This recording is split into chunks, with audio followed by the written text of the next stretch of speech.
Good Monday morning, everybody. John and Lance along with Dell for the next 3 hours here on ESPN 97.5 and 92.5. And man, do we have a lot to talk about. Since the Texans didn't play yesterday, the biggest event over the weekend was the college football conference championship games and then the selection committee and what they did. And they chose SMU over Alabama. Can certainly understand it. I thought for sure Alabama would get in over SMU. It was a nightmare for the committee with SMU losing on the final play of the game by a field goal, because that would tell you what they told you, though. What they told you, though, was that conference championship games are more important than strength of schedule, because it's no doubt Alabama has a better resume.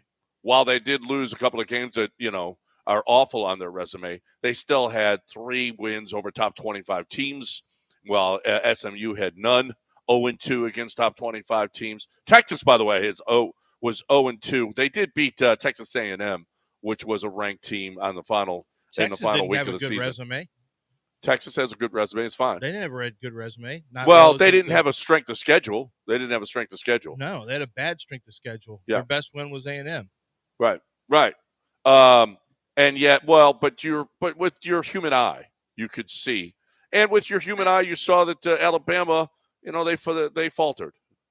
I thought for sure. Now, I saw a story this morning, and maybe Dell, you'll agree.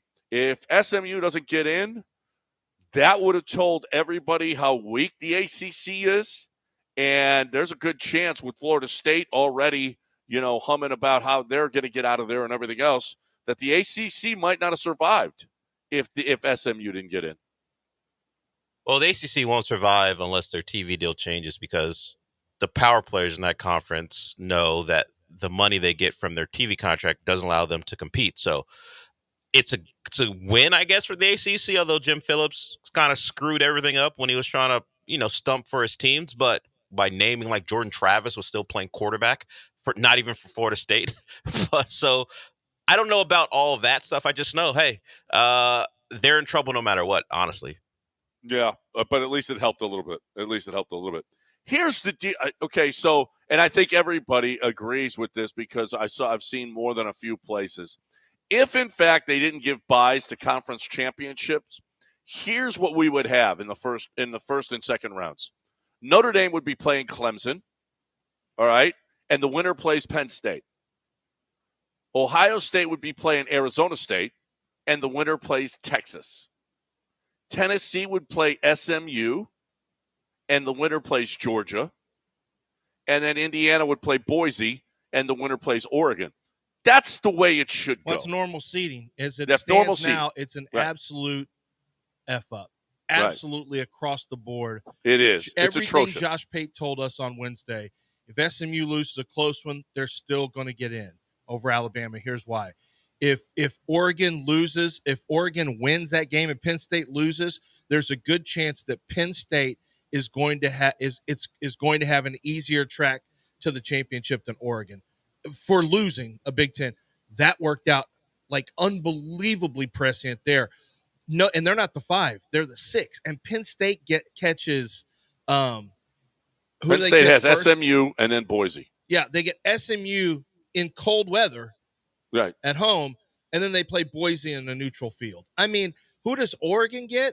Oregon's bye. After that, they come off against Tennessee or Ohio State. What a joke.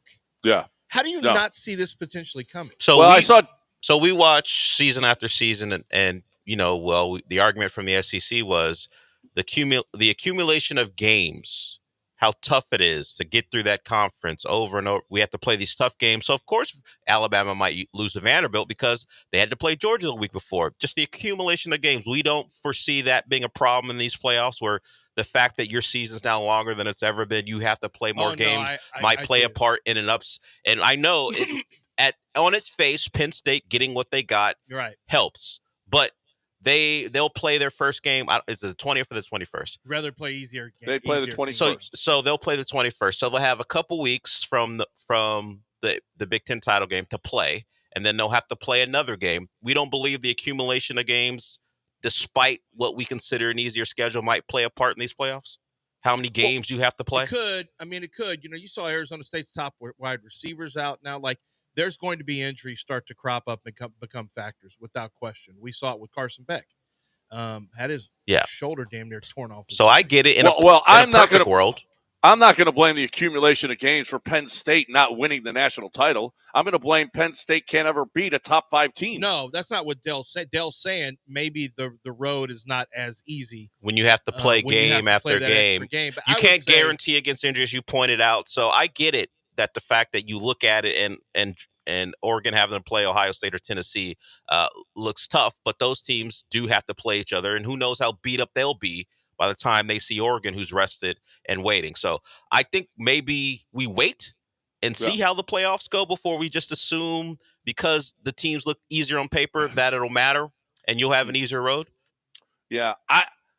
Listen, this is something new in college football. Every level. I talked to my buddy who's a high school coach right now. They're in the middle. They're just getting to the semifinals next week.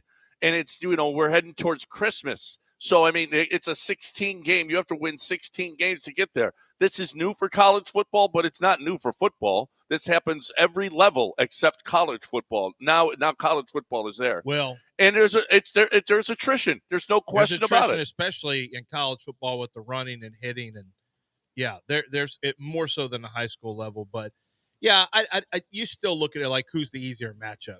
There is attrition, but you'd still rather have the easier game or the more favorable game. Oh, absolutely. Listen, this is going away. Because and somebody mentioned the NCAA tournament. Yeah, if you win your conference, you get an automatic bid, but you don't get a top seed. You don't get a number 1 seed. I think this is that's silly. I mean, I think it's no. Never do you get a number 1 seed. This was just poorly thought out. This equity everything's got to be equitable. Not anymore. Not anymore. Opportunity. This was an equitable opportunity. This was created during the last administration. Next administration, equity's out. Be quiet. So here's the thing. Well, you better have some equity or they're going to get rid of college football. My son who works at Alabama. He's like, well, they ended college football as we know it yesterday. I said, what do you mean? Didn't. He goes, I said, we're leaving. He goes, Alabama and the SEC are going to leave. They're not going to pull this. He goes, I promise you. And I'm like, just relax a little bit. He goes, oh, you don't think so? With our financially, us and the Big Ten, we could just get out of there but here's the problem. This little crybaby stuff for Alabama, let's be real. Alabama had 3 losses. Alabama on the road this year is 2-3. They have no home games in the playoffs. None. Alabama was 2-3 on the road. They were a 23.5 point favorite. And this is my other favorite argument. Well, what would the point spread be between Alabama and SMU? I don't know. It was 23.5 against Vanderbilt, and they lost. It was 14 against Oklahoma, and they lost. They were favored by 3.5 at Tennessee, and they lost. All I know is when Bama's not at home, they're not good. They don't play good football. And I don't care what the point spread would be. That doesn't mean they beat SMU. This Alabama team is just a team. If they weren't playing in those color uniforms with that name Alabama, you wouldn't think anything of them at all. The way that they play, it is not impressive. And here's something else. I don't think it's a matter of, well, we got to keep the ACC happy. I think it's, do we go 1 ACC team and 4 SEC teams in a conference that's full of 3-loss teams? Or do we go 3 in SEC and add a second team that has played punched well above their weight all year long? I think now you can, from a stat, if you want to go get stats and you just want to make it purely data driven, which by the way, Big Ten and SEC, the SEC has the ultimate advantage on any data driven argument. That you can't beat them on any data driven argument because it's a harder schedule. So by nature, your wins will be better. You'll play more big teams. You can't make the argument for any other conference, frankly, other than maybe Big Ten. But they played well below expectations. SMU played well above expectations. And you know what? This is what the tournament was made for, frankly, to expand and give another team a chance. They went too far by giving them a free bye, conference champs. They went too far with that, obviously. But, there was drama. There's no question. There was drama before the last. Well, there was supposed to be drama. There was drama for me before the last pick watching because I didn't know. Brett McMurphy from The Athletic ratted it out apparently 20 minutes or so. Is that what it was, Dale? About 20 minutes before? Yeah, he is a former ESPN employee. Weasel. I mean, seriously, what a weasel move. You break the news the way you so choose, and he doesn't work for them anymore, so I guess he decided. Sources told Action Network, you, Brett. Whoa. I mean, that's how the NBA draft used to. He's so good. He's the Shams Sharani. It's the first. That's how the NBA draft used to go every year, until they put an end to it. You know what? Then don't leak it. A committee, don't leak what's going on. Somebody leaked it. Yeah, absolutely. Somebody should leaked it. Tased or jailed. Those are your choices: tasing or jailing. From now on, there's a new administration: tasing and jailing, and we're going to stomp this stuff out. Well, who cares? What I care about is that. Well, it's not the best. It's not the best scenario. It will be the next. I think the committee and everybody else is going to understand that this seeding, the way that they went about it, it would be a lot better tournament. Oregon they got screwed. Now we saw Dan Lanning on the show afterwards, and Dan Lanning was like, you know what, you got to play good teams, you got to win. And you know what, that is a great attitude. Dan grew up in the SEC. He's got some SEC ties. He knows what it takes, and I love his attitude also. Like, dude, every team controls their own destiny. 12 teams control their own destiny. Win. Just win. Win. That's all. Win. That's all you got to do. And Oregon has kept winning. Who's the best team right now? Is Oregon the best team in the country? I think you have to say that. I mean, everyone else has played themselves out. It's not Georgia. It's not Texas. It's just a war of I don't know. I think you almost have to say Oregon by default. And we'll see how bad was Georgia with Carson Beck. I know. And the scared Quinn Ewers. I don't know that I've ever seen a player look more nervous in his face during a game than Quinn Ewers. Just every throw at the end of that game was like, he has no juice, and they can't bring Arch in. It's too late to bring Arch in. I don't know that Arch would do. I don't know what he'd do anything against Georgia, to be honest with you, but I'll give it up to Stockton, man. The backup from Georgia. How about a performance to come off the bench and perform as admirably as he did. And get his head taken off. Oh, how was he back in the game? That was a concussion protocol. He didn't come back in the game. You could see his eyes roll back in his head. He didn't come back in. The very next play was the touchdown to win the game. Oh, wait, no, that's right. Carson Beck had the handoff. That's right. Yeah, Carson Beck had the handoff. That's right. He didn't. Yeah. He would. Well, but he. Yeah, no, that was an overtime. Yeah, I guess he didn't have to play another play. He didn't have to play again. That was it. I don't think you could have put him back out there. Otherwise, you'd have caught. Oh, boy, would you have caught it. Because that dude, did you see his face when the helmet was flying off? Did you see his face? Yeah, his eyes were rolling back in his head. Holy crap. And then when he got up, he stumbled a little bit. Like my league, a league of safety, would have put him in a blue tent. A league of safety. Yeah, that's what your league is. Speaking of which, the Texans have 17 games in 4 days, but your league is a league of safety. Yep, that's what your league is. At least we're not making college kids play 16 games when they've only ever played like 12.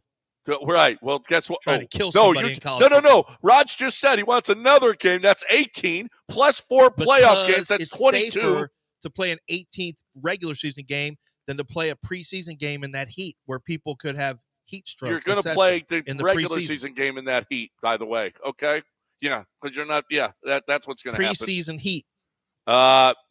Let's all get frostbite when we're playing in Buffalo in February. I mean, there's no real easy way to do this. Safe in Kansas City last year in the wild card round. Yeah, that was real safe for everybody. People lost their toes because of your league. Well, you know what? Then wear more socks. Okay. Yeah. Listen, maybe you need more bling and get that at Zadig. Okay. I didn't. That wasn't the transition I was expecting, but that's fine. Zadig has. Well, they just had their Winter Wonders, which was. It went off great. It was incredible. The food was amazing from Uchiko, the coffee from Maven, Lance McCullers. If there's one thing he does well, it's coffee. And that's what he's doing for you. And Zadig Jewelers is they're open throughout the month of December on Sundays. And so a lot of you, you can't go shopping Monday through Friday. You're too busy. You don't want to mess with Post Oak traffic, whatever the case may be. And it's Saturday. Well, Saturday's my day that we go do this and do that. And that Saturday's not convenient. Okay, then Sunday. How about that? How about Sunday you go? Because Zadok Jewelers is open on Sundays now throughout the month of December. And you can go find the very best gifts, anything that you've ever wanted. Maybe she loves watches. There's a great watch for her as well. Now, I just tell you about watches for you if you're a guy, because they have the very biggest names in the watch business for you to, for you to shop. Not only can you purchase more than 30 of the world's finest and most sought after watch brands, 30 watch brands, but they're also going to keep your timepieces working the way they should and in the right condition and beautifully maintained, because they have people on staff who are certified to do just that with all 30 of those different brands. Make sure that for watches, you can buy, sell, trade. You've got diamond pendants, necklaces, engagement rings, everything.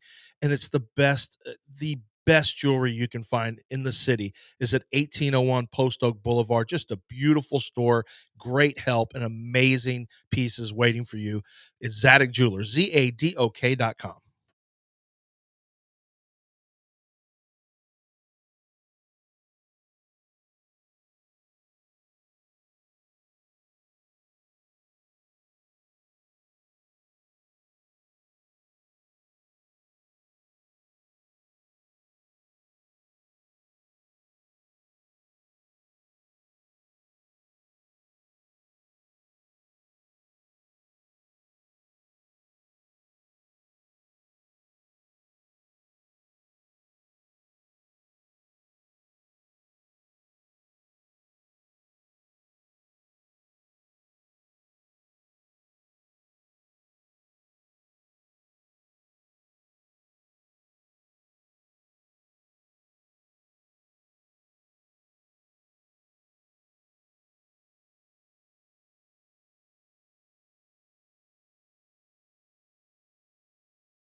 Hey, the favorites have been coming in lately in the NFL, in college football.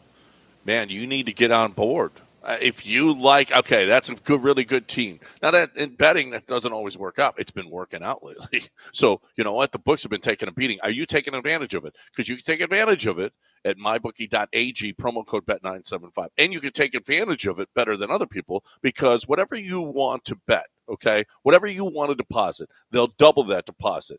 Your initial deposit, they're going to double. You get a free pick on Thursdays. The more you play, the more you win with MyBookie Plus. I mean, there's all kinds of ways that you get. They have all kinds of free bets, all kinds of great deals going on. They give you power boosts. They give you odds boosts all the time. It's crazy. It's really, really good. If you're looking for a great place to play, win and get paid, we still got a lot of basketball, hockey. We got a lot of college football, pro football. There's plenty of stuff to bet on. MyBookie.ag, promo code BET975.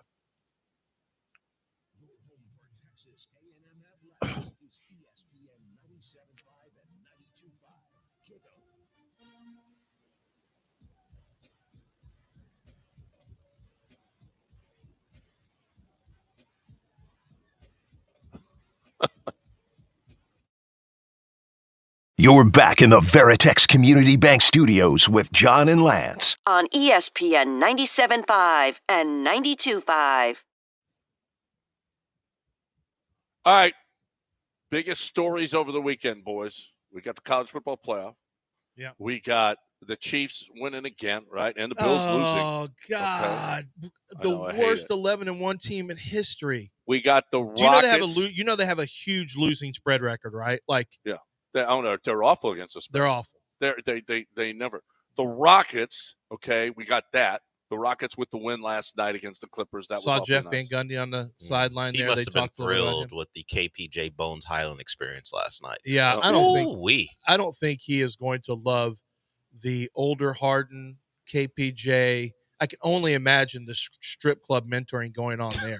So Fred didn't play. Ahmed started in his place, had a nice night. They didn't have Harden, of course. They didn't have Kawhi, so it was a lot of KPJ. Jalen probably took it as a challenge, saw his old team out there, had a good night last night. But watching the isolation mid-range jumper stuff was this is a throwback from KPJ. It was a rough watch. It gives me the blues. Like this is on everything. I started to feel bad. Like I felt not like bad for KPJ. Like I kind of had the blues watching 77. Watching KPJ. I remembered the terrible times. And I saw him, and it was like, I realized I've got PTSD from that. Like this is something that really has an impact. Like it's, I know the word triggering is something that's kind of a kind of a made up, not a made up, but a disparaged term. But I know what it feels like now. I was triggered watching Kevin Porter Jr. play basketball because I immediately flashed back to like, oh my God, I forgot how terrible this is. Like I forgot that he made me feel. I forgot how he made me feel. I'm watching the second quarter 10-0 run that they went on in just over a minute, and KPJ's a big part of it. Thanks, KPJ. Their misses are just awful. Just awful. Dylan had a shot though. Dylan Brooks had a shot though that hit the rim and the backboard so hard. I audibly went, "Oh my God!"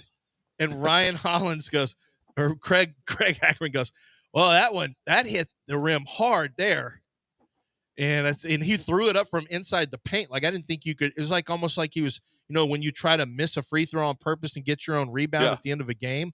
That's what his shot looked like. But Jalen Green had a dunk where he was so far. He was between the dotted line and the safety zone, the little arc. He jumped from in between there, flew in, dunked it, and then dapped up his friend that was on the sideline there. And it was one of that's whenever I realized, all right, they have no chance of catching. Like there was never a time in the second half, even when they cut it inside of 10, I never felt like the Rockets were in any trouble at all. No trouble. No, that game was the right opponent at the right time after those two losses. Now they got Wednesday to go to the NBA Cup semifinals. They got to beat Golden State for the first time in 16 tries. First time in 16 tries, they're going to try to beat Golden State. And Steph is back. Steph hit a third quarter buzzer beater last night. It's just Steph is back. I don't know about Draymond. I don't care. I don't know how you beat Golden State. Nobody can beat Golden State. It's ridiculous. Nobody can possibly beat them. So that's going to happen on Wednesday. We got us a big week here. Oh, by the way, for those of you who haven't heard, the Christmas party is December 23rd, and it's going to be at Nick's Place, 2713 Rocky Ridge. We filled the place up last year. Jeremy Piven showed up. I don't know. You never know who's going to show up, but we got the big Christmas party, and we want you there at 7 a.m. on December 23rd because that's going to be our Christmas party. We're going to be there all day long. Our show right through to Joel, the Killer Bees. They're going to be there. The whole lineup is going to be there, so it'll be fun. We got a big day planned at Nick's Place, December 23rd, and we want you guys to be there. The Bills. How about that Bills game? How about Josh Allen? 6 touchdowns, 3 rushing and 3 passing. Have you ever seen a guy lock down and completely lock up and throw away the key, an MVP in a losing game? Yeah. Because that happened yesterday. Over 350 yards passing right there, 3 passing touchdowns, 3 rushing touchdowns. Like, he is the ultimate weapon in pro football right now. I don't think anyone's even close to his level right now. You can make an argument for Lamar Jackson does some nice things, but I mean, he hasn't had an impact on winning, not really this year.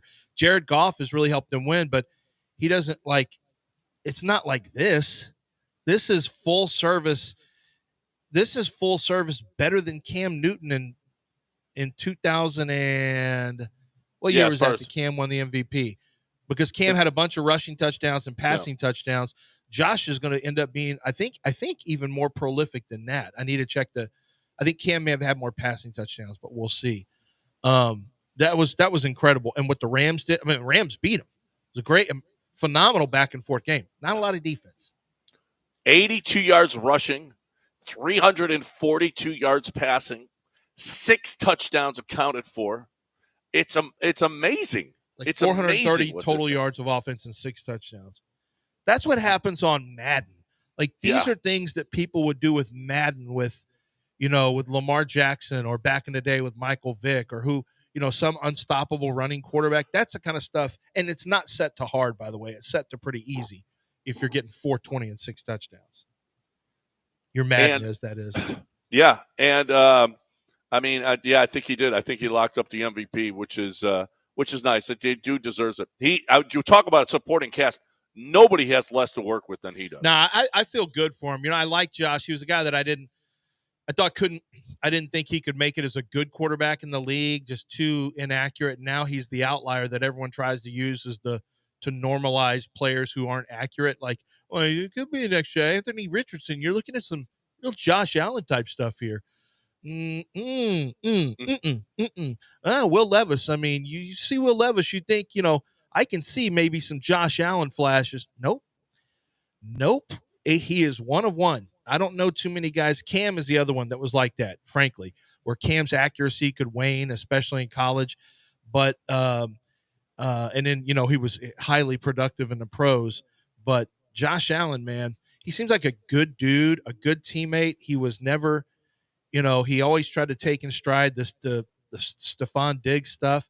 He's done everything he can to when the big games come up. He plays well in big games.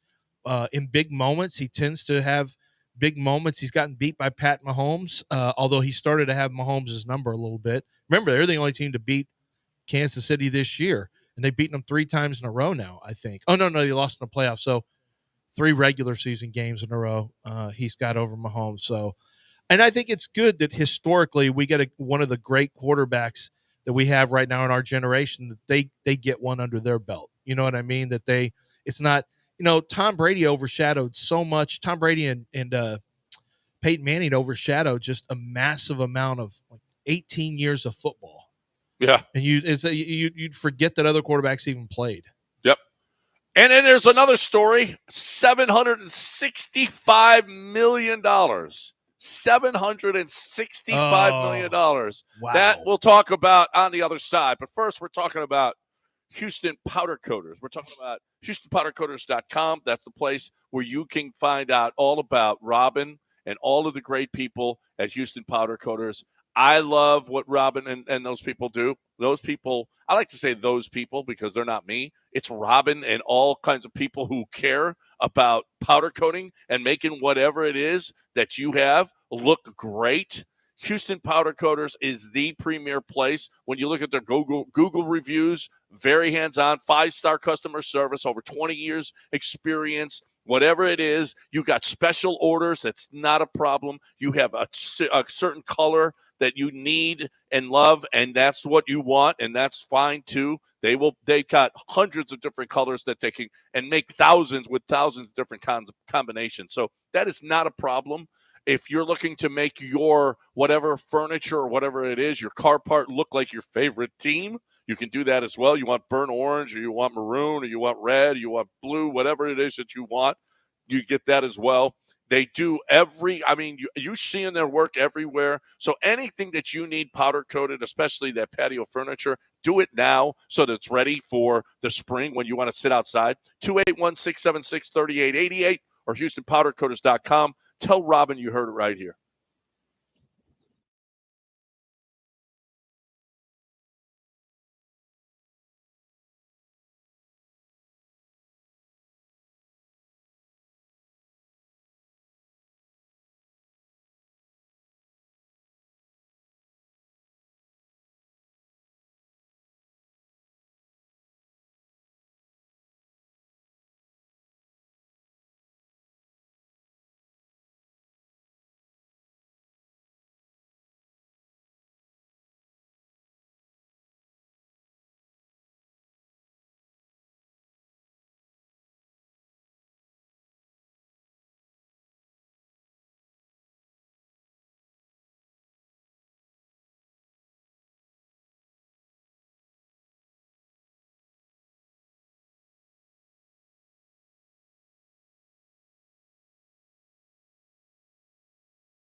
Hey, I want you to go to Quick Assist, quickasyst.com, and go look. And I've been telling you guys about Quick Assist for a little while now. It's the best way to sell your tickets. You can they'll sell your tickets for you fast, and they get you the best price as well. They use a dynamic pricing model. It's the same thing that's used for hotels and airlines, and where you see the prices will go up or down based on supply and demand. And so when the market is hot, red hot, they make sure that your ticket price reflects that. And so it will automatically, the computer, their program automatically moves it up. So you're getting the best price for your ticket.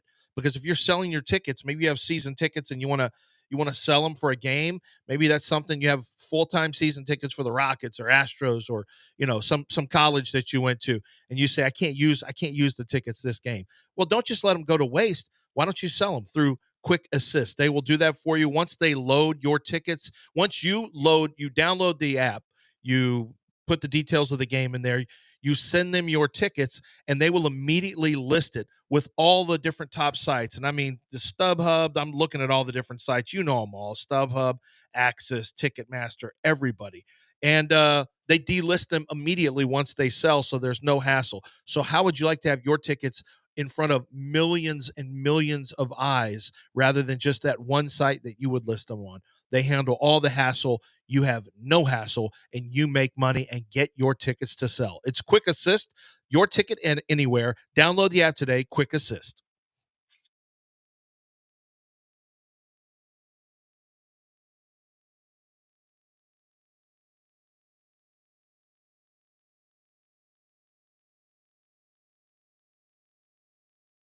You're back in the Veritex Community Bank Studios with John and Lance. On ESPN 97.5 and 92.5. All right, welcome back here on ESPN 97.5 and 92.5. $765 million over 15 years. Juan Soto going to the New York Mets. Who is the crazy Mets fan? The actor. He goes nuts after. Yeah, Torturo. Nick Torturo. Yeah. He went off, bro. He went off on Soto. I mean, the first thing was bleep you, okay, and then it went on from there.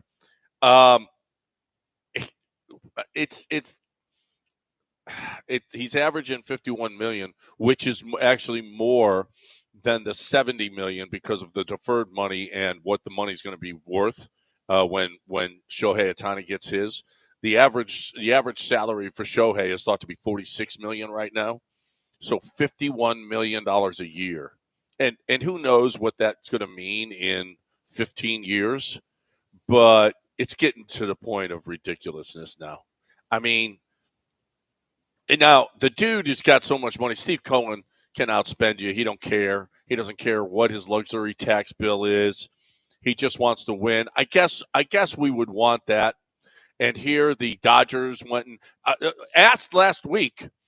The Dodgers general manager Friedman. He said, "Listen, we do what's best for our fans. Okay, are we ruining baseball? No, we're not ruining baseball. We don't care about the health of the game. We care about winning games. And you know what? That's fine. That's just fine." But Steve Cohen, the Dodgers, the Yankees, the Red Sox were in on this thing as well.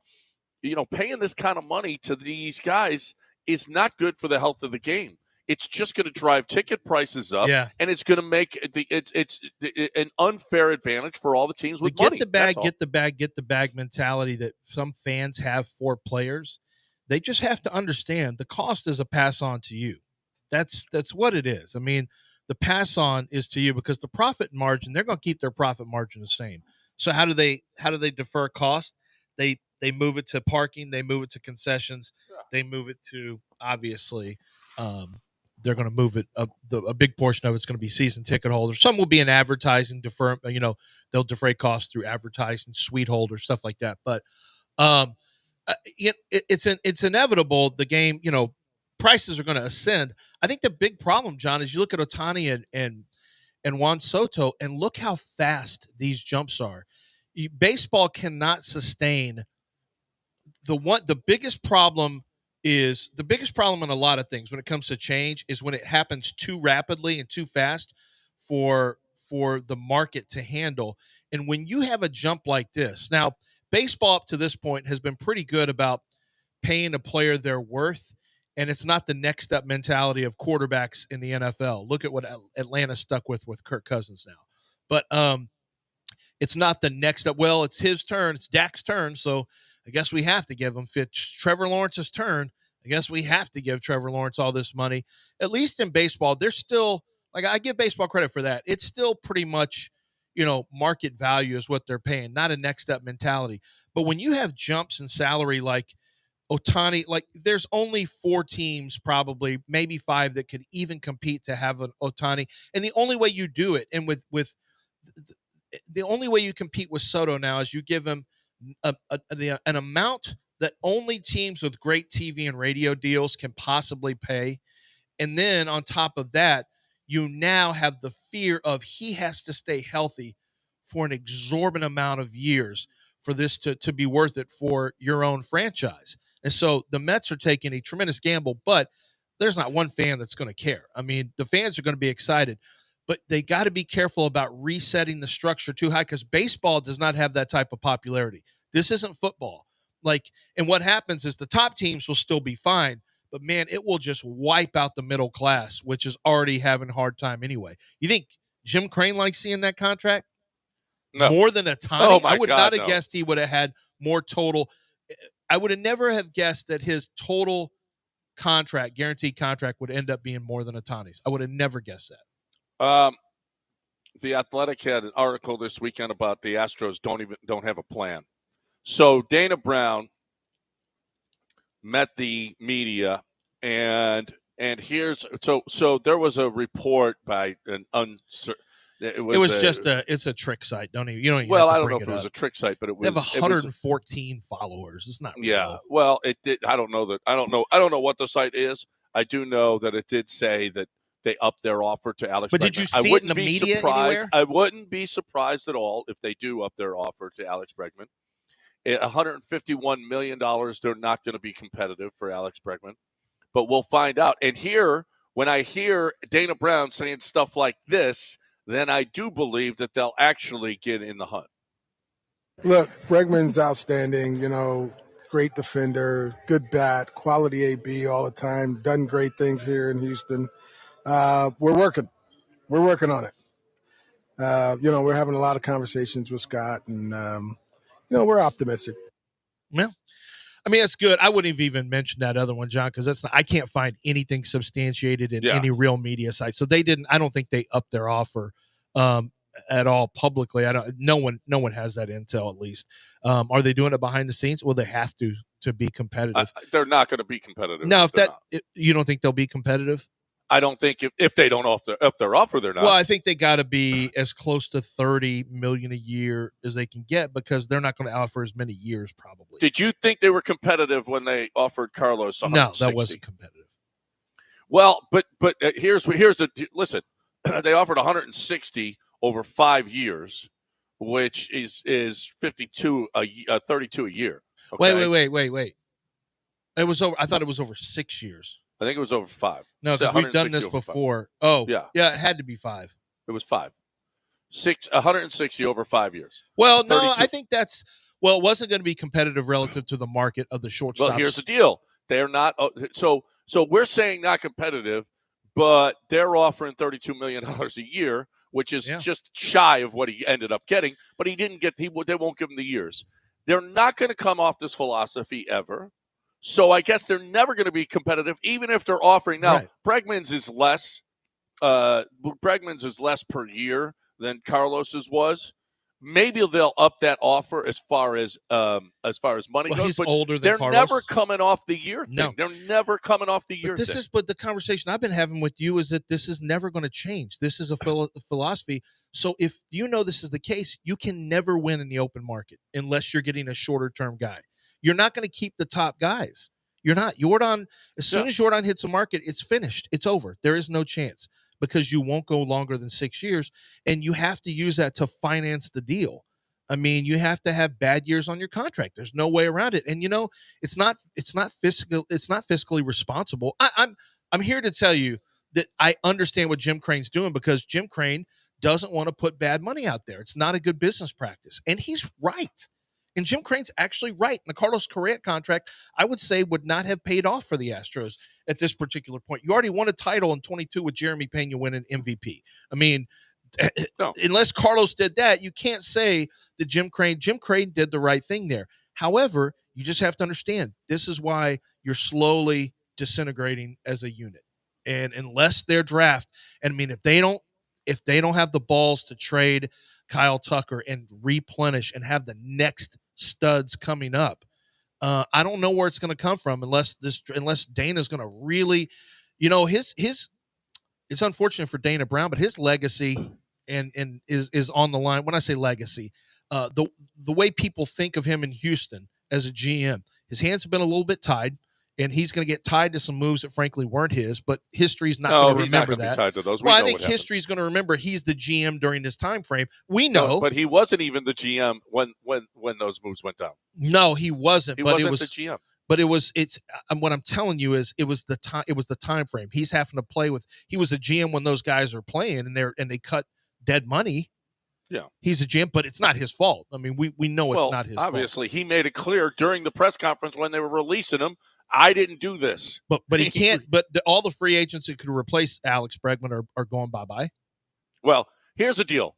Is the Astros are one of the top spenders in the league, but they have a philosophy that they're not going to break on. So this is what we have to do. This is what we have to live with. So does that mean we're never going to get the Sotos? We're never going to get the Correas. Yes. We're never going to get the Coles. We're never going to. Yes, that you have probably to grow means them. that. You have that to doesn't grow mean. It doesn't mean that they can't win. It doesn't mean that they can't win. I for one, because we've seen the 10-year deals and none of them work out ever. They don't work out. You can absolutely win doing what you did, but that's the point, John. Mm-hmm. You found a way to win, but to do that, you must have excellent prospects, and they don't have that. That's why I'm.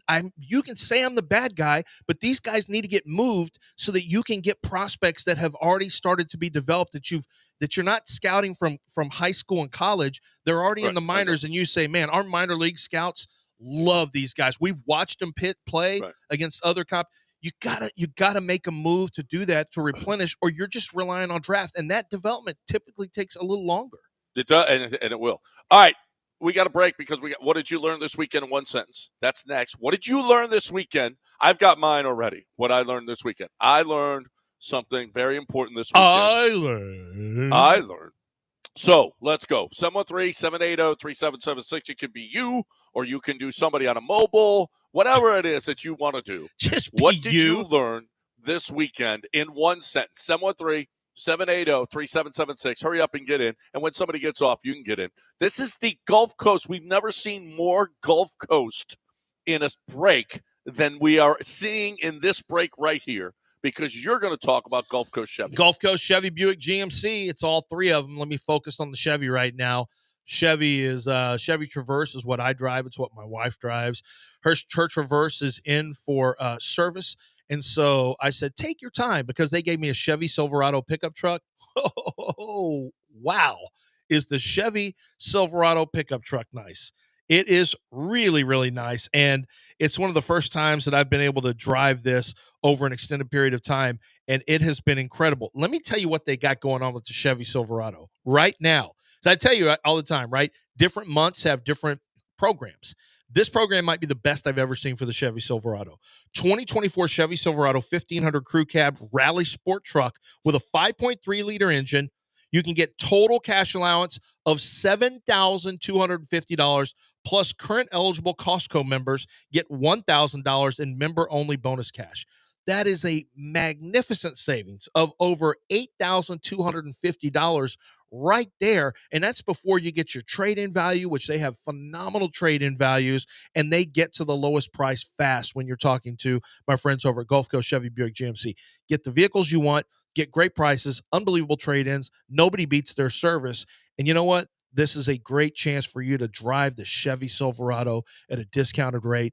But you've got to hurry. It's going to end by the end of the month. It's Gulf Coast Chevy Buick GMC in Angleton. Chevy. Together, let's drive.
So this is the most Gulf Coast break ever. He just did Gulf Coast Chevy. I'm doing Gulf Coast Windows. Gulf Coast Windows has been around, well, for 35 plus years. I mean, it is incredible what Gulf Coast Windows has done over that time. And the philosophy was always, we're going to give you the best. Okay. Best windows, best doors, best installation, best warranty, best of everything.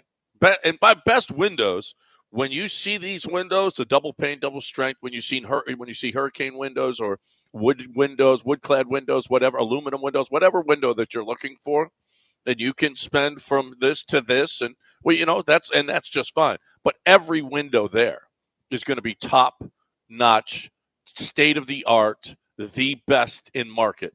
It is going to be the best. So when you're building a home, or if you have to replace if you're going to replace windows, why would you put shoddy windows in? So if you're going to replace your windows, make sure that you call Gulf Coast Windows. GulfCoastWindows.com, 713-849-5454, or GulfCoastWindows.com.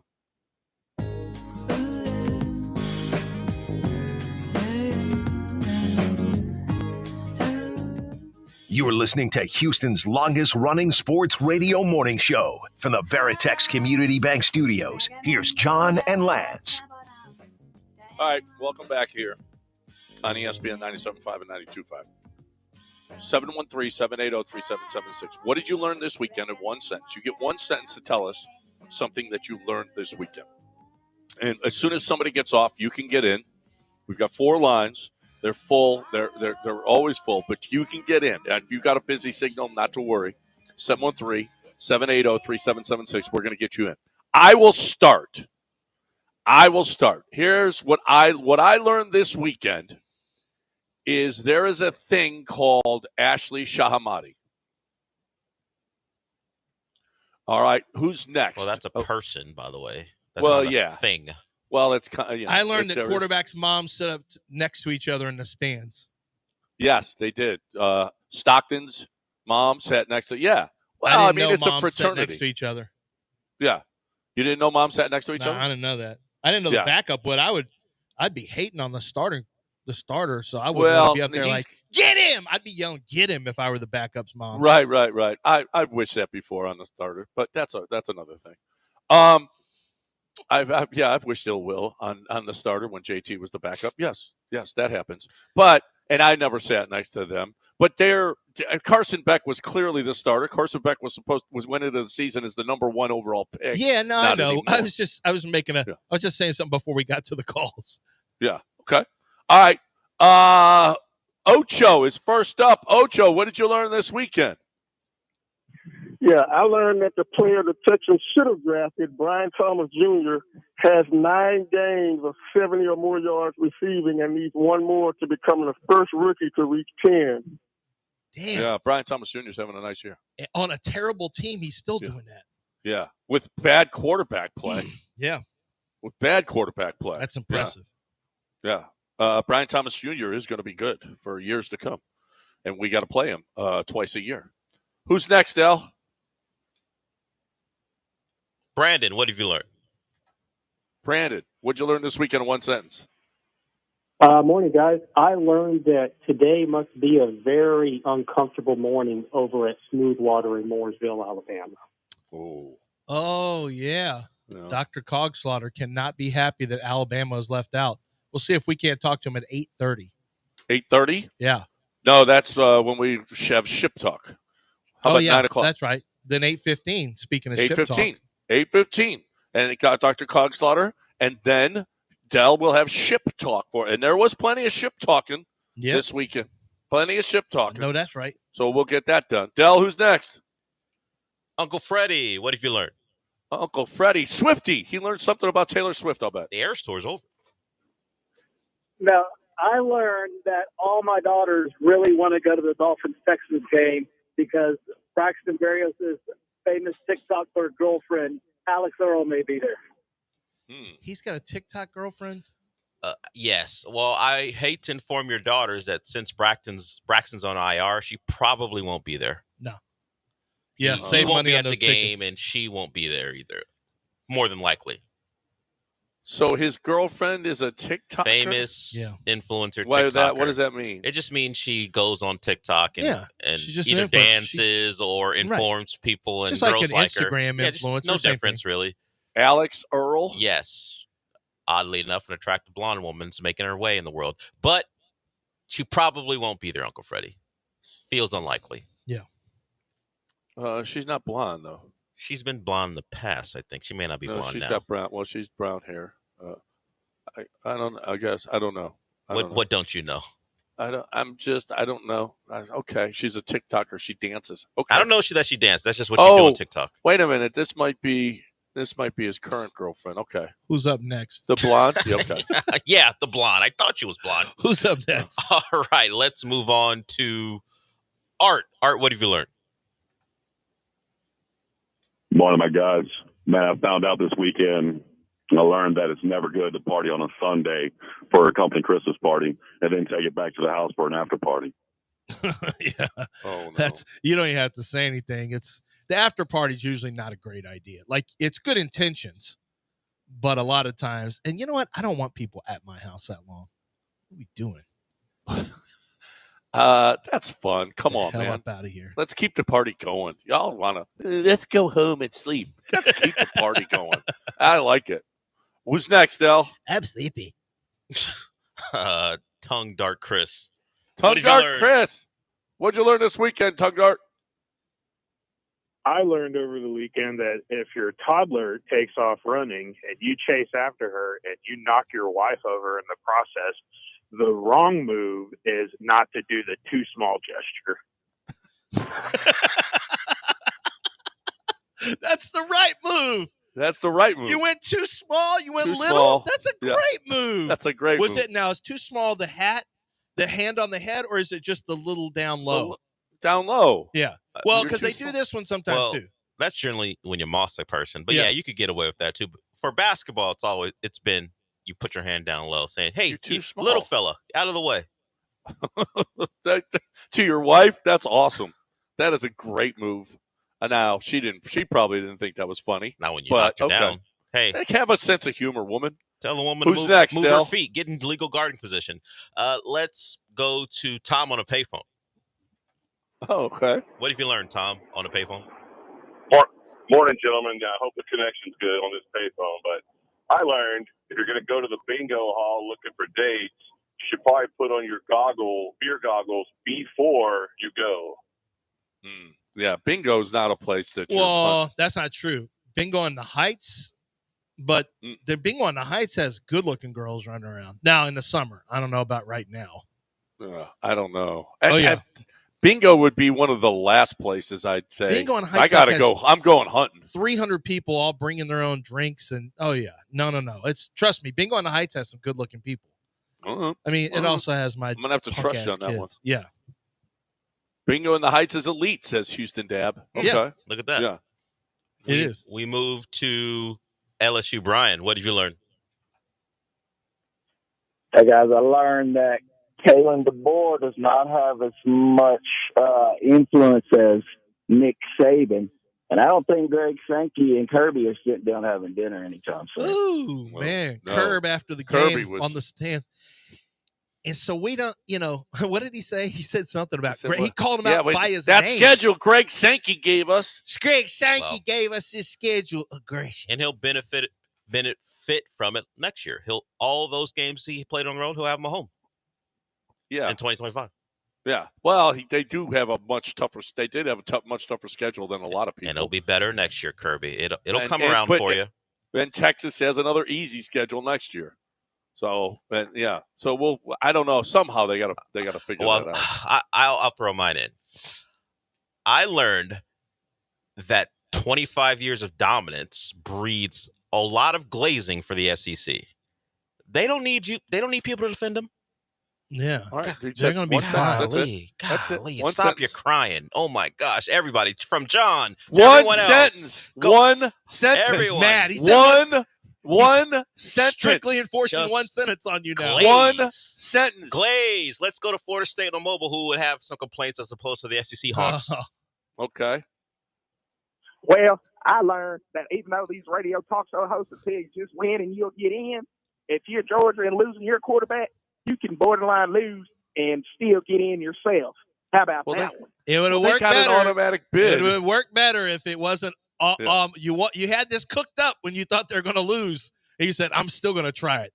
Borderline lose, but they won, and they got an automatic bid. Yeah. For But being a conference champion. What if Carson Beck? Well, we know what if they picked up their third loss and Carson Beck had his arm ripped off? You mean when Kirby was lying about it's a hand injury? We'll have to figure it out. Stop it, Kirby. Please, Kirby was holding his arm was dragging down by his side, and he took the snap. He couldn't hold up his elbow. Kirby. I would have ran Jaden Rashad out there just to say no, he's okay, because now if they had lost, we would have seen that arm completely dangling, but they would have let him in anyway. It wouldn't have mattered, win or lose. Let's move to SMU Sonny. One sentence, SMU Sonny. What did you learn? Yeah, I learned that SMU is Timothy Chalamet's favorite college football team, and the Ponies are in the playoffs. Longhorn Scott, we'll see you in the Natty, baby. Last I checked, Quentin, you are still quarterbacks there. So I don't think you're. Maybe I'm SMU not sure won't play seeing then. anybody. You lost to Clemson, who wasn't very good, by the way. But oh well, you It was a good game. but you borderline won. Borderline. Well, yeah, just you a borderline field goal. won. 55-yard field goal. Borderline one. Next, we move to Keith. Keith, what did you learn? I learned this weekend that Timothy Chalamet absolutely knows ball, scouts Ohio's football in the MAC. What a call. He did know some ball. He knew his ball. He was a ball knower. Unless he was just really, really prepared by someone. Well, I'm sure he did research. He didn't want to look stupid up there. I mean, he's a dude. He could, just because he looks like a little waif. Well, it's not even that. It's just he knew Maction facts. I credit him for doing the research. Well, he did research. We know that. On Twitter, somebody goes, "How does this twink know football so well?" I'm like, relax, okay? He looks like he's one of like a star from the 70s where he has no muscular definition. Like, he literally could get pushed down. He could get pushed to the ground easily by a 12-year-old. You just look at him. Yeah. Has no anchor in the paint. Like, if somebody wanted to back him down, he's collapsing. We already know. Well, I'm glad he took a different profession. We got a couple more to go. Let's go to Tom. Tom, what did you learn? Good morning, gentlemen. I learned when you're going on a date and you let the woman pick the location, not only will she show up late, she will show up at a different location than the one she sent you. Oh, that's not right. How about being a gentleman and picking her up? Remember? And going to the door, not beeping the horn in the driveway. How about that? Yeah. If you were a gentleman, Tom, okay? Who said he was a Although gentleman? they probably don't want you to know where they live. I don't know. And maybe she wasn't looking for a gentleman. Maybe she was looking for, a moment. Oh, well. Okay. Not every woman that every time is looking for not every woman that every time is looking for a gentleman, John. Man, that's off brand for you with your fake your fake care. Your fake allyship. The real Dell just popped This up. isn't about what I feel. This is about what not every woman's the same. They're not monoliths. They're not a monolith. Maybe a woman at certain times is not looking for a man to be nice. Wow. Okay, wow. Wow, who is this Dell? Mm-hmm. And finally, we move to underrated mess. What'd you learn this weekend? I learned that those Call of Duty nights are getting real late for the wee little ones. Yeah, Kyle is struggling. Mm-hmm. He is struggling. I mean, and we have no idea. OG Fortnite came out over the weekend, I think, because my son was on it the whole weekend. That could have buried Kyler, for all we know. He maybe got on the new OG Fortnite that dropped, and he could have been doing that the entire time. Well, this is something that we got to keep track of. When games drop, we got to bet against Arizona, just like when James Harden goes to great strip club cities. 100%. Yep. When there's a big drop, you gotta play the other side. Important information. This is important information to make money off of. What a ratty conference. It's actually not a ratty conference. It's a competitive conference, a competitive division. But can I not see Seattle and Arizona? Arizona is one of those teams I never want to see play for some reason. It's just like, I don't know. Arizona's playing the Giants. Ugh. That's not good. Nobody playing the Giants is good football. Thank you, Game Day Men's Health, for bringing us What Did You Learn This Weekend in one sentence. Game Day Men's Health is where you go to get your testosterone on. I want to tell you about Game Day Men's Health right now, as a matter of fact, and thanks, everybody. You did a great job representing this week once again. We love that segment. Thank you for chiming in. I want to talk about Game Day Men's Health, and I want to tell you about Game Day Men's Health. It's where I go to get my testosterone. It's where I go to get my peptides as well. It is a fantastic place to get your treatment. First of all, absolutely free to find out what your numbers are, okay? The other places are charging up to $150 or maybe even more. I know there's one place that's doing Men's Tea, I think, is doing Movember. We're going to charge you just $25. What? At Game Day Men's Health says, no, we're not charging you anything. Why don't you come in and get your tests absolutely free? And the lab is right there, so you get your results right away in your first visit. You find out exactly where you are, okay?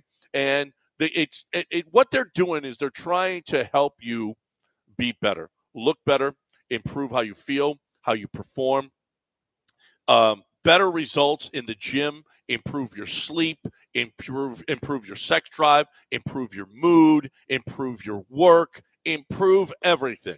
So if you're in a rut, a bit of a rut, or you're going to other testosterone places, guess what? This one I really feel is better. I've changed over to Game Day Men's Health. You should too. GameDayMen'sHealth.com. There's locations all over the city now, and they're coming, and you're going to see them all over. GameDayMen'sHealth.com.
All right, welcome back here on ESPN 97.5 and 92.5. 713-780-3776 is the number if you would like to get in here with us. 713-780-3776 to hang out with us. You're more than welcome. You can talk more than one sentence now, so that is cool too. All right, we'll give you more than one sentence to tell us what you learned this weekend. And what did you learn this weekend? This is a scary. This came out before the games, Lance, Yep. But have you seen the comparisons between Bryce Young and C.J. Stroud over the last 5 games? I'm telling you, when you look at the actual way CJ has played and you stop being a fan, you're a fan, you're a fan, you're a fan. If you stop being just a fan and you just look at how he's played, it's scary. Like, the data is terrible. It's one of the bottom 6 or 7 in the league right now. Yeah. Like, I don't believe it. I mean, I see it. I'm still kind of in denial that he's playing. Like, I don't feel like he's playing that bad. I don't feel like it, but I don't feel like he's playing good. But it's undeniable from a completion standpoint, a touchdown interception standpoint, depth of target, whatever metric you want to use, it's not good. And Bryce, now I've seen Bryce play. I watched Bryce play. I saw plenty of it yesterday. He's way better than last year. He's not as good as CJ. And Bryce, frankly, is going to – I've already stamped him like, yeah, he's not – the physical talent is not good enough. Too small, arm not enough. Bryce is never going to be a special player. I missed on him. He was good in college, but I missed on him. He won't be as good as CJ. But you ain't wrong, no. It's a little bit scary that CJ has regressed this much. Uh-huh. And his numbers are this. I blame the offensive line. There's some blame on Bobby Slowick, but CJ is CJ. And CJ had difficulties to overcome last year, and he did. This year, not so much. And so he's got to play better down the stretch, especially against these next 3 games. This is the gauntlet. This is gauntlet number 2. Gauntlet number 1, it's amazing. You had the Jets who weren't nearly but yet they still got the win, one of their 3 wins this season. Holy crap. That, you thought, well, they got to play the Jets, the Cowboys, and the Lions. That's going to be, look at that gauntlet. Well, it turns out they should have beaten the Lions. They took care of the Cowboys easily, and they lost to a crappy Jets team. Now you got the second gauntlet coming up now, and CJ has just got to be better, period. Yeah. Now you do have you lost Steph, but you got Collins back. Nico is back, which is really, really nice, who you didn't have then. And you got him back now, which is really, really nice to have Nico back. He's got to be the CJ we thought he was going to be. He's not playing with that same everything about him, his body language, his face, the frown on his. He looks like he's in a constant frown.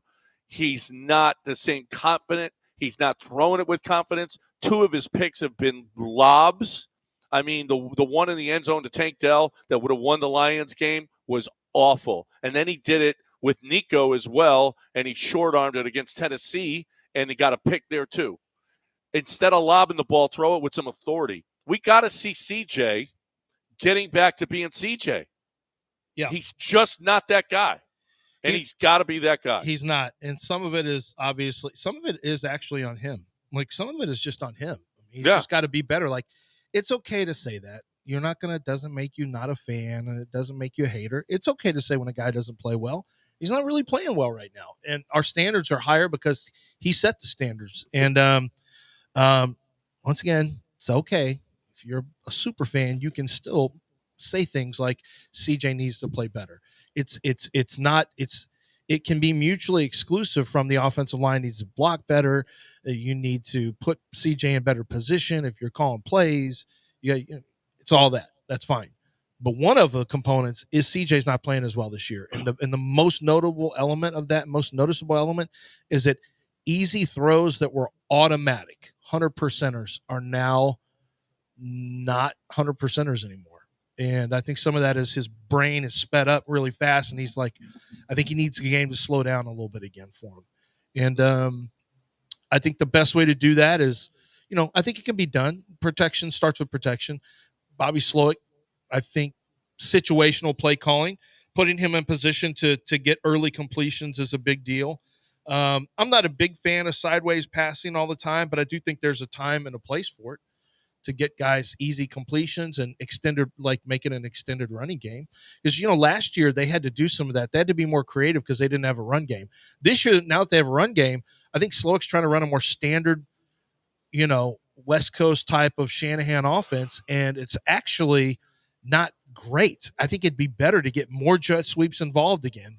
Maybe a few more wide receiver screens. Maybe. What do you think they did over the break? Do you think? I'm hoping that that D'Amico went with each coach, or maybe just as coordinators, whatever the case may be. Okay, let's take a look at what we've been doing, and how can we do it? What can we do differently? What can we change going forward? Now, you're not going to change drastically because you've only got a week to put it in. The guys had off. It's not like you've got a whole preseason to put everything in. But what are we going to change? What are we going to see different coming up with these last 4 games, the last month of the season? I think what they should do is you self-scout and you basically find out your own tendencies. Like, do we have any tendencies? Do we need a break tendency? And then you say, okay, what are the plays that we're running best? Because you have them charted. So you chart what are our best plays and what are the plays that are not working. Do we need to just dump certain plays? What personnel groupings are best for us right now? I think it starts with self-scouting. 1 week should be self-scouting where you say, what are we doing well? What are we not doing well? And I'm pretty much, on offense and defense, where are teams attacking us? You have to go find out who you are by studying tendencies and trying to break tendencies, and then just focus on the things you do well. Quit trying to, don't jackhammer things you don't do well in there. If you need to cut out 25% of the playbook, then maybe it needs to be gone. This isn't an ego thing. It's a win games thing.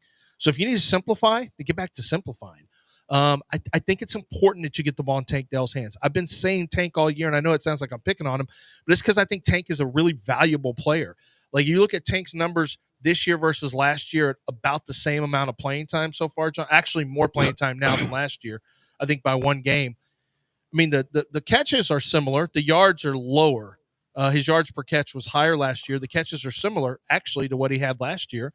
But the touchdowns are not even close. I think it's 7-2. What about the explosive plays, not only for him, but for the team?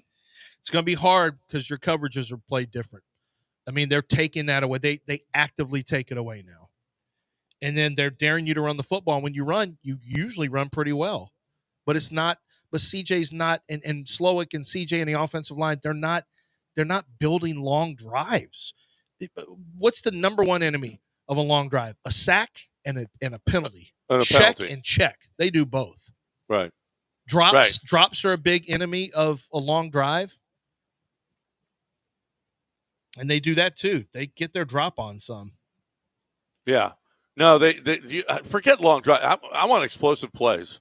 I want Tank going for 40, 45 yards. And we're not seeing that at all this year. We're just not.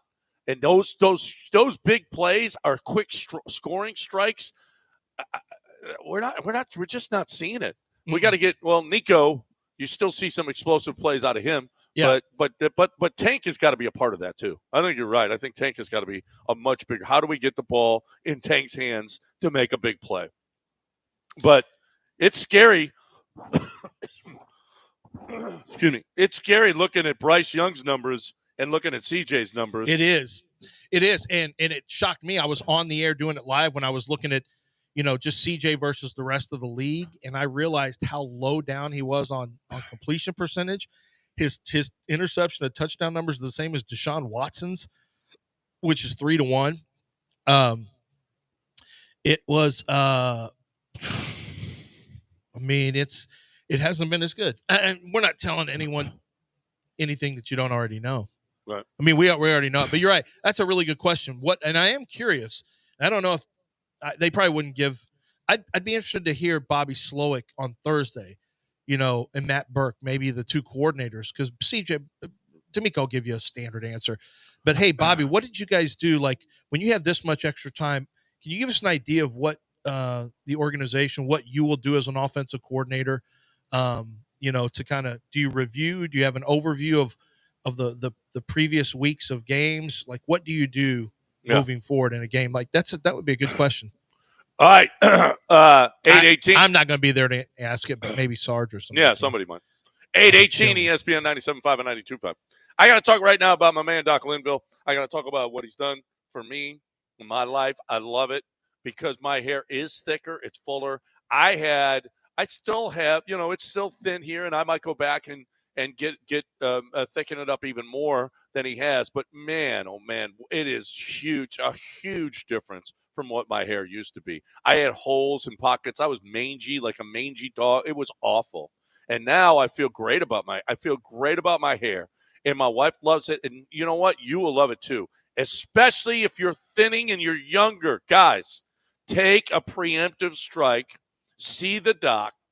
You might just get the PRP where it stimulates your own growth. Or he might, you know what? He might say, no, you're ready for neografting. Let's do it now and watch it all grow in together, and you're going to see a huge difference. If you're sitting in your car right now going, I'm probably a candidate for Doc Linville, then do it, especially if you're in your 30s, your 40s, even 50s and 60s. If you want to get that hair back, you want to feel great about your hair, 975hair.com, 975hair.com.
You're listening to Houston's longest-running sports radio morning show. From the Veritex Community Bank Studios, here's John and Lance.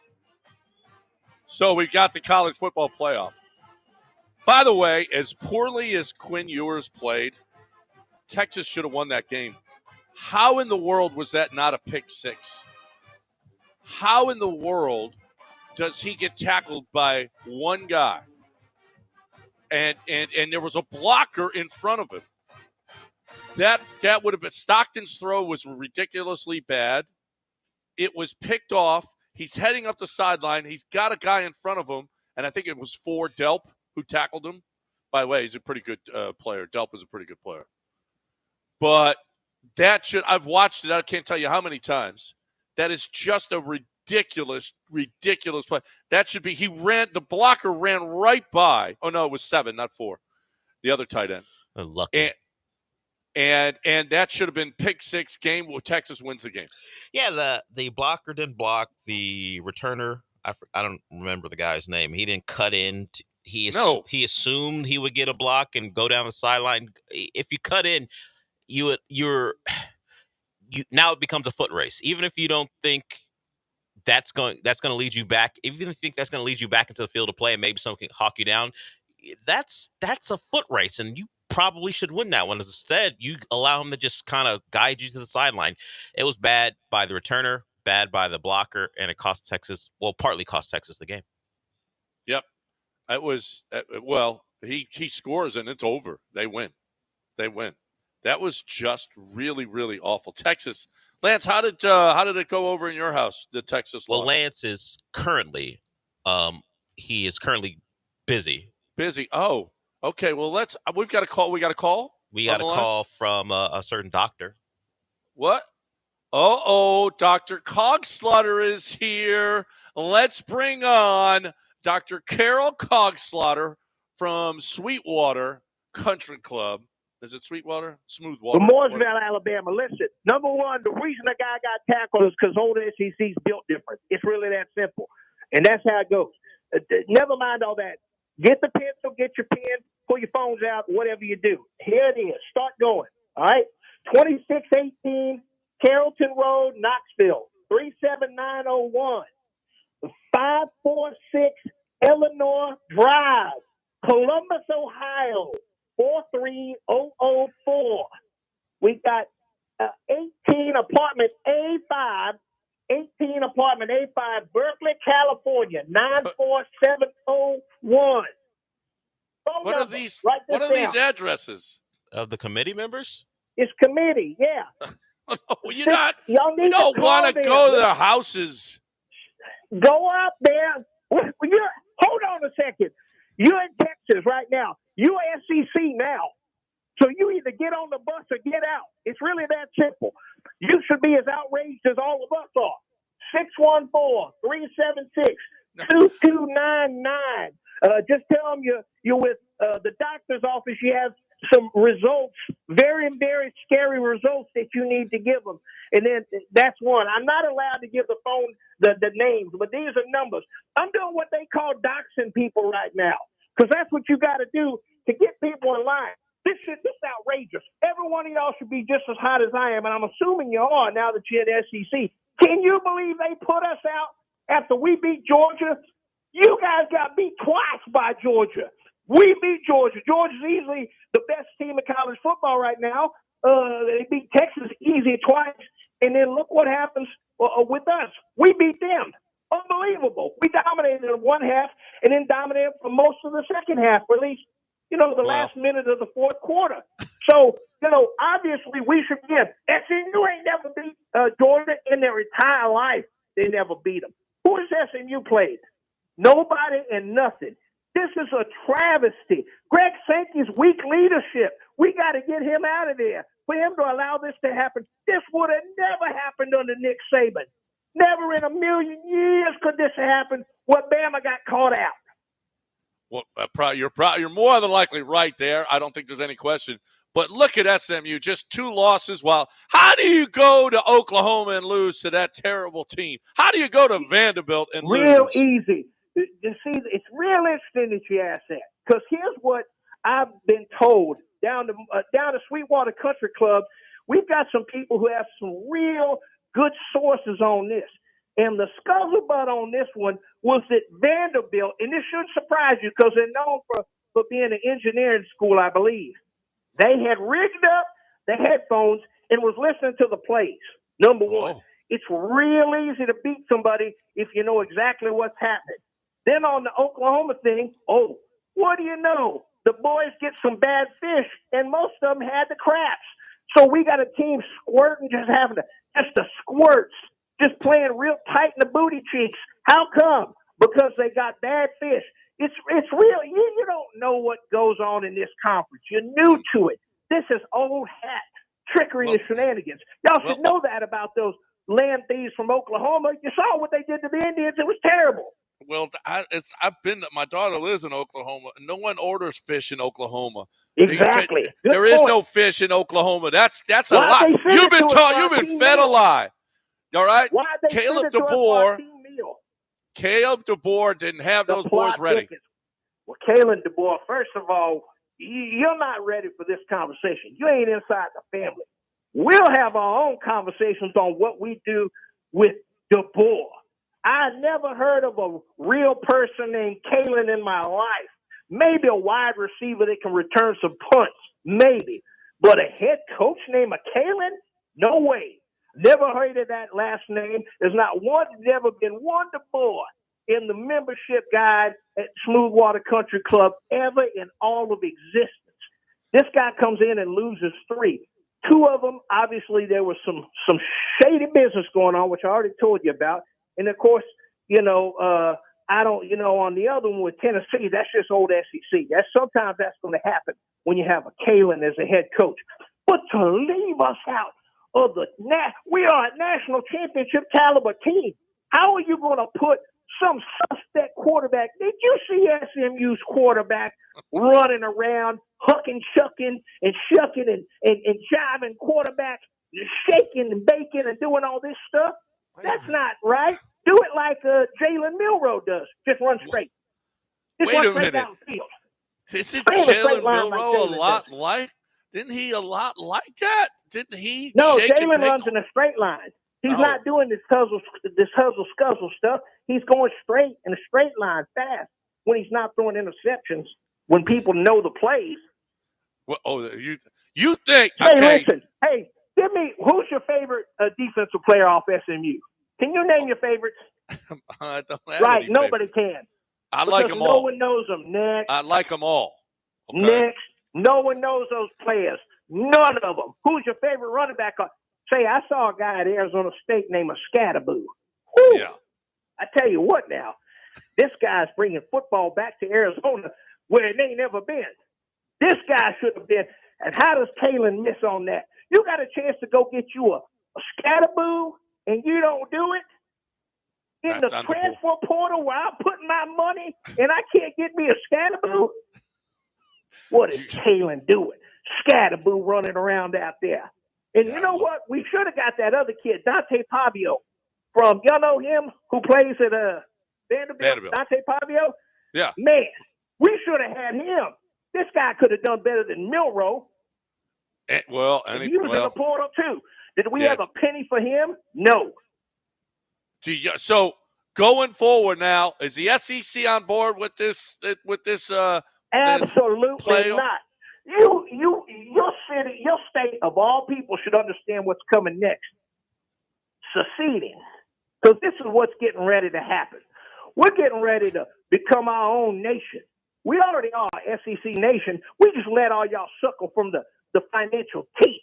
Well, we're pulling you off the teat, trying to kick you out kick you out of the nest, and now you got to fly on your own. Now you're lucky that you get to stay on the teat, Texas and A&M.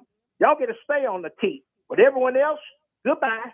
You're coming off the teat, and all because of that selection committee. They ruined college football, and once we let this nonsense in here, they stop the steal. Stop the steal. Alabama got stolen. Stop the steal.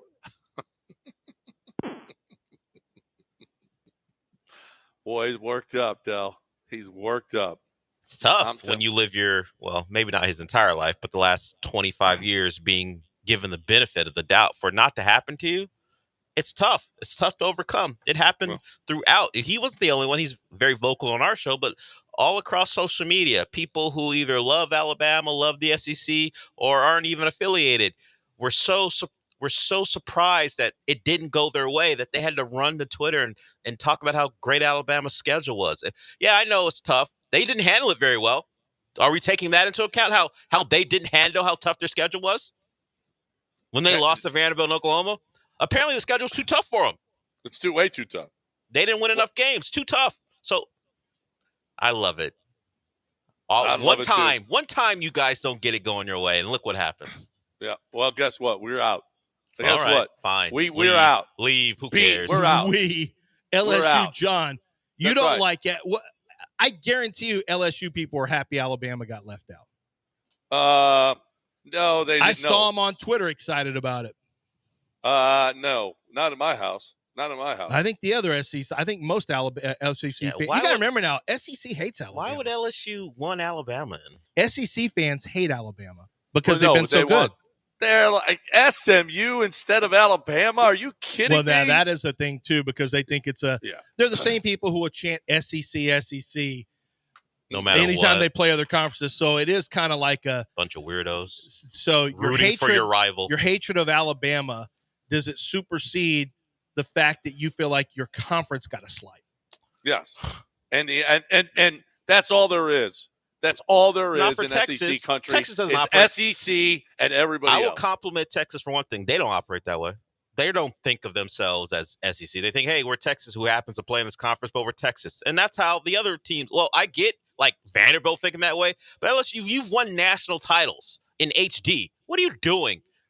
Rooting for Alabama because your conference is slighted. Trust me, LSU, if you were good enough, you wouldn't get slighted. The problem for Alabama was they weren't good enough. Stop it. Why root for them? You won't suffer the same fate if you were a good football team and play like it. Alabama didn't, and that's why they're out. If LSU had 3 losses like that, they'd have been bitching too. If they lost to Vanderbilt and OU, they should be out. No. Win your games.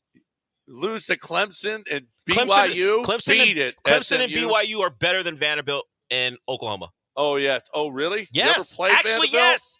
Yes, they are better because Vanderbilt is 6-6. Vanderbilt is an average football team. Look at the schedules the two teams played. Stop it with your SEC glazing. SEC at Vanderbilt, Vanderbilt would have been a 9-win team in the Big 12. That's right. Okay, that's sure. right. 9 or 10 win team. Sure.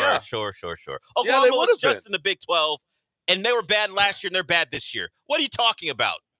No, listen. Vanderbilt would have won 9 or 10 games in the Big 12. That's right. It's obvious. You're playing Tennessee and Georgia and Alabama. And are you kidding? Get out of here. That's right.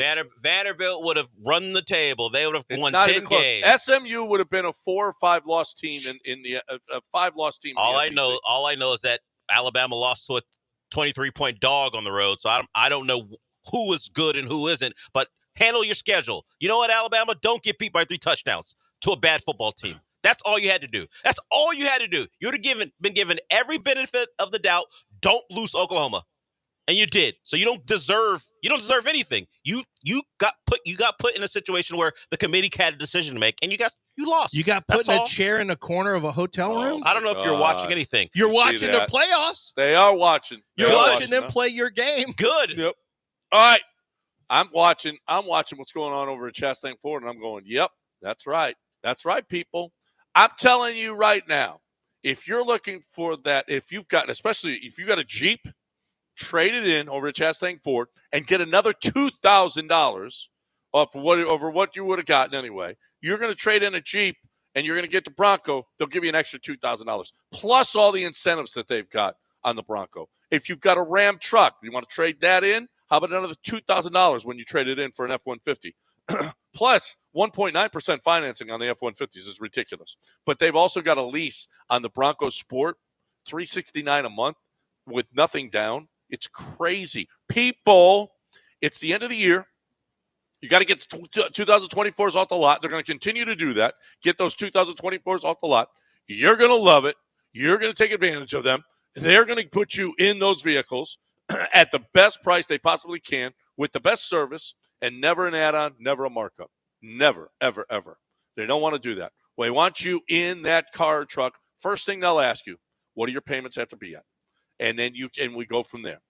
It's on 610 at Homestead, not Hempstead, just 5 minutes from downtown. You're looking for the best way to get into that Ford car or truck. I got one place to go, Chastain Ford.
You're listening to Houston's longest-running sports radio morning show. From the Veritex Community Bank Studios, here's John and Lance. Welcome back here on ESPN 97.5 and 92.5. Some thoughts from the listeners. First of all, a correction. Brian Thomas Jr. has 7 games of 70 or more yards receiving. He needs 3 more to hit 10, which would be a rookie record. 10 games of 70 yards or more. I don't ever want my baseball team giving out a deal over 6 years, says Coach Reese. Okay. All right. I learned that Coors Light can get you laid and or jumped at the bar. Okay. I don't know what that I don't know what happened to you, but okay. Wow. I wish met that was my on. wife at bingo, said nobody ever. Right? I agree with that. And, oh, yeah. Now the Saints are down. The Saints, man, that Saints-Giants game, talk about crappy football. Wow. And now Derek Carr is hurt again. And all I heard about was how these people who want to make a quarterback who's outside the normal group a thing, they do this every year. Spencer Rattler, this is the guy. Spencer special. Mm-hmm. Spencer. And I heard that. I'm like, okay, he's the guy that everyone tries to, like, it's their secret guy that they think. And then you saw who he was. It is. He'll be an NFL backup, maybe. We're going to do, since years. we didn't have any time, Del, we'll do ship talk on the other side, since this was a very quick one because you were yelling in the last segment. Oh, I just want to point out John and his love of Vanderbilt. They lost a 3-9 Georgia State team. Yeah. Because That's Georgia not State good. can bring it sometimes. That's a bad loss right so there. when we say Vanderbilt would have 10-plus wins in another conference. Notre Dame lost to Northern Illinois. Yeah, and then Are they went terrible? on, and they went on to still go 11-1. Vanderbilt went 6-6. Thank you. There's a difference between the two. Thank you. Okay. Vanderbilt just beat a 3-loss Vanderbilt beat Alabama team. Congratulations. So did Oklahoma. So when we talk about what Vanderbilt could do in another conference, beat Georgia State before you raise that argument. Yeah. No. Don't worry. Damn, they're badasses over there. Yeah, I'm sure. Yeah. Diego. Yeah. Let's go, Diego. That's my guy. They got beat in a former baseball stadium by Georgia State. Do you see what they're doing tonight on Monday Night Football? What? Oh, yeah, the Nickelodeon stuff? The Simpsons. Oh, Simpsons. Yeah, not Nickelodeon. Yeah, the Simpsons. Yeah, Nickelodeon's what they always do with the splatter and with the slime and all that. So it's the first time they've ever done this with the Simpsons. So how does this work? For viewers turning in, the Simpsons version of the game, players broadcast at the stadium setting, all plays will appear entirely as animation, and the game action will mirror what is happening in the actual game.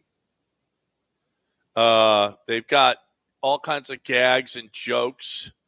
They've written 1,000 little short physical comedy bits and visuals that can pop up during the game.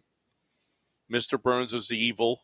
Okay. Imagine that. And then Dan Orlovsky and Drew Carter and we can't have Orlovsky, Mina Kimes and Stephen A. all are going to be. Well, you don't have to watch that broadcast. Delete. Yeah.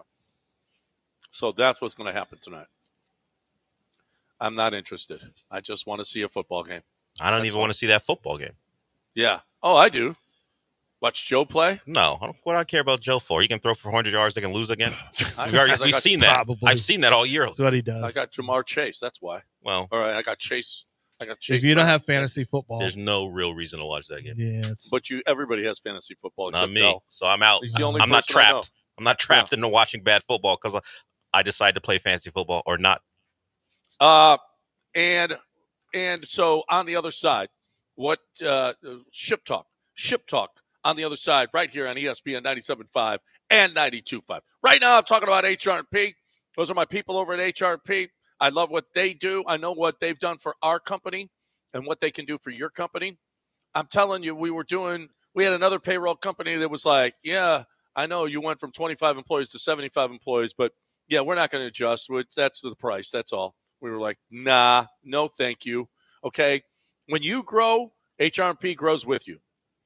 If your business right now is with some payroll company, some admin company, maybe they're not as good as you think.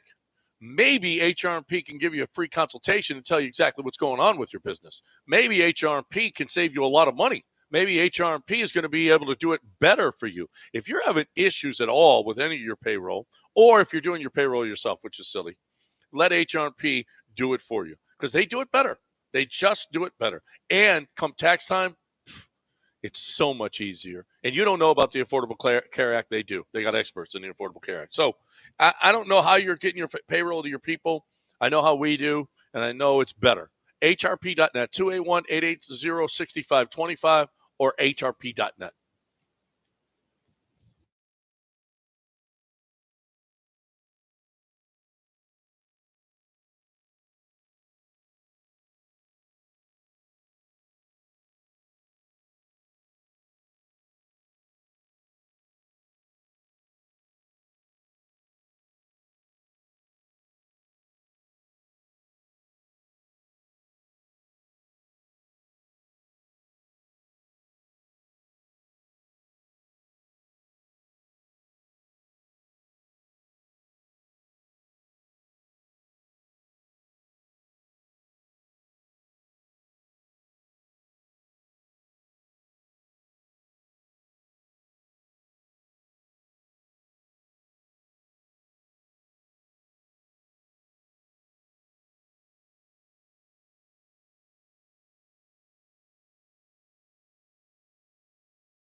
You're back in the Veritex Community Bank Studios with John and Lance on ESPN 97.5 and 92.5. Welcome back here on ESPN 97.5 and 92.5. All right, Del, we got some ship talk from this weekend. Love this segment. I like to hear people giving the business to other people. What do we got this week? Well, we're going to start with a clip you reference. Nick Turturro, famous actor, big Yankee fan, not thrilled with Juan Soto. A lot of them aren't thrilled with him for daring to turn them down. What happened to Juan Soto last night, Del? He chose the Mets for a lot of money. The Yankees were willing to offer a lot of money too. The Mets were just willing to offer more. So he went to New York. Steve Cohen he went big bank or bigger bank on the Yankees big bank. So here's Turturro, and I think I got all the curse words. Here's Turturro responding to the Soto news. Hey, Juan Soto, I got two words for you. F*** you. That's right. F*** you and the horse you rode in on. And the cavalry behind you. That's right, mother. Yeah, I'm taking it personal. We gave you our love. We gave you our heart and soul. It wasn't enough. You turned your cap around after the World Series. I saw that move. $700 million, $730. Yeah, it wasn't enough. It wasn't enough. Guaranteed years. It wasn't enough. You don't even choose the Dodgers. You don't even choose the Dodgers. You go off Broadway to the Mets. You don't want to be on Broadway? And you don't want to be Judge's guy? You don't want to be Judge's partner? Oh, that's right, Judge. Now it's your team. That's it. Let's stick it up his fucking ass. That's right. Let's go out. Let's get Burns, Freed, Bregman. Let's get Teoscar. I don't give a Now we're not fucking around. Take those fucking grungy, whatever those fucking, those stupid Mets. Fuck 'em.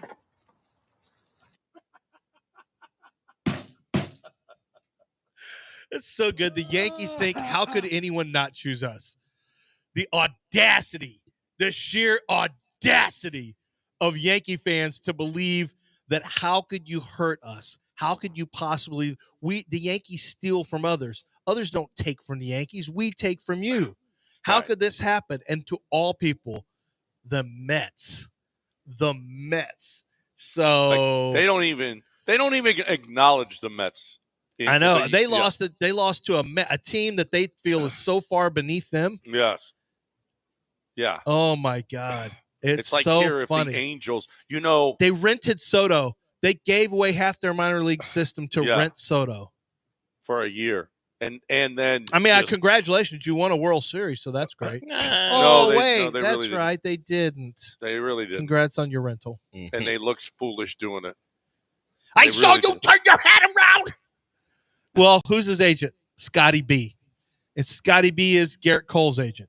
Scotty B will tell guys, hey, as soon as the game's over, you either get a Scotty B hat on or you flip that other hat around. You let people know we're not. It's the equivalent of erasing somebody off your social media profile. You start your leverage immediately. Don't you take any pictures with that Yankee hat on. Scotty B is going to hook you up.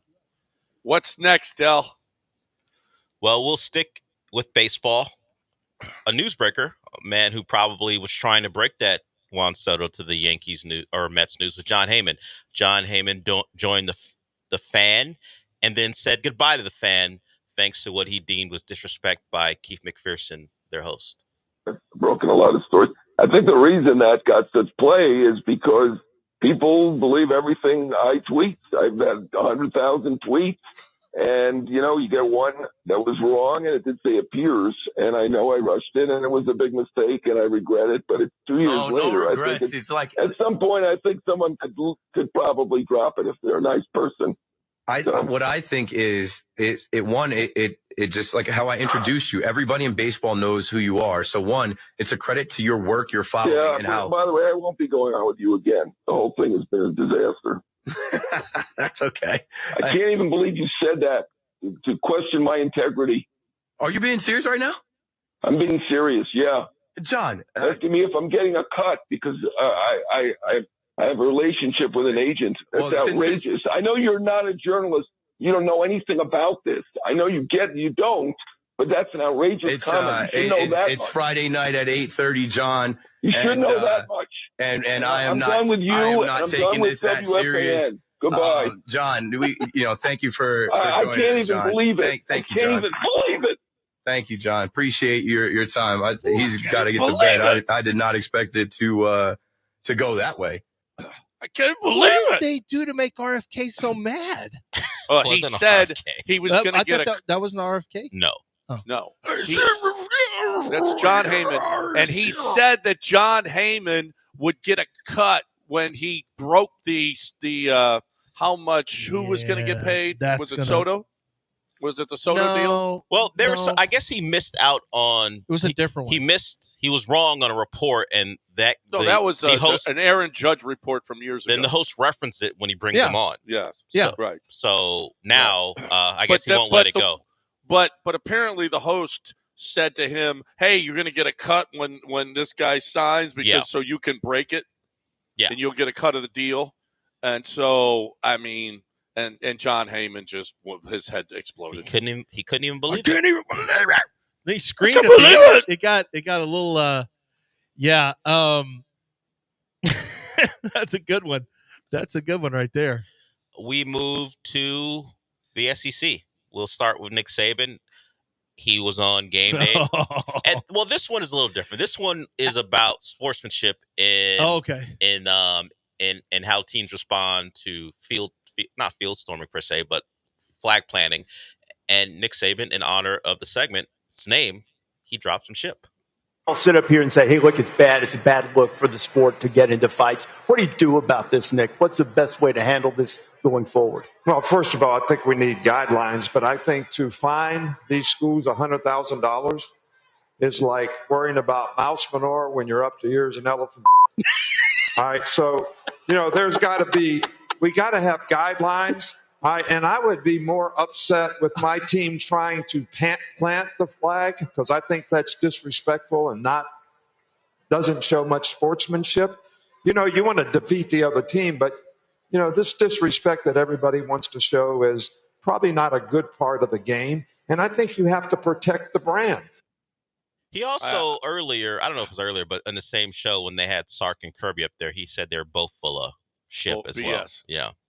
He said, I think they're both full of BS. Yep. Yeah.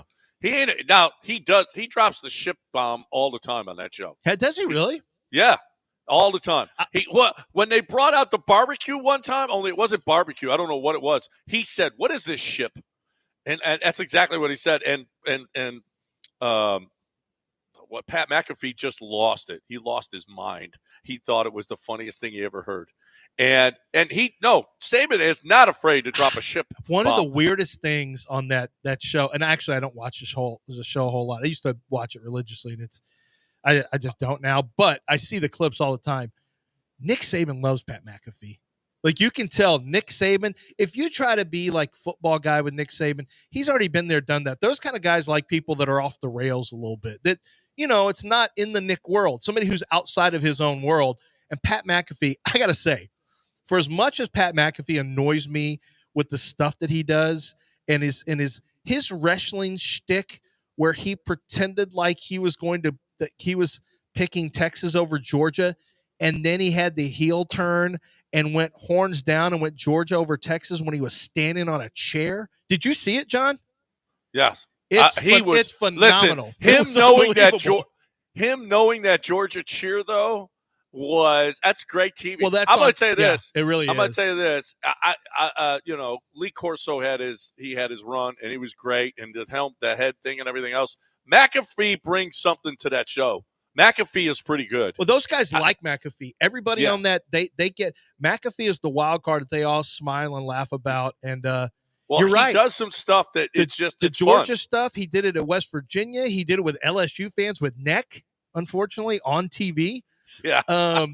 No, he knows. Like, he panders and plays. Like, he is a wrestler at heart. I know he punted, but he's a wrestler and showman at heart. And so he knows how to get his crowd work is incredible. I mean, it's really, he it really knows is. how to, he knows how to work it. He's good TV. No, he is. I don't watch his show, but I like him on game day. I like him on game day. He's on everything, which is a little bit annoying, but he works. He really works on game day. He really, like, I could do without him in a game, and they took him off the color commentary stuff.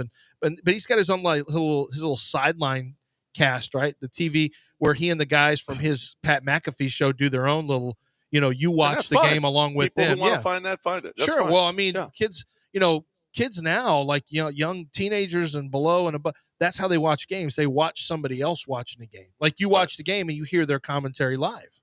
Del, you got anything else? Yeah, we'll stick with the SEC. We'll go to after the game. Poor Kirby had such a tough schedule. He wanted Greg Sankey to know how tough he thought it was. You get the first round bye. What is that? Oh, thanks, Kirby. We'll try that again.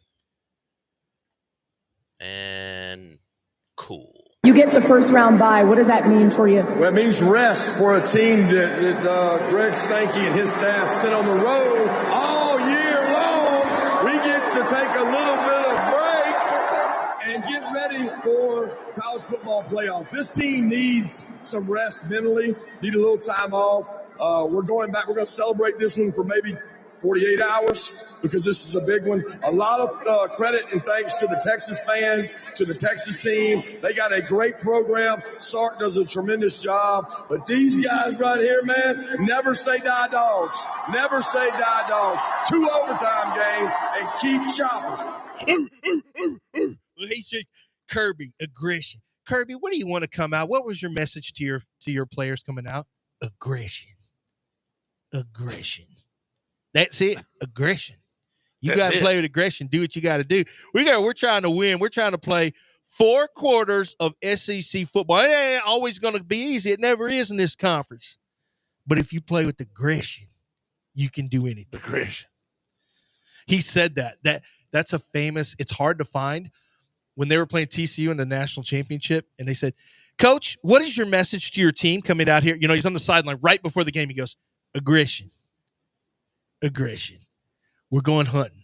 I told him, go hunt. We're going hunting today. And I was like, oh, my God, TCU is about to get beat by 40. I immediately knew I was on the wrong side.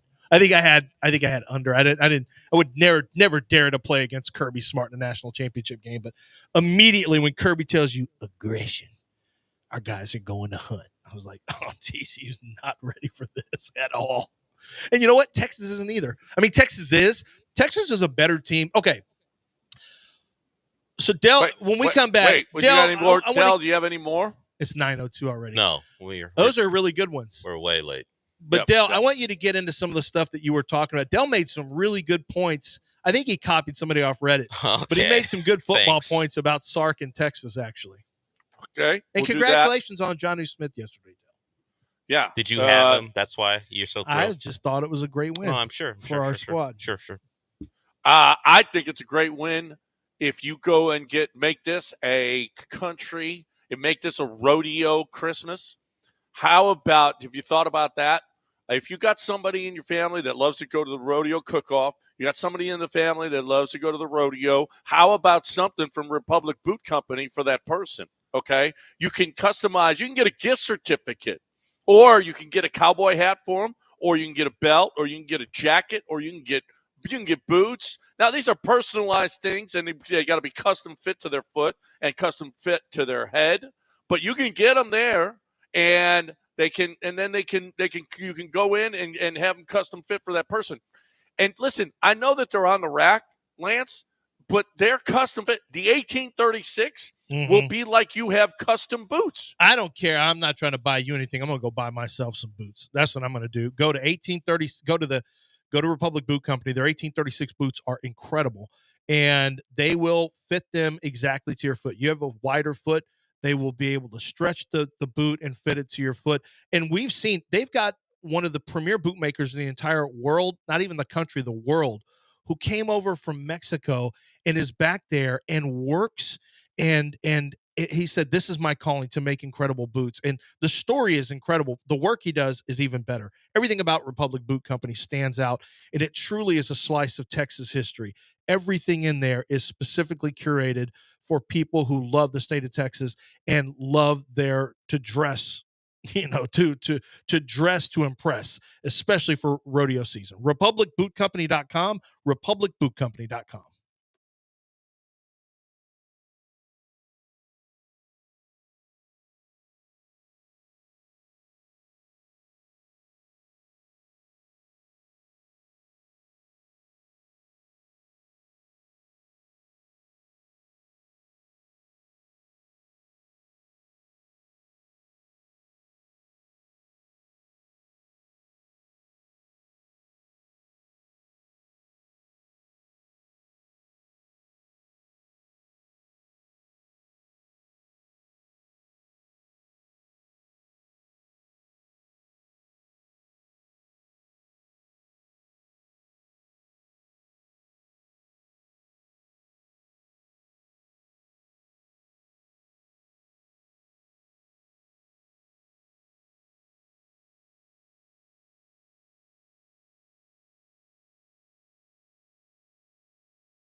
Welcome back here on ESPN 97.5 and 92.5. John and Lance along with Dell. Another hour here. Well, we got 53 minutes left, so get in a hurry. What do you want to talk about? We got Rockets winning last night. NFL, all the NFL games, the Texans were off, so we didn't have to pay nearly as much attention to it. We got Juan Soto. We got the college football playoff set. I mean, we had a big weekend, and so a lot of stuff, and we've been talking about it. So if you want to get in, hurry, 713-780-3776. We had Carol Cogslaughter call the show. He's none too pleased with the playoff committee, and it looks like it could be a secession from college football for the SEC. We'll see how it ends up this offseason. Who did you say was on the line, Dell? Well, there's Jeff Bagwell on a mobile. We got Jeff Bagwell on a mobile? Yeah. Okay. Let's hear Jeff Bagwell, who didn't have a great offseason 2 off-seasons ago, but let's see what he has to say now this offseason. What do you say, Jeff Bagwell on a mobile? Listen, Johnny, you keep up those comments, you'll be revoked from the private jet and the buying home plate seats, all right? Let me just say that to start with. Okay. All right. Secondly, I know they don't listen to you guys' show. I'm listening to the Dell show. Get some intelligences, and these wait times are horrible on the show. I'm normally listening to Jeff Luno's Disrupting Baseball podcast while I work out in the gym. But I did decide to catch an episode this morning and hear Lance, who's very smart when it comes to contracts. You know, Jim is making smart contracts. He's not doing things 6, 7, 8 years. We're doing contracts like 3 years for first basemen that have MVPs. You guys ever heard of that guy? What about 3 years for relievers that come in clutch in World Series? So, listen, what I'm trying to tell you guys is some off-season moves are right around the corner. We're going to make some big moves end of April, beginning of May. We're going to bring in some guys that still have some juice left in the tank. We're going to really revamp the Astros team. So I really appreciate if you guys would support the Astros and what me and Reggie are trying to do around there. And I'll hang up and listen. Thanks, guys. Well, apparently Reggie's no longer with the team, so there's that. Yeah. Reggie has left the organization and will no longer be part of the. I don't know if Jeff has heard yet, but we appreciate his service, though. Secondly, I know you made some great moves. I mean, what's the next move? Maybe Pujols? What would you think of Pujols for 3 years, maybe 60 or 70 million, Lance? I tell you what, I think a Verlander deal for 3 years at about 32 would look good right about now. You like that? Oh, yeah. He's in his early 40s, so. Yeah. I mean, it's a while before he hits his 50s, so. I mean, the Astros love giving him a lot of money, so let's just keep this thing rolling, man. Another Verlander deal. Well, 3 years. Yeah. Well, you got a former MVP, which is Pujols. Yeah, former MVP. He fits that. Well, but he's out of baseball. Verlander's right here in your own backyard. Yeah. I mean, he's got all of his rehab stuff here, too. I mean, it's perfect. Well, let's face it. Abreu should have been out of baseball, too. But that's another story. That's another story. 713-780-3776. That was Jeff Bagwell on a mobile. Apparently, he doesn't know that Reggie's no longer. Listens to Dell's show. No longer with that. Who's next, Dell? Gilbert is here. On a mobile. What's up, Gilbert, on a mobile? Yeah, how you doing, gentlemen? Yeah, we're good. We're good. You not care about me no more? You what? So? I know. What did he say? What? Anybody more? I believe. I don't like the food here no more anyway. The initial People one. used to come and hear some food, well, not anymore. I think he said. Nobody don't care about me no more. Yeah, that's what it was. No. You guys don't care about me anymore? That's what he said first. Not anymore. Not. He just said that. I'll be honest with you. The Chili's by my house literally closed down. The one I got your steak from, Gilbert, it literally closed down at over at Westheimer. The one that I go to. So that's put a little salt in my game, or in yours. Mm-hmm. Do you care about Gilbert? I care about Gilbert. All right, listeners, do you care about Gilbert anymore? Do you? We've had listeners step up. Nobody don't care about me no food no more. Yeah. They want to take me off against the other team, a long time ago, Who do the Texans Nobody play? don't seem to care about me no more. Who do the Texans play this week? They played Miami Dolphins. Maybe it's time for you to make a threat, Gilbert. They lost to the team last time. Why don't you make a little threat and say that the Texans are going to lose unless you get your food? That's it, Gilbert. That's how you win. Yeah, that's the biggest thing. Yeah. And also, Lance, are you Yes. there? Yeah, I'm here. Well, The picture I of heard that Colleen Wolf sent me a autograph picture again. You never got it yet? A second one? No, I have not been able to get a. Yeah, I have not been. I'm probably not going to be able to get a hold of her until after the season's over. Is the problem? Yeah, gotta wait till after the season. Somebody out there, please bring me some food anyway.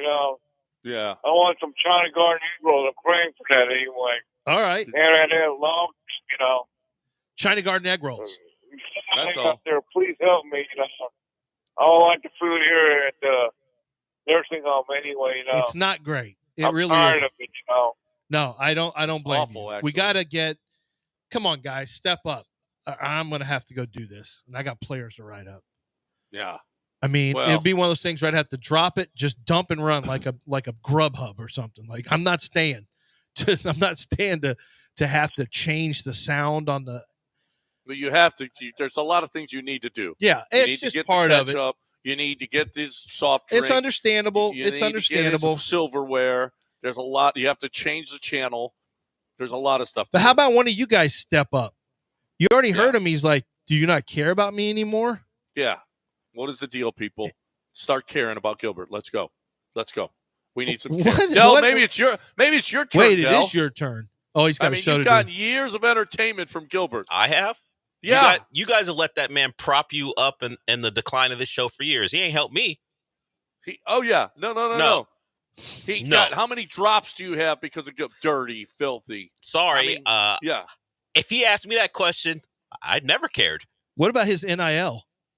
We can give college players millions of dollars, but Gilbert can't get some egg rolls. Where's John Daspit for his that? egg rolls for NIL? His name, image, and likeness and Carol? sound is used all the time. Well, who's going to pay for that? Carol's a provider.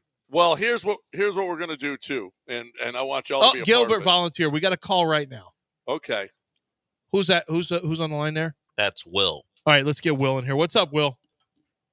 All right. I'm bringing a mistake. Okay. I need his information, though. Gilbert, where do you live? Well, bring Gilbert on, as a matter of fact. I'm just curious to see how this call goes. He's on. Gilbert, did you hear that? What's that? How does he like his steak? How do you like your well steak? Done with ketchup? Yeah.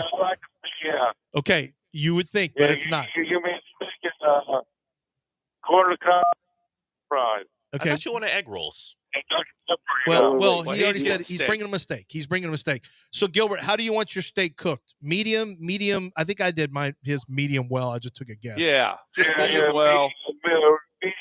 Medium. Medium. Yeah, okay, medium. He wants the steak medium. If you can get corn on the cob. French fries and corn on the cob. Yes, and Dr. Pepper. And a drink.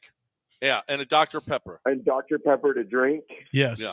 Yes. Okay, I'm taking this down. I feel like a DoorDasher. You're a waiter. All right, Telling you. Gilbert, I need to know where to go. Sharp View. Yeah.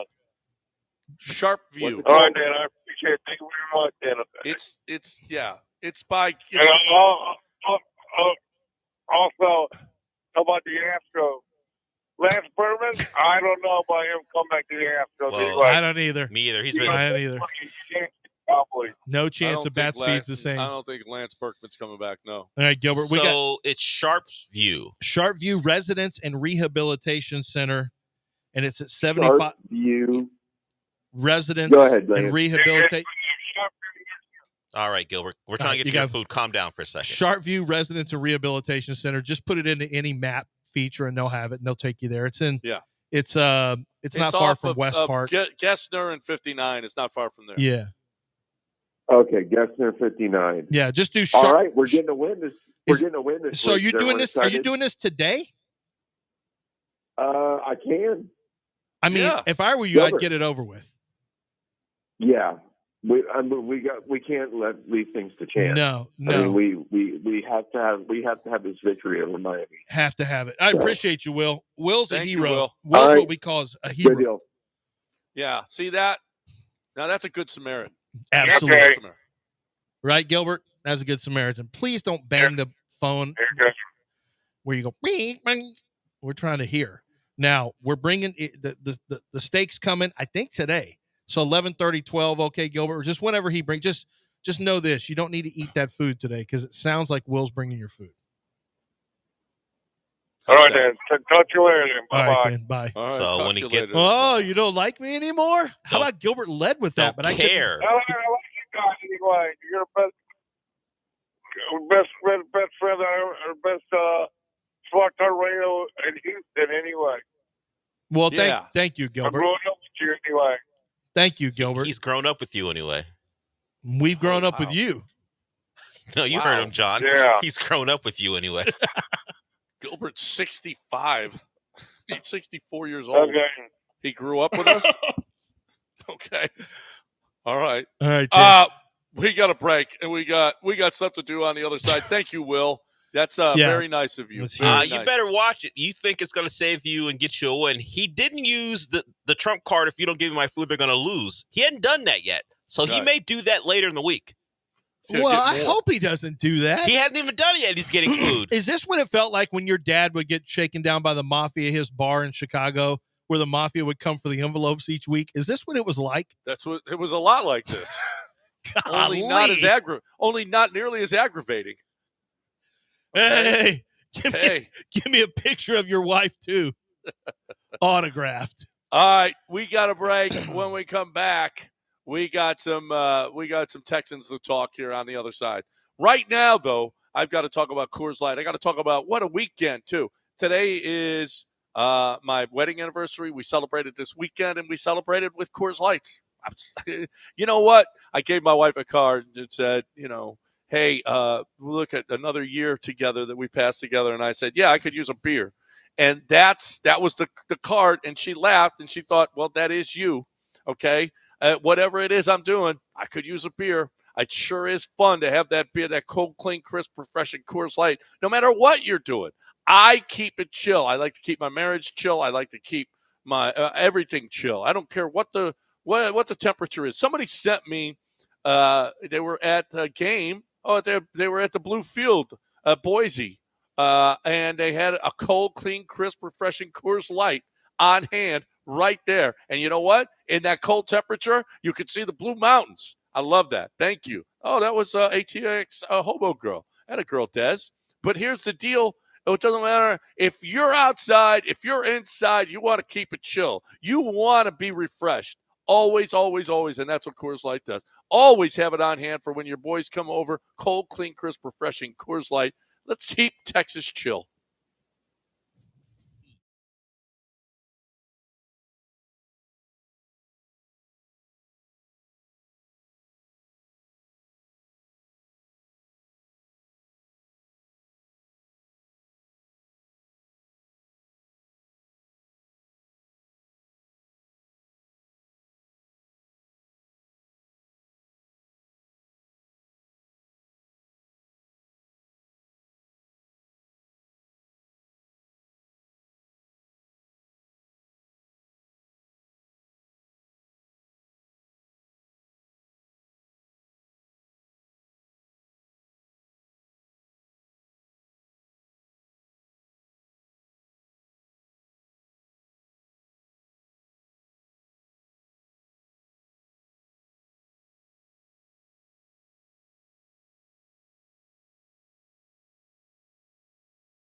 You're back in the Veritex Community Bank Studios with John and Lance. On ESPN 97.5 and 92.5. All right, Del, I need some splaining to do here. How did Aaron Rodgers throw for over 300 yesterday? The Dolphins' defense is older than you'd like for a team who had aspirations. A lot of the guys they depend on are in their upper 20s and their 30s. How Calais Campbell's playing a lot of snaps at 30 years old. They have worn down. That's what it was. They couldn't get pressure with force, so they had to blitz, and Aaron Rodgers took advantage of it. Their defense that doesn't respond well when the first set of downs doesn't go their way. Like if they give up a 3rd and long, you can pretty much guarantee they're giving up points, which would certainly help the Texans. So that's my take on it. They are older. The thing is, they may get Bradley Chubb back off of IR. He practiced last week. He didn't play, but there's a thought he could play against the Texans, so they'll get one of their pass rushers back. But they're depending on 29, 30, 30-plus-year-old guys, and that's not how you build a defense. How is Jalen Ramsey playing? He's okay. He's been better in blitzing than he has been. Like they've isolated him against Garrett Wilson. Garrett Wilson made a couple plays on him, but he's been fine. They have had issues in the slot and that other corner because they've had Kendall Fuller's had concussions. He came back from his second concussion on Sunday. So, but they should be as healthy as they can be unless some injury pops up in their secondary for the Texans on Sunday. Go ahead. So, if Aaron Rodgers is throwing for 339, of course you're going to. Has Chop Robinson not been? He's picked it up. He's the pressures are there. He's picked up a couple sacks. Like I said, if they get Bradley Chubb back, that'll help. That'll help the pass rush. They're not great at linebacker. They already had to drop David Long. He's now playing in Detroit. Too many field goals this year too. Well, not enough executing. Well, they scored 32 points. I mean, since Tua's been back, they scored almost 28 points per game. So they're putting points on the board. And we saw them close late against the Jets. They're a team that obviously has questions, but the problem for the Texans, I guess, is they're going to put a lot into this game. They're in desperation mode, trying to get back in the playoffs. It's one of those games where the narratives are you can't beat a good team, you can't win on the road. They don't have to deal with the cold. They get to play indoors, and they get to play a team that is a good team by record. But how good do we think the Texans are? So the Dolphins are going to look at this game as one they can get, and they need to get the rest of them. So the Texans are going to get a desperate team on Sunday. So last time the gauntlet went Jets, Lions, Cowboys. This gauntlet goes Dolphins, Chiefs, Ravens over an 11-day period. They're playing 3 games in 11 days. They played this one on Sunday, then they play Saturday. Then they really have to have this one. I mean, they have to. This one is the one they got to have. Yeah, and this gets them to 9 wins. This gets the they're Texans? 8. The Texans are 8-5. Yeah, 8-5. So this would get them to 9 wins, and it pretty much seals the playoffs for them. It may already be sealed. Playoffs may already been sealed, but you know what? I think that's been a foregone conclusion. What you want to see now is a little momentum heading into the postseason. True. What you want to see now is playing better football than they played.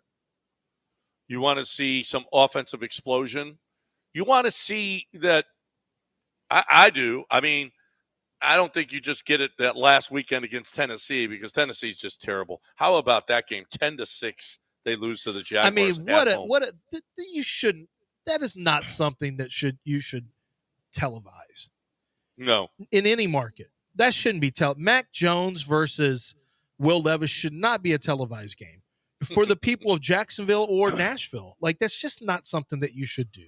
Well, locally you have to, but I would highly doubt that game was shown anywhere else in the country. But I don't know what the opposite of lived up to the hype, but it lived up to the expectations of poverty quarterbacking and poor football. Yeah. That was everything it was guaranteed not to be. So terrible. Start to finish, terrible. Yeah. Del, do you feel like the Texans will be able to move the ball on the Dolphins like the Jets did? I think the Texans will have opportunities, but can they protect the quarterback? Because the Dolphins like to play games with their tackles, and Chop off the edge is a guy that you have to deal with. He's a rookie, but he is a explosive. Lance knows about his draft status. I think Laremy Tunsil may be a guy trying to get early starts because Chop is going to try to beat him around the edge. Is he rushing off that side primarily? They switch him. He's not So primarily he's not a skilled rusher, John. He relies on his athletic gifts, which are substantial. I mean, he is a really, really explosive athlete with good bend and speed, but he's not going to beat you with great hand fighting. Like, I'm sure he's learned to move here or there, but I could see him giving the other side, Titus Howard, some real problems with his speed, his get off. Yeah. I could see that being a real issue. Bradley Chubb is on one side and he's on the other. And Chubb is like a highly skilled rusher, and then Chop is just a highly explosive athlete. But you know what's funny is that the one area where CJ has really struggled this year, and the general fan may not really think about it a whole lot, is his ability to step up in the pocket and still see the field. His pocket mobility has been terrible. He's sliding into pressure. He's moving directly into pressure. He's not navigating the pocket to where he can still get the ball off and make a throw. Like, it has been an issue for him that once you collapse his edges a little bit and CJ has to move up in the pocket, bad things happen when CJ moves up in the pocket. It's not been good this year. Yeah, and Calais and Zach Sealer are probably the strength of that defense. So those are the two tackles, the inside guys you have to deal with. I think the Texans and Joe Mixon may have a nice day because the Dolphins linebackers aren't good in run defense. They've just been bad. So that's a spot to take advantage of. So we haven't seen a lot of that for the Texans, at least recently. I think that's a spot where they can actually make some moves. I think they have to stay out of 3rd and long because that's where Anthony Weaver, remember that name, he'll get tricky. He'll try. Anthony Weaver. This is going to be easy. Well, it's been years, and he's been in Baltimore. He's not bad here with the Dolphins. I think he's the one on 3rd. If you get the 3rd and longs, which the Texans have done a lot of, he'll start to play the games, and we'll see how the Texans and the CJ have handled that. They haven't handled it very well all year. So I would say, it's obvious, stay out of 3rd and long. And run the football because the Dolphins have had issues, and the Jets did that, and that kept Rodgers in favorable down and distances, and that's where he took advantage. Well, the other side of that coin is when the Dolphins have the ball, they've got Tyreek, they've got Achane, they've got Jonnu Smith too now. But the speed that they have at every position. Is Mostert out? He was out. I don't know if he'll play. That is. Their speed is phenomenal. Their speed kryptonite. Their speed is a real problem, and the concern is Petrie. Yep. Like, how do you? Is he going to be back? Stingley can stay with people. Who's going to take Tyreek out of the slot or whomever? Oh, Jesus! I mean, Petrie on Tyreek, you should be fired if you let that happen. So the Texans, their pass rush helps to mitigate that. The problem for them on Sunday would be the Dolphins have built their offense where they mitigate pass rush. You just got to zone up. It's not something they allow to happen. It's 47 dropbacks yesterday, and Tua didn't get touched once. You got to zone up. You got to zone up. You can't play man to man against the Dolphins. You can't. They're too small and too fast. You can't. Stingley's going to have a hard time on these guys because it's just the style of wide receiver there. They're not true outside wide receivers. They're built for speed. Who's the 3rd wide receiver? It's Devon Achane. He's their 3rd guy. I mean, really? In name only. It's the 2 tinies, and there's no 6 foot. Jalen Wright? No, he's a running back. But there's no 6 foot wide receiver? Smith is their 3rd receiving option if you don't want to include Achane in the mix. Yeah, and they'll run some 2 and 3 tight end sets. Like, McDaniel he's pretty clever. He got right down the field out of nowhere, just started throwing tight end screens to just catch and run stuff to Jonnu Smith, who hit big plays. This is going to be a tricky matchup for the Texans, but I think the pressure from the Texans is going to be a big concern for the Dolphins. They don't. I know they were good yesterday, but this is a whole different thing. Well, it's overall. They don't allow for that to happen. I mean, you can play games. If you want to play games, that might trick the offensive line, but if you're just going to go straight for, their entire offense is built around mitigating that. So the Texans are going to have to get them in distances where the pass rush can get there. But you look at how the Dolphins play. it's out of the hand very quickly, where the guys aren't even part of the games. The Jets, the Jets can rush the quarterback, and they could not get to him because the ball was out. Well, that's going to be a problem. If he's on time, if he gets out and he's hitting guys slashing, Lance, on a bunch of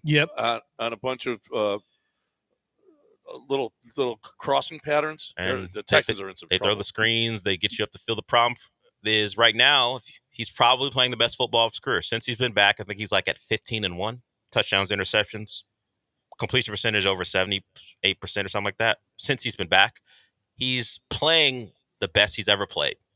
It's not a great time to face him.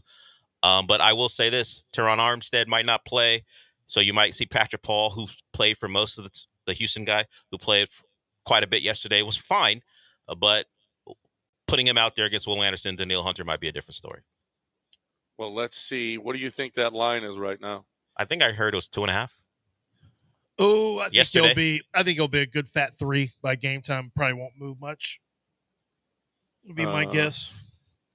At this point in our lives, what is it, John? -2.5. Yeah. 2.5. I bet Texans, it goes to 3. Oh, you think? I don't know. I think I a lot of people are going to be on the Dolphins. Coming off a bye, Texans at home, coming off a bye, swarm. Everyone yelling swarm. Who's yelling that? But the fans are all yelling swarm. Who's saying that? Fans say swarm. All right. I'm yelling about ProDunk right now. ProDunk.com. That's my man Keith Tate making the best goal in the history of goals. I like to use superlatives with my people. Well, there's a reason for that. There's a reason that I use superlatives because I think they're all the best. I do. I think that this is the best ever, the best goal in the history of goals. I'm going to stand behind that. I'm always going to stand behind a Keith Tate goal. I had one. We had one at the house, and that ProDunk goal was the best goal ever. Raise and lower, and we had to crank it. Back in the old days, we used to have to crank it. Now you just push a button, okay? Well, we had to crank it. It was work, okay? Not really. It was easy. But you can raise and lower the goal so the kids can actually enjoy the goal. The installation is fantastic. They'll set up stencils on your court. They'll do it all. ProDunk.com. There's only one place to get that goal. Tempered glass backboard, unrustable stanchion. You'll love it. The wife will love it. The kids will love it. The kids will actually be able to play on it. Dad, don't get them a goal, that wobbly goal with the sand in the base, and you can't lower it so the kids can't even enjoy it. They're not going to enjoy it. They're not going to go out and play. They will play with the ProDunk goal. ProDunk.com, ProDunk.com. Go see for yourself. Every kid on the website is dunking. It's so much fun. ProDunk.com.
You're back in the Veritex Community Bank Studios with John and Lance. On ESPN 97.5 and 92.5. All right, welcome back. Anything we missed from this weekend, Dell, that we have yet to talk about? We hit on most of the stuff, I think. Well, more talks of the Astros seriously trying to get rid of Ryan Presley. That is out there, that they're actively trying to get rid of him. As they should. That's just good baseball moves. Good. It's just good governance. I think that's just sound baseball. And this is about their budget crunch. Not all about performance. They know they've got financial issues they have to deal with, and Ryan Presley is one of the people salaries they want to shed. Yeah, I can see that. I mean, is that bothersome to anybody? I mean, Abreu moves into the 8th inning. I don't know, Taylor Scott or whomever can go the 7th inning. Whomever, I don't mind at all because let's face it, I don't know, and I would imagine the Astros have lost all confidence in Ryan Presley in the 8th inning, right? Oh yeah, I would think so. I mean, they tell you no, but I mean, I don't think you're getting rid of that 11. Those lion eyes can't lie. I don't think you're getting rid. I don't think anybody's like, oh, I can't wait to get that $11 million a year. You're going to have to pay some of that. Yeah, right. Probably, yeah. But if I'm going to pay some of it, I want a good player back. No one's going to give you a good player. I want a prospect. I want a prospect back. They may look for an arm. Actually, they could look for, a middle inning type pitcher. They could. I don't know what you get for Ryan Presley. What do you get? Like, he's an expensive. Yeah, you can't take on the whole salary if you're another team. What are you looking for? He's not a closer. He's not coming off of a very confident 2-year run. I don't know if his stuff is as good from a spin standpoint, and obviously teams will have access to all that, so they'll make a determination about whether or not his stuff is still as good, and is he just missing his spots? Is it a confidence thing and he needs a change of scenery? I don't know. But my guess is you're not going to get a whole lot. Moving Ryan Presley is probably, you may have to eat 40% of the contract that's left, maybe. And then you probably get an A-ball guy. Not a lot back. Yeah, you'll have to pick up $3 or $4 million of that, I would imagine. And you know what? I think you're better off just paying that and not having him come in the 8th inning. You already dumped 2 bad contracts. He gave you Here's good another years. one. You got titles. Yeah, he was good. He was good. But relievers don't there's a difference between starters are usually really good. Starters are static. Relievers are mostly fluid. It can change on a dime. What are the odds of getting a 4-year run for any reliever? 4 good years. For a starter, no problem. You can have 4 good years for a starter. That's not that big a deal. 4-year run for reliever. Brad Lidge was incredible for the Astros, and he ran into a problem after 2 years as a closer. He ran into an issue. It's hard for relievers because they have smaller sample sizes. It's hard for relievers to stay on good runs. Like the nature of the reliever position is to be up and down. That's why any long-term contract, like for Josh Hader, that really flies in the face of expectations for a reliever to stay. Now he's had a pretty good run, but when you look at Josh Hader, there were some questions. You could, when you go back and look, there were some questions about why you would give him a 5-year deal. Where most relievers, I would say, good closers, 4 years probably should be your max. But regardless, he needs to pitch a little more consistently. But yeah, you're going to have to get away from Presley. He's mentally, I just think he's done. And for the money you're paying him, that's just not going to work. Yeah, no. And here's the deal: is just like with Abreu, you can't keep if he's hurting your team, which I think Presley is hurting the team. I do, and it's a shame. But he's not good anymore, and you can't bring him in the 8th inning anymore. You just can't. So what are you going to do? He's not going to sit there. He's going to work the 6th inning. It's going to be even worse. Brian Abreu needs to move into that 8th inning. I don't think there's any question. So what you got to do is you just got to get him out of here. You just got to get Presley out of here and hope that you make find another Taylor Scott this offseason. Yeah, that was a pretty good find. That was a nice one by Dana. No question about that. He pitched well. He pitched more innings than he ever had in his life, but and it caught up with him. But he sure did give you a lot of good innings. That's for sure. All right, I think that's it. We got a break, and when we come back, news of the weird coming your way. We finish up strong right here on ESPN 97.5 and 92.5. But right now, we got John Daspit to talk about. John Daspit is a personal injury lawyer who is going to make sure that there's accountability. In this world right now, accountability has fallen by the wayside. It really has. We see it in sports. We see it in general, in the world in general. And, when it comes to insurance companies, they count on the fact that they won't be held accountable. That's why they're able to squeeze so many of you, and so many of you have horror stories about dealing with insurance companies. You're not set up to deal with an insurance lawyer. They're supposed to beat the brakes off of you because they're going to intimidate you. They're going to push you, and frankly, they are going to try to get you to settle quickly so that you don't have a chance to call someone like John Daspit, or not someone like him, John Daspit himself, and have someone fighting for you like John Daspit will. He'll make sure that all those bills are paid, that your pain and suffering is properly compensated for, and that anytime you miss from work, that is going to be taken care of as well. That is not something that you should have to stress about, that you can't get to work because of your injury. John Daspit makes sure that he is going to fight for you and be on your side. Hold the people who cause injuries through negligence accountable, and make sure the insurance companies take care of you the way they're supposed to. 713-CALL-NOW for John Daspit. That's 713-CALL-NOW, or go to daspitlaw.com.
All right, welcome back here on ESPN 97.5 and 92.5. Do you guys have any idea what was named the most dangerous Christmas song you should never listen to while driving? Grandma got run over by a reindeer? No. Mr. Hanky the Christmas Pooh? No. Not even close. It's Frosty the Snowman. Huh. Mm-hmm. Is there a study commission that shows that, or how do we know that? It was a study. That's it was right. a study, okay. Against listening to, it says, after evaluating a lengthy list, Frosty the Snowman, first recorded by Gene Autry and later that year by Jimmy Durante, was named Insurance-Opedia as the most dangerous to drive to, skidding to number one with a potentially crazy-making 172 BPM. I don't know why. I'm not sure why that's the case. Beats per minute. As the holiday season approaches, it's important to stay away from influences. Frosty the Snowman just didn't seem. All I Want for Christmas Is You, number 2. Feliz Navidad, number 3.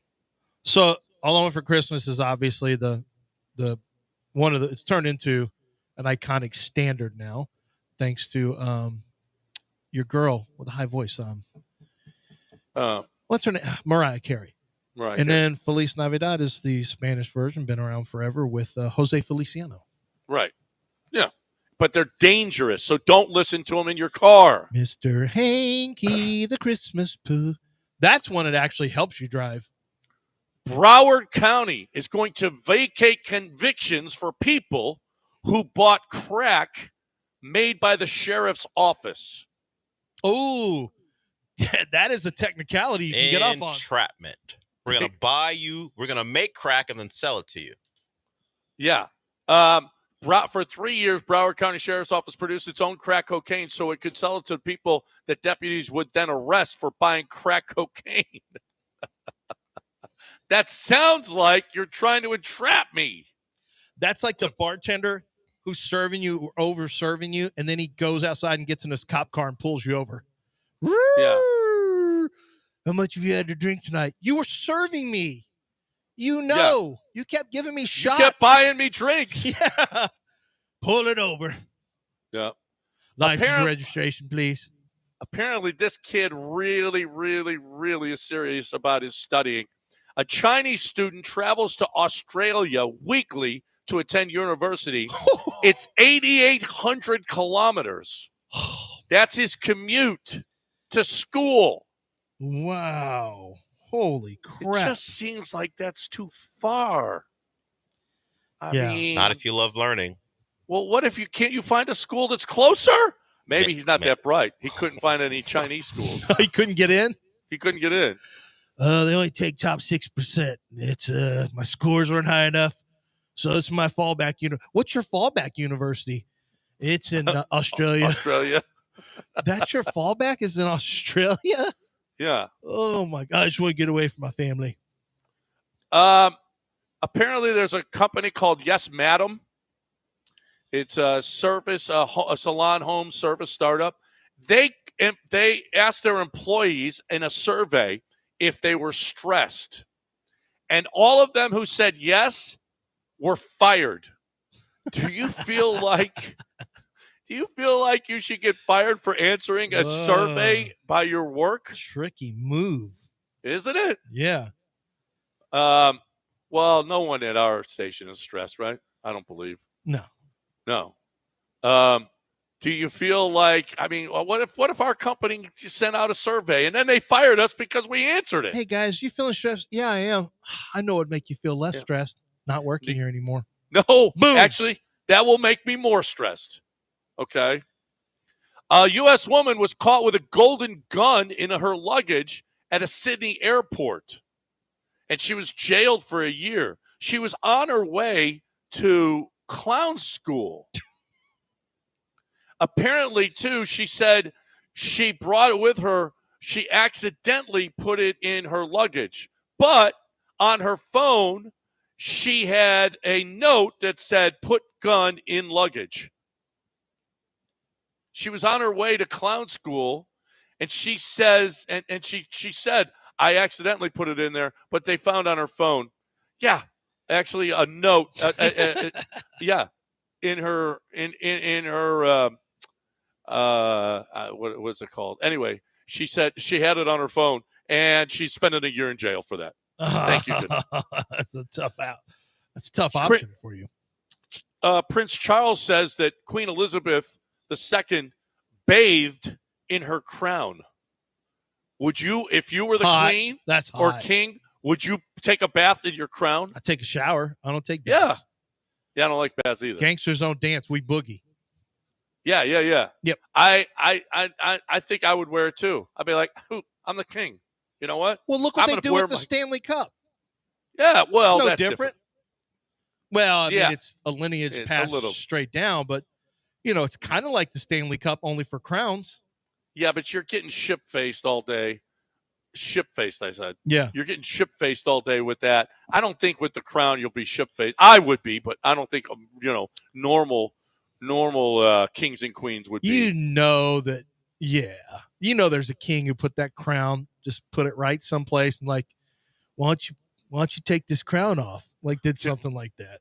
Yeah. Well, the accusation used to be that Heisman Trophy winners would have it in their trunk and they'd go to the bar. Oh, look what I brought. Look what I got with me. My Heisman Trophy. How you like it, ladies?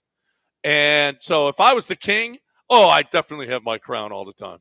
Hey, what do you think about the king? It's good to be the king. Is that a crown? That's right. Yep, that's right. That's right. You got one? Frankly, the crown might work better than Heisman nowadays. I would think. I would think a crown would work just fine. Yeah. You want to be a princess? You got any royalty in you?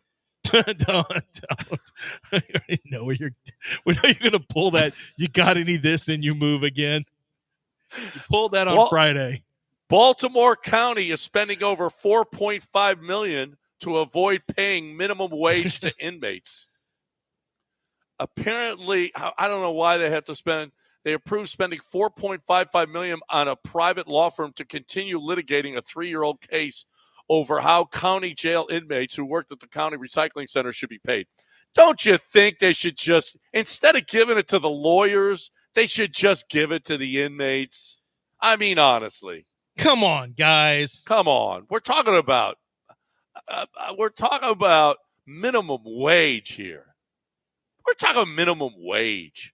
Let's go. Instead, they're going to give it to some foofy lawyer. That's just awful. I'm a man of the people. I want inmates to make money. I know. Look at you. This is a new platform you can run on. I know, right? Pay the inmates. We'll see how you do. I don't think I'll do well at all. Edinburgh, a university, is warning its students not to be snobs. Do you think if you go to Edinburgh University that you're going to be a snob? That you need to be warned by the university? First of all, you know how I know that you're not from Edinburgh? Because they pronounce it Edinburgh. Edinburgh. It would be Edinburgh. Well, they don't say Edinburgh. The good people of Edinburgh would never be this snobby. Stop being a bunch of daft ninnies. Well, apparently, no. If you are from Edinburgh, you are going to be snobby. So they have to warn you not to be. So that's a university I wouldn't go to. You know why? Man of the people. Mm-hmm. Just because you say that over and over again doesn't make it true. Make it real. No, it's true. No, it's true. It absolutely. A man of the people wouldn't have to tell people he's a man of the people. Man of the people. That's what I'm saying. We're done. Mopey and Mapes next. What do you got in your little show today, Del?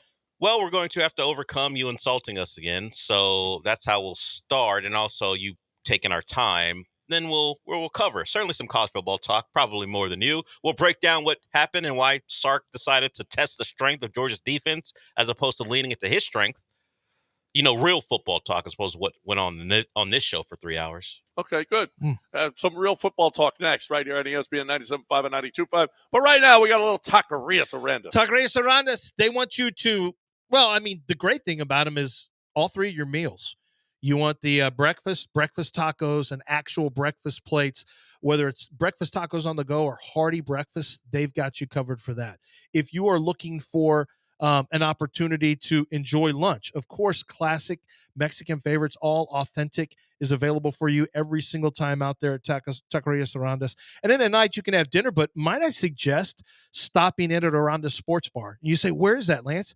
It's in your local Taqueria Sarandon, because they are turning their bars into sports bars. So when you pull up at the bar, you're actually pulling up to your own full-service sports bar with a different menu to choose from, drink specials, beer, wine, margaritas, and so much more. All available. Great food, and the TVs turn to the games that you want to watch. So bring your friends, pull up, and that's your new spot for food, for fun, and for a chance to really have your own home base, where somewhere where you can go see your best games and have your best food and drinks and a lot of fun. It's going to be Taquerias Arandas and Aranda Sports Bar. Stop in today.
Is this the first Monday in in like 3 months where we haven't had either a Texans review to get to or a Texans preview to get to.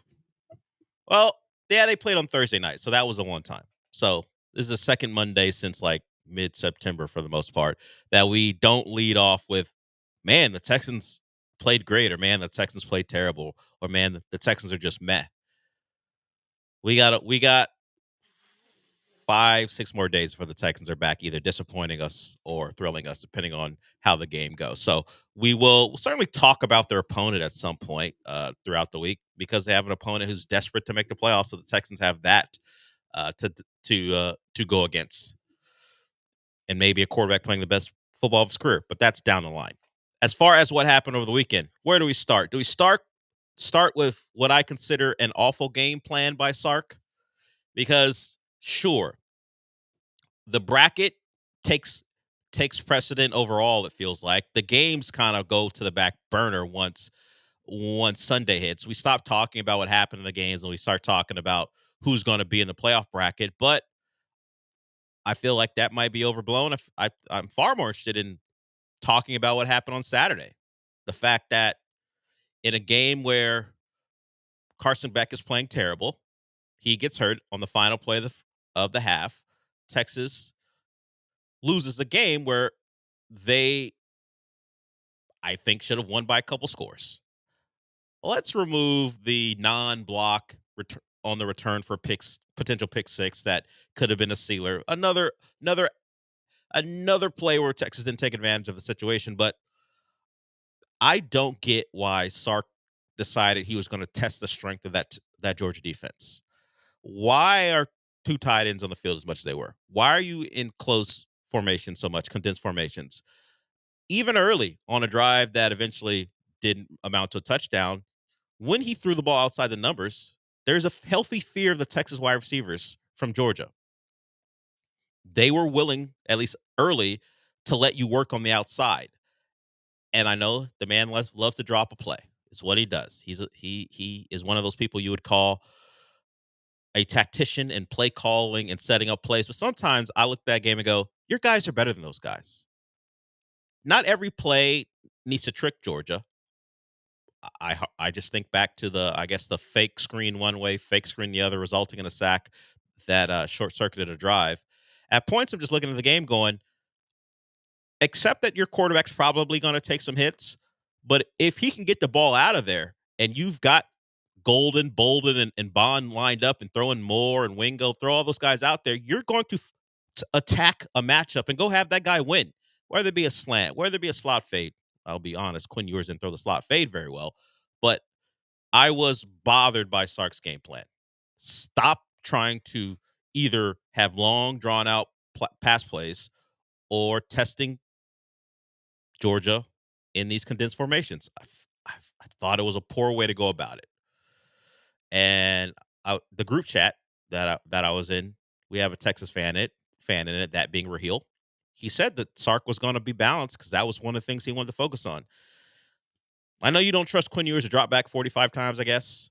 But in that game, the quick game, where was it? Getting the ball out to those fast guys and making a Georgia guy miss and turning a 5-yarder into a 10-yarder. Testing them on slants, testing them on go balls. Things that Quinn doesn't have to think a lot about. I was bothered by the consistent willingness to go, you know what, I'm going to bring Georgia's front seven into this game. Make them a part of this game, where I would have tested their back five, their safeties, their corners, and see if they could hold up. And they didn't do it, and eventually it became a Georgia type of game. Texas had a shot early to go put up a couple scores and change the complexion of that game, and they didn't do it. They allowed Georgia to find their rhythm, particularly in that second half. And of all people, Gunnar Stockton making enough plays. He wasn't good. That interception was awful. Well, Georgia knows that guy can't win a game for him, so they just asked him not to lose a game for him, and he almost did that anyway. So I took issue with the Sark game plan. I thought it was a poor way to use your talent, particularly when your starting left tackle's not playing. Sean, you watch the game. You watch all Texas games. What did you think of how Sark went about trying to win that football game? It is a tough spot to be in, to be like, you can get after the Georgia secondary. The problem is you have to block the Georgia front to really take advantage of that. So they're like the wide receiver screen stuff, like they're going to be all over that. Yeah. Georgia's corners are safeties, more or less. Pretty much. They're just big, great tackling. physical dudes, yeah. Yeah, you see it in when they do the screen game or the little dump offs. Like they make the tackle. Like they don't get bounced off of and miss the tackle or whatever. So you do have to go for like the Matthew Golden chunk plays, the slot fades in the red zone that Quinn Ewers can't throw. Not anymore. You do have to go with those, but to do that again, you're like you said, putting the ball in the hands of Quinn Ewers. You have to accept that every throw. There's like 3 things that could go wrong with Quinn Ewers. Sure, I get it, but to beat a team like that, you have to accept that your quarterback's going to take a couple in the chops. He's also going to have chances to make plays because that's what Georgia wants you to do. Yeah, they want you. I mentioned throwing short. Obviously, I didn't want that to be the entire game plan, but get your guys out in space. If they can break a tackle, who knows? Who knows how far that play will go? But you watch Georgia consistently, and this is what you did with Alabama as well. Alabama, if you want to play them in a 10-yard box, they'll eat you alive. They're at their best.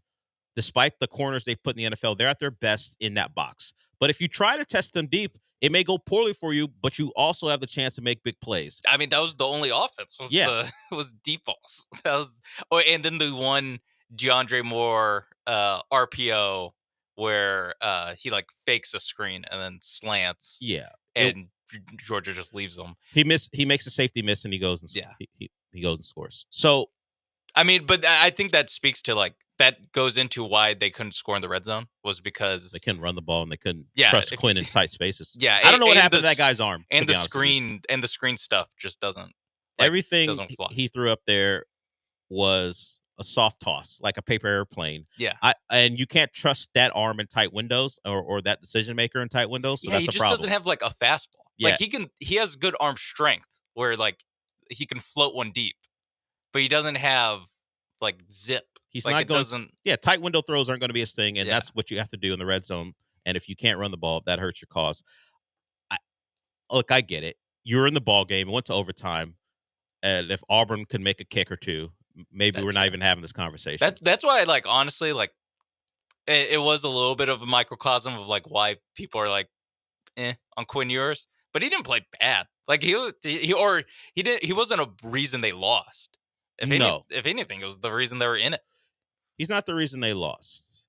It's just, let's say, an uninspiring performance by the quarterback and the play callers in my estimation. And that's like the whole Quinn Ewers experience, where you can cut up like, man, he made some great throws where he put it on guys down the field. But like when you need a guy to make a play, it's like I was thinking like he's like a jugs machine. If you don't know what a jugs machine is, it's for anyone out there. It's the machine that you put a ball into and just poof, and it shoots it out. That's kind of what Quinn Ewers is, where it's like he can just sit there and just make a throw. Like I'm sure he looks great in shorts, where you can just sit there. Oh, you want me to throw it there? Cool, throw it there. But when you need him to like make a play like off script, that's when things can go wrong. When you need him to have pocket presence, that's where things can go wrong. Identifying a blitzer, things can go wrong. There's a lot of things can go wrong. Yeah, but if you just stand and throw, clean pocket, stand and throw, he's got that. Yeah, I'm not saying there wouldn't be a risk in handing him the football and asking him to make plays, because I agree with you. The front of Georgia can cause problems. I would just say, hey, spread him out, let him identify a matchup and go there. At a certain point, I was texting my friends. I was like, hey, you know what? I think we're good on the 2 straight run plays. Yeah. Like, I don't think we should ever do 2 straight run plays. Why are you putting Quinn Ewers in 3rd and long situations and hoping he wins on that down? You're just signing up for 3rd and 8. Yeah. Like, that's what you're doing when you do that. So, I think they could have won. That's the whole like thing where you're like, I don't think Texas played well at all. Georgia didn't play well either. And it went to overtime. Yeah. And you're like, and as I said, Gunnar Stockton was the better quarterback of the 3, which is a problem. And he threw an awful pick, and he was still the better, at least the better Georgia better quarterback. Georgia definitely. quarterback by far. Yeah. Yeah. Was there a chance that Beck and Ewers were the third and fourth best quarterbacks on the respective teams? Well, Arch didn't do enough, but on the day, if Arch got more opportunities, particularly if you're going to try to implement some quarterback run because of what you saw Georgia Tech do to Georgia the week before, maybe, but he just didn't have the opportunities. That's what Steve Sarkisian said in the postgame. He was like, you know what? We probably should have gotten Arch more involved. That's comforting to everyone. Yeah. Well, it's also like, imagine like any other coach being like, you know what? I wish we played our backup quarterback more. Yeah. That's I don't like you wishing if you had the thought, just do it as opposed to talking about it after. And the like game. Quinn Ewers just like, wait, what? What was the plan? As long as your backup quarterback's doing the Tebow thing, then maybe Quinn doesn't have a problem with it. But yeah, we probably should have played Arch more. What does that mean? Are we giving him a series, or are we just putting him in on third and shorts and in where you want to add an extra body to run the football? I mean, it is unconventional. I would not mind him as just you get the ball to the 25.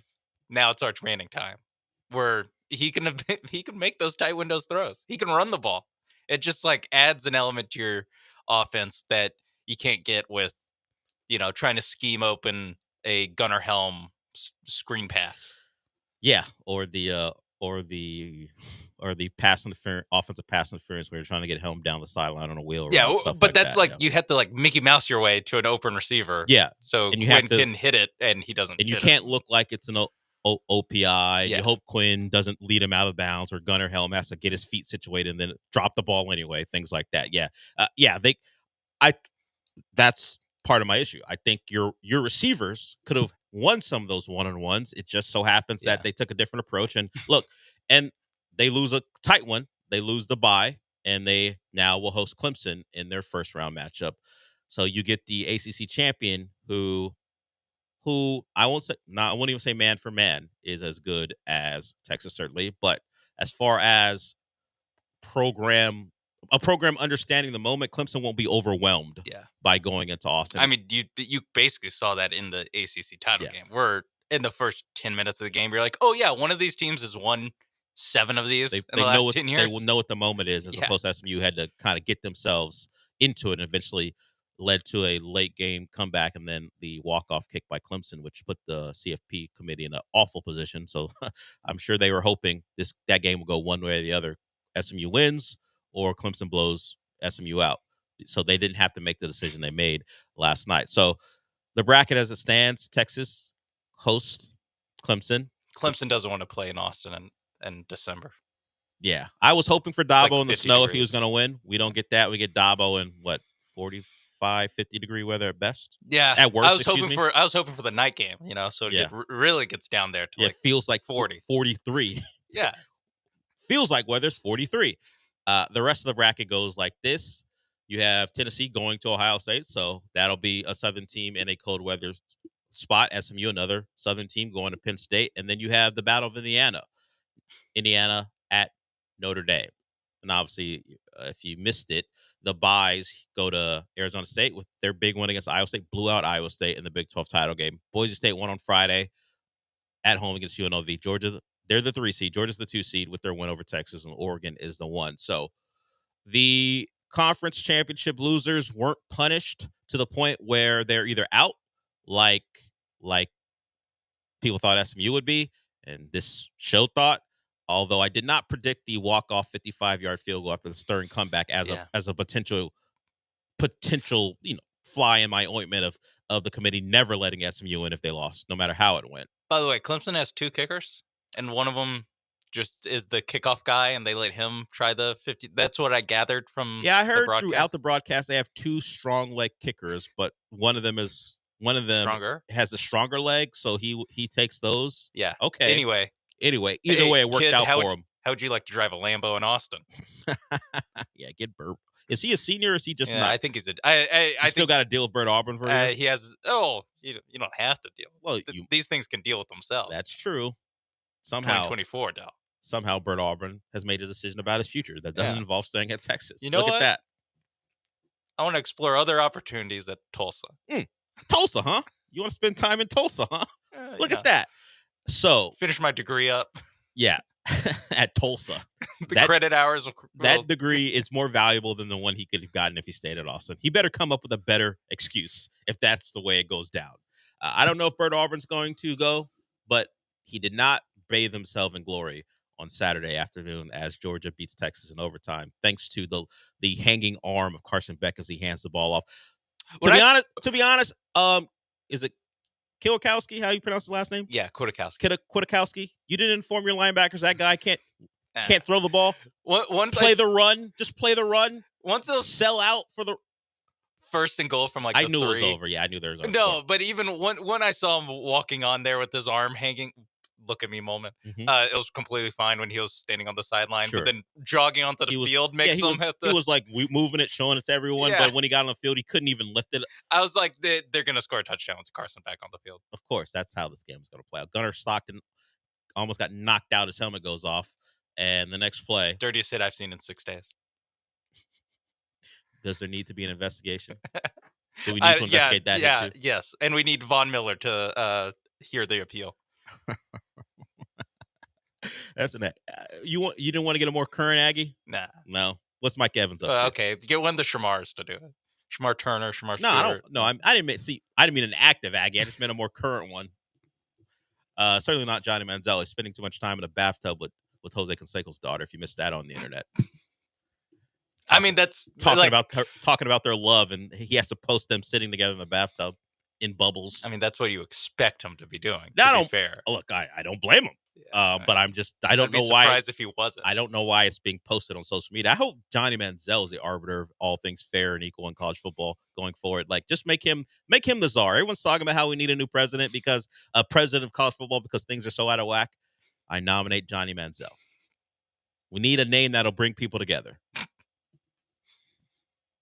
Everyone loves Johnny, right? Everyone loves him. Yeah, Johnny Manziel living his best life, and congratulations to him. So we'll get it more into what happened. A lot of SEC love. I mean, I could use a different word for it, but it's only 10:22. It was amazing. I didn't know that 20 years of dominance would breed such sycophants that no one can just take a step back and go, you know what? It's fine that SMU's in it. Like, everyone's singing the praises of the strength of schedule, and I'm thinking to myself, obviously, they didn't handle it very well. It was too strong for them. They lost to Vanderbilt and Oklahoma. So sure, the strength of schedule is strong, but they didn't handle it. So if you don't handle your tough schedule, why are you being congratulated for it? By the way, for all the talk about how good Vanderbilt was, I mean, beyond the fact they finished 6-6, they have a road loss to Georgia State, a 3-9 Georgia State team. So before we talk about how tough the SEC is, that team who beat Alabama lost to Georgia State in what was known as Fulton County Stadium. Georgia State plays in the ex-baseball field. They play at Turner Field? Or no, they play at the old one? Yeah, it's probably Turner Field. Not the old one. The old one. I was going to say they played no. I'm just picturing it dilapidated. I just think that's like where Hank Aaron it's more dramatic to say they played there. It's Turner Field they play at. Okay. They refurbished Turner Field so they could play their games there. Sweet. That's where the team who beat Alabama lost earlier this year. And we're talking about how strong the SEC is. Cut it out, everybody. Sick. I do think it's disgusting what the committee did. Why play a tough schedule? Alabama's gonna. I agree with Alabama AD Greg Byrne. No more hard out of conference games. But you aren't out of the playoff because of your hard out. No more. You're out of conference. You're out of the playoff because you lost what would be considered easy games in conference. Yeah, but you know what? I think now Alabama's going to start scheduling Mercer. I think now they're going to start. Yeah, I mean, how's maybe just in the middle of the conference season? Wouldn't that be crazy? Yeah. Just as like a half bye week. Yeah, where right before a big game. You schedule like an FCS team. I mean, if that's what we're doing. Yeah. I mean, I could see Tennessee playing Chattanooga at some point in the near future. That'd be crazy. I mean, they'll kill them. But nuts. Okay. We're going to stop scheduling tough teams. Relax. Are they going to try to get Oklahoma off the schedule? Maybe Vanderbilt. Maybe Vanderbilt's off the schedule. He probably just thinks Oklahoma's still a Big 12 school. That's probably what it is. I don't think he's so tuned out like Jim Phillips is, the ACC commissioner. Who was talking about current teams in conference having Jordan Travis as a quarterback, the former Florida State quarterback. I think Greg Byrne's more tuned in than that, but I think the argument And now, well, his argument that he put on social media, telling the world that, hey, I'm disappointed about this, and Alabama's going to have to reevaluate how they schedule. Okay, sure, Yeah. great. Maybe you try to get a Big Ten team that's like bad and misses a bowl. You mean like Wisconsin? You mean the team Kinda. they played earlier this year? Oh, yeah. And well, it's unfair though. Yeah, it's They had to go to Wisconsin. Sorry, you played two of the poorest teams in not money wise, but as far as quality wise, Oklahoma and Vanderbilt, and lost, and that cost you the playoff. I mean, it's a real shame. It's a real shame you couldn't get that done. Stop scheduling those games.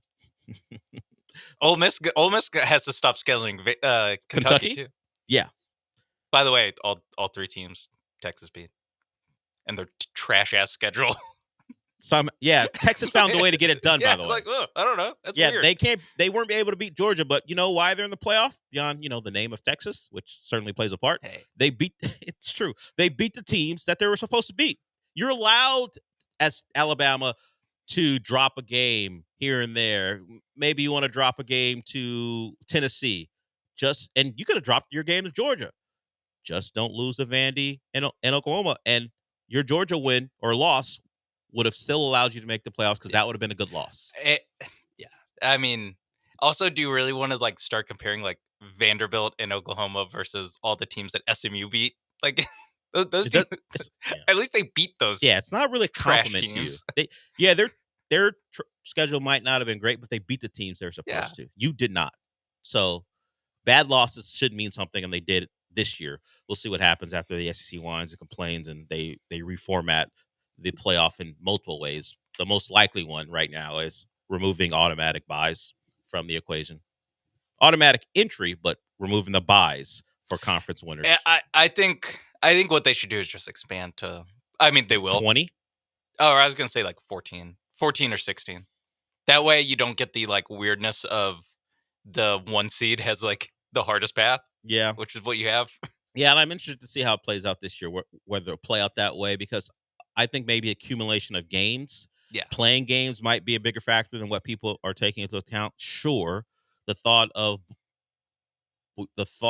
Penn State hosting SMU feels like, man, Penn State's got it much easier than the team they lost to in the Big Ten title game.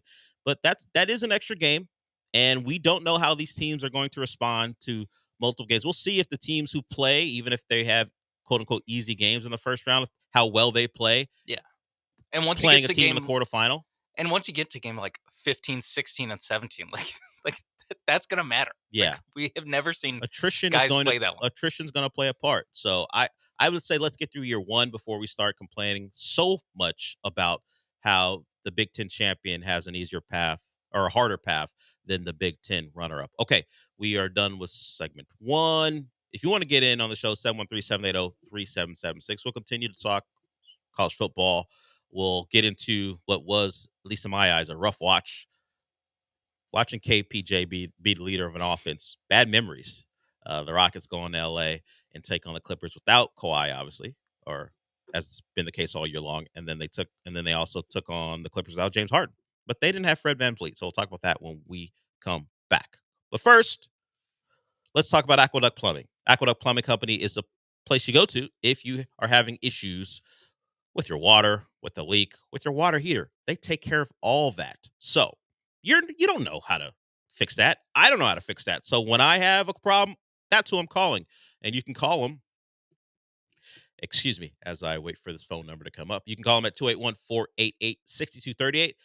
You get a free price quote. They'll come out there, check it out, and see what the issue is. So if it's big or small, that's the company you call. Or go to the website and check out all they have to offer at aqueductplumbingcompany.com. So I mentioned a leak or something with your water heater. Maybe you need a repiping. They've done over 1,000 of those. They are experienced contractors. They get the job done. You welcome them into your home, and you're going to leave, and they're going to leave your home with the problem fixed. No worries from you. And what you don't want is dirty, smelly, disgusting water, because that water is the water you clean with. That's the water you take your baths or showers in. And Aqueduct Plumbing Company will make sure that water's clean. You turn on the faucet, you get the perfect water, you get the perfect experience. So remember, aqueductplumbingcompany.com is the website. Just go to aqueductplumbingcompany.com.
This is the Del Olaleye Show, on ESPN 97.5 and 92.5. broadcasting live from the Veritex Community Bank Studios. Here's Del Olaleye. So I watched double box. I was watching the football game, the Chiefs once again find a way, and also the Rockets and Clippers. And it was a throwback to watch Kevin Porter Jr., not a throwback to his time as a Rocket, but a throwback to a time where isolation middies were a thing that people were fine with. He was okay as far as the counting numbers were concerned, but his willingness to go dribble the shot clock out and then take a 17-footer and take his chances was something we don't see a lot in the NBA anymore. I don't know if that was strictly, hey, Jalen's on the other side and my former team's out there, I'm going to show them what I can do, or that's a product of not having James Harden available because he sat out. He was out. He was sitting there. You could see him in Steve Ballmer's new place. Kawhi was sitting right next to him, but watching that product was rough. And the Rockets were struggling with the Clippers up until late in the second quarter. I think they broke off a 12-2 run. They were up 52-50. Jalen had a burst. Dylan Brooks knocked down a three, and they went from up 52-50 to 64-52 going into the half. And I believe the Clippers never got any closer than 6 points the rest of the way, 6 or 8 points the rest of the way. So the Rockets just kind of kept batting them away anytime Bones Highland knocked down a three. I can't imagine that's what Ballmer was looking for. Sunday night, there weren't a lot of people in the building, at least for a new arena. You can understand why they want to keep Kawhi, although he doesn't play. They wanted to get people in that building. And the thought of Norman Powell having to take over, can't think that's what he was looking for. Me sitting there being like, let Kevin Porter Jr. cook. I don't want any part of Norm Powell. Norm Powell, that's how they make a run. If I had to make my Norm Powell choice, involved. you had to make your choice. You'd rather see Kevin Porter Jr. try to do his thing. Yeah. Try to play like Allen Iverson for some reason. Yeah. And and for the Rockets, the defense, particularly in that fourth quarter where they went a little silent with scoring, they only scored 22 points in that fourth quarter. Their defense was enough. I mean, I'm not saying the Clippers made them work that much. It was just it was just a case where they played right into the Rockets' strength. They're an athletic team who can get after you one-on-one. If you're not going to move the ball at all, and you're just gonna try to take Ahmed off the dribble, or even Jalen will compete, and obviously Dylan Brooks will do his thing. You were playing right into them. I mean, and thanks to the Clippers, the Rockets, who weren't at their best, they shot the ball pretty well. They win that one going away. Yeah, I was gonna say I'm not even sure if it was like the Rockets' defense was enough for them to keep hold on, but to maintain their lead. Sure. In the fourth quarter, I actually think it was the Clippers' offense was enough for the Rockets to maintain. Like they didn't challenge them at all. Like the Clippers didn't do anything that like put the Rockets in like conflict or like in some like scramble mode. And I get it. Like we're talking about Bones Highland and Kevin Porter Jr. A little bit of Norm Powell mixed in. So like this isn't exactly the Steph KD Warriors when it comes to ball movement and oh my God, we have to guard this guy. Like there's still a lot of Chris Dunn out there, but this team. I mean, especially with no James Harden, like the Rockets have no business losing to this Clippers team, and they didn't. No. They took care of business. Bouncing back from professional win. Yes, bouncing back from their two losses, one on the West Coast, and they've now taken three from the first three from the Clippers. And yeah, you just want to say that's the way you see a weakened opponent, even when you don't have your starting point guard. You go out there and just take it from them. You win that game. You get back on track. You don't let this become a prolonged losing streak. And now you're 16-8. Credit to Jalen Green. As I said, he was part of that burst to give them a big lead going to the fourth quarter. Had a good night. 31 points on 20 shots. You'll take that all the time. And it's kind of the tease, the I guess what you would say is the hope that this is what he's going to be going forward. And I'm not at a point where I'm, this is going to be a turnaround. I've seen it before. It's a one-off, but you at least like that he showed it last night, because there are times when he is bad just awful. We've talked about how good this team might be if they had a league average backcourt as far as you compare Van Vliet and Green to the rest of the backcourts in the league. If they could find an average one, how much better would they be? Well, he was great last night without his backcourt mate. And Şengün had a quiet night. Zubac's kind of a tough guy to deal with. He's a big, strong guy, and he wasn't bad. 21 points for the Clippers center. So Amen Thompson, credit him for jumping in 22 points. And there was one play in the game where the Clippers were trying to make a run. Now, it didn't result in a Rockets make, but the Rockets were struggling offensively, and the Clippers came with the defensive rebound, and he just stuck one arm out and raked it away from, I think it might have been Bones Highland. He just stole it from him. Highland thought he was going to be able to go down the court, wasn't aware that Amen was lurking, and just stuck his arm out, just pulled it right away from him. It led to a jumper that didn't go down. Just his ability to create extra possessions, had 3 offensive rebounds, just a guy who actually they ran some stuff for. He went and got his own offense, but they made sure to feature him a little bit, being in the starting lineup, and he came through. Yeah, and seeing the difference it's not like a knock on Fred VanVleet, but just like the level of like athleticism that you get, the trade-off you get when you take out Fred VanVleet and put in Amin Thompson. It's just like, oh my God, this guy, this guy's awesome. But yeah, there's still some of the kind of more nuanced like basketball stuff he still needs to work out, which is fine. It's like game like 60 of his career because he missed so much of last year. So you do want a little bit more of like the actual point guardiness. I'm not entirely sure if he's the point guard of the future or if he's a wing player that can do some point guard stuff, but he's not like a actual point guard. I mean, every time that Fred VanVleet sits, which I think has only been 2 games this year, the Rockets turnovers just like skyrocket. Like I think they had 15, I want to say. Yeah. They had 15 turnovers to the 8 for the Clippers. The Clippers were barely passing the ball. Yeah. That's a great way to limit turnovers. As long as you get a shot up at the rim, it's not a turnover. But yeah, the Rockets, I mean, I think they had like 20 against the Wizards when Fred VanVleet was out. So that's really the kind of next point I'm thinking about. Just the next time Fred VanVleet misses a game is like, can we get these young guys who are going to be the core of this team if we think the Rockets are going to move on for Fred VanVleet, or at the very least they'll opt him out and then re-sign him at a lower rate and have de-emphasize him from the offense. Will this team go from one of the best teams when turn in terms of not turning the ball over to like, oh, this is just a team that turns the ball over a lot, and now they miss shots, and now the offense kind of seesaws into, ooh, this is actually not sustainable, where if you don't turn the ball over, you're just getting a shot every time. You can shoot a little bit worse, but you're just getting more shots. Yeah. So they're rebounding. It teeters. And their ability not to turn the ball over helps their offense, particularly when it has, well, not a night like last night, but they're generally how their nights go when they don't shoot the ball very well. So they have found ways to mitigate that. Some of their ability to get out in the open court has helped as well. Tari Eason didn't play. He's recovering from a concussion, so we'll see how long he's out. The one guy I did take a look at is Reed Sheppard, and there's a hesitancy there to shoot. Not that I didn't really expect. He was 0 for 3. He's not shooting the ball well, so you can expect some of that from a young player, but that's a guy I would like to see let it fly a little bit more. He's turning down what I would consider open looks, or at least open looks for what we consider to be a knockdown shooter.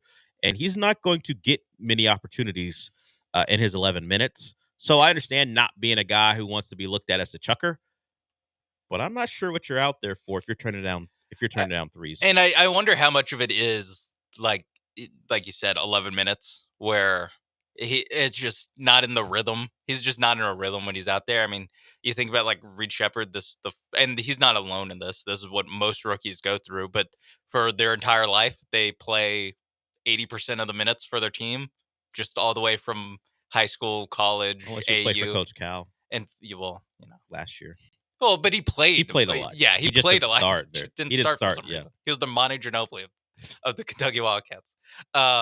And you can work yourself into a rhythm. You're just more used to, that like if I shoot this, Ime Udoka won't yell at me, or my coach won't yell at me. Coach Cal will not yell at me if I shoot this.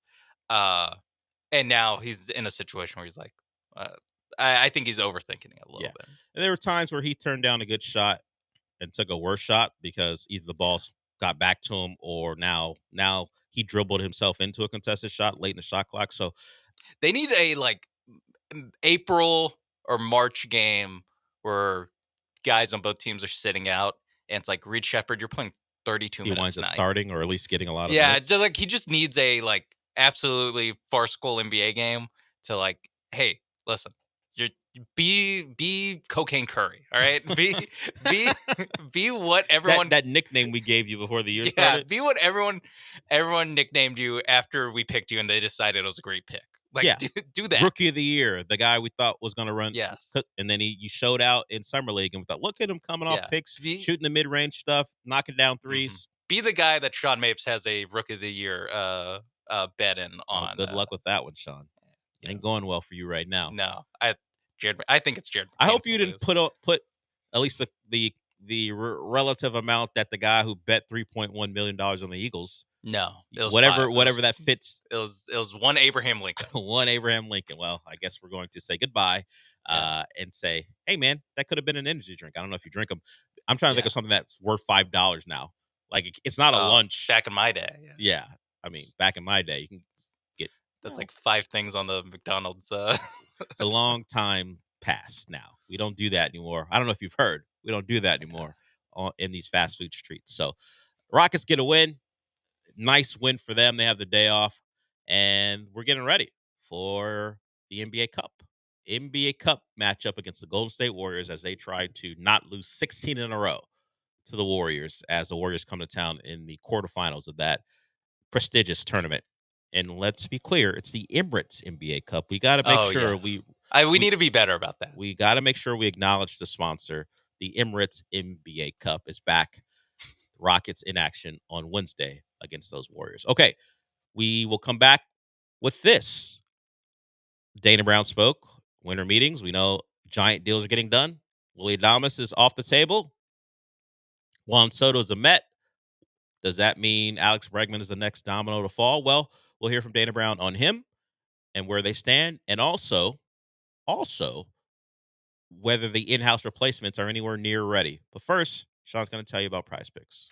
Yes, Prize Picks, America's #1 daily fantasy sports app. And listen, it was a tough SEC championship game for my Longhorns. A lot of people are mad at Quinn Ewers. A lot of people are mad at Bert Auburn. I'm not, because I had Quinn Ewers to have more than 20 and a half pass completions. He had, I think, close to 30 or no, 27. I had Bert Auburn for 6.5 kicking points. It was an adventure to get there. It was harder than it needed to be to get to 6.5 kicking points for Bert Auburn. He got there. The Georgia kicker did his job too. So, and Georgia running back Nate Frazier also did his job, getting more than 39.5 rushing yards. And that's good for me to 4x my money. So a lot of people in my life were chirping me. A lot of people, so-called friends, were chirping me in my life saying, oh, tough game for you. Less tough of a game, because I made money watching that game on Prize Picks. You can too. It's the perfect time to get in on this. And you know what it is? It's Pickmas.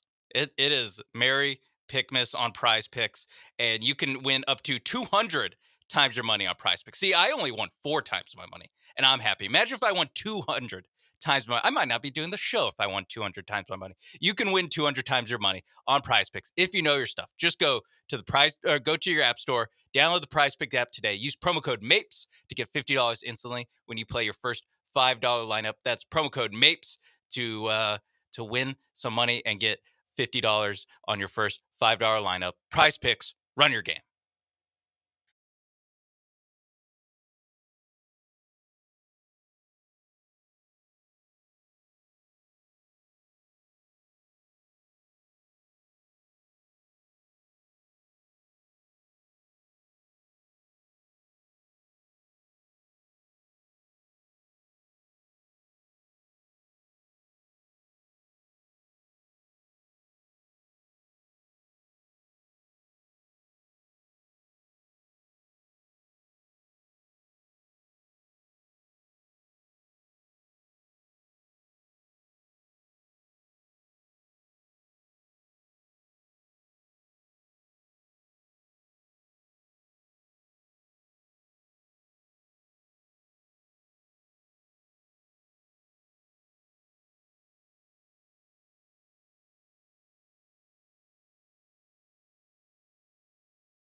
Broadcasting live from the Veritex Community Bank Studios, it's the Del Olaleye Show. On ESPN 97.5 and 92.5. Now back to Del Olaleye.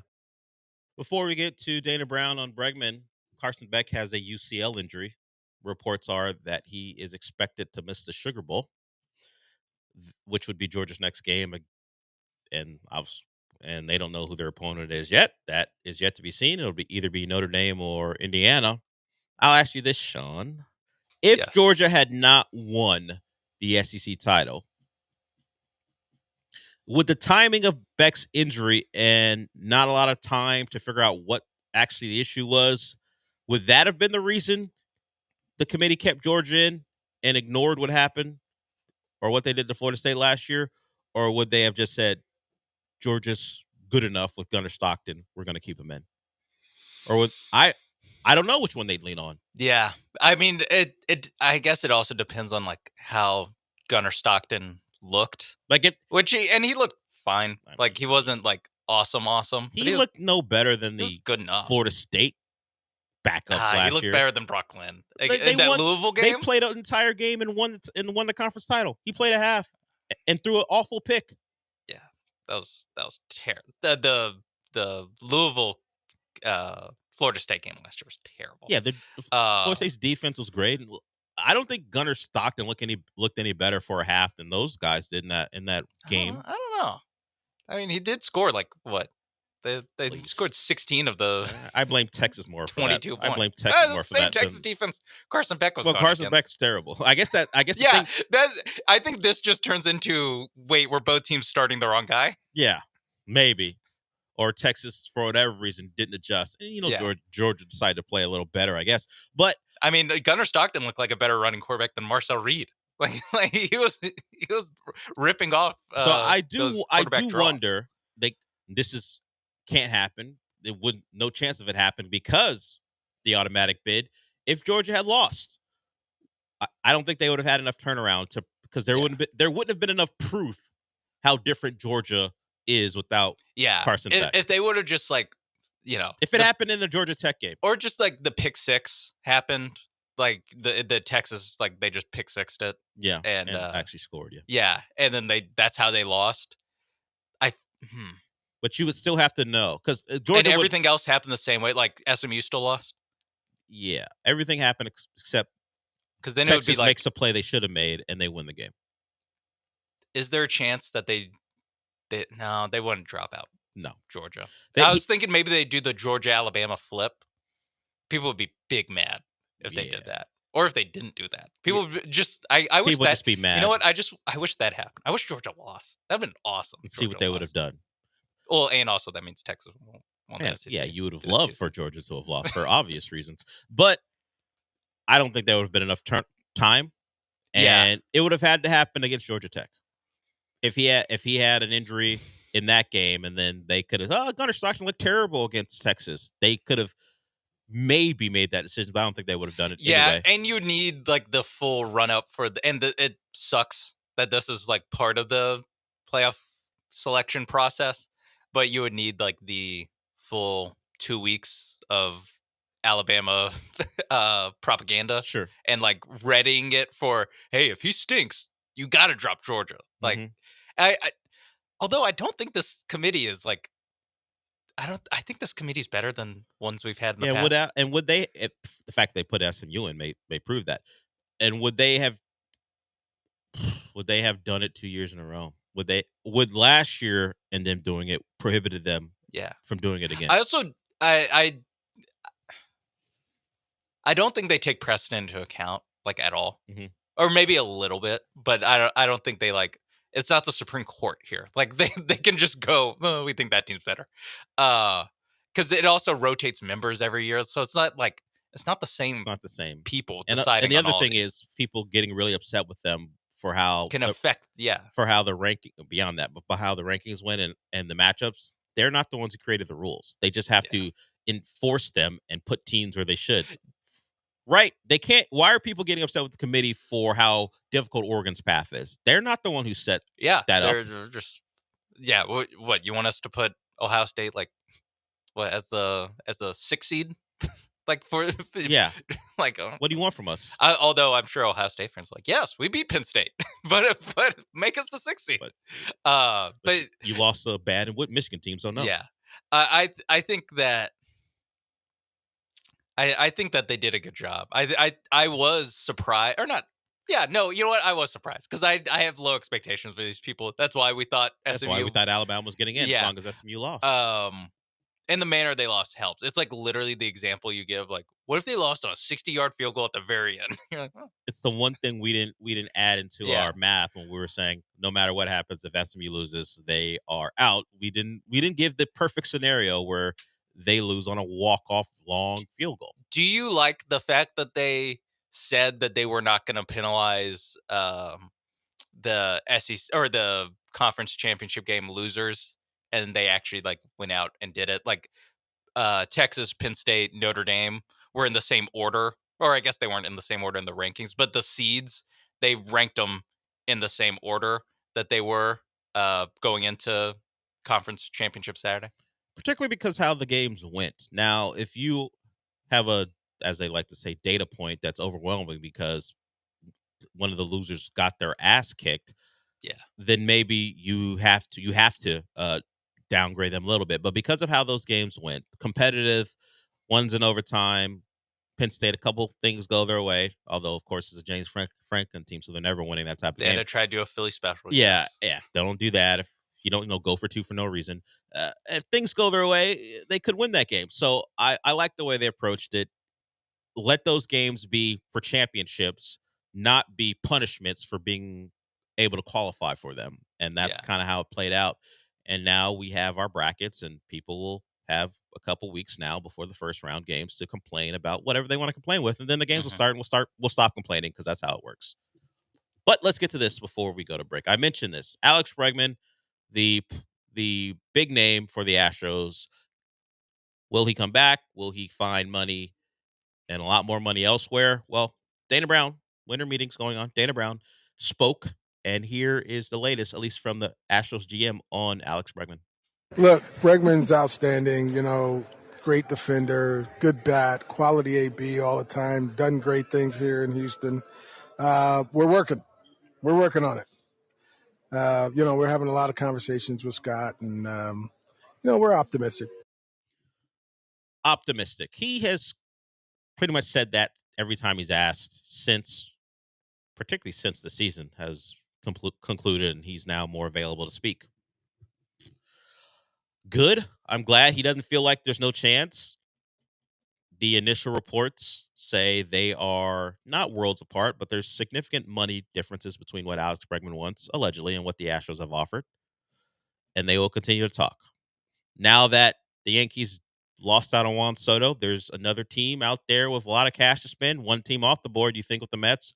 I mean, Steve Cohen has deep pockets, but I don't think Bregman is in the offing for them. So the Yankees are available to spend. Will they overspend to compensate for losing the biggest star in the market? Like, we got to get someone, because I wouldn't put it past the Yankees to come over the top just to end all discussions. And I don't think Alex Bregman would turn it down. So there we are. The Yankees unfortunately are still out there. And unfortunately. Yes. For more than just Alex Bregman, just unfortunately they're still a franchise and they're out there.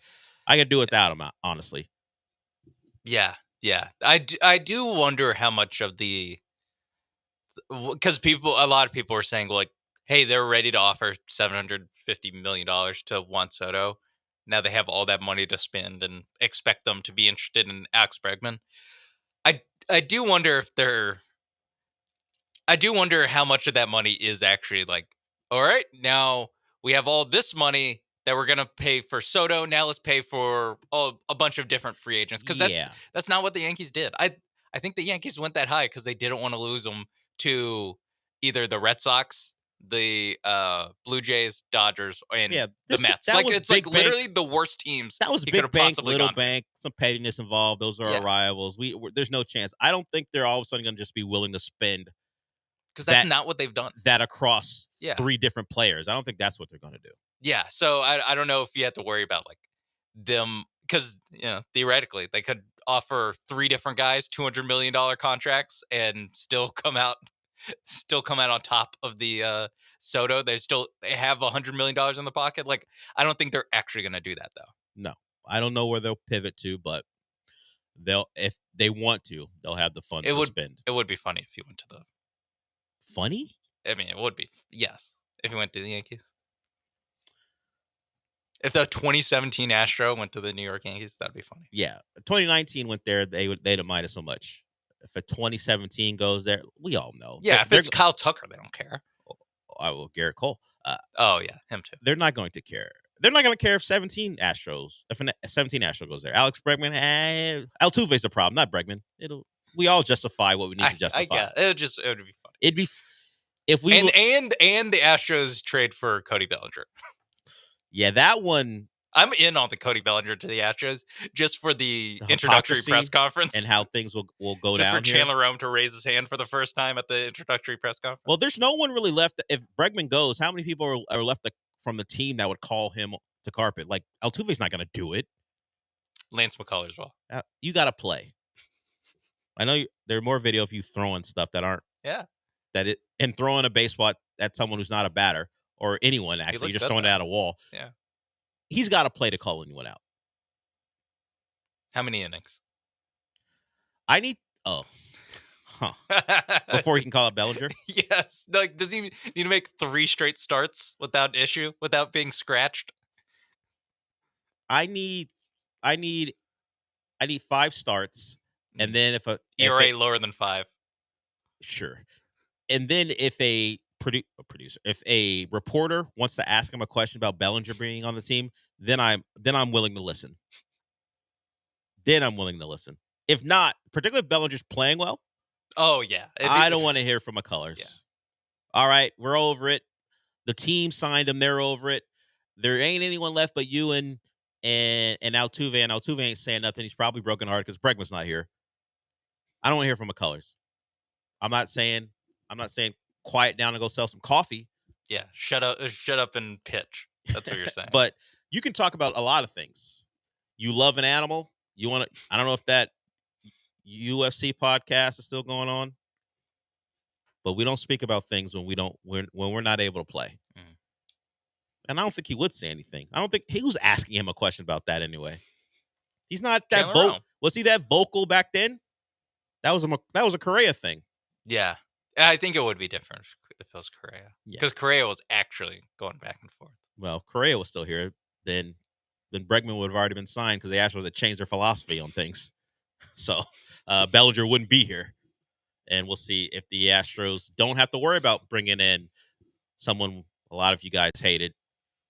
And they believe Bregman is still a possibility. We'll hear more from Dana Brown. He spoke about potential replacements, particularly the in-house options, and whether they could go that way if Alex Bregman isn't an Astro and he's playing somewhere else in 2025. So we got a lot to get to. We got more quarterback news in college football. A quarterback has announced he's returning. So if you didn't like the quarterback draft in 2025, it gets a little weaker. So we'll get to that. But first, I want to talk about Super Happy Incredible Toys. And the name says it all. If you want to feel great and you want to feel a little nostalgic, that's the place you go. The spots you can hear, and they're all about remembering. And it's Christmas time, so whether you're buying for a kid or maybe a big kid, that's the place you go to. What you could like Transformers, you could like Marvel action figures. Maybe you're a DC person, or maybe you're into more classic stuff that you can't find anywhere else. They're going to have it there. I went there maybe now 3 weeks ago. They're in the Heights, 221 East 11th Street in the Heights, and they got it all from Street Fighter stuff to Star Wars. It's all there for you to check it out. And they kind of source it from the community. They buy from the community. They sell from the community. So if that interests you, they'll take care of you there as well. They have their Facebook page. You can check them out. Just type in Super Happy Incredible Toys or go to Instagram, Super Happy Incredible Toys, and check out all they have to offer. It's a place to meet up. It's kind of a casual place. You want to just walk around and check everything out and see what there is to purchase. It's great for you. The people are there that are great too. They understand the toys. They understand the lore. They understand the history. It's all there for you at Super Happy Incredible Toys.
I just did a spot for Super Happy Incredible Toys.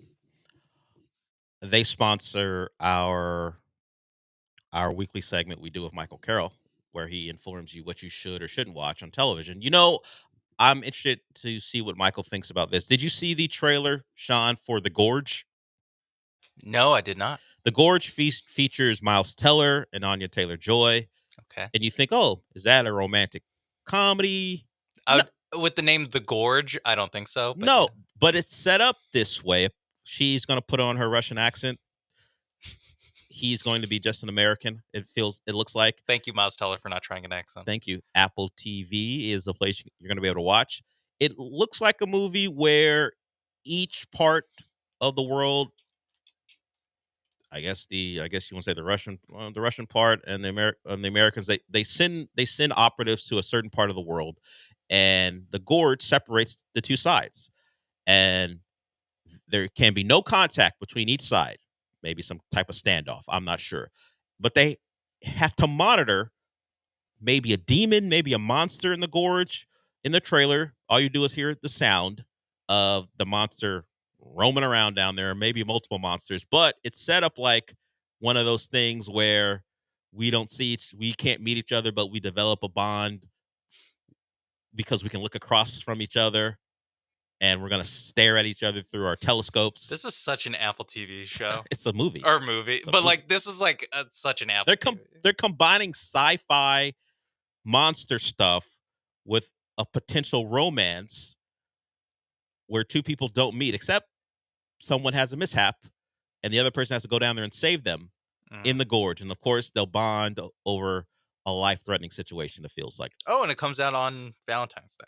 See? So it is a rom-com. A rom-com with monsters in a gorge and paramilitary people and all those things. And they're calling it a survival action film.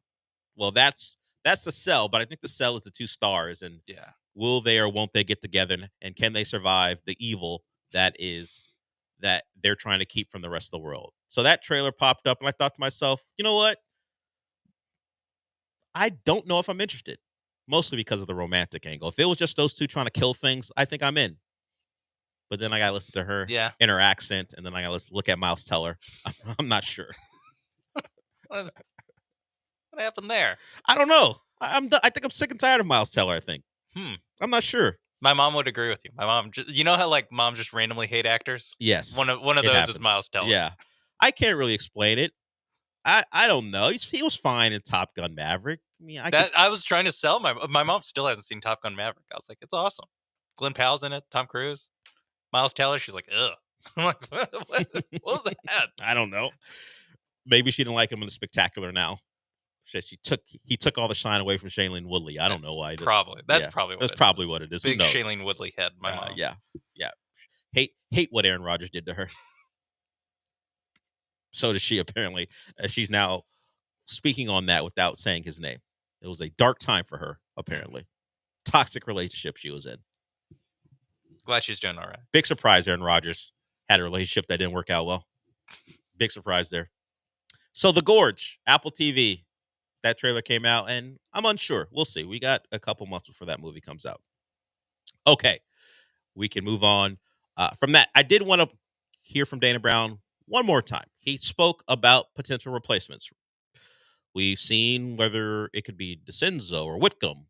Who is next in line if the Astros don't bring back Bregman?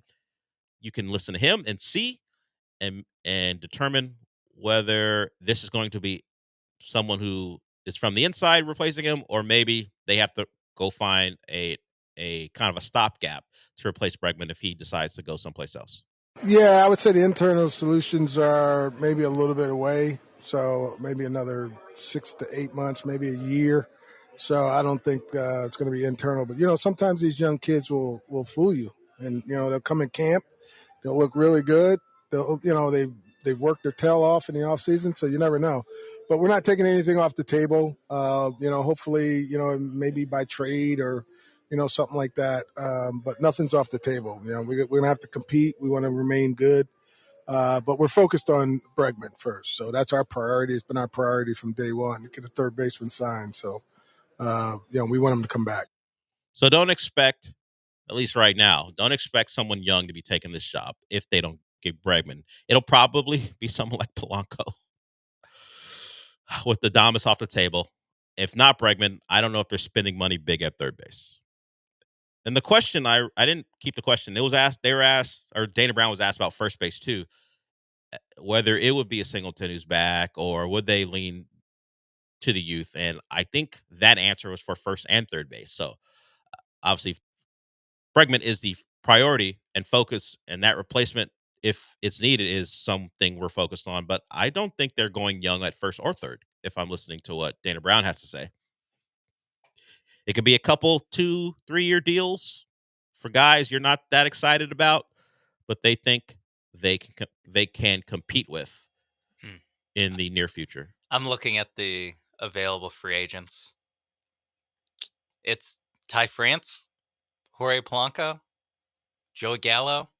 Are we shopping in that bin? Is that what? Is that bin is the right word for it? Yeah, no, this is definitely the $2 DVDs for. What is? I've never heard of this movie. Why does Steven Seagal need the money this badly? I don't know. I don't know what project he has going on that we're not focused on, but yeah. Kike Hernandez? I don't.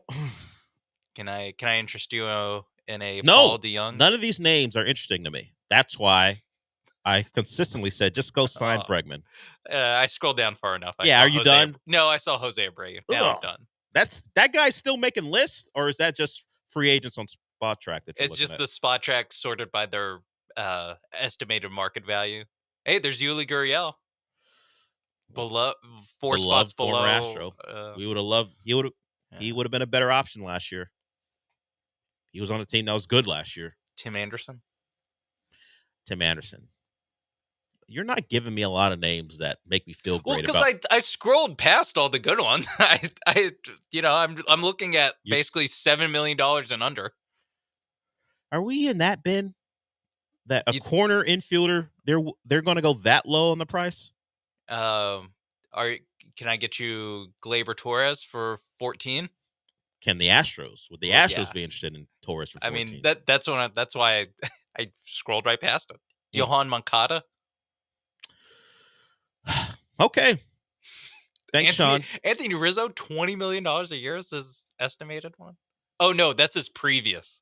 Okay, that's what he was making last year. Yeah, okay. Anthony Rizzo at 35 years old and what he did last year, 20. No way. That name. Okay, so that name Rizzo? ain't impressing me anymore. Can we do Rizzo? For how much? Rizzo and Polanco. Come on. Sounds like a law firm. What a disaster. What a bad feeling you'd get if those are the two signings. You're going to walk into 2025 with that. Yeah, the window's closed. If that's what they're doing, the window's closed. That's what they're spending money on. Oh, by the way, they're trying to dump Presley too, which isn't such a problem, but it just speaks to what they think about their financial situation, that Presley's got to go, who was supposed to be part of the best bullpen ever. Now he's got to go, and it's financially based. Of course, he wasn't great last year either. So we're going to dump Presley. We're trying to get away from him. And then the response is, if you don't sign one of your cornerstones, is to bargain bin shop for corner infielders. Carlos Santana. Stop with the names. Okay. He's so smooth. Well, I prefer the guitar player at third just for the entertainment value. Even if he couldn't play the hot corner, it'd just be fun. I think the window's back open if they get Carlos Santana. Well, a different type of window. I'm not sure it's winning a title window. But the Astros will be more entertaining if they just threw old musicians there. Can Willie Nelson play first? Who else do you want to throw out there? Willie Nelson, hot corner. I'm putting him at the hot corner. Okay. You want to put Carlos at first? Yeah. I mean, that's where this Carlos Santana plays. Okay. I imagine the other one can play there too. Okay. I don't mind it if we're just going to become a minor league organization who's just trying to get people into the building. Yeah, or the Savannah Bananas. Yeah, you want to become the Savannah Bananas? They had a great crowd when Roy Oswalt wore whatever he wore to pitch. Let's do that if we're not being serious about things. But I believe the Astros think they can still compete. So the Carlos Santana, Willie Nelson duo at first and third ain't exactly their approach. Jerry Garcia. Taylor Swift's Eras Tour is over. What is she doing? Oh, put her in center field. She wanna- I mean, She's lanky. Yeah, similar measurables to Cody Bellinger. Yeah, can she move out there and center? I mean, talk about the crowds we'd get. All those dollar dog night things you're trying to manipulate and get into getting people in the building. Put a pop star in center field. She's probably tired and busy. Both. She's probably tired of touring the world for 2 straight years. Although it doesn't conflict with the Chiefs schedule, so True. she can make so it. Travis Kelce can be at her games. What a flip. Well, beyond becoming the Savannah Bananas, the Astros' options are light, and we'll see if they can avoid all of this nonsense we just laid out by signing Alex Bregman to a long-term deal that makes him an Astro for the entirety of his career, which would be the dream. And you heard from your GM, he is optimistic. So we'll see how that goes. You know what I'm optimistic about? The thought of you guys going out to Monument Chevrolet and getting a new Chevrolet.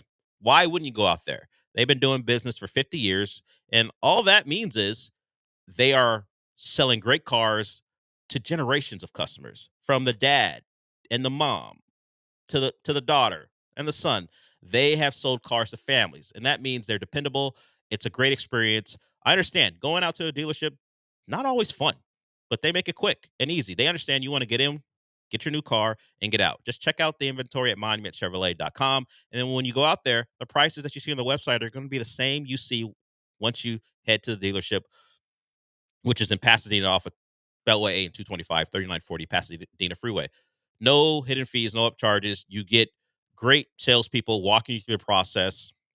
And they have a deal where they have the salesperson of the week. What does that mean? It means they are competing out there for your business. They want to make that the best experience possible. And the salesperson of the week this week is Isaias. He is a fluent Spanish speaker. If you go out there, he'll walk you through it. And maybe Spanish is the way you want to do business. He'll help you out there as well. So some of the new deals Isaias will provide for you or let you know about is this. You can go to Monument Chevrolet right now, and you get 1.9% financing on a new 2024 Chevy Silverado 1500 Crew Cab Rally Sport truck with a 5.3-liter engine. Or you can choose an all-new electric vehicle with 0% financing for 60 months for well-qualified buyers. And on top of those deals, because it's their 50-year anniversary, they also have special deals across the inventory. So check them out at monumentchevrolet.com and then go out there. Maybe you want to get a new Colorado or Silverado. Chevrolet, together, let's drive.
You're back inside the Veritex Community Bank Studios with Del Olaleye. I mean, you're not actually in the studio, but if you watch ESPN Houston's YouTube channel, it's kind of like you are. No, not really? Okay.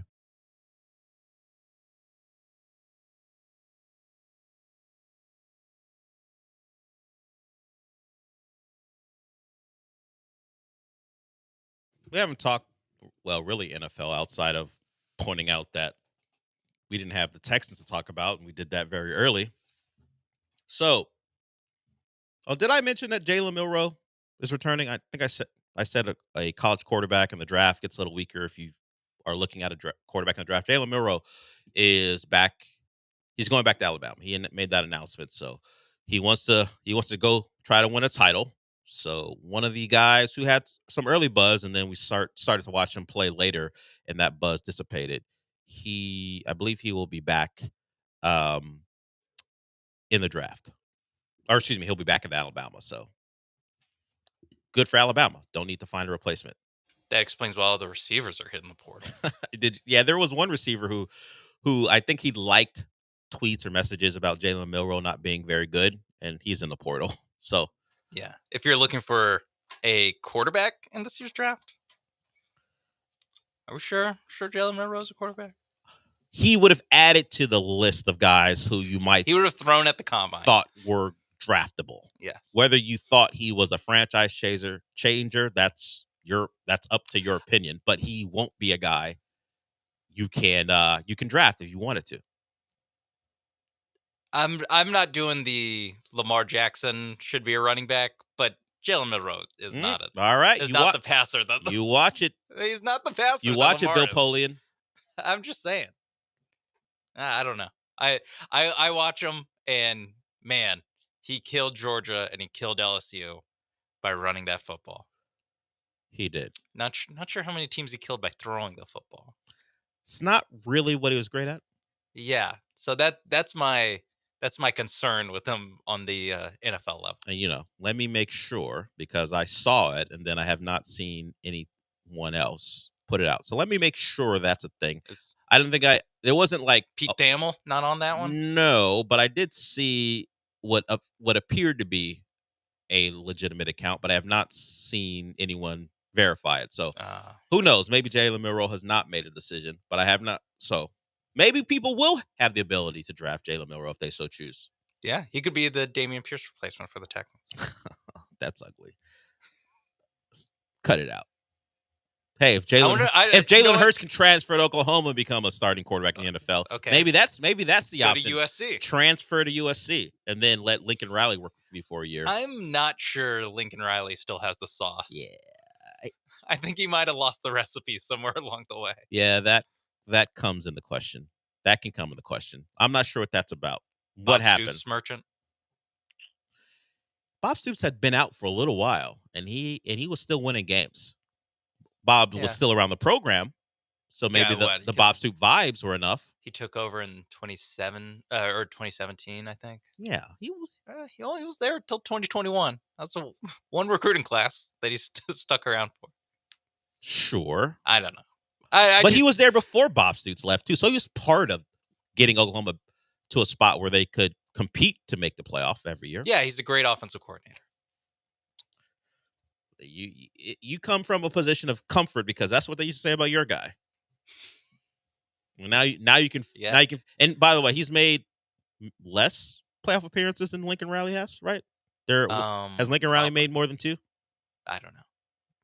So Did he make 2 at Oklahoma? Yeah. Well, he didn't make any at USC, so it had to be at Oklahoma. I would say hold off. Maybe your guy.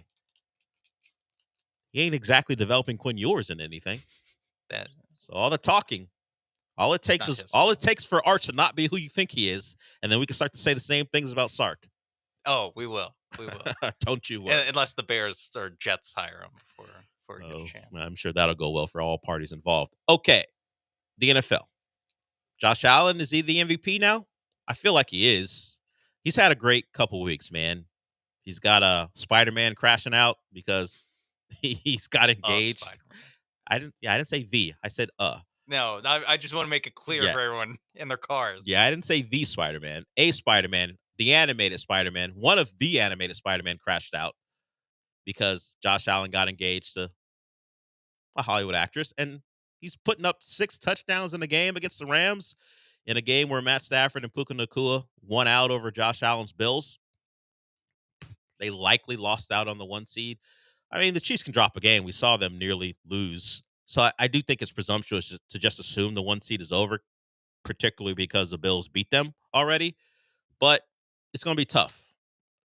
The Chiefs, once again, found a way. You're not going to find me rooting for the Chargers. Harbaugh or Herbert ain't at the top of my list of guys to root for. But at some point, they can't keep getting away with this, right? Jesse Pinkman meme. Are we going to continue to let this team do what they do? And that's 11 straight one score wins. Is that the stat for them? Where their record is in 1-score games right now? Something like that. Yeah. I think they're like, I saw someone say, and I don't know if they're joking because it was an absurd number, but I thought it was 15-0 in 1-score games since last year. Yes, going back to last year. It could be, or like midway through last year. They went, and they won their 9th straight Or did AFC they lose West to title. the Bills game? That was a 2-score game. That was a Remember, 2-score. they Okay. went for it on 4th down. Josh That's Allen right. ran into the end That's zone, right. so that That's one doesn't count against them. Spiritually, that's a 1-score loss. But yes, I get it. They backdoored their way. Yeah, they avoided if we're gonna lose. The stat loses a lot of luster when if they lose that one. Yeah. Oh, I have a question. Okay. And I feel like you're the most qualified person to. Oh. No, not the most I qualified. can't be the most qualified You're a person. qualified person to answer anything. Are the 2024 Kansas City Chiefs the NFL's 2014 FSU football team? The Jameis Winston The led second team. Jameis year. Yeah, Jameis year. the 2013 team won the title. They blew everyone out. The 2014 The second year. team was scrambling down big. They're but undefeated going into the Rose Bowl. They were undefeated, and they would drop in the college football Yes, rankings. they continue 'cause of to how fall. you would play. Whether they have a giant comeback against Louisville or Miami, they continue to win games and had the benefit of being the defending national champions. But when it came down to it, they were the 4 seed in the playoff and lost to Oregon in the Rose Bowl. Beat Clemson in overtime. That was the non-Jameis game. Yes, that was the game Sean that Jameis. McGuire joint. That's the game that Jameis dressed up for, like he was going to play, and then Jimbo said, "Get out of here! You're suspended. Take that off and go get in normal clothes." Beat Notre Dame by 4. Yes, close wins all around. Miami by 4. Boston We're Boston talking College about by average 3. to bad ACC teams that they struggled with. Unranked Florida by 5. Yeah. Georgia Tech by 2. Yes. I would say it's not a bad comparison, but do you foresee a team considering?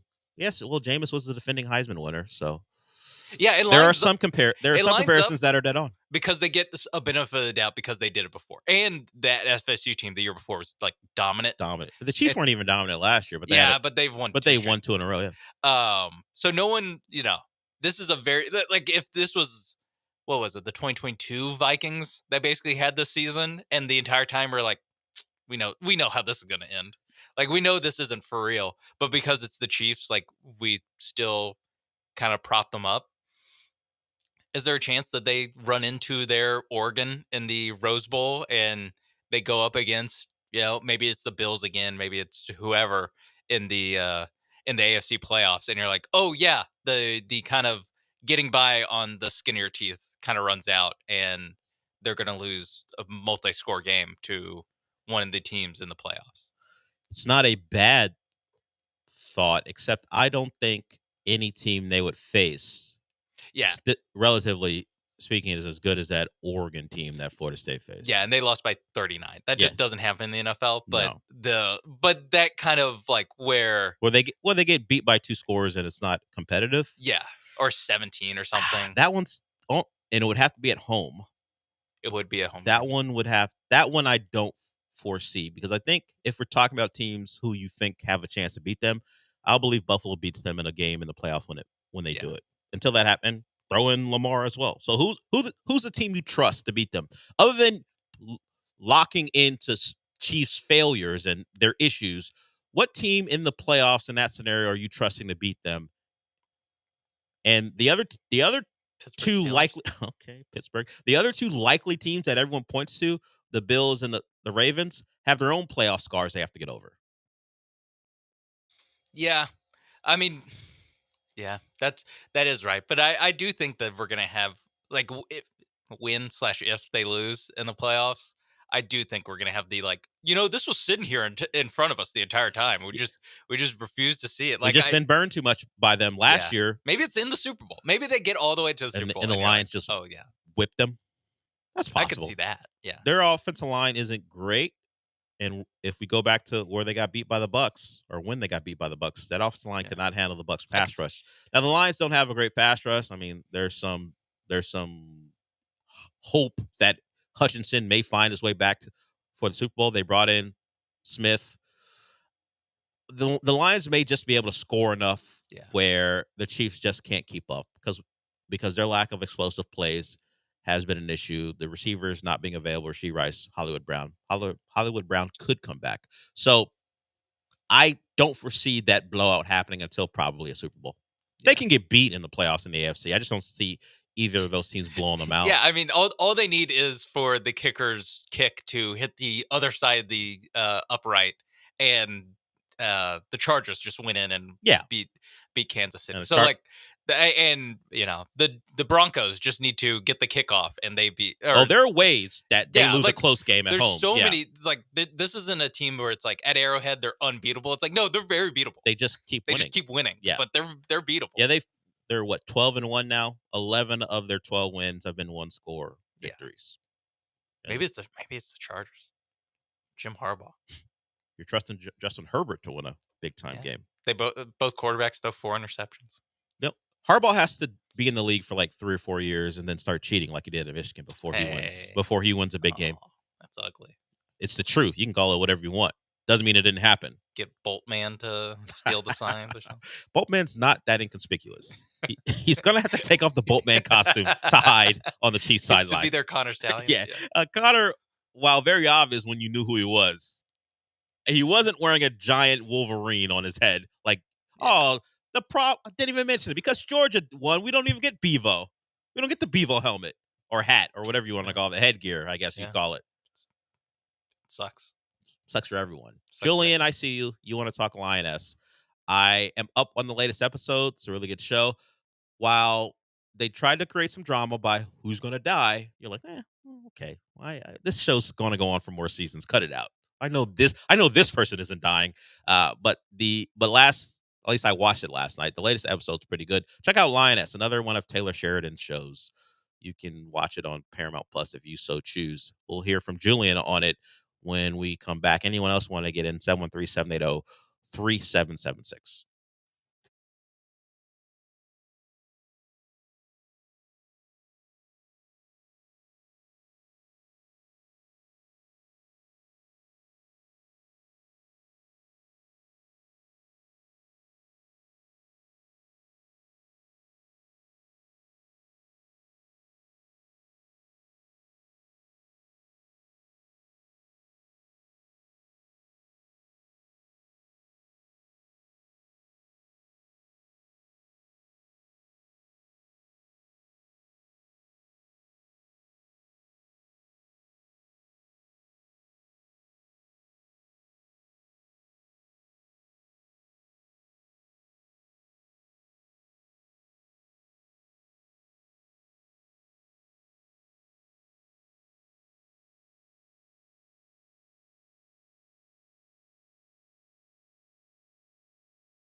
It's the Del Olaleye Show. On ESPN 97.5 and 92.5. Now back to the Veritex Community Bank Studios with Del Olaleye and his intrepid, most outstanding, arguably the greatest producer of all time, the one and only Sean Mapes.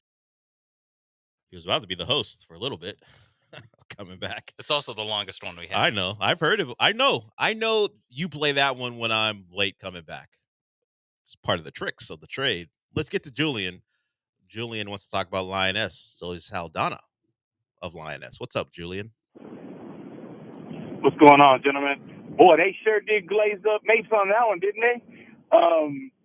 So I've called about a lot of shows, obviously, and I always forget to talk about Lioness. I think it's a really good show. I think it has a lot of action. I think it's everything that we want, right? One thing that I'm bothered by, can Joe just like relax? I need this. I can't go out. We get it. You're a strong woman. You don't have to keep on and making sure we know it by inserting yourself in these crazy predicaments. Also, can we just talk about for a second the fact that the Niners look so good when it doesn't matter? We're not going to make the playoffs. What we're going to do, we're going to be like the Cowboys. We're going to be not bad enough to get a high draft pick, but not good enough to do anything. And that's what we are this year, and it's sickening. Have a good day, gentlemen. Yeah, the Niners took apart the Bears. What does it mean? The Bears with no real head coach, team in flux. They won a game they should have won. Can they make the playoffs? You look at where they are right now.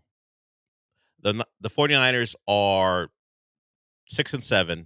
The leader of the NFC West are the Seahawks. They got another win over the Cardinals. They're 8-5. So 2 games back, no real shot at the wild card. So they're going to have to find a way to win this division. The Niners are perfectly balanced, as Thanos would say. 308 points given up, 308 points scored. Boom.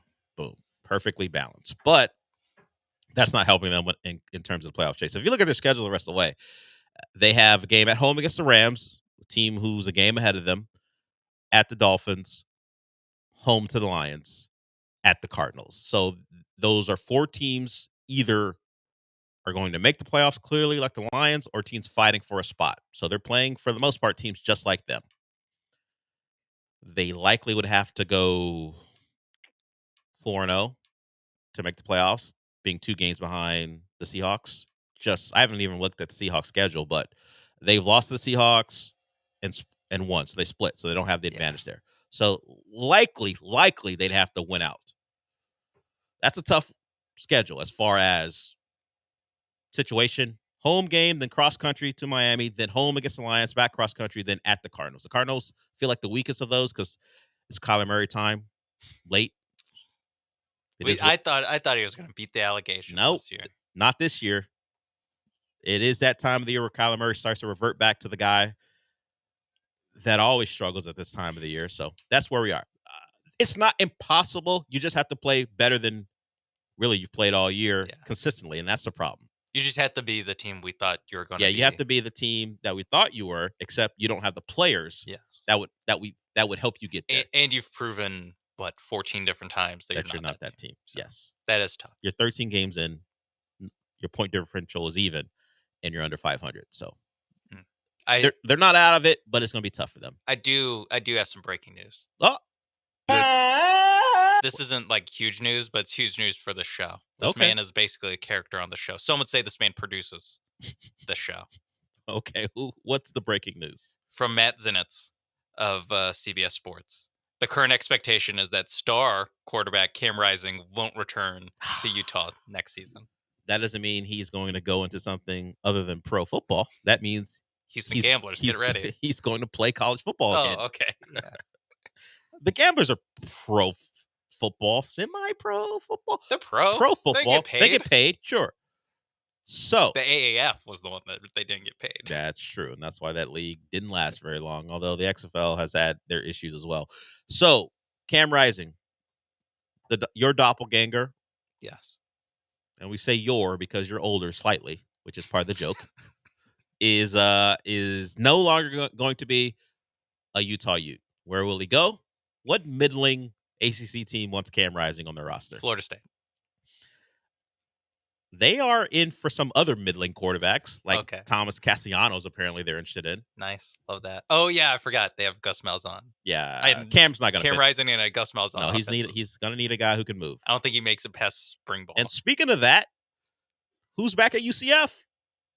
Oh, Good old yeah. Scott Frost. Gus Malzahn ditches them to go be the Florida State OC. They bring back the guy who won a national championship. Their glory days. The guy who authored their glory days. Scott Frost. If you missed it, Scott Frost is back at UCF. He talked about how sometimes when you're climbing up the ladder, you don't realize how good you have it until you're gone. Thank God someone pushed him back down the ladder. Someone, an entire program said, or an entire conference, you're not good enough here. Go back down that ladder. That's what the Big Ten did to Scott Frost. Yeah, that went from, oh wow, they're really interviewing the guy that you're just hiring your ex, and then boom, we're hiring our ex. We're all super happy. They didn't even pause. Like, this can happen. Let's do it. They didn't even get Bill Belichick in for an interview. Yeah. Nothing. Yeah, and North Carolina's doing that, and it's not even the AD who hired him. The AD who hired him is at Tennessee, right? Danny O'Neal. Danny White. Yeah. Danny White. Danny O'Neal's a former quarterback. Danny White hired him at UCF. Now he's at Tennessee. So it wasn't as if his good buddy made the decision. This is like a booster hire. Oh yeah, that's what it strikes me as. We remember beating Auburn in that Peach Bowl, celebrating our national championship. Is hiring Mac Brown in North Carolina. Hey, remember the good old days? And for them, at least these are in HD. That's right. That's right. Dre Bly wasn't making plays. Yeah, this is much more recently. Yeah, of the glory days. It's like 5 years ago. Yeah, the corner who was making plays then is still in the league. Yeah. Shaq Griffin. Shaq Griffin. He just started playing for another team. I know they were making note of it that he made a couple big plays for his new team. I forgot where Shaq Griffin is, but he's still playing, and UCF has their ex-coach back. I wonder if he'll bring back like former players as assistants. Will he do that thing, or he will just actually hire the best guys? Mackenzie Milton being as a quarterback coach or something. Yeah. Maybe Shaquem Griffin as the linebacker coach, or maybe at least an analyst. Maybe he avoids that and hires actually established, accomplished coaches to help him get back into the fold. They are in a Power 4 conference, so that was a goal when he was there. He helped get them there, and now he returned. Scott Frost back at UCF. That's a fun story. That is a fun one. Yeah, it's just, hey, look at that. Remember when they were doing that thing? The guy who was there is doing it too. I told you I hold this line, never go back. I don't use Nebraska as an example because I don't care about them, but Scott Frost went back, and look what happened. Now he went back again to a different spot. I think it will work out better. I think yes. I think they'll make a bowl game. Is what I'm saying. Yes, because they didn't make a bowl game in Nebraska. Yes, it's low bar for it to be better at UCF than it was in Nebraska. Don't go back, man. Just stay or go someplace else. Although the Rhett Lashley thing, he was the OC at SMU, became the head coach, so that is working out. But it's not his alma mater. Part of the vibes is don't go back to your alma mater. Yeah, because now, I don't know, does Nebraska, when they have their anniversary for whichever team, the '97 team, he was on, will they invite Scott Frost? He'll be back. Wave at the crowd. He'll be back because it'll be enough distance. Well, 2027, that'd be 30 years. Right? 30-year anniversary. Right? Yes. 30 and years. It'll be 5 years since he got fired. 4 years. Yeah, that'll be enough time. He'll be back. Welcome, open arms, blah, blah, blah. As long as he doesn't. What if he has like UCF at the top of the Big 12? 5 years. 5 years since he got fired. Yeah, if he has UCF at the top of the Big 12 and Nebraska's still languishing with Matt Rule or whoever it might be at that time. It won't be Matt Rule at that time. A vacancy. Yeah. No, they won't do it again. They won't double up. There's no chance they double up. Scott Frost just said he learned his lesson. He can't go back again. He learned. That'd be great if he just snaps between those two coaching jobs. And UCF always welcomes him back because they only win when he's Glory there. days. And Nebraska has memory loss and they forget how bad it was when he was there. I love it. Just keep getting raises from Nebraska and then going back. Yeah, just go 5-7 every year at Nebraska. go to UCF, go 13-0, and get to the job in Nebraska again. I'm saying Scott Frost, infinite money glitch. This is how you do it. I would tell Scott Frost, if you happen to raise UCF up to the level where they're 13-0 again, stay. Just effing stay. If you can control the Big 12, whatever that the Big 12 looks like when you get UCF back at the top, just stay. You really want to go to Nebraska and get your head caved in by the likes of Iowa, and of course, that's not even mentioning playing Ohio State and Penn State and Michigan if they bounce back, or just move up the road a little bit. Say, one of the actual Big Three schools has a opening. Florida State head coach Scott Frost. The timing's not right. He's gonna have to be really good the next 2 years, and then Mike Norvell's got to get fired. Which one of them I think can really happen. I don't know if he's going to have UCF at a point where Florida State's going to demean themselves by hiring the UCF coach, which is what they would consider it. Yeah, that is true. Yeah, they're as bad as they were this past year. They will look at it as, no, he failed in Nebraska. Why are we hiring him? Even if he does do great at UCF, we don't hire UCF coaches. It's part of the vibe of college football. We hire Memphis coaches. It ain't UCF, though. We're not hiring in-state. We're not hiring the interloper. We're hiring an up-and-coming guy at Memphis, not the interloper at UCF. That's a distant future, possibly. I wouldn't mind it. I got my own problems to deal with. I'm that concerned about what UCF or Florida State do. Scott Frost doing throwing up the U at the press conference? Not a chance. Mario's going to be there for like 8 years. He got booster money, and his buddies hired him. And when you make the Pop-Tarts Bowl, I mean, you got to keep them. Yes, we talked about the floor and how bad you feel. You hit the floor after you are in the playoff, and then you're not. Yeah. 2 weeks ago, Miami was in the playoff. Yes, but now they're at the Pop-Tart Bowl. But the other thing is, he won 10 games, so he ain't going nowhere. That's the larger picture. He did win 10 games. All right, we're done. We'll get more into the Texans as there are things to talk about as we get closer to them playing the Dolphins. So we'll talk about that later in the week. We're done for the day. Gallant George follow me, followed by the Killer Bees. So if we're done, what does that mean? We did it! I'll talk to you tomorrow.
They want to see this wild card deal tightened up. And look, here's the big deal. This is no disrespect to Houston or Indianapolis, whoever ends up getting the 4 seed, but if you're the 5, that's your matchup. If things play out, still got 4 games to go for everybody after tonight, but Buffalo and Pittsburgh, some heavy hitters sitting in there. That's the most action your Houston Texans got this weekend, which was a bye week for them. Sunday Night Football, Mike Tirico disrespecting the Bull. You heard him say first, no offense to Houston. And then he said, or Indianapolis, as if there's a chance they win the division. People sleeping on your Houston Texans. The disrespect, Paul. Already. Unbelievable. Who could disrespect this team? Yeah, I mean, this is a team that has 8 wins on the year. Yeah. Who could disrespect this team? They're not missing a bunch of, one of their best players for the next 3 games or anything like that. Who's that? Aziz. Joe, we weren't going to talk about him. No, we're not talking about the suspension. You just brought him up. We are not even going to say his name this week, okay? Number 0 is out. He is officially suspended. He is not part of the squad for the next couple of games. You're right. So out of sight, out of mind for the next couple weeks. Yeah. Yeah, the disrespect from Mike Tirico. He's right. Unbelievable. An Italian American slandering the Houston Texans like that. So they didn't play. An eventful weekend. Chiefs won the AFC West on a field goal that doinked off the goalpost. The Bills almost came back for a victory over the Rams, but the Rams ultimately finished them off. The Steelers got another win, so the Steelers have 10 wins.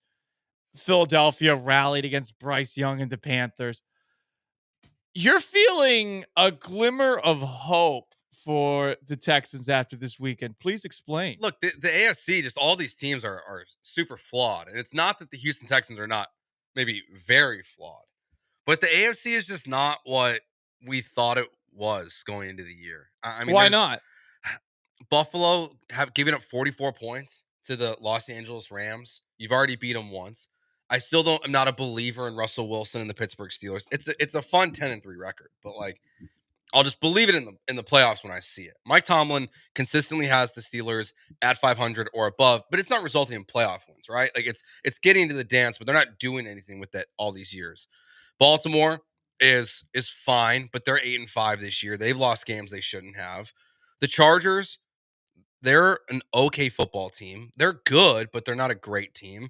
And the Chiefs could have 4 or 5 more losses this year at a minimum. So it's not that I think the Texans are going to pull off some magical run in the AFC, but the AFC is just not as strong as I think we build it up to be.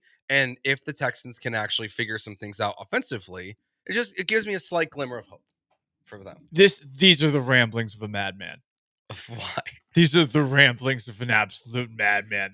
I'm an optimist. Yeah, this is insane. I mean, I'm glad you're optimistic for a change, but no, this is just absolutely insane, Joe. The bye week just makes me feel a little bit better. Joe, bro. You just went through the whole AFC, this team's got issues, that team's got issues. Come on. Yeah. I said the Texans might have more. What about the one that we cover? Well, the Texans have a bye week. Maybe they'll fix some of them. Yeah, I think the thing is you saw all these other AFC teams look flawed, and we haven't seen the Texans look flawed in 7 days. Exactly. Right. It's been a full week. It's been a full week since they've been flawed, okay? Joe, this is the same team that lost to that god-awful Titans outfit. I know. But okay, I mean, that game, my God, Jaguars-Titans was an abomination to the Lord. Worse than an English Bulldog. You lost to the Jets, who blew it against Miami. I guess you play Miami, so you feel a little bit better about that. But hey, Tyreek Hill's looking good for them. Mike Tirico's talking about the Texans like they're Arizona State in the college football playoff. Yeah, deservedly.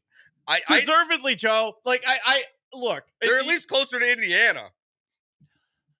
They can beat some of these teams. They're not beating all of those teams. I didn't say they're going to beat all of them. I know, but you're saying there's a glimmer of hope, and I'm here to crush that hope. A glimmer of hope that they win a playoff game. That's where I'm at right now. I'm not saying they're going to win 2 playoff games. Okay. I mean, the team they're going to see is the team we saw last night, more than likely. That's what Tirico was saying. It is. They're It's gonna it's probably gonna be the Chargers. and the Chargers who took the Chiefs to the brink. Chiefs, they should have lost that game. They doinked it. You know what? I think the Texans find a way to lose that game. I do too. The Chiefs find a way to win these Of games. course. The Texans find a way. Lions to lose. find a way to win. Chiefs find a way to win. Texans find a way to win Against the Jags, yes.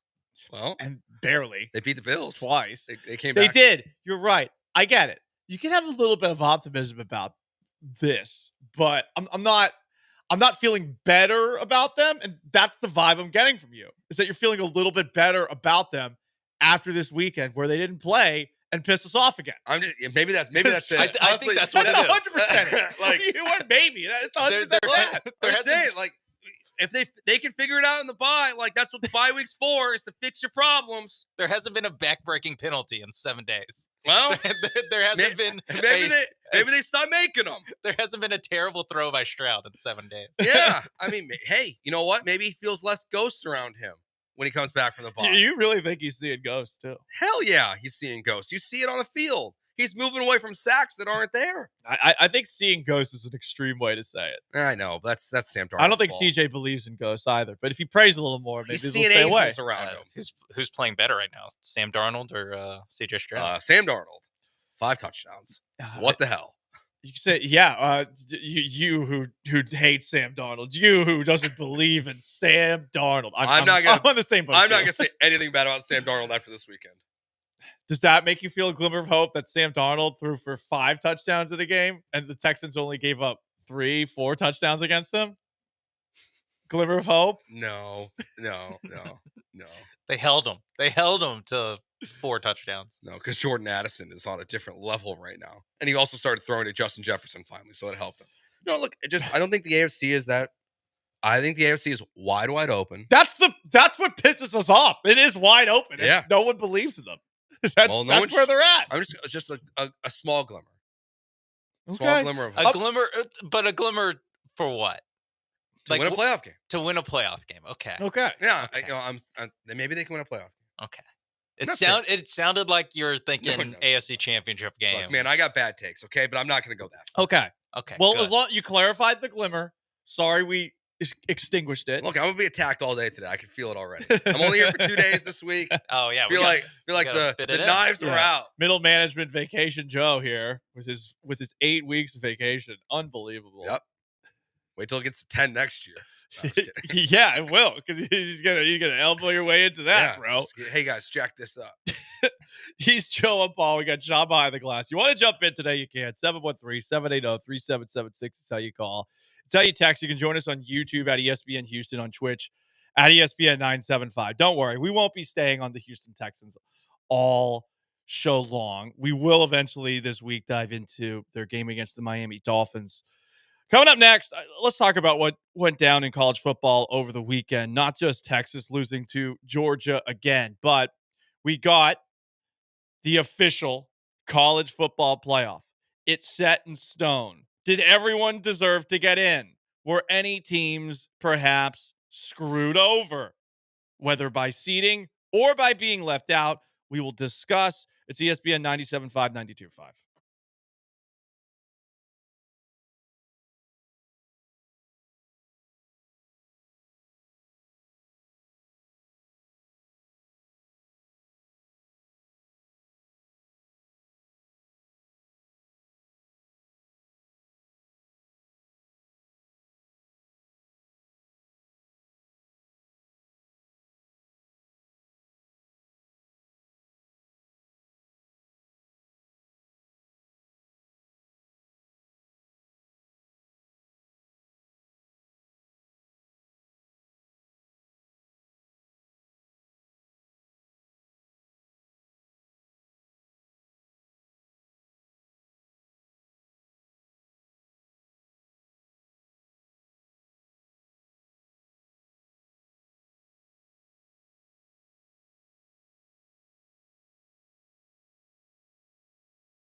It's Gallant and George, on ESPN 97.5 and 92.5. broadcasting live from the Veritex Community Bank Studios. Here's Paul Gallant and Joe George.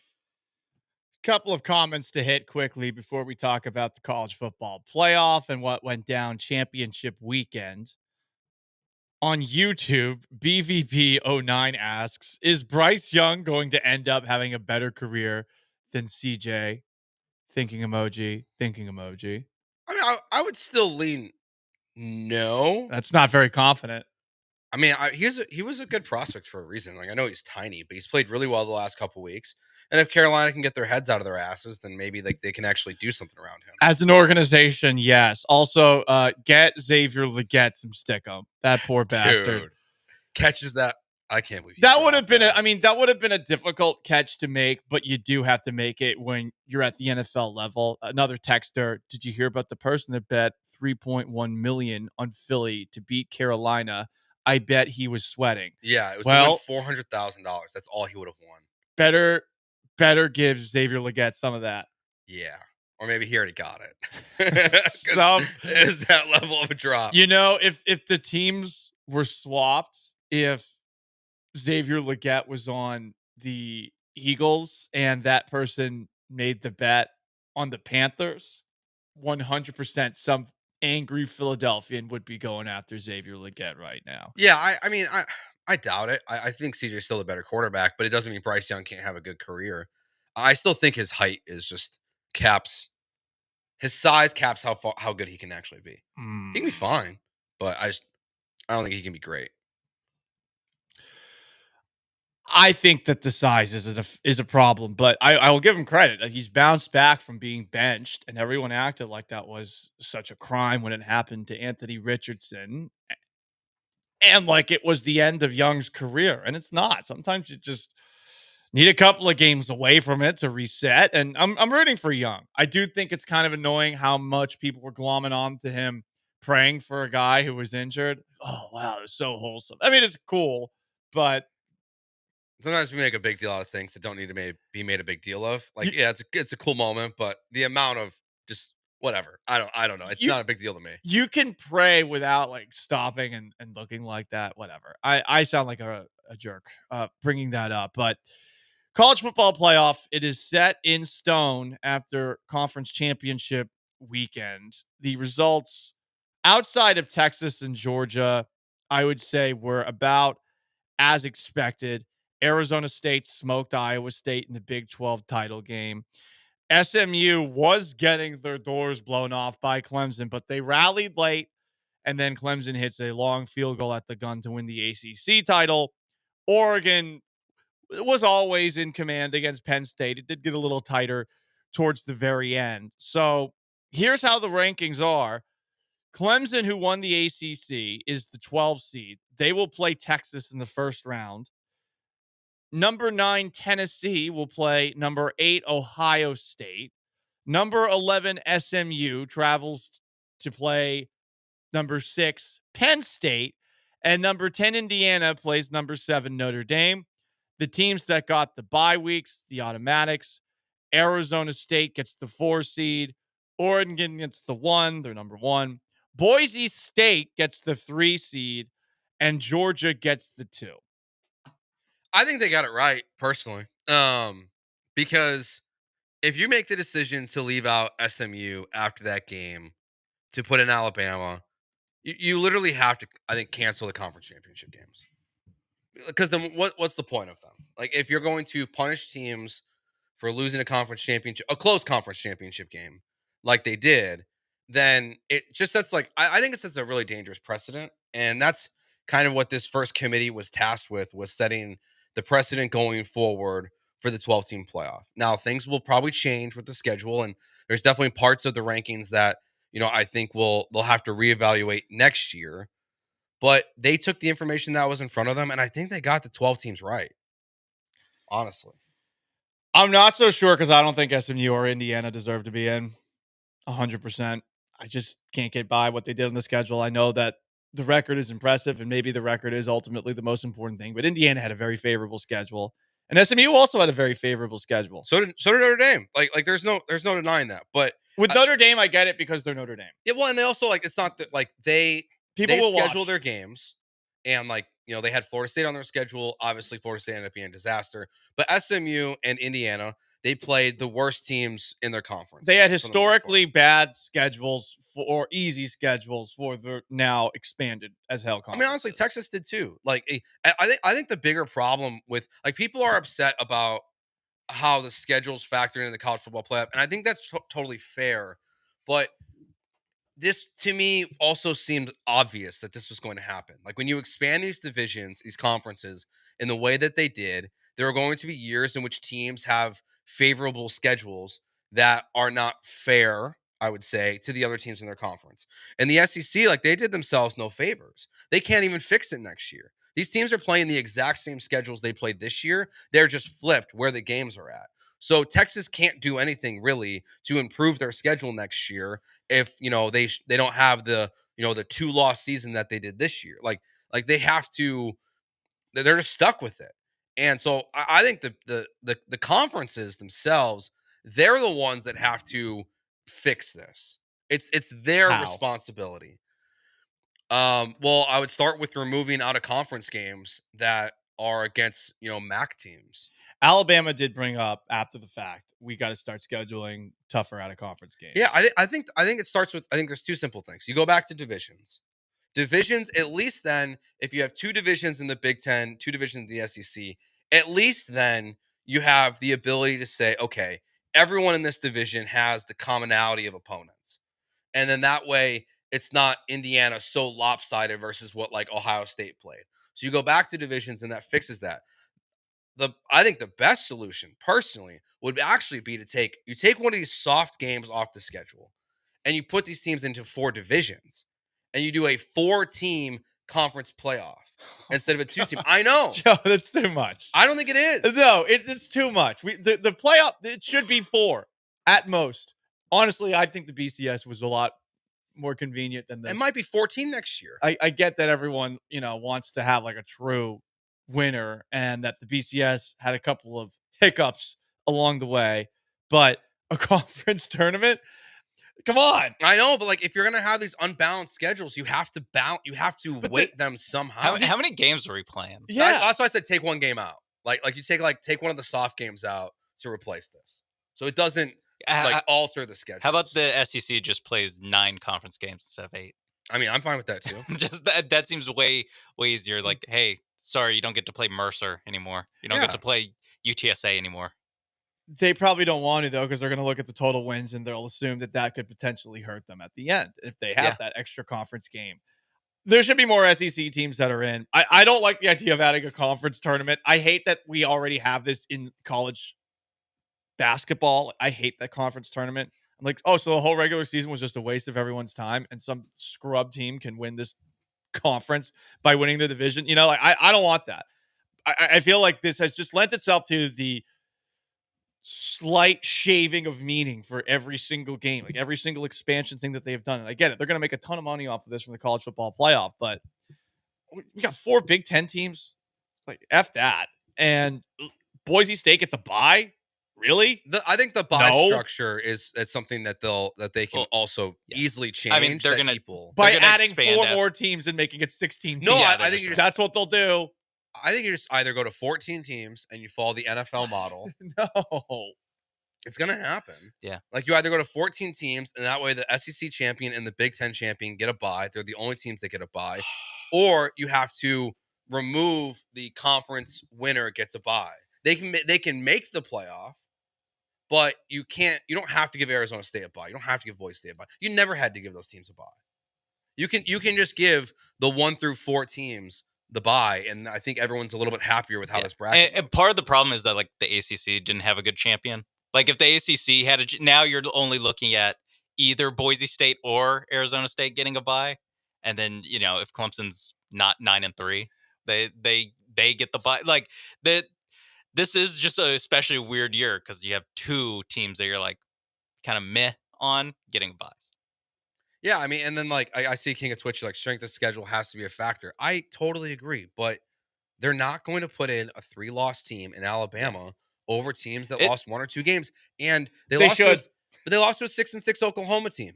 Yeah, I'd still rather have Alabama in I'd Arizona State, Clemson, SMU, Indiana, and Boise State. I'd rather have Alabama in. Those teams are going to get their asses kicked. What are we doing? And 12 games. People are so happy right now. Yep, wait till the games are played. Wait till the games are played. Just wait. By the way, none of those conference championships meant a effing thing because, Clemson and SMU made it to the college football playoff. How stupid is that? How dumb is that? Well, Clemson doesn't make it if they don't win. Georgia, I get it, but I mean, like, how stupid is it? Georgia, Texas, they're both back in. They just played. They're probably going to play again, to be perfectly honest, with the way things have gone. So, what's the point? None of these games mean anything anymore. This is stupid. It should have been at most 8. I could hear 8. Boise State's going to get killed. Indiana, F them. They suck. SMU, fun story. Hopefully they continue to throw money at their players. I'm not buying it. Clemson, get the bleep out of here. I hate it. That's where I'm at. I think they definitely should have tried 8 before they tried 12. Yeah, like what? It's crazy. Like 6 would have been great too. Yeah, go slowly build. Awesome. Yeah, like slowly build it out. Because how many years do we have 4 teams in the playoff? And it's like, yeah, there's 2 more deserving teams. Is there 8 more deserving teams? Yeah. I don't think anyone thought that. It's just a straight money grab. I just like this because it's like the teams, like you don't get teams complaining about not getting in. It's like, hey, you're in. Congrats. Like that's what it is. It's like, okay, we don't have to do the like Boise State should be the 4 seed thing. It's no, you're in. You'll play somebody. You'll play. I don't have the bracket in front of me, but you'll play someone in the second round where you're in a SMU real or Penn State. Yeah, you're in a real deal playoff game in the second round. So I like that where now instead of having that argument and trying to parse like, if this was a 4 team, it would have been Oregon, Georgia, Notre Dame, and then an argument for Ohio State, Texas, Penn State, Boise State. Like that, I at least like, okay, you guys are in, and if you get left out, it's because you lost to a bunch of 6-6 teams. Like that, congrats. It gives you less of a righteous indignation. They're still going to be indignant. Don't get me wrong. Alabama's still going to cry and poop themselves about this. But at the end of the day, at the end of the day, beat Vanderbilt. Yeah. Like yeah. you didn't miss it. You didn't miss it because of your hard strength of schedule. You missed it because you lost to 2 6-6 teams. Yeah, like when their AD's talking about like not scheduling tough games, it's like, well, you played Mercer, dude. Yeah, in November. You played like you what played are you Mercer. talking You about? lost to Oklahoma. You lost to Vanderbilt. Like I'm like, yes, you beat Georgia. Like you beat the number 2 team in the country. If Clemson doesn't win the ACC championship game, then you're in the college football playoff. Yeah, you got bid stolen, and that's kind of where it's at. Like to me, it's really simple. Like if they're gonna stick with 12. It's not conference champions deserve a bye, and you reseed. I think I saw Bronco say this too on the Twitch. You reseed after each round because Oregon did get screwed here. Yeah, like they got screwed. Like they have to play the winner of Tennessee, Ohio State. It's the best game of the first round, and good because I mean Oregon. You're not so sure. No, I'm not so sure. Who do you like? Who do you like, Paul? Of all these schools, no one. Okay. No one. In a way, which is cool. It's wide open. Yeah, but, that's why 12 works. Is that like, Tennessee could win this. But thing. Everyone's talking themselves into things that aren't actually going to happen. Once we see this actually pan out, and maybe I will end up being wrong on this. If I am good, like that would ultimately be good. But there's some of the Twitch, some of the text line that are saying, "Oh, Paul, what's wrong with more football?" You're missing the point. Like there used to be a massive difference between college football and the NFL. It really, and I liked how stylistically different they were. And now all of a sudden, like college football's trying to become the NFL, and that sucks. I like the NFL. I like the college football, especially for all the diehard fans that like that sport over the NFL. I like that it was different. It's not different anymore. Yeah, you can lose a game and you're fine now. And I mean, the fact that Alabama even had a chance is crazy. I would put them in. No, I hear you, but like it's crazy that they had a chance because of what you said. They lost to 2 bums. I mean, think about the first round of the NFL playoffs. What are the spreads normally like? 3, 4, 5? Like even the first round of the playoffs, it's generally like they view it as competitive. They are not close in the first round of the playoffs. The lowest spread is 7.5 points. Ohio State is a 7.5 point favorite versus Tennessee. Notre Dame's a 7.5 point favorite versus Indiana. Penn State's favored by 9. Texas is favored by 11 against Clemson. which that one shocked me, to be honest. But like, so they're not even thinking that these games are going to be within a touchdown. So like that doesn't even lead to good football. They have a good starting point, but I think this is going to look totally different. Yeah. Also, the way to get closer spreads is to like put in the 9-3 SEC teams. Like if it was Penn State, Alabama, Notre Dame, Ole Miss, like the spreads would be closer. But again, you're putting in teams that lost to barely bowl eligible teams. Ole Miss lost to 4-8 Kentucky. Like you're at that point, the games really don't mean anything. Because like Paul, I get what you're saying, but like at least they got penalized for losing, and SMU didn't get penalized for winning all their games. That's like fair. they did. Like at the end of the day, they did do a little bit of loss column adding up, where it's like, hey, whoever just had the least losses, congrats, you're in. So that at that point, it does matter. Like if you don't show up to a game in Norman, Oklahoma, like, sorry, later. Bye. Yeah. I mean, this committee, it's just done by people who shouldn't be making these decisions. I think that's the other change they need to make. But I don't think that like no committee's going to get. Yeah, you're not going to be able to find like a committee everyone likes. They're literally like, I know this is a stupid thing, but like they're watching on small TVs. Though and, like, that's bad. They don't even have like pens and papers, unless it's just posing for a photograph that they took. Like they're not even taking notes. I mean, well, what do they do with their phone? That's good. That's good. Yeah, they counter. They also get all the stats handed to them. Like they just pull up the like or ESPN FPI, all the strength of schedule, all the weird like game control stats and stuff. Like they just get those printed off. Like someone prints it off and hands it to them. So I get what you're saying. It's a bad look that none of them. They're all sitting in lazy boys, like barely awake. But I don't think they need to actually take notes. Gallant and George on a Monday, December 9th, 2024. You want to weigh in on the college football playoff? You can at 713-780-3776. It's how you call. It's how you text. You can join us on YouTube at ESPN Houston, on Twitch at ESPN 975. Someone texted in that apparently I was brought up at the 610 listener focus group. That's pretty funny. That's pretty funny. As like a positive or negative? Apparently as like a positive. Yeah. It's like, oh yeah. A positive for you. We ran this guy off. Yeah. That might have been why. I don't know. Oh, no. Wait. It was like, thank God this guy's not around? No. It's basically like, Paul really works listeners into the program or something like that. I don't know. That's cool, Texter. Thanks for sharing that. Sorry you had to go to that. They can't have this no mo. Yeah, sorry you had to go to it. It would have been fun to go. Thanks for taking that bullet for us. Yeah. Yeah. Any more details? I kind of want more details. Yeah, I want like texting, who got destroyed the most? Like who was getting dumped on? We'll read all of them. Did the other hosts have to go to it too? Like and sit there and just take it? That would suck too. That would really suck. That would be awful. That would be brutal. Sitting there in chairs looking at the crowd, just having to sit there with their arms folded. That would be brutal. Juan Soto got 15 years and $765 million from the New York Mets. How does that affect the Astros this offseason? And on top of that, there is one fan base that is pissed about what went down. Stay put.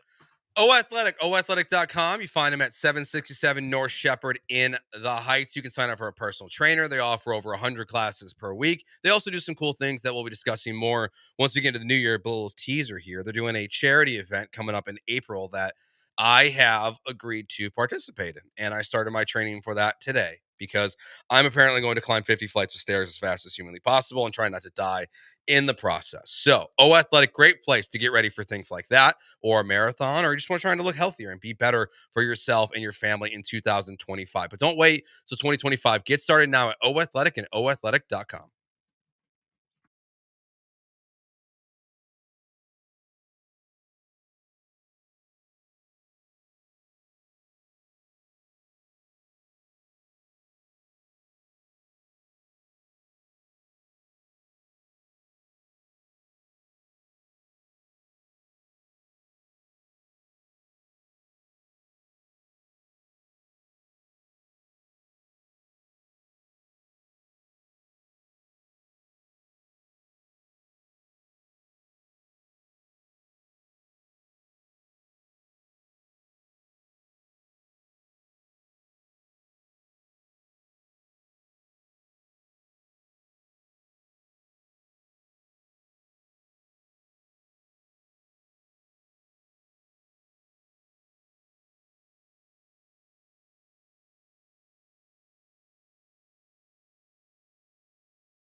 You are back with Gallant and George On ESPN 97.5 and 92.5. from the Veritex Community Bank Studios. Here's Paul and Joe.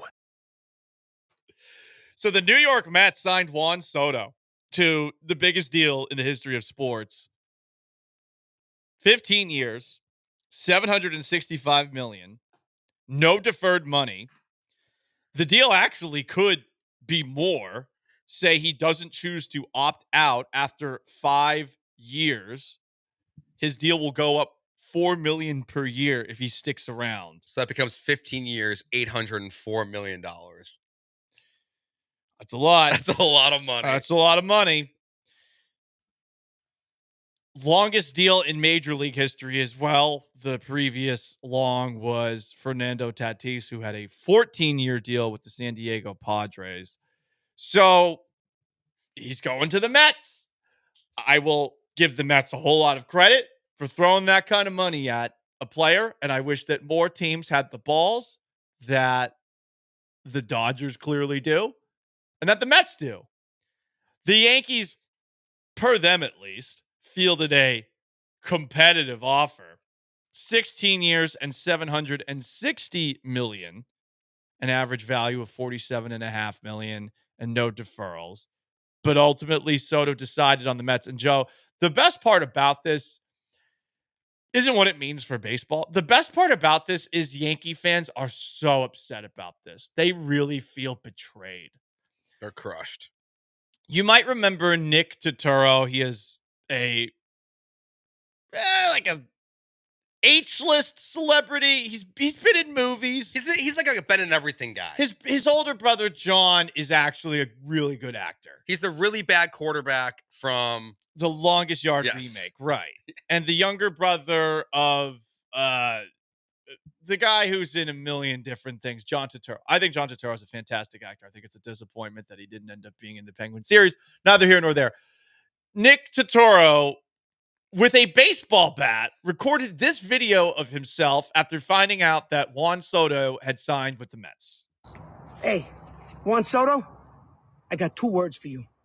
F you. That's right. F you and the horse you rode in on. And the cavalry behind you. That's right, mother. Yeah, I'm taking it personal. We gave you our love. We gave you our heart and soul. It wasn't enough. You turned your cap around after the World Series. I saw that move. 700 million, 730. Yeah, it wasn't enough. It wasn't enough. Guaranteed years. It wasn't enough. You don't even choose the Dodgers. You don't even choose the Dodgers. You go off Broadway to the Mets. You don't want to be on Broadway. And you don't want to be Judge's guy. You don't want to be Judge's partner. Oh, that's right, Judge. Now it's your team. That's it. Let's stick it up his ass. That's right. Let's go out. Let's get Burns, Fried, Bregman. Let's get Teoscar. I don't give a Now we're not around. Take those grungy, whatever those those stupid Mets. He seems unwell. He seems very unwell. I didn't know Soto turned his hat around. I didn't know he pulled not quite a Garrett Cole. He didn't put on a Boris hat. Yeah, see, I think he does that quite often, but also love it. I didn't know he did the turning the hat around. That is 100% a look into what New York Sports Talk Radio was the day after the World Series. Yeah. It definitely was a hot topic. If we listened to New York Sports Radio, we would have been all over that. I'm sure some callers pointed at that. Yeah. My gosh, he's so upset. Nice guy too. Nick Turturro? Yeah, I met him once. Oh, okay. He sat with Matt Thomas for an Astros Yankees playoff game. He flew to Houston. And I got to meet him then. But okay. It was did he compose himself, or was he he doesn't act like psycho? that. He doesn't act like that in person. But he is an unhinged Yankees fan. Is it an act? He is an actor. Yeah, that's an act. He had the baseball bat. Yeah, he did it. Is that how you felt when Damon went to the Yankees? No, because were you done with the Red Sox at that No, point? I wasn't done with them. Basically, I was upset for sure, but they had beaten them in 2004. Yeah. Crazily, even though the Yankees have a million more World Series than the Red Sox at that moment in time, it's I have the 2004. I have this forever. Sucks that he left, but he didn't win with them.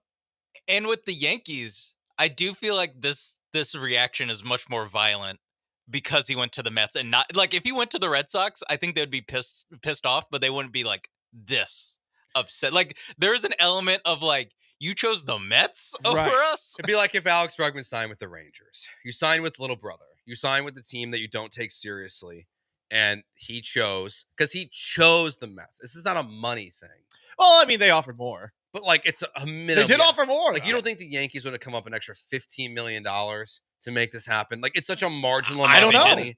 I don't know. They didn't do Like it to me feels like they kept just telling the Yankees to bid more, and it just kept driving the price up for Steve Cohen. Oh yeah, no, it's definitely like in a auction scene in a movie where Steve Cohen was just raising his hand every. And he single knew time. he was always going to be a New York Met, and they were just using the Yankees to drive that price up. We'll get to why Soto was never coming back in just a moment, but this is not a actor. This is just a random epitome of all Yankee fans who decided to record a video of his anger with Soto leaving the Yankees for the Mets in what looks to be an alley that's nearby where the Mets play their games.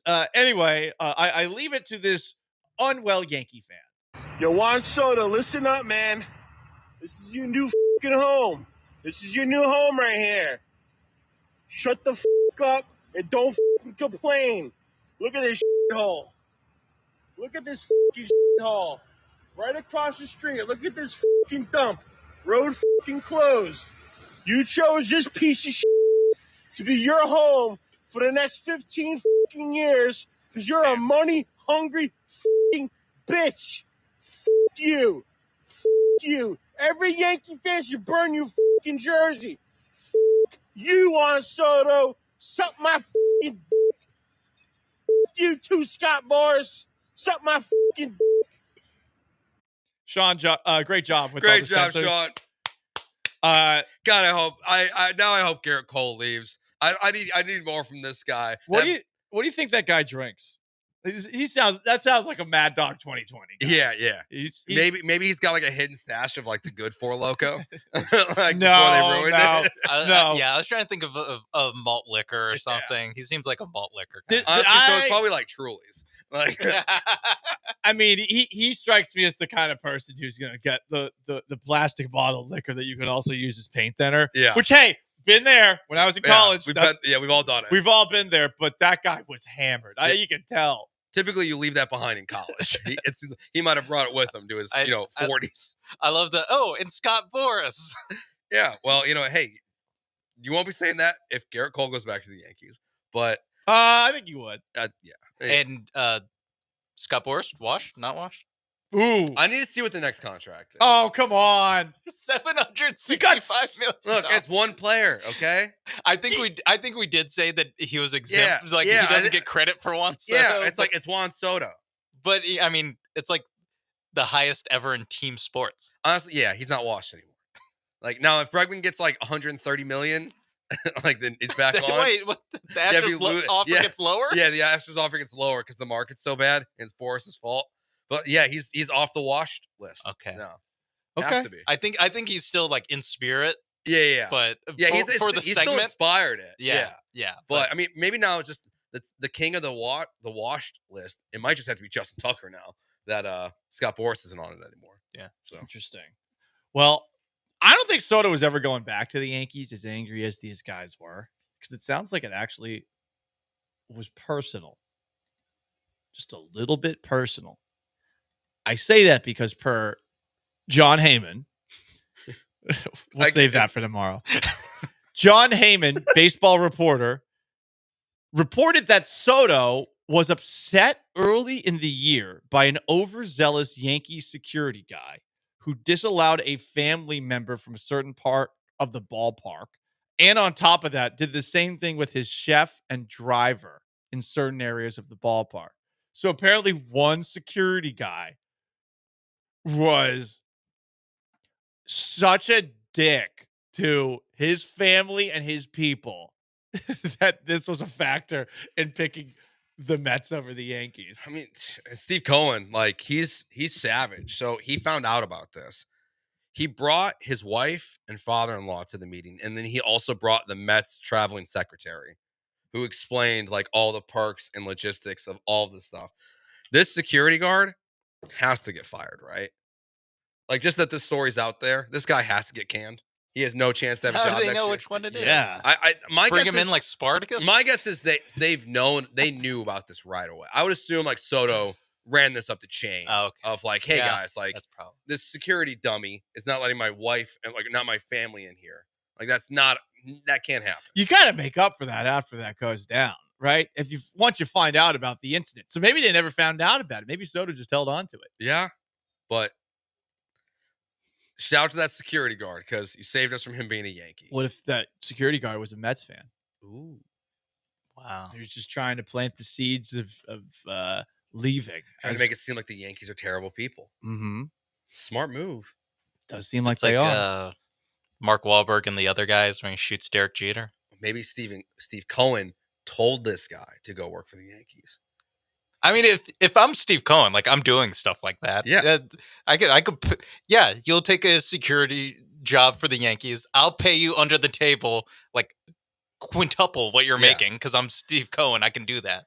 And and just then like make Juan Soto's life miserable. Yeah, park in his parking spot. Whatever you have to do. So Juan Soto off the market. Astros didn't get him, but I do think it's time for us to continue our Astros countdown. We are 65 days away from Astros pitchers and catchers reporting to spring training in West Palm Beach. Give me that bone!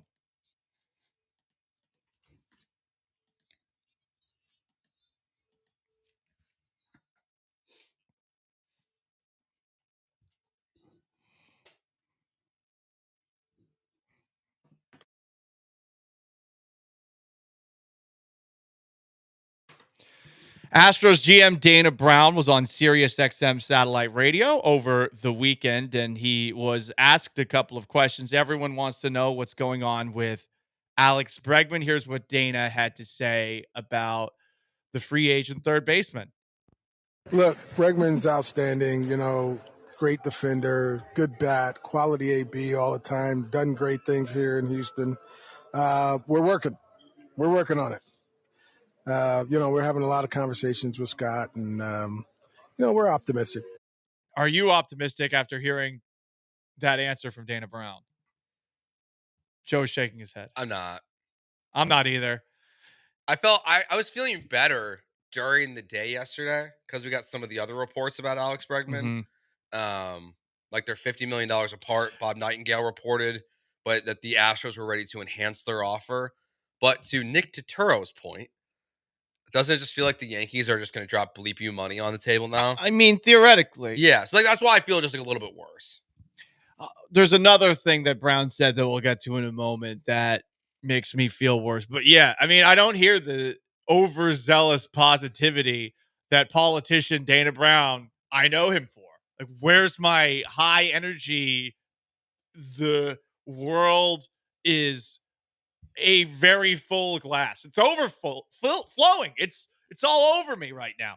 I didn't get that from him there. Yeah, it looks good in print. We're optimistic, but when you hear him go, we're optimistic after 15 seconds of, we're how great he is, and then go, we're optimistic. We're optimistic. Yeah, like you have to hope that he was just in a bad mood because the tone of that is so different than the one we played last week when he was on with Buster Only. Like it is a totally different, optimistic, like representation from Dana Brown there. Making matters worse for the Astros as far as the potential backup plan, Willy Adames, the free agent shortstop that the Astros were reportedly interested in, signed a 7-year, $182 million contract with the San Francisco Giants. It's the largest deal in their history. That's surprising to me. Adames had a career best 32 home runs and 112 RBIs this past season. The deal is pending a physical. That deal was fairly similar from a average annual value perspective to what the Astros offered Alex Bregman, 6 for 156, 7 for 182. As you said a moment ago, Joe, Bob Nightingale had reported that the Astros and Bregman are $50 million apart. I didn't like this answer from Dana Brown either, where he was asked about, hey, what's the backup plan? And a very long and convoluted question. If Bregman ends up elsewhere, here's Dana Brown on Sirius XM. Yeah, I would say the internal solutions are maybe a little bit away. So maybe another 6 to 8 months, maybe a year. So I don't think it's going to be internal. But, sometimes these young kids will fool you. And, they'll come in camp. They'll look really good. They've worked their tail off in the offseason, so you never know. but we're not taking anything off the table. Hopefully, maybe by trade or, something like that. But nothing's off the table. We're going to have to compete. We want to remain good. But we're focused on Bregman first. So that's our priority. It's been our priority from day one to get a third baseman signed. So, we want him to come back. Understandable. And I haven't heard any other team reportedly seem in on Bregman. I guess that's the one thing you can look at. But their backup plan is gone. And Brown right there says, yeah, we don't really have internal options right now unless we end up getting surprised in spring training. So now I think the entire offseason is about what they do with Alex Bregman. If they bring him back, if they don't, it's a failure. Yeah, and you have to go where the money is. And if they want another $50 million, you got to match it. And you have to match it quick. Like you have to stop Scott Boras from meeting with the Blue Jays and the Red Sox and the Yankees, all these teams who messed out on Juan Soto. You got to try to get this thing done as soon as possible. So the bidding war, because there is a certain price, of course, for a player that you don't want to go past. As much as we want Alex Bregman back, I don't know what the number even is for me of how far is too far for Alex Bregman. Mm-hmm. Maybe it's $250 million is too much. But you got to get it done because you don't have Adames. That's not an option. I doubt you're going to trade for Nolan Arenado, unless the Cardinals ate a ton of that money. But would you have the prospects to get them to eat that money? No. Seems unlikely. And unless they're really just doing a teardown. So it really feels like it's Alex Bregman or bust. And that bust ends up being a guy like Jorge Polanco. Ugh. And look, and honestly, I don't know if this matters to people, but I just realized this because I saw Chandler tweet it. For the second year in a row, the Houston Astros will host Juan Soto on opening day. So, you're going to be sitting at Minute Maid Park watching an $800 million baseball player in right field for the New York Mets on opening day, and Shea Whitcomb's your third baseman. We're going to feel even worse about the Astros. You had to put Shea Whitcomb in there, didn't you? Jorge Polanco at third base. You're just trying to make a little pressure, put him on the Astros, put it on Scott Boras. Oof. Yeah, no more. They got to get it done. No more Shea Whitcomb at third. I mean, I would be much more of a disaster at third base, but I mean, the ball's not hit my way. We could pretend that I'm okay playing third there. So there you go. We are getting closer and closer to Astros pitchers and catchers reporting to spring training in West Palm Beach. 65 days away as we continue the countdown. We'll talk about some of the other things that they have been doing on tomorrow's show. You want to jump in, 713-780-3776 is how you call, and it's how you text in.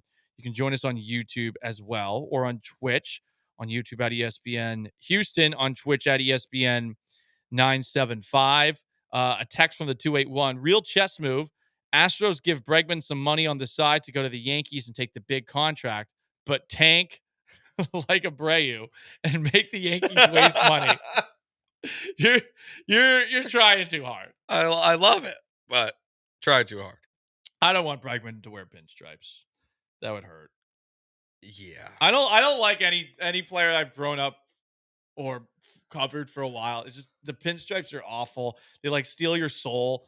Who's that guy that Harrison something? Oh, Harrison Bader? Yeah, Harrison Bader's got this wild hair and beard and stuff. Then he goes to the Yankees and it's like in The Last Samurai when they're sawing off the samurai knots, it's just wrong. It's wrong. Anyway. Maybe that's why Juan Soto. He's like, hey man, I want to grow a beard, but I can't do that with the Yankees. No. I'm finally old enough to grow a beard. Gallant George, ESPN 97.5 and 92.5. Joe is feeling a little bit better after watching other teams in the NFL play football this weekend.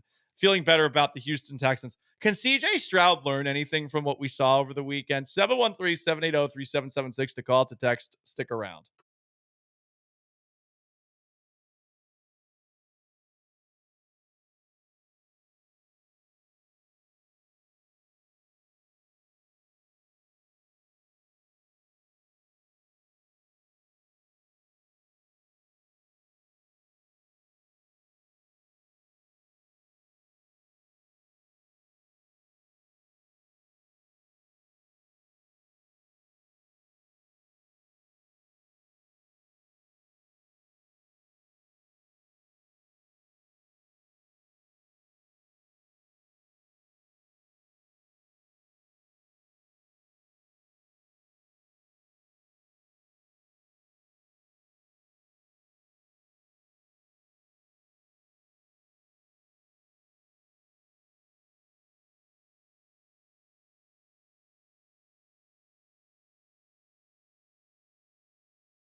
No game for the Texans over the weekend. We all needed it. We all needed a break. Yeah. It was nice to get away. It was nice to do other things on Sunday, watch other games across the league. Joe's feeling a little bit better about the AFC after not watching the Houston Texans. And I'm just telling you, Joe, that's what they do. I'm just, you know what? I'm just trying to pretend like everything's going to be okay. Okay. I need something good in my life. I mean, they are good. Yeah. They're 8-5. They're just not great. And in this town, you're not great. People don't really care. That's very true. And look, I mean, Miami, I don't like their game this weekend doesn't impact that at all. It's the Jets. Like, I mean, I think Tua looked pretty good. Tyreek Hill looked better. He's been dealing with a wrist injury for a while. And yeah, the Dolphins looked rather explosive against a team that beat the Texans. That's true. So I guess that maybe I should feel worse about the Texans. Only win of the Jeff Ulbrich era came against the Texans, who also lost to Zach Wilson last year. And the Titans, good God. Oh, that was it's in the past. Awful game. No, I'm talking about the Titans and the Jaguars game on Sunday. Those two games made me feel worse. I was watching Jaguars, Titans, and once again thinking to myself, could these teams play in the SEC? Which obviously they could, but that stupid thought crosses your mind because, God, they're so bad. They're awful. Will Levis stinks. He's just terrible, missing wide open guys. Yeah, they're you lost to that team. Yeah, they're very much in draft season already. Yep. They're thinking about who's replacing Will Levis. Well, at this point for the maybe. I don't know. Maybe who's replacing Brian Callahan, the latest boring rando that they hired. I was kind of thinking the same thing. Like maybe he might be one of the one and done coaches this year. Maybe. We'll see. Again, they usually go 2 years with their boring ass like Mike Munchaks and Mike Malarkeys. No offense to those guys. You know you're boring. Should we call this guy Mike Callahan? Yeah. Just because to fit in with all the other Mike coaches? Yeah, I think so. So could CJ Stroud learn anything from this weekend? I say yes. First off, the power of prayer. We know that CJ Stroud's a religious man, and this didn't help the Carolina Panthers ultimately win. But for those who didn't see, after a player for the Eagles, I think it was Gardner Johnson, was down on the field, Bryce Young was noticed standing at attention, looking down, and seemingly praying.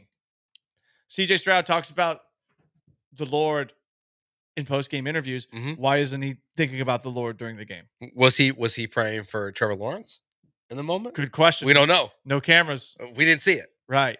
So we didn't see.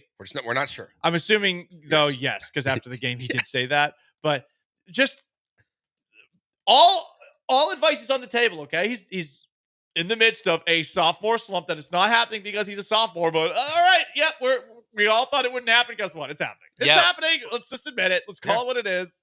Another win for prayer, Clemson football. What the most godly of all football institutions. Yeah. Especially the most godly one in the playoff. Sorry, Notre Dame. I mean, I think you're right. No, you're right. Clemson. I mean, I can't remember Dad was quote exactly, but he said, we believe we were the first program built on NIL. Not the one you're thinking of. Yeah. Yeah. In his name, image, and like yeah, not money. Yeah, great point. So it's Sean, you're right. And they have a freshman banging home a 56-yarder to win the ACC. Yep. What a boot that was. That was a hell of a kick.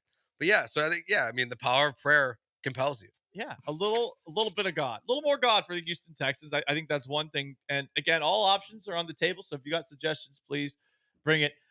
I think here's another one, and I don't like saying this, especially with what I was calling people last week. I don't like suggesting this, but you know what? Got to do what it takes. Got to do what it takes to win. Got to do what it takes to get out of your slump. It might be time for CJ Stroud to impersonate Josh Allen and flop. No. Did anyone see Josh Allen's latest flop? And someone put together a montage very quickly after his flop. After a play, a Rams player bumps into him. Josh Allen does this a lot where he just falls back. He's one of the biggest guys in the field. A person that at quarterback, when he runs, like you don't expect him to slide because of how big he is, but somebody bumps into him. This man is going full Italian soccer player. And it's working sometimes, not all the time, but sometimes. Yeah. People are throwing the flag. It's disgusting and horrible, but maybe CJ Stroud needs to start a little bit of flopping. Throw honor and pride to the side. Just do what all the successful basketball players do. Stop caring and do every single little thing you can to win. I can't stand for this one. I can't agree with this, Paul. But they're 8-5, and I mean, there's not really a true path to the Super Bowl. Yeah, without but like some changes. Yeah, but like I can't have you feeling about CJ Stroud how you feel about James Harden because he flops all the time. We can't allow that. We can't have CJ Stroud be that much of a soft boy. Listen, desperate times call for desperate measures. You're right. I mean, look, they could still be 8-9 at the end of the year. We don't know. If CJ Stroud started flopping more in the second half, at least the Texans offense would move 15 yards at a time. Get a couple first down. Yeah. So and then Kyrie would have closer field goals. So it would make their offense objectively better if he started doing this. So to your point, I hear you. But I didn't realize until we had this montage for Josh Allen. At least some of them, there's actual contact. Like he's being pushed to the ground. The ones where a guy just like walks up to him, like bumps him with his helmet, like we saw this weekend against the Rams, and it's just a major dramatic play. That's too much. Like that's too far. The funniest part about all these flops where he's like actually pushed is that he pushed and he does the arms. Arms go up and he looks he knows immediately where the ref is and looks at him. Yeah. It's like every single time he's just eye contact with the ref. I don't like that he's doing it, but if you can't beat him, join him. I'm He's glad gonna that win the they beat MVP. him. Well, that's true. CJ Stroud beat him That's honorably. true. That's true. In honorable hand-to-hand combat. Maybe Josh Allen should have flopped a little more in that one play where he got dinged up. Where he was concussed? He actually on that He was play, on the ground for a minute. I thought he was concussed. I thought he was dead. Maybe he was hamming it up. No. I don't know. No, I'd rather lose in the divisional round with honor than lose in the AFC Championship game with dishonor. I'm just putting things out there. What could CJ Stroud have learned from the weekend? See, now I feel like I have to go back and say, Sean, you're wrong. To get to the AFC Championship game, to lose without honor, at least they got to an AFC Championship game. No, because what you're asking him to be is James Harden. What would the Astros do? Yeah. Point some cameras somewhere. Mic dropped. That's true. Yeah, I mean, what would they do? We've seen guys Whatever it takes. hit by pitches before. Oh, the Diaz one was terrible. In the Phillies World Series. That's what that was the one I knew he was striking out the second he tried to pull that. Yeah. Maybe you got a point here, but I'm not sure I can. Well, fully listen, get I on don't board. like it, but you got to do what you got to do sometimes. I don't like this. I don't like this for CJ Stroud, and most of all, I don't think I like this for Paul. I don't like that you're advocating for this. Well, what happened? It is what happened strange. to the host I used to know? Yeah, I don't know what happened to you this weekend. Did you have a good weekend? It was a long weekend. I think Okay. I fell. I'm not kidding. Okay. You either fell or you have ringworm on your elbow. I think I fell. Did you I got take up wrestling? Yeah. I don't know. Listen, 3 Christmas parties in one day. Woohoo! One was in Clear Lake. One was in the Woodlands. Wow. Took a party bus for the latter. Okay. Had a few. It was a good time. Biggest thing CJ Stroud can learn this weekend from me: throw the ball to your second best receiver like Sam Darnold does, and maybe things will go better. Throw the ball more to Tank Dell again this year. Okay. Because Jordan Addison and Justin Jefferson is a great combo. They were barely using Addison, and now the Vikings look like a totally different football team now that Addison's kind of become the primary guy because of the way they've been covering Justin Jefferson. Did you see Justin Jefferson's touchdown? That play That's is the funniest play of the weekend. For those who didn't see it, Justin Jefferson completely beats his guy, and he's open for holding his arm up. He's for a good 3 to 5 seconds. He almost in the stops play. with his arm open because he's got this guy beat by 10 yards the whole play. And then the ball gets thrown in the air, and this poor defensive back, I don't know if he got vertigo or something, but he starts running around in a circle, and he ends up like 15 yards away from Justin Jefferson because he couldn't track the ball, and then he just eats it. He just falls on his face. Oh, I felt so bad for that guy. Half the time the ball's in the air, this guy's looking in the wrong direction. Like he's looking like in the crowd. He's looking everywhere. It's like when a dog gets disoriented and he's just like chasing its own tail. Honestly, that kid should be put in the concussion protocol. Like, are we sure that guy's like not seeing 3 footballs when he's running back there? Because it's one of the funniest plays I've ever seen. It was rough. I cannot imagine like what the cornerback meeting room is like today for him. He's just got to be getting roasted by his team. I think they're just gonna pat him on the shoulder and said, "You did your best." No, I think you gotta make fun of him so really much. add some sound effects, add some Looney Tunes sound effects. Yeah. Have the sonic rings fall when he falls down. Yeah, no, I mean, because they have to bring it up in the cornerback room because something went wrong that Justin Jefferson was 10 yards open. Yes. And then you have to still play it because then it again turns into a Three Stooges episode where he just is falling all over himself. Yeah, I mean, like, that's good for the Falcons. They can focus on that instead of changing their quarterback like they should do. Because Kirk Cousins stinks. I think they can focus on two things. They should probably focus on at least two things. Yeah. That and Michael Penix time. What can CJ Stroud learn? 713-780-3776 to call, to text. Just a brief side note, because we did talk about the college football playoff in the last hour. Anyone else glad that they overturned the targeting call when the backup quarterback for Georgia was very clearly knocked out? What was his name? Gunnar Stockton. So this is in overtime, and they're knocking on the door. They were probably going to score right after this happened, but Gunnar Stockton, the quarterback for Georgia, runs up the middle, and a Texas defender puts his shoulder into him and hits him very, very hard. And Stockton's helmet goes flying. And while the helmet's flying, if you watch the slow motion replay, the dazed look of surprise on his face, I hate to laugh because I'm watching it right now. Because look, the guy was seeing stars and his brain might have been effed up forever in some way, shape, or form. Like, this could be a problem 20, 30, 40 years from now. But the dazed look on his face that as they show the replay in slow motion was truly something. But even better, when they went into slow motion, they said, oh, it was his shoulder that hit him. It was a totally legal hit. I'm glad that we did not lose our mind over that play in the way that we did last week with a certain somebody and a certain other buddy. I mean, what shit looks more vicious? I think it's the Georgia one. Yeah, the one against Georgia. Yeah, because the helmet pops off like it's Rock'em Sock'em Robots. Like it gets launched off his head. Also, the other part of it is the way his leg bends underneath itself. That too. There's like 3 different injuries. Yeah, it looks tough.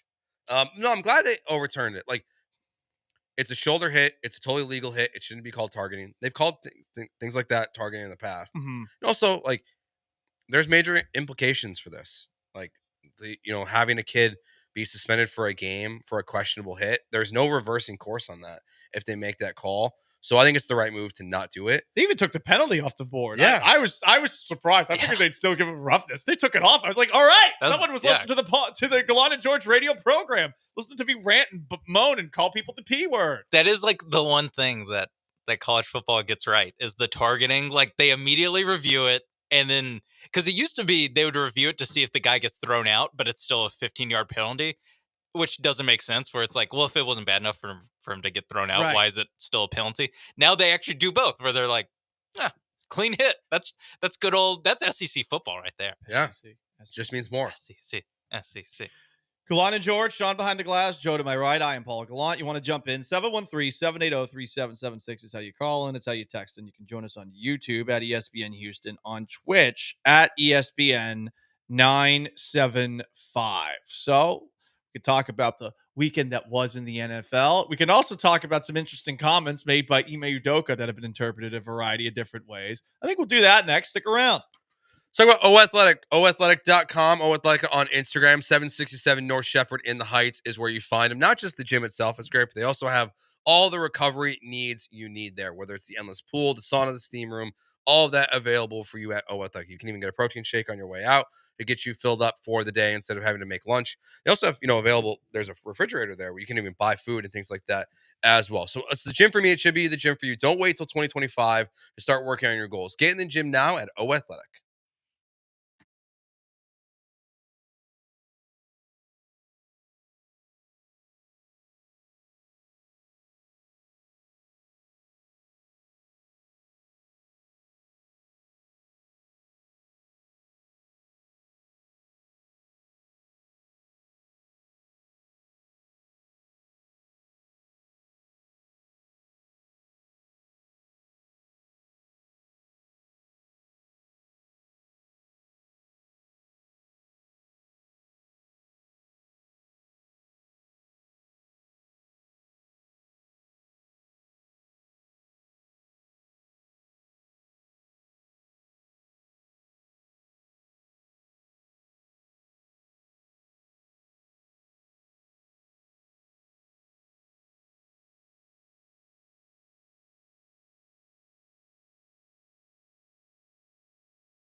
Broadcasting live from the Veritex Community Bank Studios, it's Gallant and George. On ESPN 97.5 and 92.5.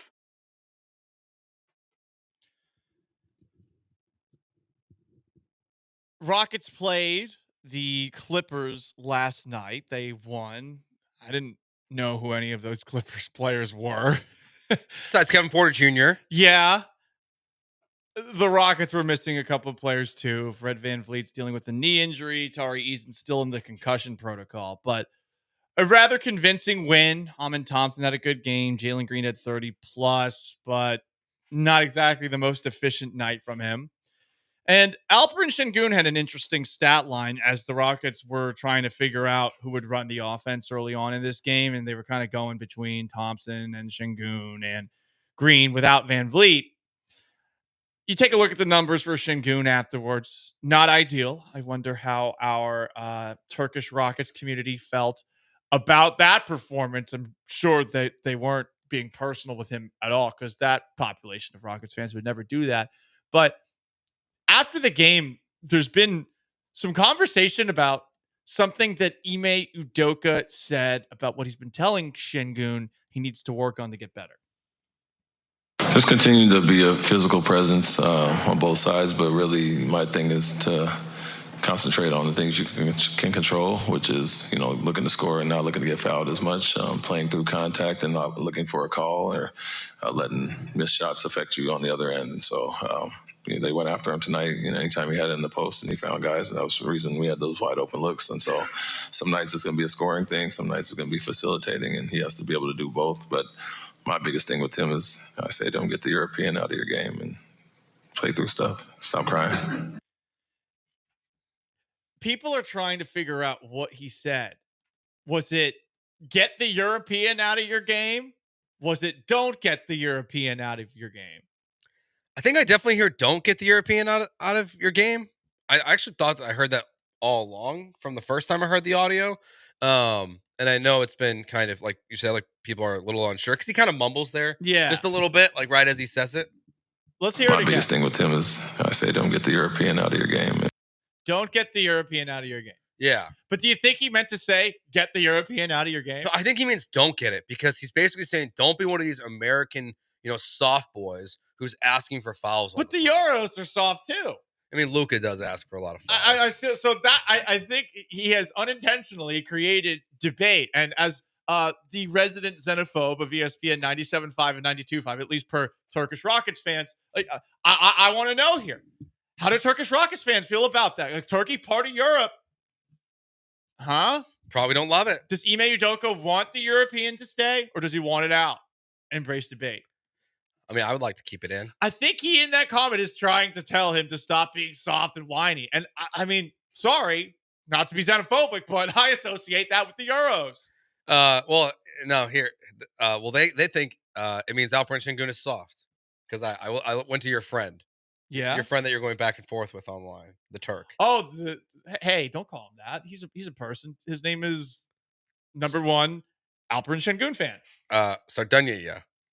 He said, "Thanks, Ime. I hope Şengün learns from this. Unfortunately, in our sports culture, there is crying at the refs and constant whining during the game, and it seems to be in his DNA. If he overcomes this, he will become a star. Until then, he will remain soft." I like this guy.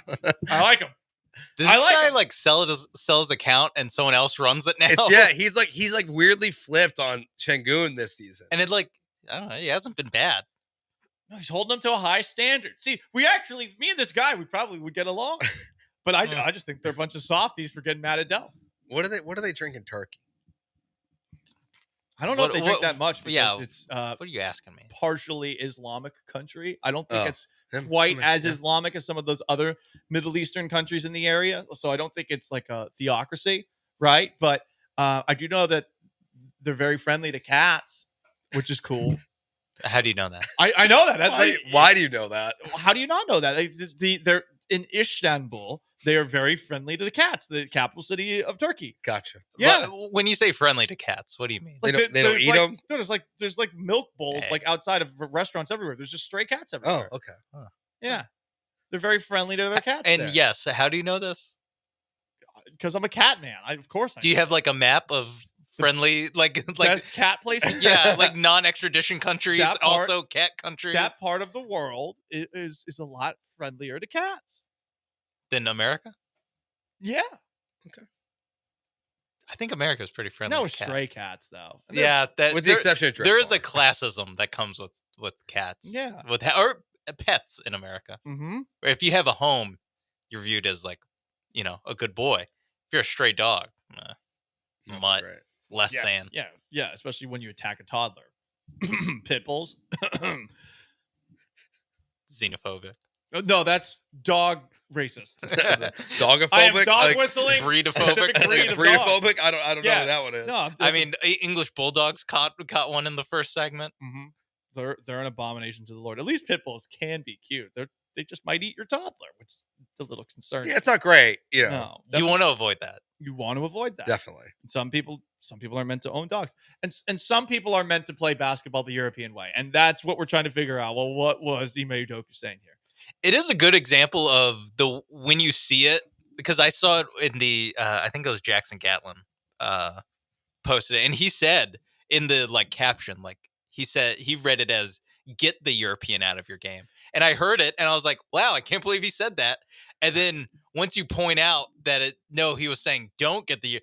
Then when you play it again, you're like, I hear that too. It's like the dress. Yeah, it's like the dress from 10 years ago. And then as the clip continues, he says, "Stop crying." And yeah, it works in context like the other way, but I think he did say don't. So maybe, Joe, you're right in that he's talking about American basketball players. Yeah, not European basketball players. Because it really seems like the base of the message is stop asking for fouls and looking for contact when it's not there. Like stop doing things that you literally don't need to do it. Just play basketball. And I think that's a message that everyone in the NBA should listen to. Just stop begging for contact when if you just make a move, you're open. I was thinking I don't think Şengün is one of the worst perpetrators of this. I don't watch the game and I'm like, it's a normal amount. Is he the worst on the Rockets? Is he worse than anyone else? I don't think Jalen Green gets that mad at the refs. Honestly, I think not really. No, at least he gets back on defense. Mm-hmm. Yeah, I think that's where the other part, the Udoka thing, that I think Alpi is the worst at. I think I totally agree with that. Number one guilty of it's not going well on offense, and it really affects the rest of his game. Yep, I agree, and that's a huge problem. I mean, Van Vliet almost got suspended for walking up and going bleep you to the refs. Yeah, that's true. I was thinking more of the young players. Yeah. Amen Thompson can be ripping threes and missing all of them. It's not going to change how he plays on offense or on defense. Yeah. Same thing with Tari Eason. Dylan Brooks doesn't really get into it with the refs. Yeah, he's more the it's the other team. Yeah. That's where that's he where forces the refs to step in. Yeah, exactly. But that's where you kind of he loses. I mean, we saw it when he was on the Grizzlies against the Lakers. That's where it kind of falls apart as he gets too caught up in the game with the game within the game with the other team. For sure. But yeah, I mean, I love Ime. I love that he just tells the truth after games, even if we don't totally know exactly what he said. Yeah, that's the problem. I just want to know did that don't get the European out of your game? Does that mean continue to be in the middle and like Nikola Jokic when things aren't working for you, when you're being covered, just pass it to the outside for the open shots? Or is he saying stop being a little whiny bitch like that? Maybe it's because you're I don't know. Yeah, maybe it's both. But he says don't get something out of your game. So I'm assuming that he likes the European. Yeah, because he was talking about either some nights it's a scoring night, some nights a facilitating night. Be selfless. Yeah, so that it works in that context of don't get the European out of your game. But he spends most of it being like, stop bitching. I love that. Which is nice. Which is I don't know, 60% of the Ime Udoka post-game clips is stop bitching. Different versions of that. True. Well, you can't call LeBron a soft boy like he did. Yeah, just for complaining to the refs and then allow your players to then do it. You can't be a hypocrite. Yeah, he's not. He's consistent. He is consistent, if nothing else. You guys ever had somebody who's just constantly burglarizing your home? No. I got an incident at my condo. My phone's been blowing up. Why is it blowing up? So apparently there's some guy just stole all the packages from the mailboxes. Oh, okay. in our complex. And then get this. So, okay, it's one thing to steal that, right? Yeah. So holiday season packages are Understandable. coming. Okay. So this guy then goes to our trash area and he was sitting in the area like eating a watermelon. Just like Out of the trash? Yes. Oh. And So I'm then- guessing he's not a resident. And then he said he was a resident, but then he ran off after they found him in the trash. The only thing close to that, I had like an apartment complex once where we had a group of kids that were breaking into cars. Okay. Kia boys? Yeah. They were stealing stuff. But they weren't like breaking in. They were just grabbing every door handle possible and seeing which dummies leave their car unlocked. And then taking the stuff inside? Yeah. But they weren't like smashing windows, Yeah, right? okay. That's probably the closest. Okay. But seems I have an issue. Yeah. I just bought a ring. I'm not like because of a was it the getting engaged? Amazon Prime Day? No, Oh, no, yeah. no. It's funny. I knew Doorbell. immediately what it was like. Because I like someone had said something dubious. Apparently I might not. You know what? I live in Tanglewood, which is fancy. That is fancy. I don't think I live in Tanglewood anymore. So my Tanglewood has been invaded. This is one of those areas, like I've had apartments like this too. And I know you don't live in an apartment, but where they don't allow you to have packages dropped off at your townhome. Do they have to? They go to the mail area. They're supposed to, but they will drop it off in front of your door every now and then. And luckily, my door is like the stairs that go up to my door are unnecessarily high, so no one I think wants to go all the way up there.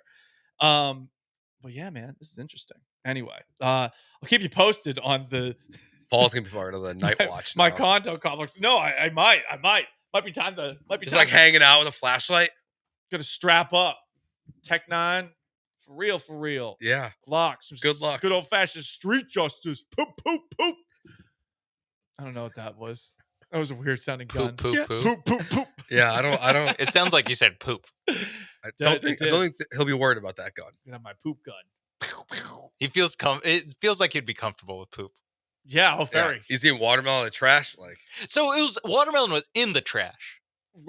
This is what we're trying to figure out. Oh, so you might have just like while he was done stealing packages, had like a watermelon in his car. It makes more sense that if he BYOW, he brought his own watermelon. Because watermelon, like if you're throwing it away, it's got to be nasty. Like there's no like, it doesn't keep well. If it's a different food, it's like, listen, you don't want to be eating food out of the trash, but you would understand. Watermelons last on that. Yeah, like burger makes more sense than watermelon. Yeah, out of the pizza, trash. something like that. We'll see. Not to defend this guy. Just does sound like you're defending. So have you had stuff get stolen?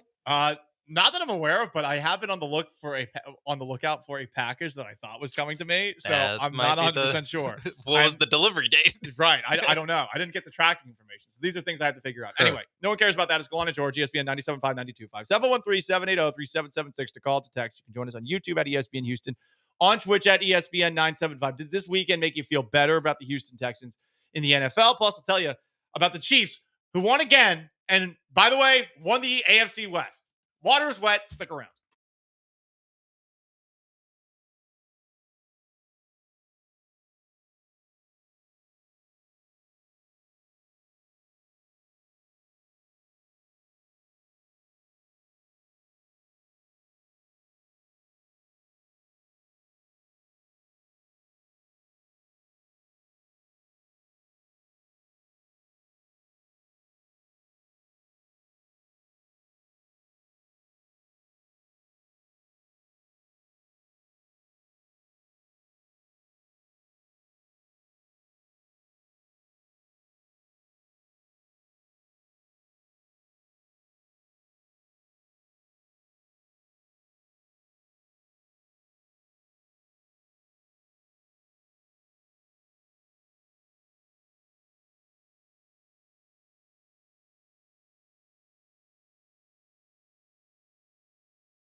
The Chiefs, man, was watching that game last night, was thinking to myself, all right, there's a chance that the Chargers pull it off.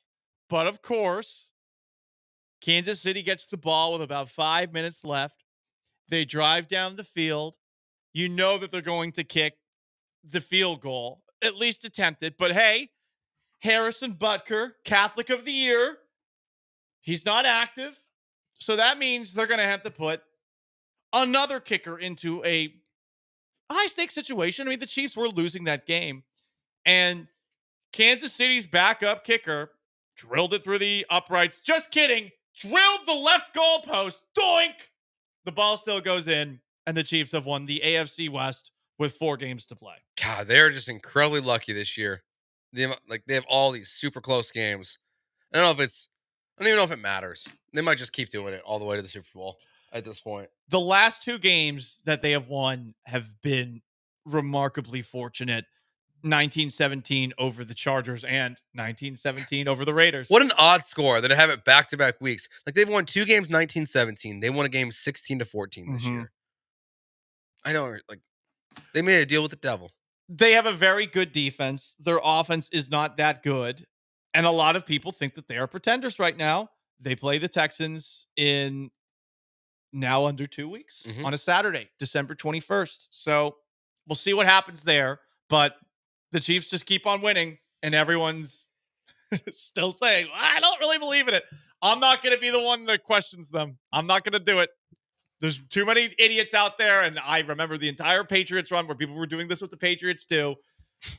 There is an art to being able to finish games, which DeMeco Ryans talks about, and his team doesn't really know how to do it. Yeah, like I might continue to pick the underdog to cover.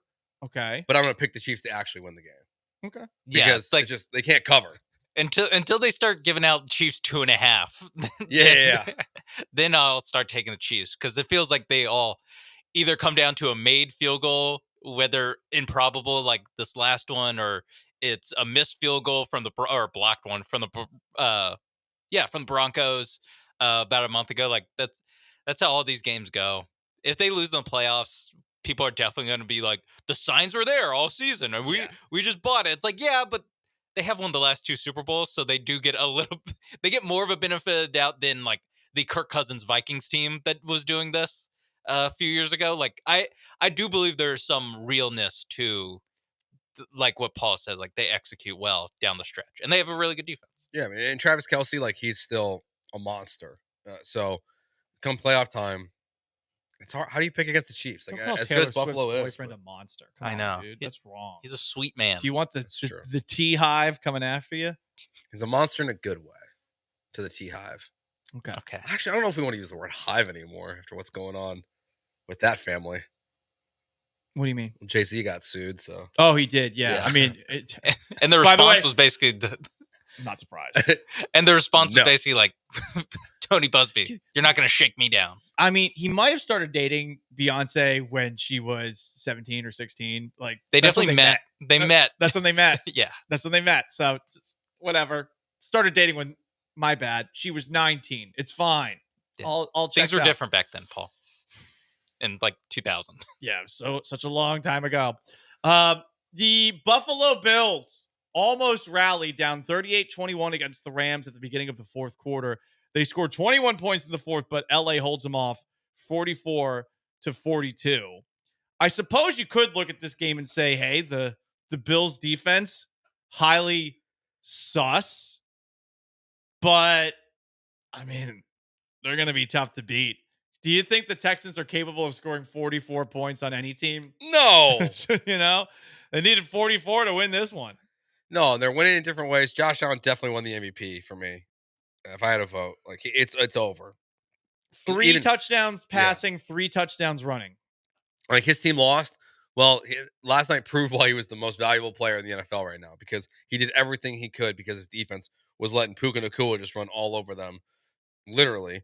And Kyron Williams was great too in this game. So it made the NFC West a lot more fun, though. I'll tell you that. Like that division is full on chaos right now at this point in the season. But yeah, no, the Texans can't do that. Steelers, they beat the Browns 27-14. They are 10 3. Weird. Keep finding a way. Yep. I mean, Russell Wilson threw for less than 160 passing yards. They averaged 3.4 yards a carry, but Jameis Winston throws enough interceptions to help them win that game. You also saw the Philadelphia Eagles get to 11 wins with hold on for dear life victory over the Carolina Panthers, 22-16. Eagles are they clearly feel like the second best team in the NFC, right? At this point in the Unless you want to say the Vikings, who beat the Falcons 42-21 are. Sam Darnold had 5 touchdown passes. Vikings 11-2 as well. Maybe the 3 best teams in the NFC are just all in the NFC North. Like the Packers, even though they lost to the Lions, the Vikings. I think the Eagles still belong in that conversation, but they're really, like AJ Brown said after the game, like the pass game's just not really getting going. But look at what happened at the end of the game when they were, in crunch time. Jalen Hurts was nearly perfect. So they're just struggling to get things going early, kind of like the Texans. But that was a strange game. Good for Bryce Young, but strange game. Yep. Young is playing better. The numbers are not screaming, oh my God, but he is playing better. The Dolphins, who the Texans play on Sunday, beat the New York Jets 32-26 in overtime. The only win of the Jeff Ulbrich era. Head coach of the New York Jets is over the Houston Texans. Miami is now 6-7. They have a chance to draw to go back to 500 where they win over the Texans on Sunday. Yeah, Jalen Waddle was really good in this game too. Tua definitely looks a lot more comfortable, but the one guy who's just like maybe it's the best weapon on their team even at this point, like it's Achane. Like what he's doing out of the backfield catching the ball right now, it's just he's so dynamic. And then Jonnu Smith too, like his emergence over the last 2-3 weeks.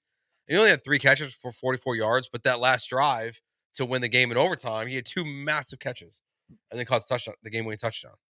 Yes, he did. There you go, guys. That is around the NFL, our 10-minute drill after week 14 of the NFL slate. No Texans talk. 713-780-3776 to call in, to text. And you can join us on YouTube at ESPN Houston, on Twitch at ESPN 975. It's Gallant and George. Stay there.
This is Gallant and George. On ESPN 97.5 and 92.5. Now back to Paul and Joe inside the Veritex Community Bank Studios.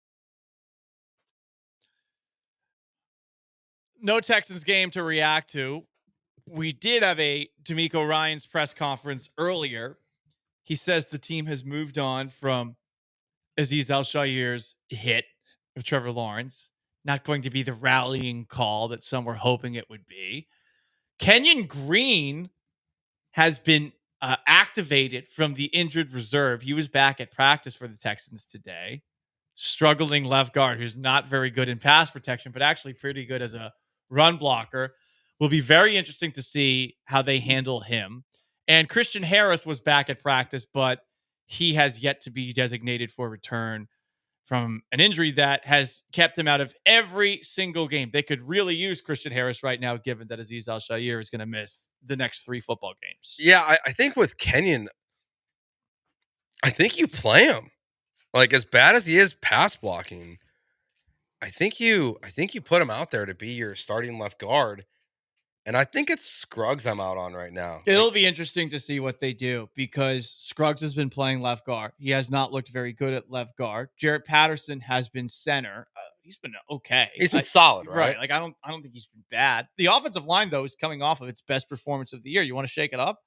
I mean, they got the game ball. That's true. true. Over their win against the Jaguars. Yeah, and if D'Amico taught us anything this year is that they're kind of stubborn with making those changes, that until Kenyon actually got hurt, like they didn't make them.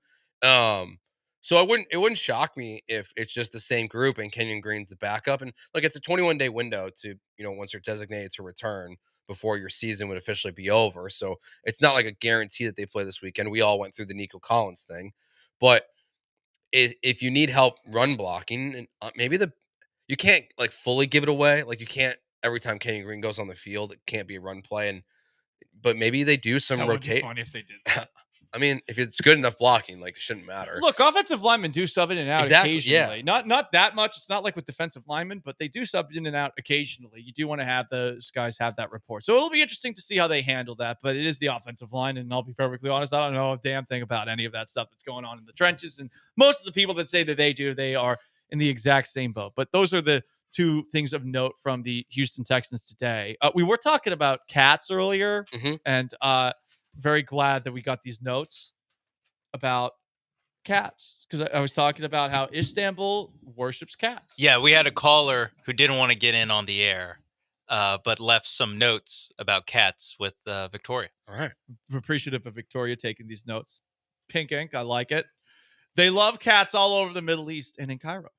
She also loves both Paul and Joe. Nice. Says they're sweet guys. Nothing about Sean. That's so sweet. Fine. I mean, you 2 are the cat owners. 0-time cat owner, lifetime. You love cats, dude. You should be a cat owner too. You got a place now? Hey, man. Aren't you lonely? Yeah, all by yourself? Get a cat. Really? And the cat won't pay attention to you most of the time. Yeah, I was going to say. My cat slept for 48 hours, it felt like. Will occasionally pay attention to you, And in the Middle East and in Cairo, they will feed up to 200 cats, and they shoot dogs. Whoa. Cats are revered in the Middle East, yeah. Revered. Yeah, dogs are considered impure revered? animals. All right, my bad. That's all right. Not revering the English language. I think it's because dogs are considered impure animals in that culture. That's why they're cats. Is that what Google is saying, or is that just some big cat? I double checked on here? Google. Sounded like a subconscious thought of yours, Joe. Yeah, it sounded like you're in the pocket of big cat. Big feline. None of my Muslim family members have dogs, Oh, so okay. I was like, and actually when I had a dog, it was kind of an issue. Oh, so okay. Why was it? Thanks a for problem playing dog? the card. No one ever came over. No one ever came to our house. They all seem good with a cat, though. So the dog was the worst. Yeah, She was a great dog. She was so That's friendly. what they all say. She was so friendly. Doesn't seem like some people. She never does that. Did She you never ever say bit. that? She never humped. Okay. No, she It'd never. be weird if she humped. To be fair, Did she jump up all the time? She was a jumper. Yeah, a lot of dogs do that, and it's like, hey, relax. Okay, we got it. You're excited. Relax. Yeah, no, I knew what that was. Relax. She was. I'm not that poorly cool. trained. I'm not that cool. Not my fault. Who are you pointing the finger at there? The people who had her before me. Okay. I got her when she was like 6. Okay. So. I thought it was maybe, pointing the finger at your parents or. No, not on me. Yeah. Okay. Mm-hmm. Anyway, no Texans game. We do have the Juan Soto deal. The New York Mets signed him to an outrageous 15-year, $765 million contract. What does that say to you about the sport of baseball as a whole? Is this good?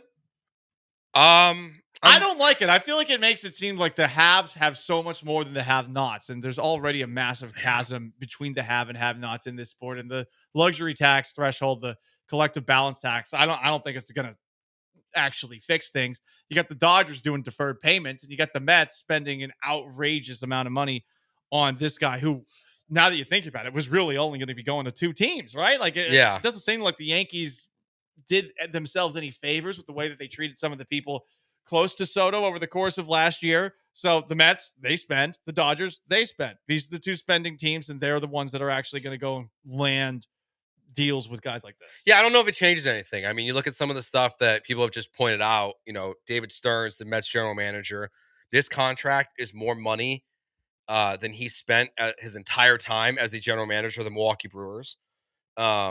This is 10 times the largest contract the Chicago White Sox have ever given out.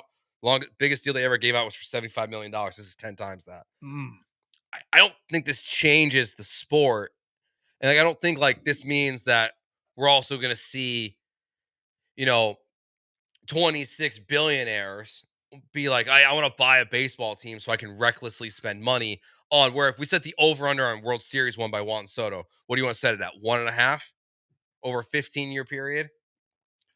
It's the Mets. We just saw them get Justin Verlander and Max Scherzer and have to trade him at the trade deadline. Put it at half a World Series. Yeah, I was going to say. Bob Nightingale, I think this is a great observation. When's the last time our jaw dropped at a contract? And what happened to that player? My jaw dropped at this one. No, but before that. Oh. Ohtani? Probably Ohtani. Okay, we'll go one more back. I can't remember. Harper? Alex Rodriguez? Oh. A record-breaking deal? Was it that long between deals? Where I don't think Julio Rodriguez got a lot from the Mariners. I think Tatis was the first contract. Oh yeah, past A-Rod. Tatis was crazy. But what happened to A-Rod? They traded him.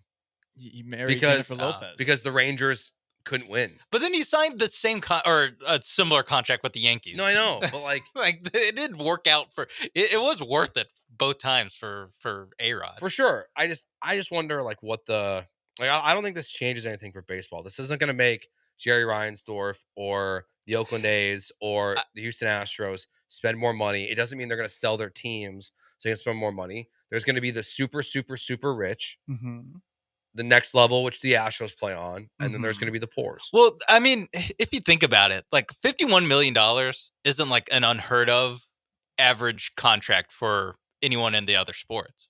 Like that's what the NBA max players get. They get around $50-60 million.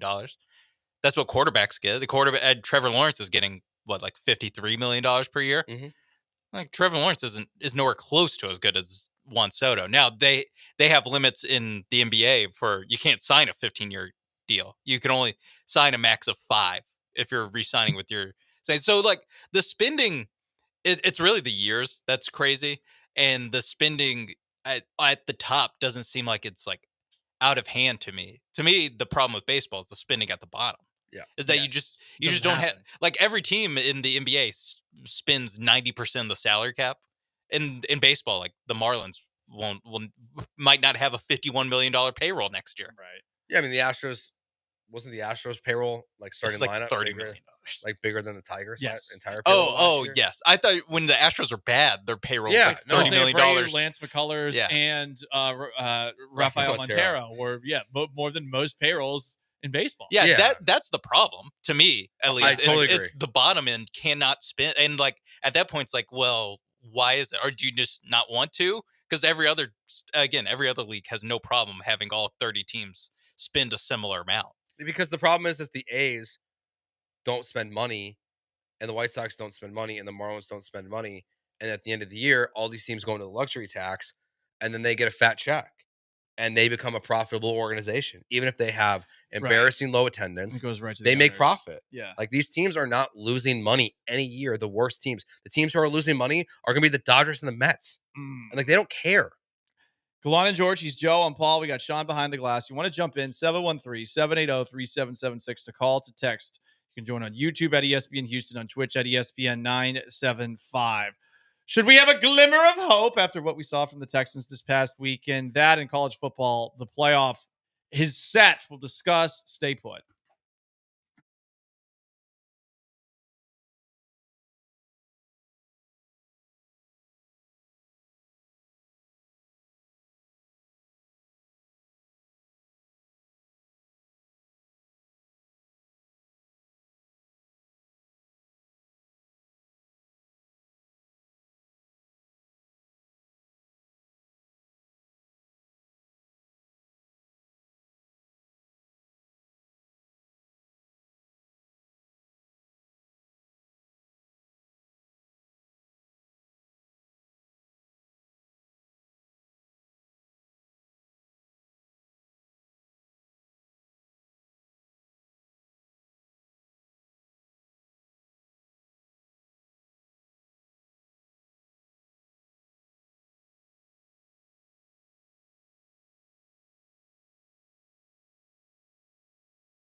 No football for your Houston Texans on Sunday. And yay, it was good. How'd you spend your Sunday? You know what I did? Curled up under a blankie, nursing a hangover, watching NFL Red Zone. And I gotta say, NFL Red Zone, it's a lot. It's too much for me. Really? Yeah, I'd rather watch just one game.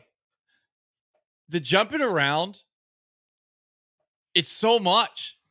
And I feel like maybe I'm at a point where I'm just the boomer that I dump on. I have a hard time focusing on multiple games, and the jumping around nature to go from like Jaguars, Titans, although they didn't have many check-ins with them, Not a lot, to some of the good games of the weekend. It's just a lot. And some people now, you watch on YouTube TV, you can watch 4 games at once if you have Sunday Ticket. I don't know how people do it. So it's hard. Like 2 is stretching it for me. This is so I did it this way, and I think next time I'll probably go to a bar and focus on one game and have all the other TVs on, as opposed to the jumping around nature of it. I like what I like about YouTube TV, and I'm going back to it. I think next year I'll figure out how to watch Astros, but they you can now change Game Pass the games in the quadrant. The first year they had it, you couldn't do that. You were locked in. So now you can pick and choose which games go in it. So I kind of like that feature. Honestly, my biggest thing for Red Zone that drives me insane is when they leave the audio, they double audio. Yes. When Scott's talking, and then they have the play-by-play, and it's just chaos. Yes, it's just turn one of them off. It's overstimuli, and some people really enjoy watching the NFL that way. And hey, it is a really cool thing that they've tried out. My old ass, not that old, but old enough. It's too much for me. I think Red Just too Zone's much. perfect for when you have the team you root for on a big TV, and then you have Red Zone on a smaller TV. I like it as something like I can look up and see highlights because it jumps all over the place. But to focus on that the entire game with the jumping around, the audio stuff that you mentioned, it's just a lot. It's too much. Yeah, I like it. But I also now it makes us old. Yeah. But that it's just like I don't know. I don't want to. It's hard enough, honestly, watching some of these Texans games. There's a lot of lull periods in the third quarter where they're just punting it back and forth. Where it's like I don't want to do that when it's like Falcons Vikings or something, or if my local game is a blowout. It's like I don't care about these two teams, and it's not fun. Give me. I want to see what's going on. I want to look around. Now, yesterday there's only a couple good, interesting games, but even then, that helps because now I don't have to watch very much. I only get the good stuff of all these other games. I get it when Aiden O'Connell throws an interception. Then I don't have to watch Aiden O'Connell ever again. I think yesterday is like a perfect Red Zone day though. Like with the quality of games that were on. I mean, you have Saints Giants and Titans Jags and Bucks Raiders. Like it's not a great day of games. Like it's definitely better on a day like yesterday. Yeah, but. Yeah, I'm very pro like the best game on TV or the game I have to watch, and then Red Zone on the other TV. But it is a lot. I get why it's a lot. I'm ashamed that it's a lot. It shouldn't be a lot, but it's a lot. It really, I don't think it's a lot. I think it's the only time it's really a lot is when it is 2:30, 2:45, and you start getting three different teams all driving at the same time. But that's when it's at its best. Yeah, no, that's when it's at its best. But when they actually have the three windows open, because there's a lot of dead space when you have it just on on YouTube TV straight up watching just those games, it fills the screen. Or this one, they have to put the little ticker underneath and there's a background and stuff. So the boxes are a little bit smaller. And that's where it's hard, where he's talking about a different game, but you're watching another game that you're more interested in. So the wires are getting crossed a little bit. But for the most part, I'm very pro Red Zone. I think that's part of the problem with Red Zone is that they haven't adjusted the design of it. Have one big game up top when you go into the try box. Because you're right, John, it doesn't fill up the whole screen. And it's very strange to me how there's so much dead space, but it's still great. I still want there to be a Red Zone at some point for college football. Oh God, I could not a top 25 Red Zone. I can only I mean they do the YouTube TV. They have the multi-view for that. That's all I need. That's all I need. It is impossible to watch more than 4 college games really more than 3 college football games at the same time. Did you watch any of the Gold Zone this last summer on Peacock for the Olympics? Oh no, Scott Hansen hosted it. I didn't watch a second of the Olympics. The only Olympics I watched that weren't basketball were through the Gold Zone. I didn't watch the basketball. I was like, I'll if they lose, I'll have something to talk about. Yeah. If they don't care. I threw it on because I was just curious. I didn't probably watched it for an hour. I watched the opening ceremony. That was because it was on in the studio. Well, it was literally during the show. I went to a party afterwards to watch it again. Did you really? Yeah. My friends were having a party. You have strange friends. Couldn't get enough. Why?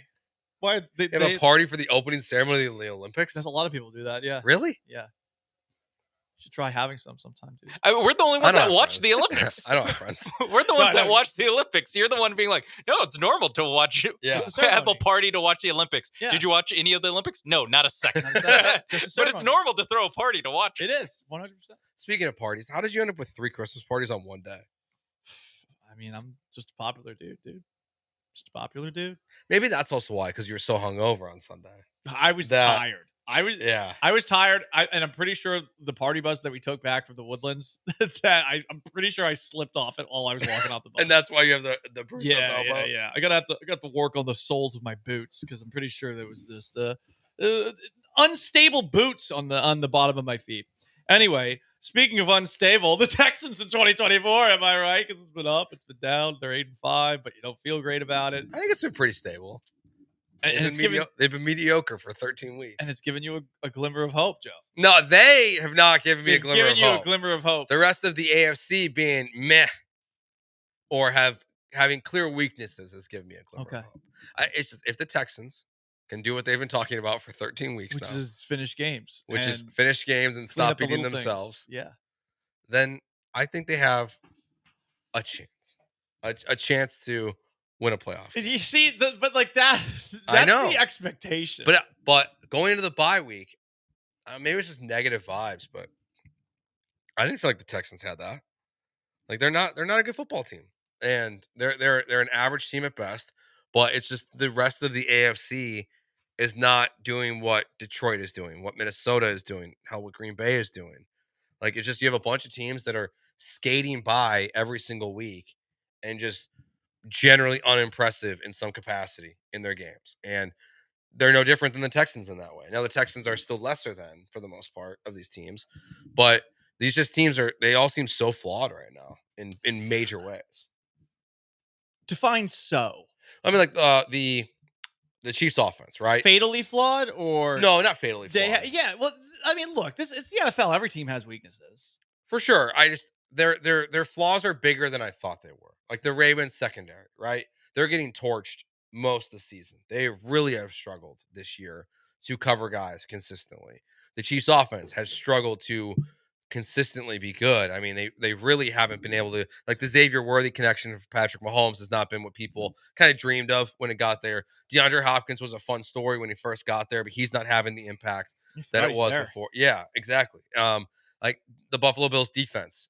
Now, as great as Josh Allen is, the Bills defense, we saw even in the Texans game, has given up big chunk plays and given up a lot of points to teams this season. So, yeah, they're not fatal flaws at all, but they're more flawed than I thought they were. Okay. And it just gives me a glimmer of hope the Texans can expose those flaws before they get exposed. If we readjust the goals or move the goalpost for this season, would a successful season, if you beat the Chiefs in the playoffs, would that make for a successful season? Say it's the one of the two wins you have. And obviously, I think, with the way things are, it's very unlikely you're going to be playing. It's impossible, in fact, unless somehow the Colts win the AFC South and you end up being like the 7th seed. Like, it's going to be impossible for you to play the Chiefs early on. I guess, like, really beating those teams that are going to impress us, it has to happen in the second round. Unless no, Baltimore. Right now, that's who you get. So if they beat Baltimore in the first round, they beat Baltimore, because it could be the Chargers theoretically too. But say the 4-5 game is Texans-Ravens, and they win that game. Is the season a success if they lose the next game? Based off new expectations, yes. Okay. Because then you're at least seeing like some kind of tangible improvement from year 1 D'Amico to year 2 D'Amico era, where you lost twice to the Baltimore Ravens and then you beat them this year in the playoffs. Like that's some level of tangible improvement, even if Baltimore is a lesser team this year. Okay. But if it's the Broncos or the Chargers in the first round, because the Broncos, Chargers, and Ravens are all 8-5. Yeah. Like if you catch the Broncos and Sean Payton in the first round and they beat Bo Nix, I'm not impressed. It's Bo Nix. I was gonna say, power ranking who can impress you, who can the Texans beat to impress you? Broncos, no. Ravens, yes. Chargers? I think I lean yes, but it's not like a convincing. Is it depends how? If they smoke them. Yeah, if they smoke them, yeah. If they beat them in a close one, I'll be like, okay, but the Chargers, they're ahead of schedule. Okay. And they really didn't even belong in the playoffs this year, because going into the season, we all looked at the Chargers and we thought, oh, they have no talent. Yeah. And next year, okay, you feel a little bit differently about them. You feel about going into next year about the Chargers the same way you felt about the Texans going into this year, which is like, oh, this guy limit. Yeah. Steelers, credit. They have to fall. They have to lose the division to get the Steelers, though. Yeah, no, I'm just picking the teams. I know that there's really only 3 teams. I would that can pick the play. Texans to beat the Steelers if they play. Yeah, I would not be impressed. So no credit, and then Bills Chiefs they get credit for winning sure. those. Okay, there we go. And then when they beat the Lions, no, I'm just kidding. Well, they almost did, and they almost That's beat the true. Packers. That's true. And they almost beat the Jets. And Just kidding. They actually lost. They did beat the Bills. They almost beat the Titans. almost. But you know what? They won't have to face them in the playoffs. Thank God. You don't want to see Will Levis in a winner-take-all game. No one wants to see. It might just be in his last game ever. Levis's greatest game of his life, of course, against the Texans. And he still got sacked 17 times. 8. Come on. It felt like 17. The Texans feel like a get-right team almost at this point. Oh, like Will Levis, Good luck, Chuck. Aaron Starting Dane Rodgers, Cook. Just getting right versus the Texans. Well, you know, Aaron Rodgers got right against the Dolphins. Had his first 300-yard passing game since 2021. Yeah, that blew my mind when I heard them say that. It's not about yards; it's about wins. Yeah, but well, he didn't win. Yes. I'm just saying that the Dolphins' defense was allowing Aaron Rodgers to move the ball. Maybe the Texans get right against the Dolphins. Get right. My voice is going up because I feel so confident about it. I think we're in for a shootout. Over 47.5. I'll take it. I don't know. I'm skeptical. Well, can the Texans' offense play in a shootout? I don't know. I think they can score 24 points. They can't score 30. Okay. 24-24. You go to overtime. You hit the over. Kick a Kaimi Fairbairn 51-yard field goal. You win. There we go. Yeah. We already know. We don't even have to watch on Sunday. We know how this game's going to go. Texans also open up 2.5-point favorites. That's it. Versus the 6-7 Miami Dolphins, who pretty much are eliminated from the playoffs if they lose this game. This is a playoff game for them. Ugh. I think Paul's gonna pick the Dolphins. I don't know. So you didn't miss the Texans at all this week? No, I didn't. No, either. not at all. I didn't either. It was so great. Like I'm like, oh, I don't have to get up early. I don't have to put on a suit. I don't have to drive to the stadium. Yeah, instead I just watched the game at 3:00 and was sad. What game? The 49ers game. Who did they play? The team from the Midwest. Well, there's a lot. Monsters of the Midwest. Monsters of the Midwest. The 49ers won 38-13. Oh, so the new head coach. So this is the first time the new head coach didn't cover the spread. Yeah. In the Thanks first for game. nothing, Joe. Yeah. God. Even Jeff Ulbrich got a win. Yeah. That's true. Against the Texans. That's true. He did. That's going to be a blemish on the Texans this season if it's his only win as the head coach. Thank God there's not a playoff committee choosing the playoff teams. Yeah, it would be the 7th seed right now. Yeah, there'd it's be going Indiana. to be a blemish, Joe. It is. It just is. I know. It is You're just right. the It biggest is. blemish. But like, if And they lost to the Titans. It's like worse than losing to the Titans. I think the Jets loss is definitely worse. Yeah, because it was convincing. Like you never had a chance. It could have been more if Corley doesn't drop the Yeah, ball you're right. at the 1 yard line. We need the Jets to beat the Bills in a couple weeks. Just to A resume win. Yeah, resume win for the Texans. Gallant George, ESPN 97.5, 92.5. By the way, don't forget, December 23rd, a Monday, we're going to be having the ESPN 97.5 Christmas party. We'll be at Nick's Place from John and Lance all the way through the Killer Bees. Come out and hang out with us to kick off Christmas week. ESPN 97.5, 92.5. Stay put. More blabbing. But first, Joe, tell us about something. Hey, look, I haven't been great this year in the pick six, but if you followed my picks this week's 6-0, boom, 6-0 week. All the conference championship games we picked, we got right. So when you leave Texas and bet your Texas teams, make sure you do it at Inside ESPN Bet at LaBerge in Lake Charles. They got the 24-foot video wall. I mean, think about it. The first weekend of the college football playoff, you got 3 college football playoff games on a Saturday, and you have 2 NFL games, including the Houston Texans, all happening at the exact same time on December 20th. That is the perfect weekend to make a trip to LaBerge.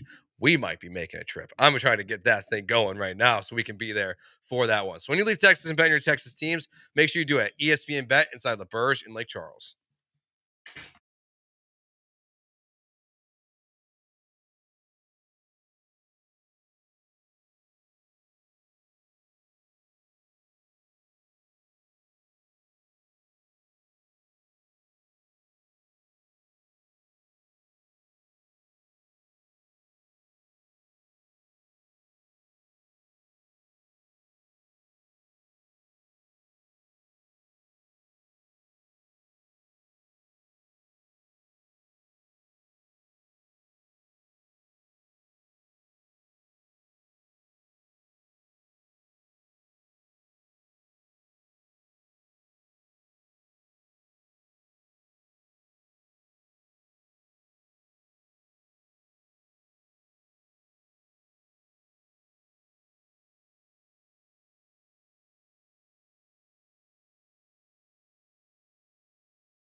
You're listening to Gallant and George on ESPN 97.5 and 92.5 from the Veritex Community Bank Studios. Here's Paul Gallant and Joe George. I want everyone to know I am not Luigi Mangione. I want everyone to know that. I've got multiple texts saying, hey, Paul, you related to this guy? The guy who shot the United Healthcare CEO in the back? No. Just because I have thick eyebrows does not mean that I am a hitman, okay? So can we just stop with that? Thank you. Have you seen pictures of this guy yet? Yes, his eyebrows are as big as mine, if not bigger. I was looking on X, and it's like Dave Franco's trending. I was like, why? And then you see the side by side. Dave Franco is 100% going to play this guy in the movie. I don't see it. What? No, I don't see it. You don't see it? No, I don't think they look anything alike. Wrong. All us big eyebrow people look the same, huh, Joe? No, it's the jawline. The jawline? Yeah, their jawlines look similar. They look nothing alike. I disagree, but I also think I look nothing like this guy. Just because I have big eyebrows does not mean that I'm the assassin of a healthcare company. Okay? Yeah, probably not the guy you want to be like, hey, you look like this guy. Yeah. I mean, he's not a bad looking guy. No, well, listen, apparently the reason that he got discovered is because somebody thought he was hot. Yeah. So he took down his mask and he was like, hey, hoochie Spitting mama. Because, yeah, she was flirting with him because he was at a Starbucks before he went and did what he had to do. And, because that girl bragged about it. Like, yeah, he was flirting with me and I made him take his mask down. And that's apparently how they figured out who he was. It is weird to like stop at a Starbucks before, doing what he did later that day. Like, it is weird just being like planning it out. Already got my mask on, and it's like, oh, but first I need.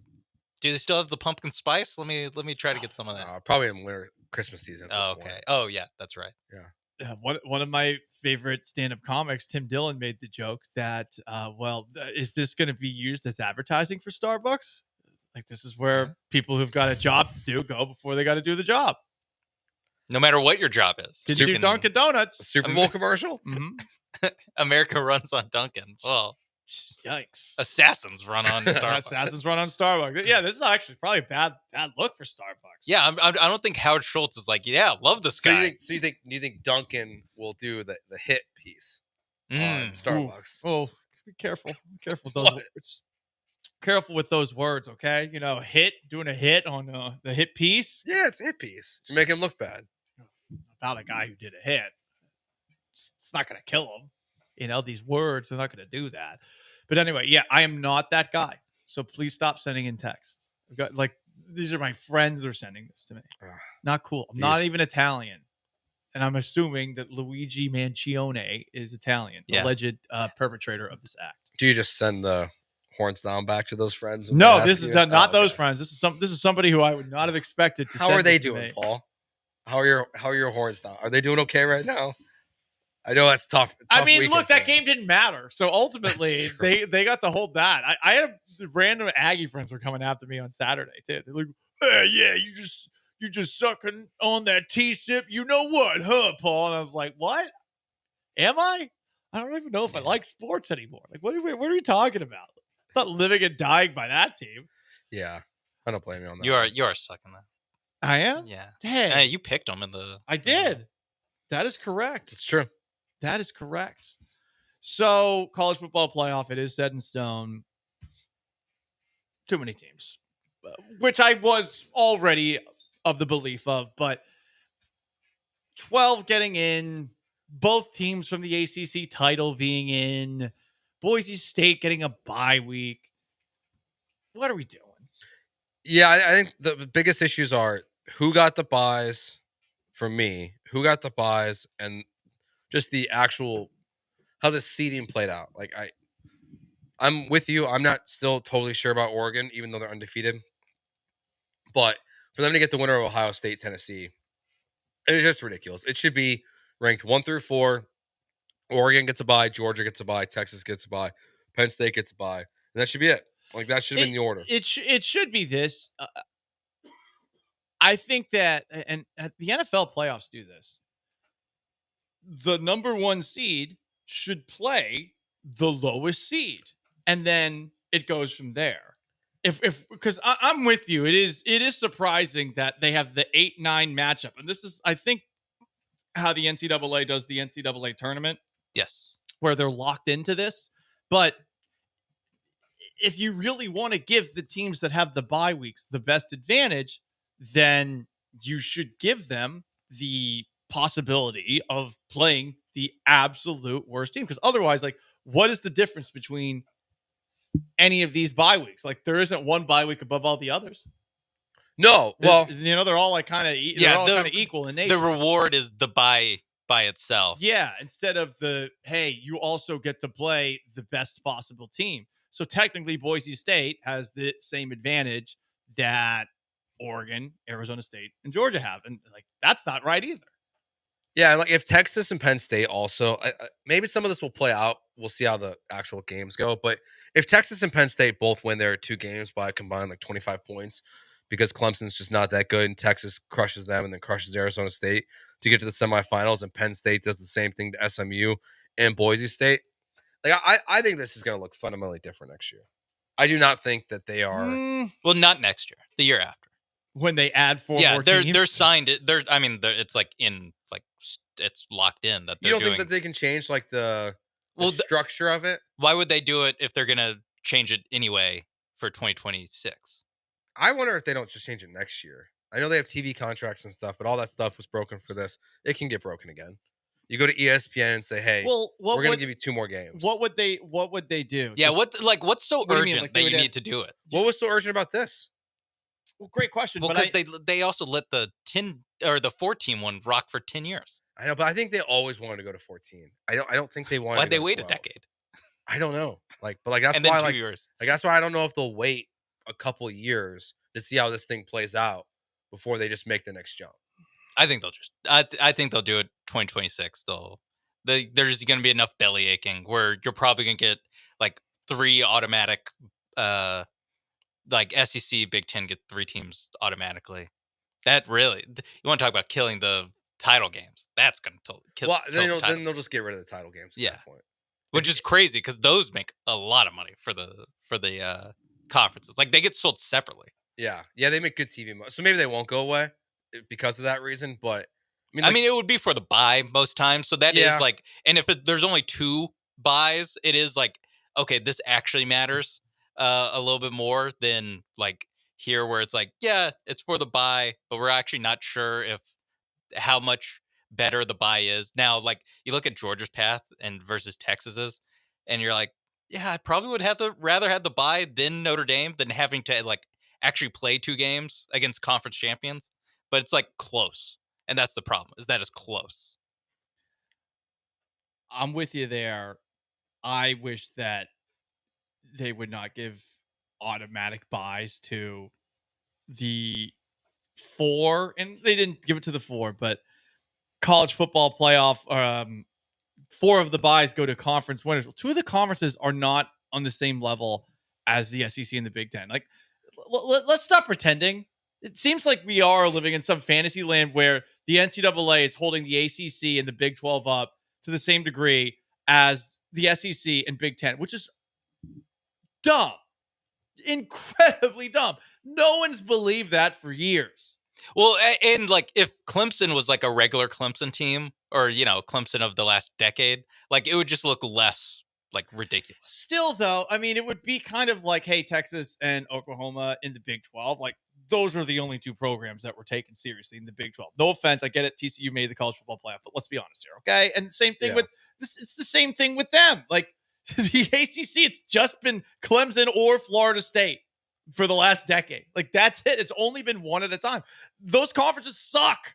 Like stop. Yeah. I think we're just, this is the tip of the iceberg. I don't know what it's going to look like, but I just think college football is going to look fundamentally different in 10 years. Like, oh yeah, for sure. Like, yeah, I mean, we say like you probably say that phrase literally every time we talk about college football. Yeah. Like every time we mention a college football thing, it's going to look fundamentally different in 10 years. I still think like relegation and stuff like that It's the only really solution to any of this stuff. Because the Big Ten and the SEC are never going to come down to the level of the Big 12 and the ACC. They never are. And then these other conferences, they're never even going to catch the Big 12 and the ACC. And as soon as they get close, the team will just get poached. As soon as Boise State continues to go on a run, they'll just get poached to the Big 12 or the ACC or the Big 10. And it's just not going to be I'm fine with what this is this year. They could have done the bracket differently, and they eventually will because the Big Ten and the SEC are running college football, and they're going to demand at least 3 entrants. If it's to be a 14-team format or a 16-team format, it's just whatever they want to do. Look, we're just going to live in that world, but it's not perfect. I still think they got it right. Alabama lost 3 games. I'd rather have Alabama in. Should have left out Notre Dame, put in Alabama. Wrong. God, or just Notre Dame, Alabama in the first round. Honestly, if they had put Alabama in and screwed somebody over, I would be happy because it would be more fun than this. It shows you that ratings are not all that matters. Yeah, that is true. If anything, if there's any little victory to take out of it, it's that the ratings were not the ultimate decider here. There's general fairness of what they said they would they would keep the order the same for the teams that's not playing. They did that.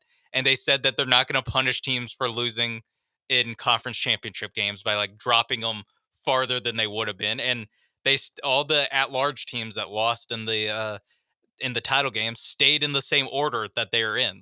Texas was ahead of Penn State and Notre Dame going into this weekend. They stayed ahead of them, and they all just kind of bumped down a rung. Yeah, because I thought Notre Dame was going to be the 5 seed. To be honest, I thought they were going to move up with the losses in the and I'm glad they didn't because I like the conference championship games. I want them to matter a little bit. I don't want them to go away. I mean, yeah, that's how you really delegitimize them is well, wait, so I'd rather be the third team. I'd rather be the third team in my conference than the second one than to play in a conference championship game and lose. Because not only do I have to play an extra game, if I do lose to the best team in Penn State's case, the best team in the country, if I lose to them, my seeding gets knocked down. But if I'm Indiana, I just get to chill at home. That's where it's what are we doing, guys? So I do think that this was overall, we can quibble with whatever, but is Alabama actually better than any of these teams? But as far as just not crumbling the fabric of college football, they didn't do that this week. They didn't. Congratulations. You didn't destroy college football. You cannot say that for the bracket last year. There's always next year. Yeah, there is always next year. We'll get them next year. I mean, we're going to get 365 days of Alabama politicking. I just hope everyone's ready for that. Of SEC teams that went 9-3 crying about the fact that they lost to Kentucky and Vanderbilt. That because hey guys, that's why you're not in. You guys beat Georgia. Ole Miss and Alabama beat Georgia. They lost to the bad teams. That's the problem. My only other take from this is if Alabama is the exact same team this year, but Nick Saban's the coach, I do think they get it over SMU. I do think Nick Saban would have got. They probably go 11-1. No, but if they had the same exact record, it was a down year for Nick Saban. I think Nick Saban in Alabama make the playoffs over SMU, not Kalen DeBoer. If he's not on the bracket reveal show, which he's great at. When he's not crying about Alabama. Yeah. I thought Herbstreit was worse. I teared up for Alabama. Alabama should have been in. Roll Tide. Boise State got a bye. Are you kidding me? But to beat San Jose State. The again? thing with the hypothetical line thing would that would be a compelling argument if Alabama didn't lose twice as 20-point favorites. I get it. You've proven that the line is wrong. You will lose to teams that you're way better than. I get it. I'd rather them be in. Iowa State. Ew. Iowa State. I know. But I mean, there was a chance they could have gotten in, right? It's Arizona State, Iowa State. Well, Penn State. They did make those games meaningful. They made the Big 12 game meaningful. I did watch it because of that. It's the only reason why I watched it. And the ACC game. I was was the only thing that would be worth watching was hey, is Kenny Dillingham going to be a weasel in the middle of the game and start talking trash? I'm going to run up the score on you, dog. I'm going to run it up. Yeah, I don't know. Anyway, college football playoff, it's set in stone. And it does seem like Texas has a pretty ideal path. Just saying. Clemson? Come on. Are you surprised they're 11 God's team? 11-point favorites? A little. That seems like a big number. That is a big number. But, I mean, if you want to do common opponent, like, they played Georgia. They lost by 3 touchdowns. No, they lost by, 31 to Georgia. That's right. True. I forgot about that. Gallant and George, he's Joe and Paul, Sean behind the glass, 713-780-3776 to call to text. Do you have any interest in the Simpsons Fun Day football broadcast, which is happening tonight? And if not, and you need some sort of alternative broadcast to help you watch the football, what would you have preferred as an alternative? Tell us next. Stick around.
You are back with Gallant and George On ESPN 97.5 and 92.5. from the Veritex Community Bank Studios. Here's Paul and Joe.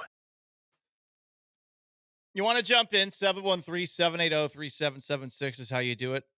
You can call that number. You can text that number. You can join us on YouTube at ESPN Houston or on Twitch at ESPN 975. No Texans game over the weekend. Was interesting to see all the other teams play as the Texans did not. We also have a college football playoff set in stone. There is a Monday night football game tonight. It features the Cincinnati Bengals and the Dallas Cowboys. And it's also going to feature an alternative broadcast.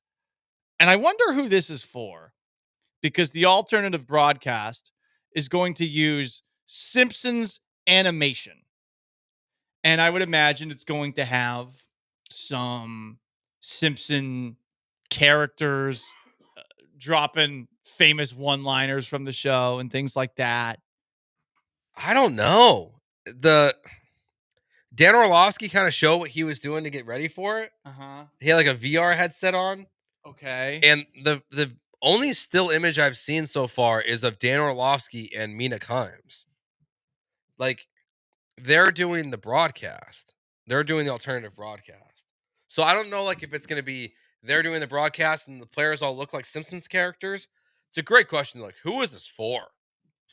Because I don't get it. I didn't get the Toy Story one.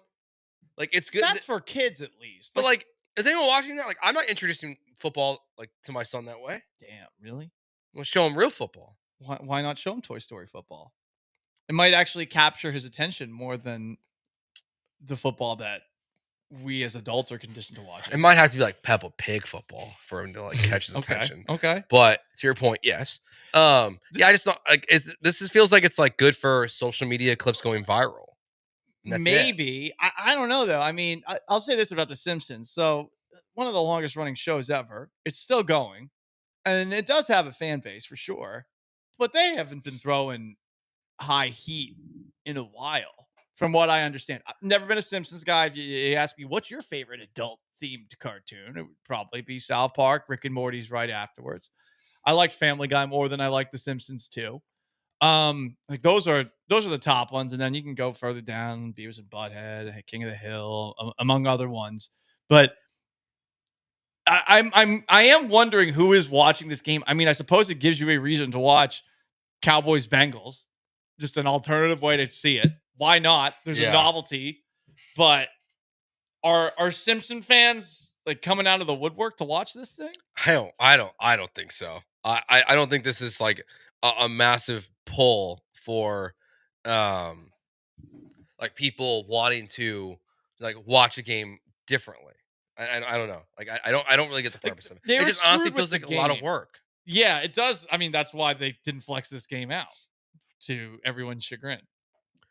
Yes, and like I don't know. I guess I'm gonna turn it on tonight because I'm curious. I might.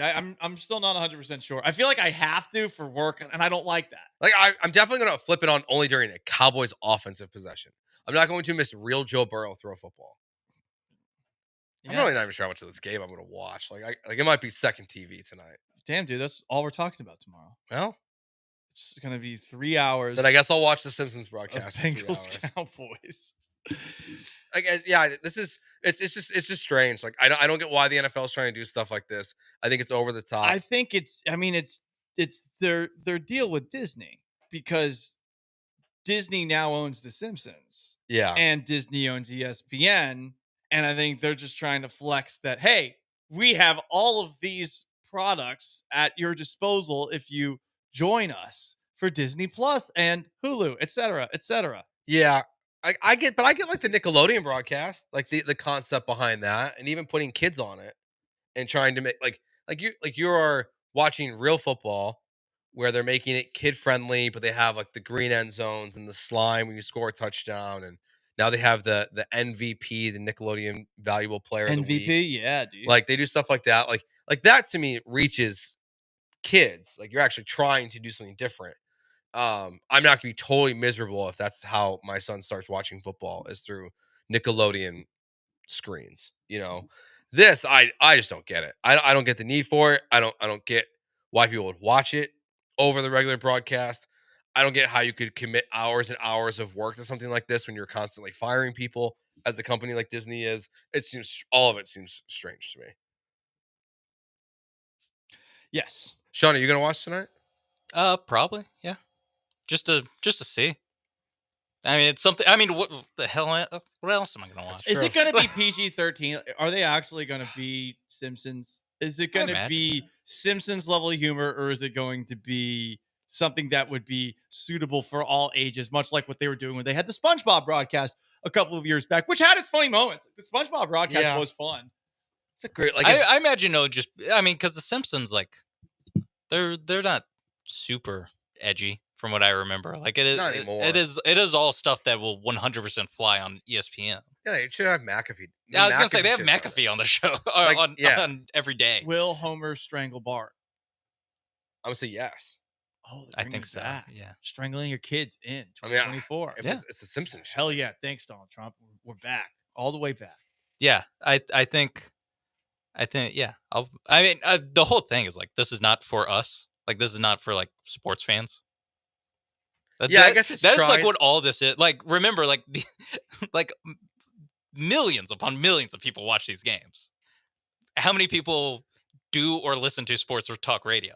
Like we're the minority in this, where you're getting people that just like, just turn on the games. I like watching football. Then I go and I watch NCIS. Like that's what I do on Mondays.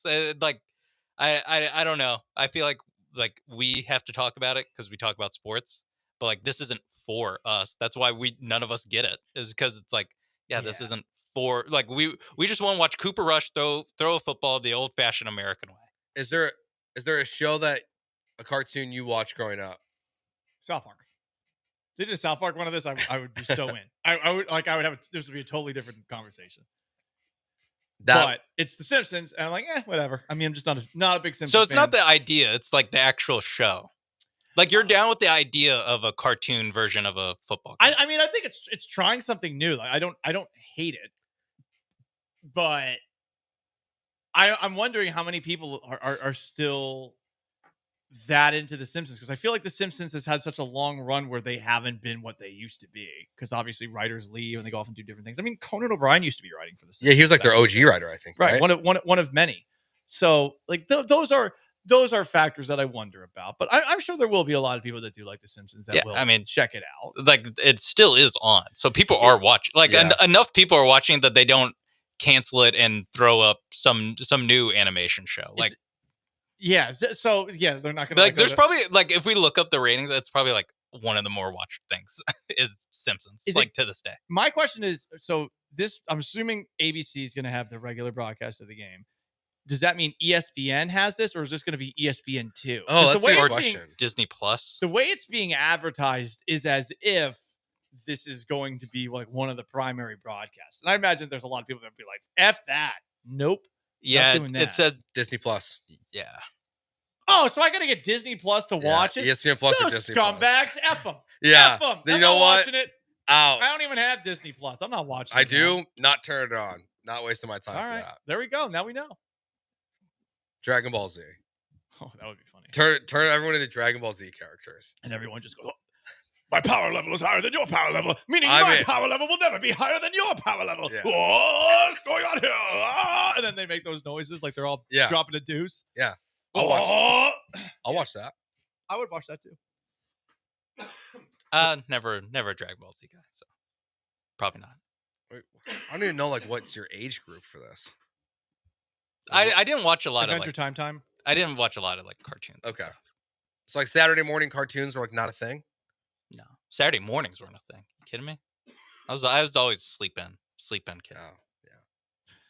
All right, guys. Gallant George, ESPN 97.5, 92.5, 713-780-3776 to call, to text. We got a little garbage time before we get out of here. Stick around. As I nearly die and choke on that. LaBerge, Lake Charles, ESPN Bet, the best place to go and bet on your Texas teams when you want to leave Texas. They got the 24-foot video wall. They got the great food inside the casino, inside the sports book as well. All of it is a great time, even when it's nice outside, which it's not too bad outside right now. The pool's a really cool time as well. So when you leave Texas and bet on your Texas teams, make sure you do it at ESPN Bet inside LaBerge and Lake Charles with their 19 betting kiosks, the ESPN Bet app. However you want to bet on games, you can do at LaBerge in Lake Charles.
You are back with Gallant and George on ESPN 97.5 and 92.5. from the Veritex Community Bank Studios. Here's Paul and Joe.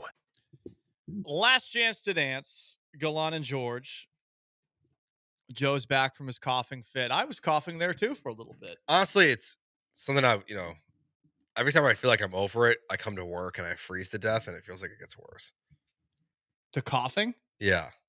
Is the cold creating the cough? I don't know. I'm just so cold it feels like it is. Like we're in an ice box right now. You're so cold you have a cold. Yes. I feel like there's not actually a link between it being cold outside Oh, and someone catching a cold. I don't think so. I think just like a runny nose, but that's it. You'll catch a cold, will you? No, I think you just don't feel great. No. So before we get into garbage time, just doing a little cleanup as far as everything that we've talked about on today's show. Feeling a little bit better about the Texans relative to the rest of the AFC after this past weekend, but I think Joe is. I think it's because you didn't watch them and they didn't frustrate you. We'll see what happens. Kenyon Green, they brought him back to practice. He's off the IR, former left guard of the Texans, who has been off to the side for some time dealing with an injury. Christian Harris is back at practice today. They're going to need him if there's no Azeez Al-Shaair. Juan Soto got that huge deal from the Mets. Nothing new when it comes to Alex Bregman. And college football playoff. I think there's too many teams. But, hey, we already knew that. So let's hit some garbage time before we get out of here.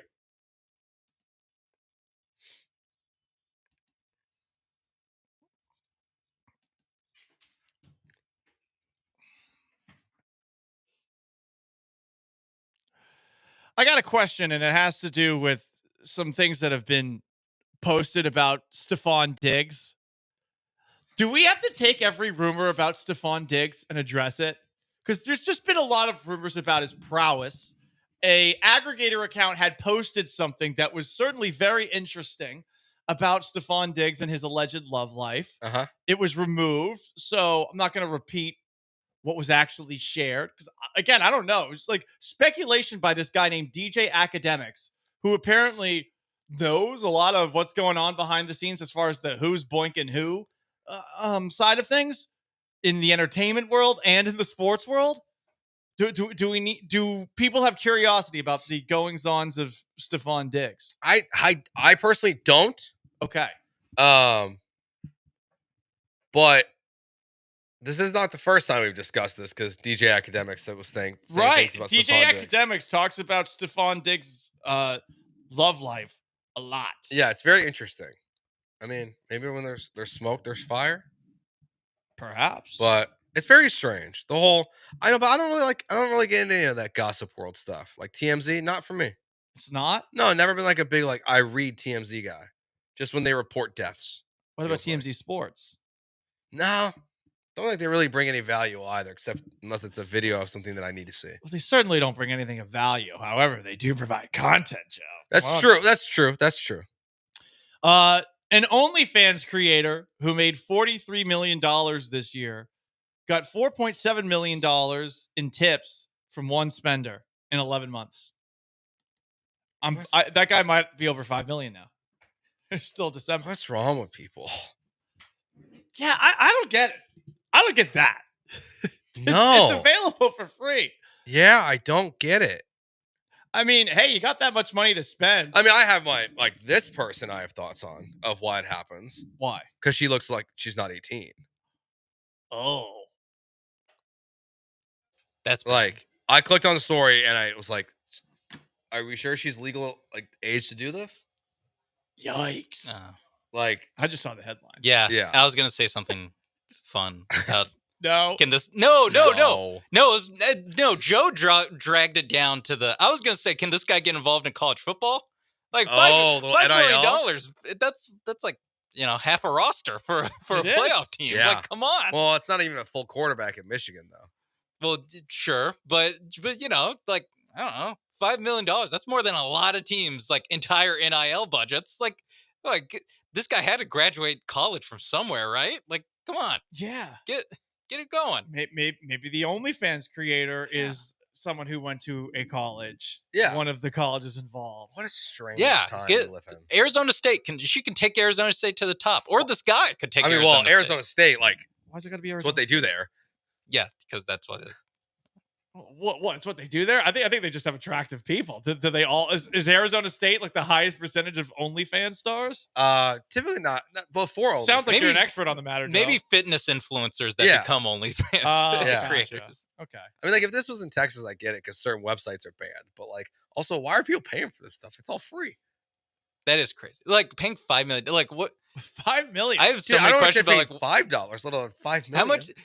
How much does this guy make that he can spend X Oh. amount of however much he makes on this? We have to assume he's a billionaire. Is it money laundering? Maybe.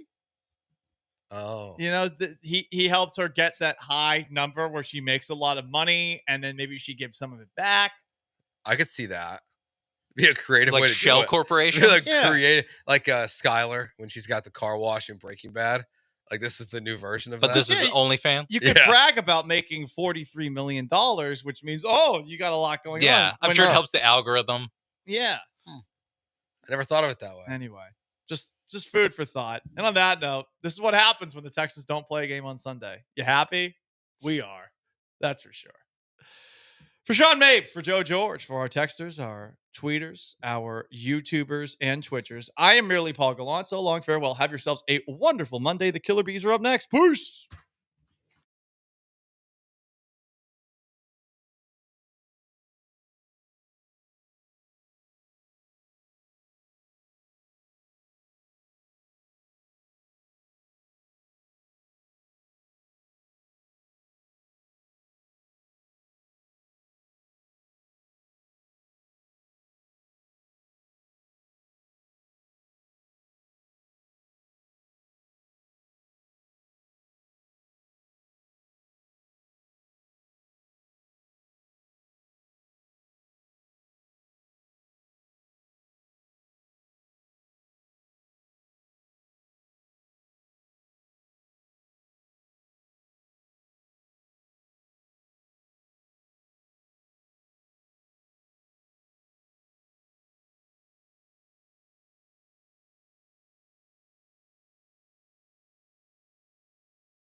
What up, H-Town? Hey, how we doing? He's Blank on Branham. It's Brian behind the glass, and it's a Monday edition of the Killer Bees on ESPN 97.5 and ESPN 92.5. Hope you had a great weekend.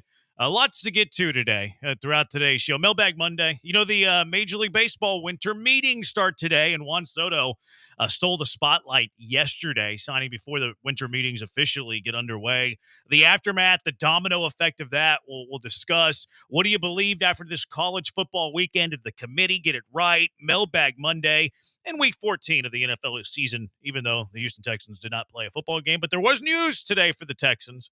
Kenyon Green, could he actually be a factor? Christian Harris also returned to practice. They don't have to activate him. They have a 21-day window to do so. But the Rockets played a basketball game late last night, going on the road, defeating the Clippers in the City of Angels.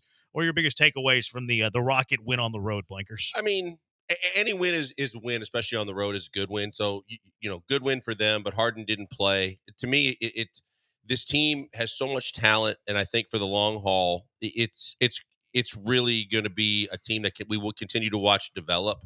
I just think that the more that I watch them, and it's good they got off the schneid after a 2-game losing streak, that they still are struggling to find offensive identity. They're struggling to find, who they can go to. Jalen got hot early last night.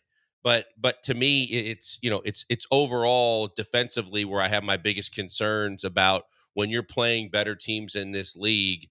Can you stay focused? Can everybody make their assignments? Can they switch? Can they rotate? Can they do the things necessary for an upper echelon team in this league? And I'll continue to watch that. But that's a good win in LA just to get off the schneid. So I'll take that to start with.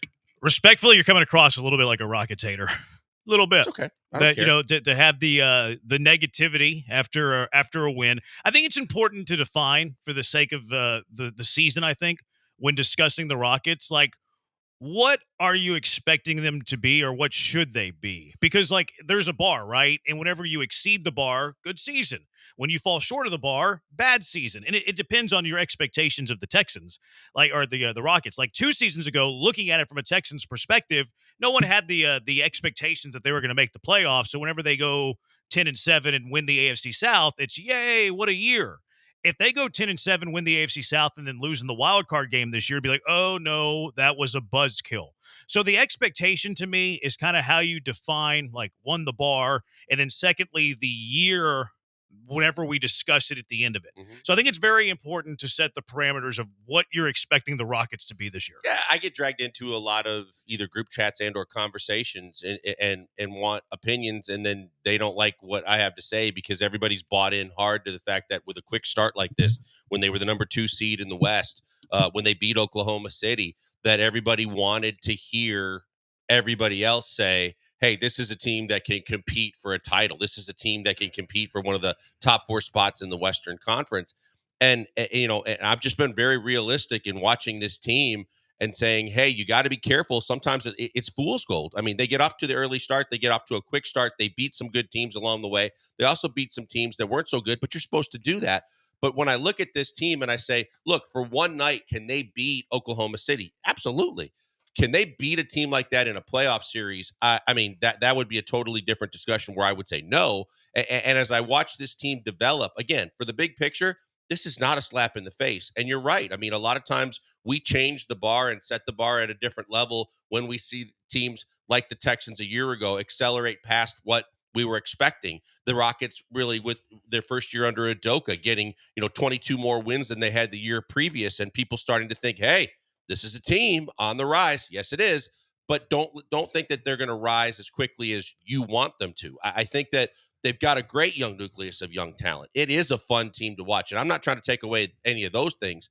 But in order to be a team, whether we had the discussion last week of top 6 and above, or just a top 4 type team where some people have already set a bar, I think, way too high in terms of a team that can compete for the best teams in the West and possibly, get to a Western Conference championship. That's not where I see this team, and that's not a negative. It's just that I think you're right. Some people set the bar extremely high because of the big jump from last year to this year. All right.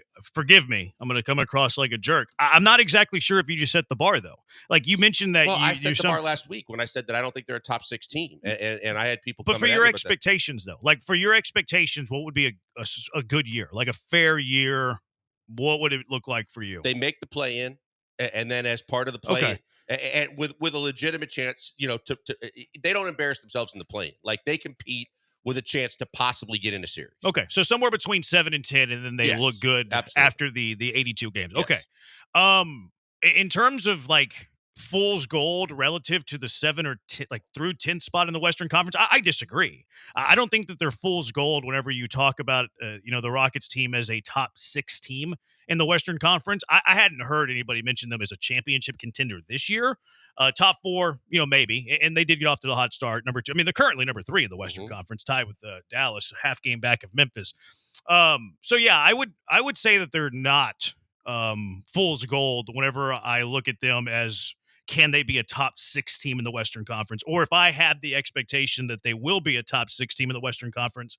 Yeah, I don't think that that's fool's gold. That's fine. I think that there's a lot of there was a lot of discussion about this team making the top 6 because of the start that they got off to, and there was a lot of discussion about this team not having to worry about the play-in and being able to compete. And to me, I just think that the playing field is going to start to level off even more. And I looked at around the league and I watched some of these teams that a lot of people were quick to write off in terms of they thought the Rockets were better than. And you mentioned Dallas is starting to figure it out, but Memphis is a team that no one gave a lot of interest to, thinking that they were less than the Houston Rockets. When you watch Memphis play, they've got 2 guys that they can go to, and maybe even more than that down the stretch. They can get buckets. They can go inside. They can go outside. They've got ways that they can beat you that I think that the Rockets are still trying to figure out, and guys they can go to. And I think that's what I'm focused on when I think big picture of, top 6 and above. I'm not sure how Memphis, and I agree with what you said, but I'm not sure how Memphis would pertain to beating the bar of the play-in. Well, I mean, Memphis is currently 2nd. Like you're not, whenever you set the bar and say that they're fool's gold relative to the bar, Memphis really isn't in that category. Dallas isn't even in that category. Like if you're talking about Houston in the conversation with Memphis and Dallas, now you are talking top 4 seeds right now. But I'm saying we were talking about. I think there's at least 6 teams overall I think are better than the Rockets, to where I say that's why I didn't feel very comfortable saying that they were a top 6 team. Is one of them the Clippers? Right now, because the Clippers are 6 right now in the Western Conference. The Clippers are one of the teams that are chasing you, and you just went on the road and beat the Clippers. And you can say that they didn't have Harden, because you would be right in saying that. But I don't think that you can say that, well, the Clippers missed Harden, and then not also mention the fact that the Rockets didn't have their starting point guard in Tari Eason. Yeah, no. Look, the Clippers to me is a team that's fringy, that's probably got a chance if Kawhi and James Harden are healthy. But when you start thinking about, and I'm rattling them off right now as I go down the list, but you start with the cream of the crop to me is Minnesota, Oklahoma City, Dallas, Denver. I think those are real teams way up at the top of the top. I think highly of Phoenix, and I think that they're going to figure it out. I think that Golden State is somewhere around 6, to where you can't beat them right now. You struggled to beat them. They've won like 15 in a row against you too. But when their 2 best players sit out and they still beat you, I think that's indicative of a team that you're going to struggle with. Yeah, but the regular season's not a series.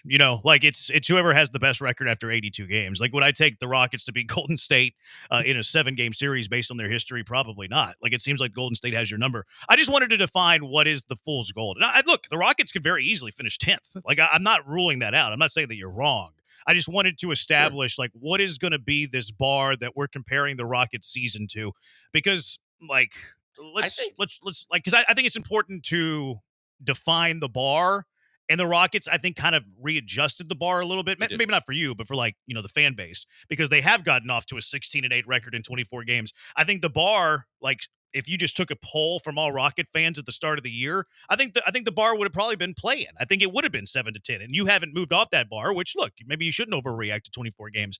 I think overall the fan base specifically has moved the bar to being a top 6 team in this 24 games. And you're saying not yet, which is a fair point. It's 24 games in an 82-game season. That's not a ton. That's not a lot. So I wanted to define the bar.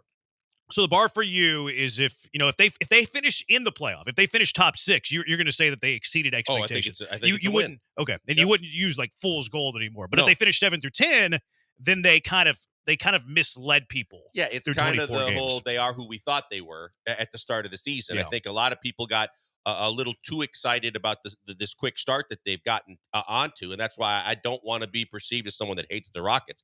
I love the way the young team's coming together. I think Amen Thompson might be the best player on the entire team. Amen Thompson every night is just must-see TV for me because I love all the ways he affects the game. And you're seeing the development of some of these guys that we were waiting on, to where I was realistic in saying I think they're a play-in team this year. I don't want, on the other end of the spectrum were the people that saw this hot start and said, hey, they're a top 4 team in the West this year. Yeah. You understand how that comes across as a little bit as hater. I do, like, I understand it. Not that you're wrong. Like, there is no wrong until after the 82 games here. But because your bar is still where it was at the start of the year and people's bar has moved slightly, not a ton, slightly, because of this start. Now, there are some certain things that I would disagree with you about yesterday's game. Anytime you score 117 points, I think that's a pretty good day at the office offensively. I think that, and look, you got good Jalen Green. Like, I don't think that your offensive identity can be like, hey, here, Jalen Green, go be our offense every single night. It can't be. He's too inconsistent. It's beating the dead horse when we talk about Jalen Green. Why can't, when Jalen Green has a performance like he had yesterday and he scores 31 and he hits, over a third of his threes, which still wasn't a great three-point percentage, but it's better than what he's accustomed to shooting. And people are like, well, why can't you get this Jalen Green every single night? Because he's an inconsistent shooter. That's why you don't get this Jalen Green every single night. So that can't be your offensive identity. It's not. I'm not even sure that Jalen Green could be the best perimeter scorer on a contending team. I think he could be a 6-man on a contending team because you're not relying on him to be really good offensively every single night. I think the offensive identity is, quite frankly, Alpi Şengün. I'm probably not as high on Alpi as some. I think at times he's too careless with the basketball. Rafael Stone mentioned yesterday that he's trying to get the European out of his game, which is kind of like griping and being a little bit soft. Oh. So, I see that too. Like, Alpi gripes a lot. Sometimes he's way too careless with the ball. His little flamingo jumper drives me crazy. That's where I was going. How about you just get a good, consistent 12 to 15-foot mid-range jumper that you can knock down on a consistent basis? Well, we start talking about the development of players. And I think that you and I have talked about this on and off the air about a guy like Jabari, too. When you know you have a mismatch and you have a mouse in the house or a smaller guy on you, the last thing that I want to see you do is settle for a step-back three or a jab step and a face-up jump shot when you know that you could take the guy down and do something to him. When Alpi settles for that one-footed Dirk Nowitzki fadeaway, it is mind-numbing. And then when he shoots the three the exact same way, especially when there's no one on him, and he could plant both feet, square his elbow, finish, follow through, and give it a good chance to go in, it is so bothersome. And from a Jabari perspective, too, he gave you what I think you said last week, which I would agree with. If he can give you a double-double like that every night, that's what you should want and expect from a guy like Jabari Smith. He may have higher expectations. But at the same time, they're still learning and understanding the fact that when you got a smaller guy on you, it's not about trying to get a good look at a three. It's take the easiest, best basket you can get. And that is you can power your way down low and you can get a shot over anybody. Yeah. Good Jalen Green yesterday. He's not going to do that on a consistent level. So where's this Jalen every night? It's because he's an inconsistent shooter. We talk about it all the time. People get way too complicated when they talk about sports. It's usually pretty simple. For me, it's unacceptable if Amen Thompson's not playing 30 minutes every single night. I agree with you. I think he's the best player on the Rockets. It was a cash him or trash him I had a couple of weeks ago. I don't care how he's getting the 30 minutes. I don't care if he starts or not. I couldn't care less if he starts the game or if he comes off the bench. Could not care less. But Amen Thompson needs to be getting 30 minutes a night every single night. And he's a guy that I would have finished. It's like the old Sam Cassell, Kenny Smith days. I don't care if Kenny Smith starts the game. Sam Cassell's the guy that's going to finish the game for me because he impacts the game in so many ways. Now, from an Amen Thompson standpoint, how does he continue to grow? And you heard it in the post-game interview, and I love the fact that he's a workaholic working on his shot. But from a free throw perspective and from just a shot-making standpoint, if he's going to be on the floor late, he's going to have to execute and be able to make shots because teams are going to lay off of him. They're going to play off the dribble and avoid the penetration. Yeah. And he's going to have to prove that he can make those jump shots. Yeah. He airballed that three from the top of the key yesterday. He's good from the corner. He can't hit the rim from the top of the key. And I agree with you about Jabari. Like, that's the Jabari that I want to see.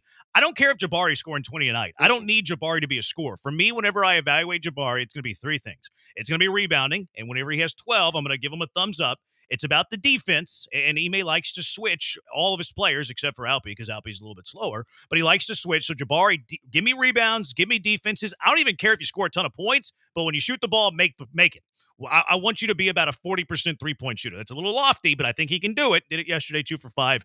I don't want to see him shooting off the dribble. These transition threes, I need that to stop, Jabari. You try to like cross somebody up and then shoot the ball. I need that to stop. You are going to rebound the basketball. You're going to play strong defense, and you're going to catch and shoot. That's the only time you shoot is when you catch it. I don't want to see any more Jabari off the dribble stuff. Yeah, no, I think that, that's where you get caught back in your old AAU days, or maybe even a year at Auburn when you had freedom to do whatever you wanted. And, it also frustrates me when he wants to bring the ball up when there's a guard standing right next to him. It's one thing if the guard is being pressured in the backcourt and he can take the pressure off the guard and get it over the timeline, that's fine. But when he is looking at a guard right in the face and deciding, no, I'm going to take this up myself, I don't need that. And then, like you said, what makes that worse is if he takes it up and then realizes, hey, there's 5 feet of space between me and the 3-point line. I'm just going to walk right into a 3-point shot. I don't have trust in that shot, and you can get a better shot. Catch and shoot. Catch and shoot. Or if you have a mouse in the house, rise and fire. No question. Don't put the ball on the bounce, Jabari. It's not your game. As much as we wanted it to be your game when they drafted you, it ain't. It ain't your game. 713-780-ESPN, the HRP listener line. We're on the twitch.tv/ESPN975. We're on YouTube at ESPN Houston. We're on Twitter at ESPN975. Blankers at Pac-Man Joel. Brian at Sack by BMAC. I'm at Jeremy Branham. Lots to get to. College football. Juan Soto. What does this mean for Bregman? Week 14 hot takes after this NFL season. And can Kenyon Green really be a factor for the Houston Texans again this year? Let's talk about the winter meetings, though. Winter meetings start today. What are your biggest Astros offseason questions? 713-780-3776. It's the Bees, ESPN 97.5 and ESPN 92.5. One of your questions you have for Christmas is, what can I get my children for Christmas? What can I get my significant other for Christmas? Probably, right? Well, get a goal from Pro Dunk. They're the best Christmas gifts you can get. Pro Dunk makes the highest quality basketball goals you'll find. It's not cheap and bad like the stuff you get from the big box stores. You're walking through the neighborhood, you're driving through the neighborhood, you see these bad goals with the backboard busted up, the rim's not straight. Sometimes they're not even upright anymore. They're laying flat. Well, get the highest quality basketball goal in the market with Pro Dunk Hoops. They have tempered glass backboard, breakaway rims, stainless steel hardware, and it's height adjustable, anywhere from 5 feet to 10 feet. And their new goal 4, you can raise and lower the goals with a drill. It's easy to do. It's fun to do. Lightning adjust features, what they call it, 5 to 10 feet in a matter of seconds. Their accessories, next level. LED light kits for night play. Gets dark early.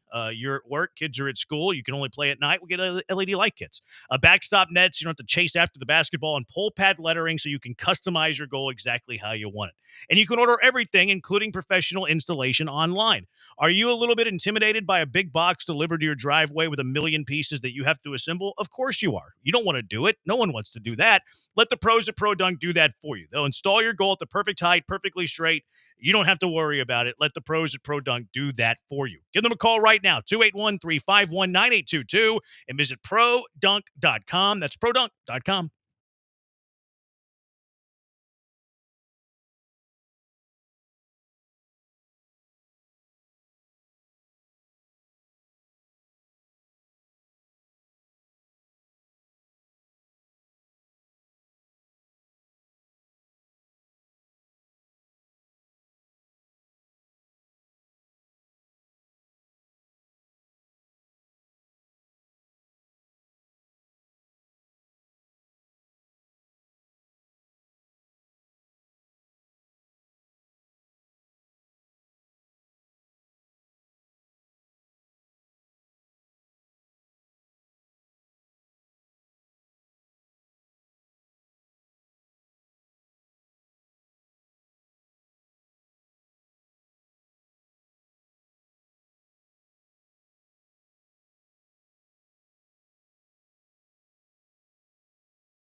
Broadcasting live from the Veritex Community Bank Studios, it's the Killer Bees with Joel Blank and Jeremy Branham. On ESPN 97.5 and 92.5. Hey, that's us. 713-780-ESPN.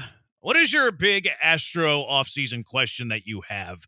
Winter meetings start today. 713-780-ESPN.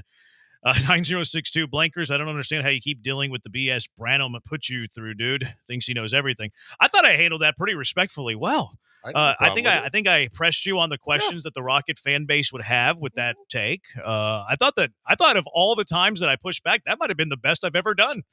I would back that up. I mean, I've only been doing this show with you guys since February. Yeah. But I think of all your pushbacks, especially since you pushed back several times, not just once, right. I think that was the most respectful. Yeah. And I think that there were fair pushbacks, right? Like kind of not they're well described. They're well just answered. Asking to define what it meant for the full scope. I feel like I've matured. I feel like I've taken the next step as a being, as a human, and I'm getting criticized by the text line. I'm usually very rude. I'm usually very, very blunt.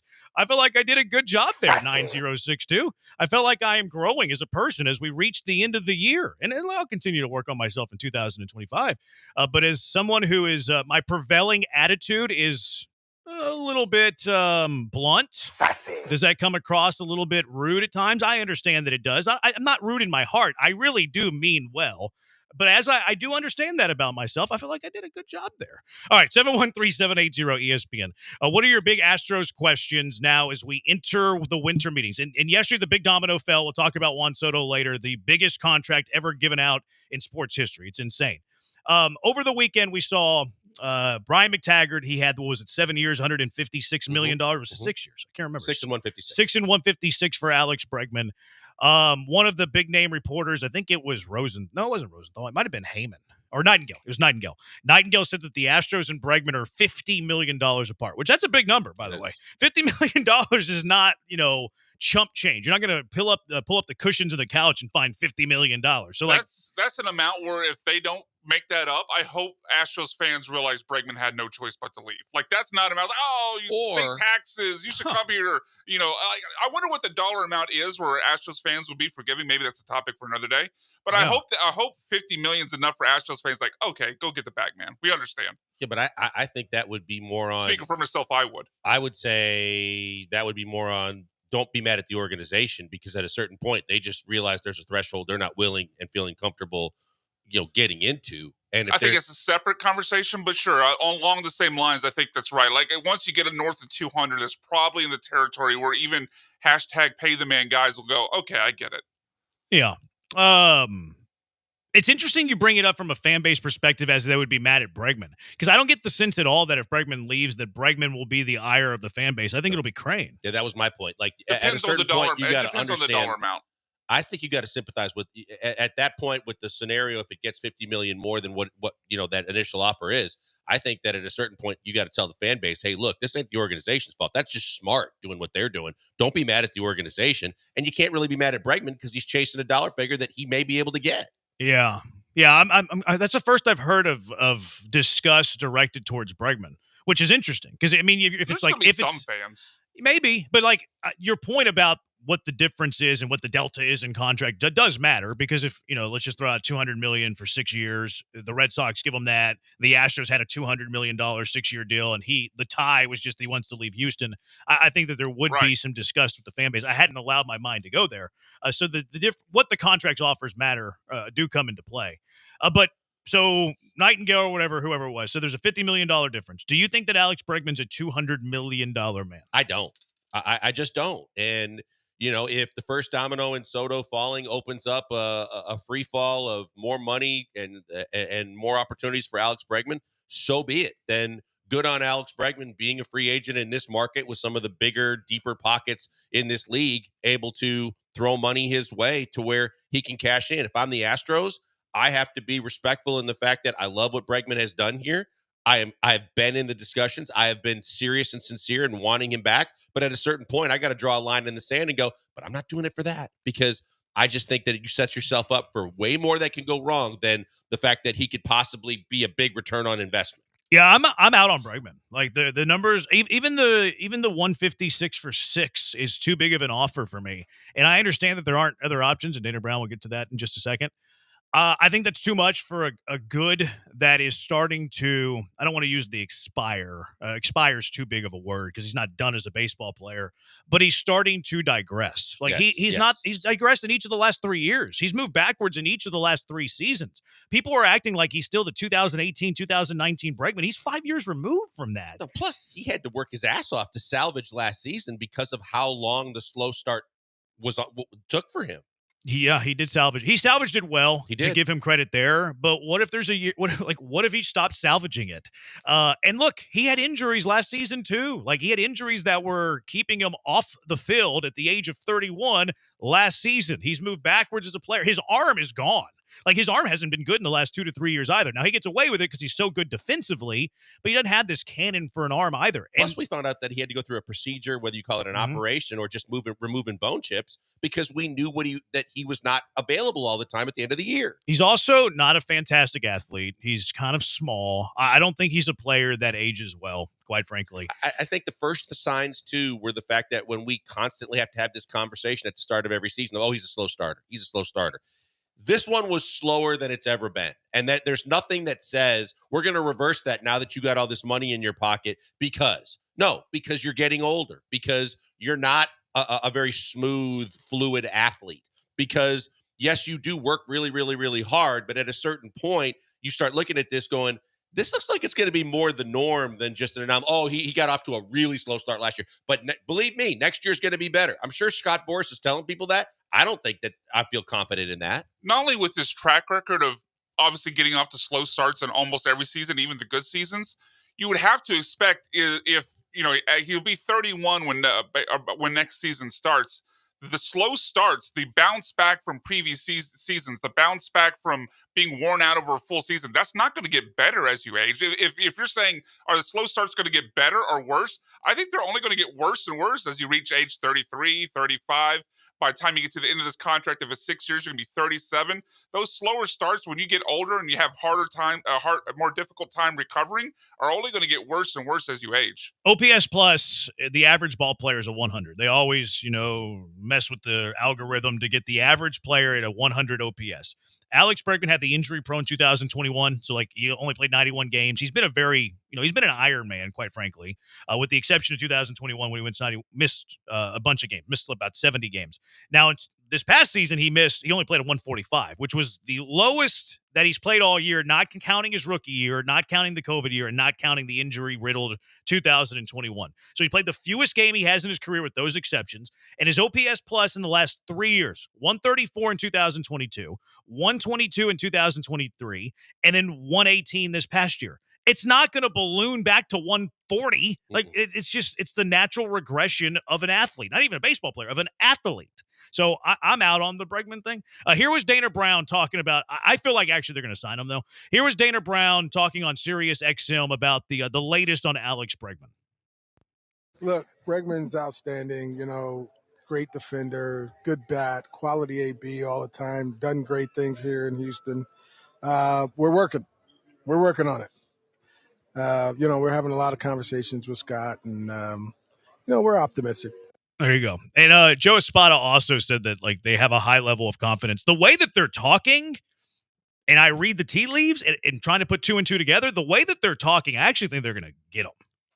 It's scary because it's great if you say, yay, they got Bregman back. But then you start having to digest how much that they had to pay for how many years. Because I think that's where the excitement should be diminished because of the fact that, look, whether it's the fact that, I think that there's a legitimate interest between the Red Sox, the Yankees, and maybe another team or two that want his services. And I think that it's one thing to say, they're just going to bump the price up so the Astros will pay it. No, they're not. They're legitimately interested in making him their third baseman starting next season.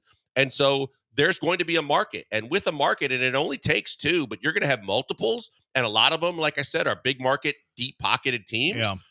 you're going to overpay for Alex Bregman if you get him back with the Astros regardless. Right before we went on the air, Ari Alexander, who's connected, he's at the winter meetings too. He said that the Mets, Yankees, Astros, and Blue Jays are the ones that are showing the most interest on Red Sox. Alex Bregman.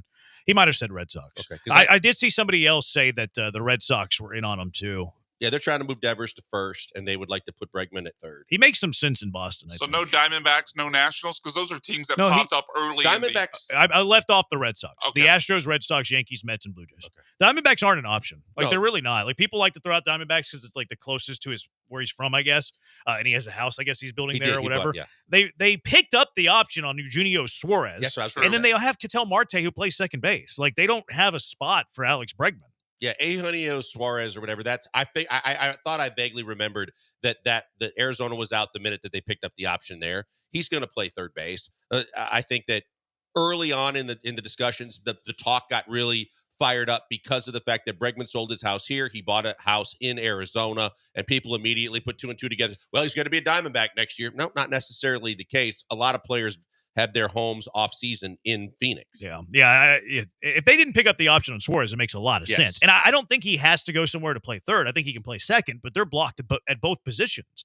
Dana Brown also talked about internal options in Plan B. He said no one internally is an option. That's bad. He said they're probably a half a year, maybe a full season away. So if Bregman does leave, the Plan B about it being like a minor league call up does not seem to exist. I think that might be. They're looking for a bridge, like a Polanco who's been mentioned. Yeah, I think that tells you all you need to know in terms of the fact that the answer isn't coming internally. They're going to go out, whether it be a veteran on a short term, like you mentioned with the Polanco, or they would explore other guys for maybe a couple of years just to give them the options of having a few different ways that they could attack this. But yeah, I think that tells you all you need to know, that they are seriously, truly hoping to get Bregman done. And if they don't, they're going to go outside the organization to find the answer. 713-780-ESPN. If it was up to you guys, what would be the ideal contract for Bregman? My best and final was 4 years, 120. And I understand that you're laughing at that. That's not going to get it done. I know. That's how anti I am to re-sign Alex Bregman. I'm anti really signing players in their 30s at all for long-term contracts. So that's why I wouldn't do any of these deals. What is your best and final, or the most you would give them? I mean, my ideal scenario would ideal is not a great question, because I could be like $1 million for 5 years. Right. So like, ideal, what is the best and final you would give him that I'm it hurts you competing the most, but it's the most that you would give him? I guess 6 and 180. Okay, you're willing to That's go up to about 30 million a I year. think it'll be the highest then. So I'm 5,140. Slightly under. I'd like to stay under 30 million per year. I would 5 like years or to, less. but if that's the most, that is the absolute farthest I will go. Moneybag blanks, the richest deal to Bregman of all of us. That would be interesting if they would give him 6 for 180. I tend to think they would give him you 6 think for that gets 180. it done? Yeah, I do think that I think he's going to be close to 200 million, but in the same breath, I think he's going to be close to what Adames got, because Bregman and Adames's values pretty close to the same. Bregman's usually a little bit higher, but he's also a year older, and he also doesn't give you shortstop flexibility. So I think that he's going to get pretty close to Adames, and Adames got 178 for 6. Something like that. Sounds Yeah, right. that was the highest contract ever in San Francisco Giants. Which is hard to believe. It really is. Yeah, I they bet had Bonds. You had to They re-sign Kid. Barry. Yeah, at but some Bonds point, was a didn't long time ago. Yeah, I bet you. contracts are different. I'm curious what the Correa contract they gave, because that had to have been higher, but obviously he didn't get before- signed. before, It got nullified, but that Right. would have that had to have been bigger.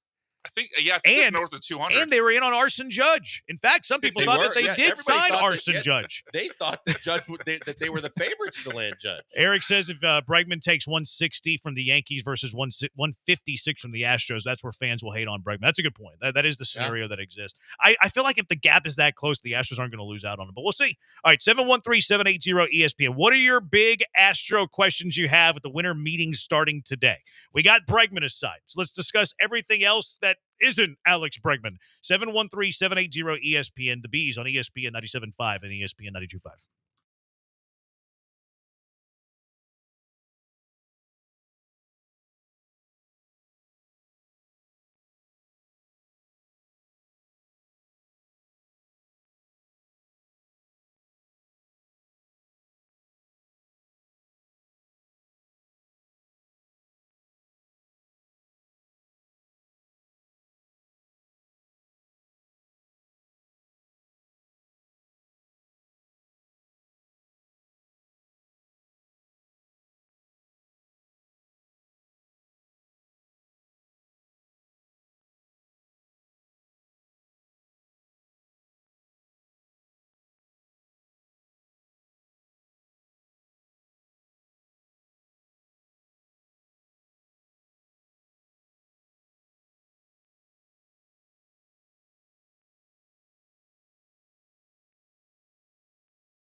You found the Killer Bees, live from the Veritex Community Bank Studios. Here's Joel Blank and Jeremy Branham. What is your pressing Astro offseason question? MLB winter meetings start today. Joe Espada talking to MLB TV right now. So, yeah, there's that going on. Astros question from the texter, which washed-up name are they going to sign next? There are actually on the back of his baseball card. The Astros' last two offs. I've been thinking about this, too. I've been kind of on tilt about the Astros' last two off seasons. 2 off seasons ago, Abreu, Montero, Brantley. Last off season, Hader, and you do nothing to cover up the depth that you desperately needed. But which washed up name, let's kind of rephrase this here, repurpose it. Which washed up name is the most likely to sign with the Astros? I have one immediately, and I don't like it.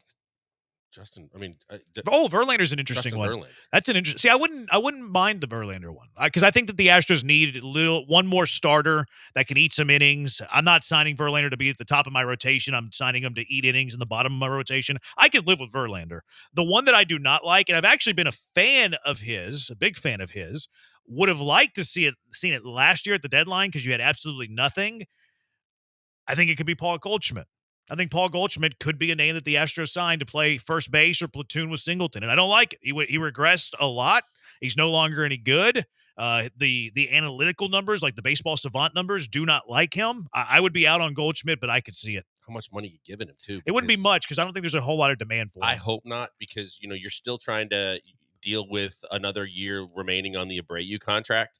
And you know what? Yeah, you get a veteran. Yeah, he used to be good, but this is like getting Carmelo Anthony when you finally got Carmelo Anthony instead of getting him when he was prime Carmelo Anthony. I agree with you. Paul Goldschmidt has been a really, really phenomenally good hitter throughout his career. Yeah. He's taken several steps back to where I am very leery of Paul Goldschmidt coming in and playing first base for this team. Yeah, I 2 years ago would have been perfect. If you would have got him doubt. instead of Abreu, you would have been perfect. Now he wasn't available, obviously, but Goldschmidt would be the one that I could see being feasible outside of Verlander. Verlander's a great answer. Verlander to me would be at the top of that list. Position player, I could see him going after Goldschmidt, although I do not want it.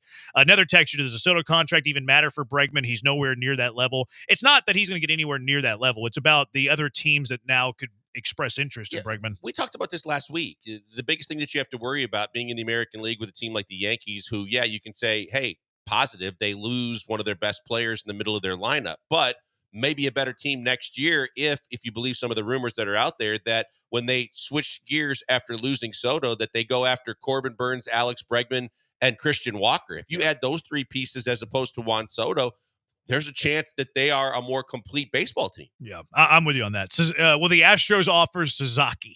Is it Roki? Yeah. Roki Sasaki. He's kind of light hitting from the power department, right? I mean, he's a 3.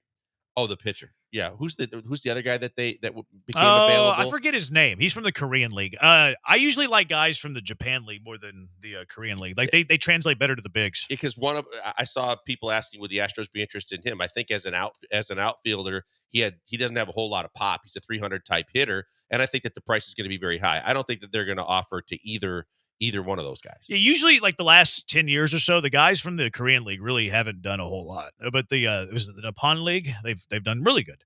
What's the plan for center field? Would Kiki Hernandez be an upgrade? He sent out some like mysterious thing on social, like they're never going to believe where I'm going or something like that. I don't mind Kike Hernandez. I think he's a gamer. I think he can play multiple positions. I think he's tough. I think he's clutch. I think the Astros drafted him originally way back when. You could do a lot worse than putting Kike Hernandez in center field for this team for me, because I think he can play the corners, not all the time. You don't want him there every single game, but you can play infield, outfield with him. He's versatile. I have no problem with Kike Hernandez. If he's the last guy on your bench, I can hear it, but for him to be the upgrade at center field, I really don't see it. He didn't hit much at all. He hadn't hit much at all in a while, but if he's on your team as like a Mauricio Dubon, like another Mauricio Dubon, I'm cool with it if he's a straight up bench guy. To me, he's not a starting center fielder. I think Chas McCormick is your starting center fielder against righties. I think Jake Myers is your starting center fielder against lefties, and I think Chas bumps over to left field whenever lefties are on the mound. I want a left-handed bat that can play corner outfield. I kind of wanted Michael Conforto, but then he got $17 million from the Dodgers. I'm like, I didn't want to pay Michael Conforto $17 million. I thought they could get him cheap. Now, does that mean that they're going to lose Teoscar? Maybe. Yeah. Now, Yeah, I mean, lefty versus righty, a little bit different, but I do think that Teoscar will leave. I think Teoscar's going to get more money somewhere else. He also is, I've heard, is an option for the Yankees. Yeah, same. Red Sox in on him too. Yep. I think Santander would be perfect at Yankee Stadium. I think he would be the best name that they could sign. Last one, 713-780 ESPN. Maybe you have some more that we'll ask. What's the plan at first base for the Astros? To me, I think they're going to platoon. I think that we're going to see another year. I would love to see Yiner play there a lot more consistently, but I think that they'll still platoon. I think Big John will probably still be in the mix, though. I would love to see if there was a way to move on from him as well and actually look at, some new blood and maybe some better bats at first base. I don't expect a whole lot at first base. I think that they're going to stick with what they did a year ago, probably. For the most part, I don't expect any additions at first base. Yeah. If they miss out on Bregman, I wonder if they try to get better everywhere else. Like if they were to sign Polanco at third, because there's not other great third base options. And if you're going to get better as a ball club and you go from Bregman to Polanco at third, I think that you need to have upgrades at other areas. So I think that there is some smoke to the Christian Walker thing as a plan B if they miss Bregman. I'm not in love with that idea because he's a little older too. Now, it wouldn't be a multi-year deal, but you lose a compensation draft pick. I don't hate the idea of seeing if Ty France can bounce back because I like that. I think Ty France is not only like he would be a really good right-handed option against lefties with John Singleton, but I think there's a really decent chance that Ty France is just going to outplay John Singleton and force his way into the lineup all the time. And watching a Mariner Astro game last year before France was actually, you know what? It was a Reds Astros game after the Mariners got rid of France. Jeff Bagwell was on the call and he was talking about how much he loved Ty France, and that just stuck with me. Bagwell's a fan of the Killer Bees. It just stuck with me. So if like Bagwell still has any sort of pull with the Astros front office and decision making, it wouldn't surprise me if Ty France is either A, a platoon option with John Singleton, or B, just flat out taking over the position entirely. He's been an Astros killer. Yes. We've seen him constantly just absolutely be a thorn in the side of this baseball team. And if you could just get him again, I'm always big on kicking the tires of guys that are out there. If he's not going to break the bank financially, and he's a guy that has had success, and more times than not, the back of his baseball card has been pretty damn good. To where I don't have any problem bringing in a Ty France. I would probably like to see Ty France more than Paul Goldschmidt at this point in both guys' careers. Yeah, I would take France will be 31 next year, whereas Goldschmidt's in his late 30s. Yeah. I would take France way ahead of Goldschmidt. Might even be a little bit cheaper, which is kind of weird. He did to all say. right in Cincinnati at the end of the year. He was pretty similar to what he did in Seattle. Is that right? Yeah, it was pretty similar to what he did. Now, I don't think what he did in Seattle was awful, and he hits lefties better than he hits righties. All right, Juan Soto got a huge deal, richest contract ever given to an athlete in sports. I don't even think Juan Soto's worth $51 million a year right now. Also, the Soto saga, can you pull some relation to what the Tucker saga will look like? I think so. 713-780 ESPN. It's the Bees on ESPN 97.5 and ESPN 92.5.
You're locked in with the Killer Bees on ESPN 97.5 and 92.5. Live from the Veritex Community Bank Studios, here's Joel Blank and Jeremy Branham. Oh, man. Juan Soto, 15-year, $765 million deal, the largest contract ever given to an athlete.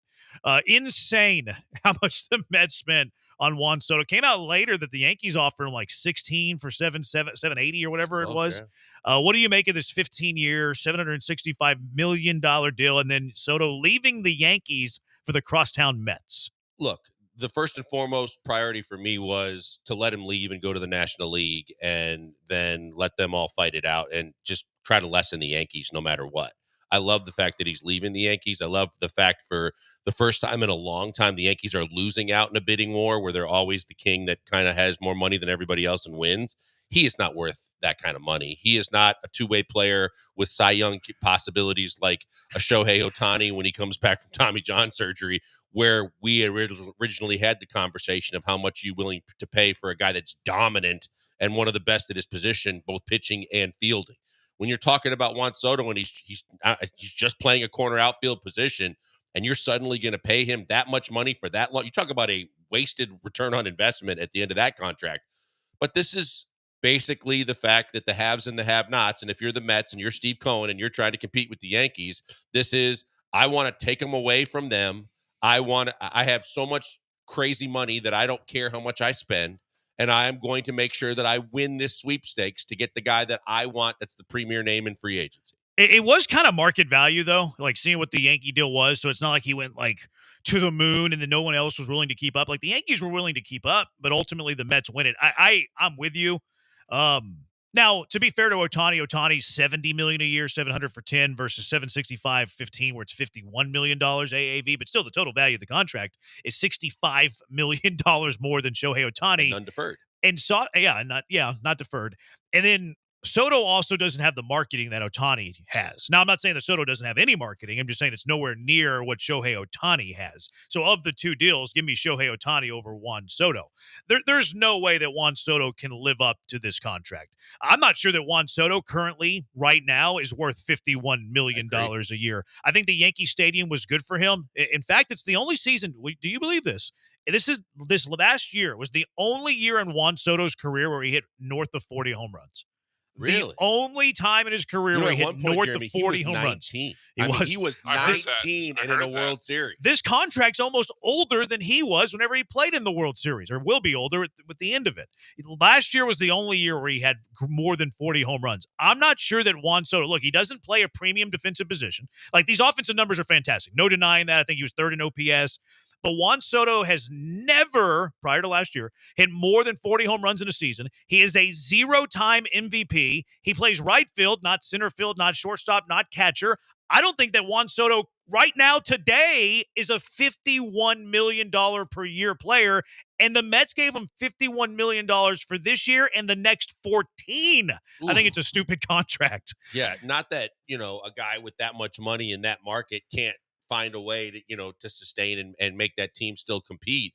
But that is a very tall hill to climb, knowing that, yeah, he's got a decent arm. He's not a great defender. You take all that into consideration and go, boy, the end of that contract is going to be really, really tough. And how far at the end of that contract before you see just like this massive, drastic difference between what you're paying him and what you're getting back from him on the return? 1 year, he's had an OPS of over 1,000. Just one. Only once in his career, he's led the league in OPS. Only once. Only one time in his career has he led a league that he played in, which was the NL prior to this last year, in OPS. He has never won an MVP award, period, and he's getting $51 million a year in the largest contract ever given to a baseball player. I don't think it's worth it. A texter saying, imagine spending all that money and not getting Shohei Ohtani. Agreed. Like, if you're going to spend that, you better be getting Ohtani. You better be getting a guy that could do the hitting like Ohtani or Soto can, and then also is capable of pitching. also Right. capable of pitching. Now, I think you can look at the Soto saga and kind of draw some comparisons to what will be the Kyle Tucker saga. Now, we know that Juan Soto got traded originally to the Padres, trying to get a big ransom. Juan Soto, they tried to work a contract with him that would have actually paid him at the time the richest ever, but it was still like $300 million short of what he ultimately got. So the Nationals traded him away for a huge package that they've been able to rebuild their organization with. The Padres knew going into this past season that they had zero chance to re-sign him, and they wanted to save a little bit of money too. So they traded Soto in the final year of his deal away to the Yankees and got a pretty good return for Juan Soto.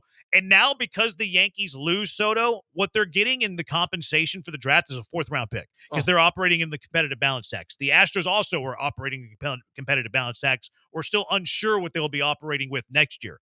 And look, Kyle Tucker's not the same player as Juan Soto. I understand that. Kyle Tucker's saga will be on a smaller scale than Juan Soto's saga. I understand that. But Dana Brown needs to make a choice now on what the plan is for Kyle Tucker. Either you extend Kyle Tucker, which would not be my top decision, and I don't think they can afford it either, or B, like the Padres traded Juan Soto entering the final year of his deal away, the Astros should trade Kyle Tucker entering the final year of his deal away, because if you let Kyle Tucker leave, and I ultimately think he's going to leave, I don't think the Astros will pay him, and all you're getting back is this compensation pick in the draft, that's going to be a major loss from a front office perspective. No, look, we talked about this last week. I think that with the winter meeting starting today, it is imperative that Dana Brown start gathering as much data as he possibly can, have as many conversations as he possibly can, try and see what kind of value that's really out there. And again, kind of like what we saw, but like you said, unless I don't think that, anybody should get enamored with what Soto, got in terms of a package to trade for him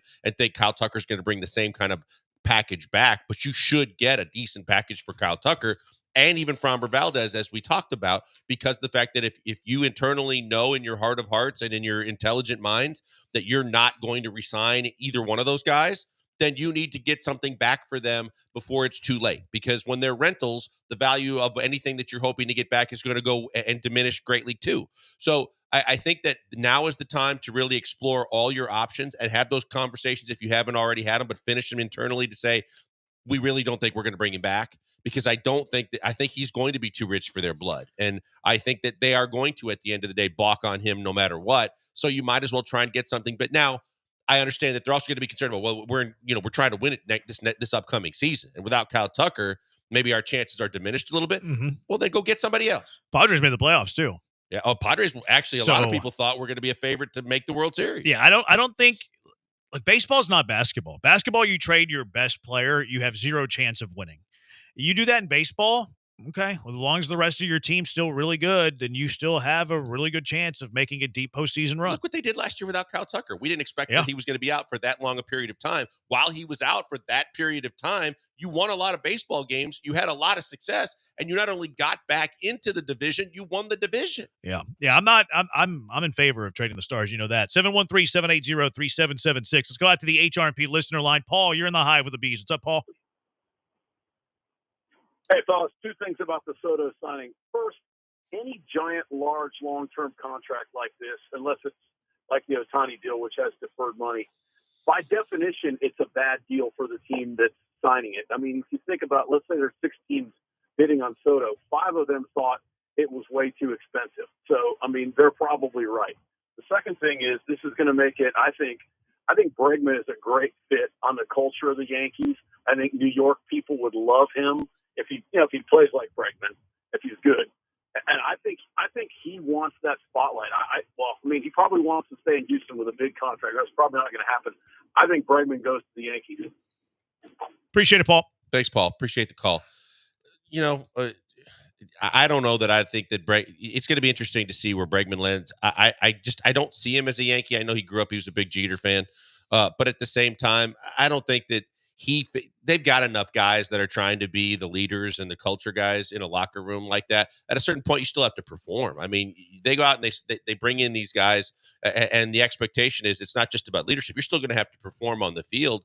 And I think the expectations, especially in a market like New York, you think it was, if he had tough times while he was struggling to get started this last season, he's going to get annihilated every single night by the media if he gets off to another slow start, especially after signing a monster deal. That is as tough a marketplace as there is in the world to deal with from a sports perspective. I don't know that he's the right fit for the Yankees, but I could see the Yankees easily spending the money to go get him as opposed to throwing all their eggs and all their dollars into the Soto basket. I think if they end up with a starting pitcher and 2 position players, I think that they've come out ahead. I don't think that Bregman's going to be a Yankee because of Brian Cashman, and it has nothing to do with the sign stealing stuff. Brian Cashman is kind of frugal when it comes to free agents that aren't necessarily his own or are not starting pitchers.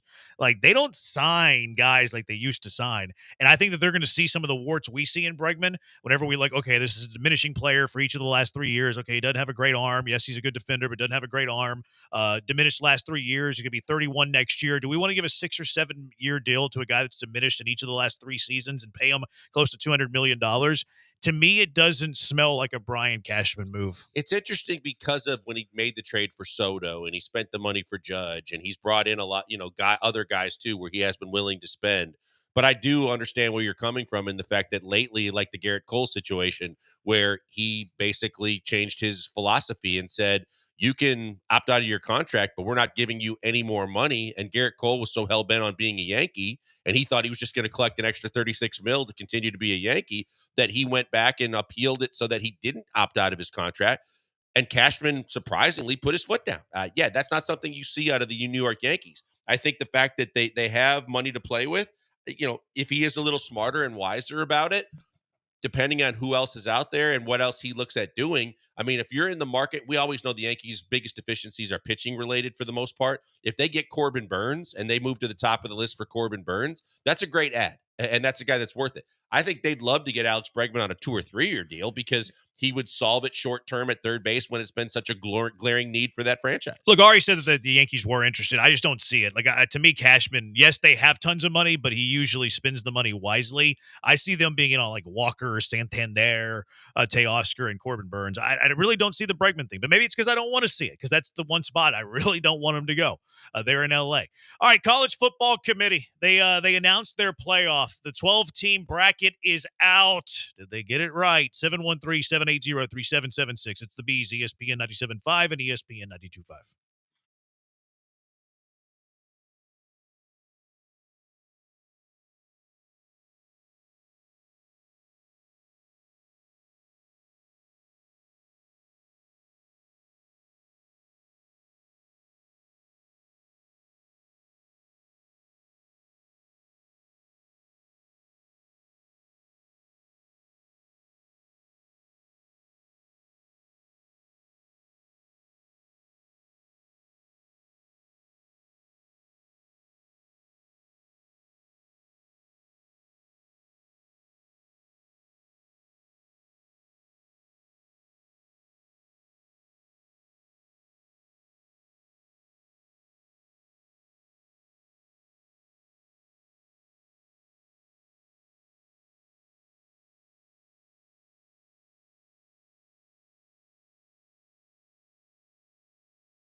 Coming to you live from the Veritex Community Bank Studios, it's the Killer Bees. On ESPN 97.5 and 92.5. Here's Joel Blank and Jeremy Branham. All right, College Football Committee for the first time ever put together their 12-team playoff. A lot of controversy when it comes to this 12-team playoff.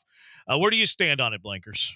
Look, at the end of the day, I'm fine with the teams. I think that they got the right 12 teams. The biggest thing to me, and you guys are more the aficionados of this. Thank you for saying than me. But I mean, I'm obviously honest enough to admit it.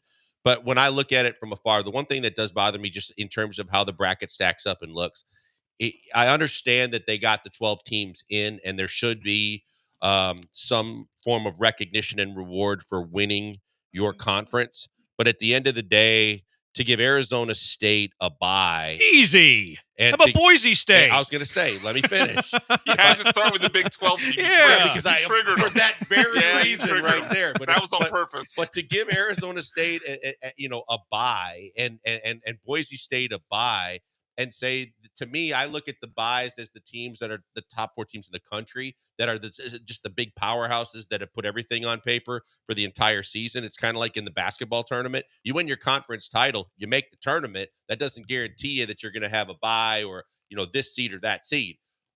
That's tougher for me as a fan that just wants great football games as we go forward. But other than that, I think they got it right. I was a staunch defender against that, what you just said. I feel like the top 4 conference champions should get a bye. I think after living it for a year that I'm willing to come around and be like, okay, you can change it. I think you're right. And I was a staunch defender of that, against that for all year, quite frankly. I think that the college football playoff does look better whenever you look at it without the conferences automatically getting a bye than it currently looks. Yeah. I will agree and admit that I was wrong. Yeah, I will agree, and big moment there for you, Jeremy. But I will agree that I admitted it. I know we're all admitting things that we were. Well, you haven't yet. Well, not yet, because I'm never wrong. So you about gained anything. 5 yards behind a Texans offensive Damn line. right, yeah, against anyone. I mean, even if Kenyon Martin's starting, or Kenyon Green, not Kenyon Martin. Either one. Yeah, either one. But I think overall, I mean, because the big question obviously was like SMU, Alabama.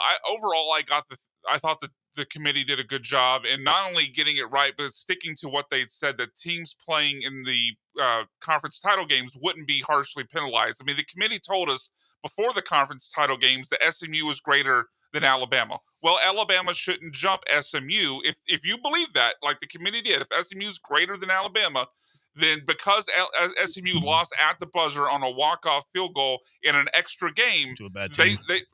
To a team that's still in the top 20, then they shouldn't fall outside or fall behind Alabama. Now, if you want to have the conversation, is Alabama actually better than SMU? That's fine. That's a different conversation. But the committee stuck to what they said. They had SMU higher. They lost in a close game. They kept SMU higher. Which actually I think speaks to one of the problems that the committee has. I think ranking teams before the final ranking is stupid.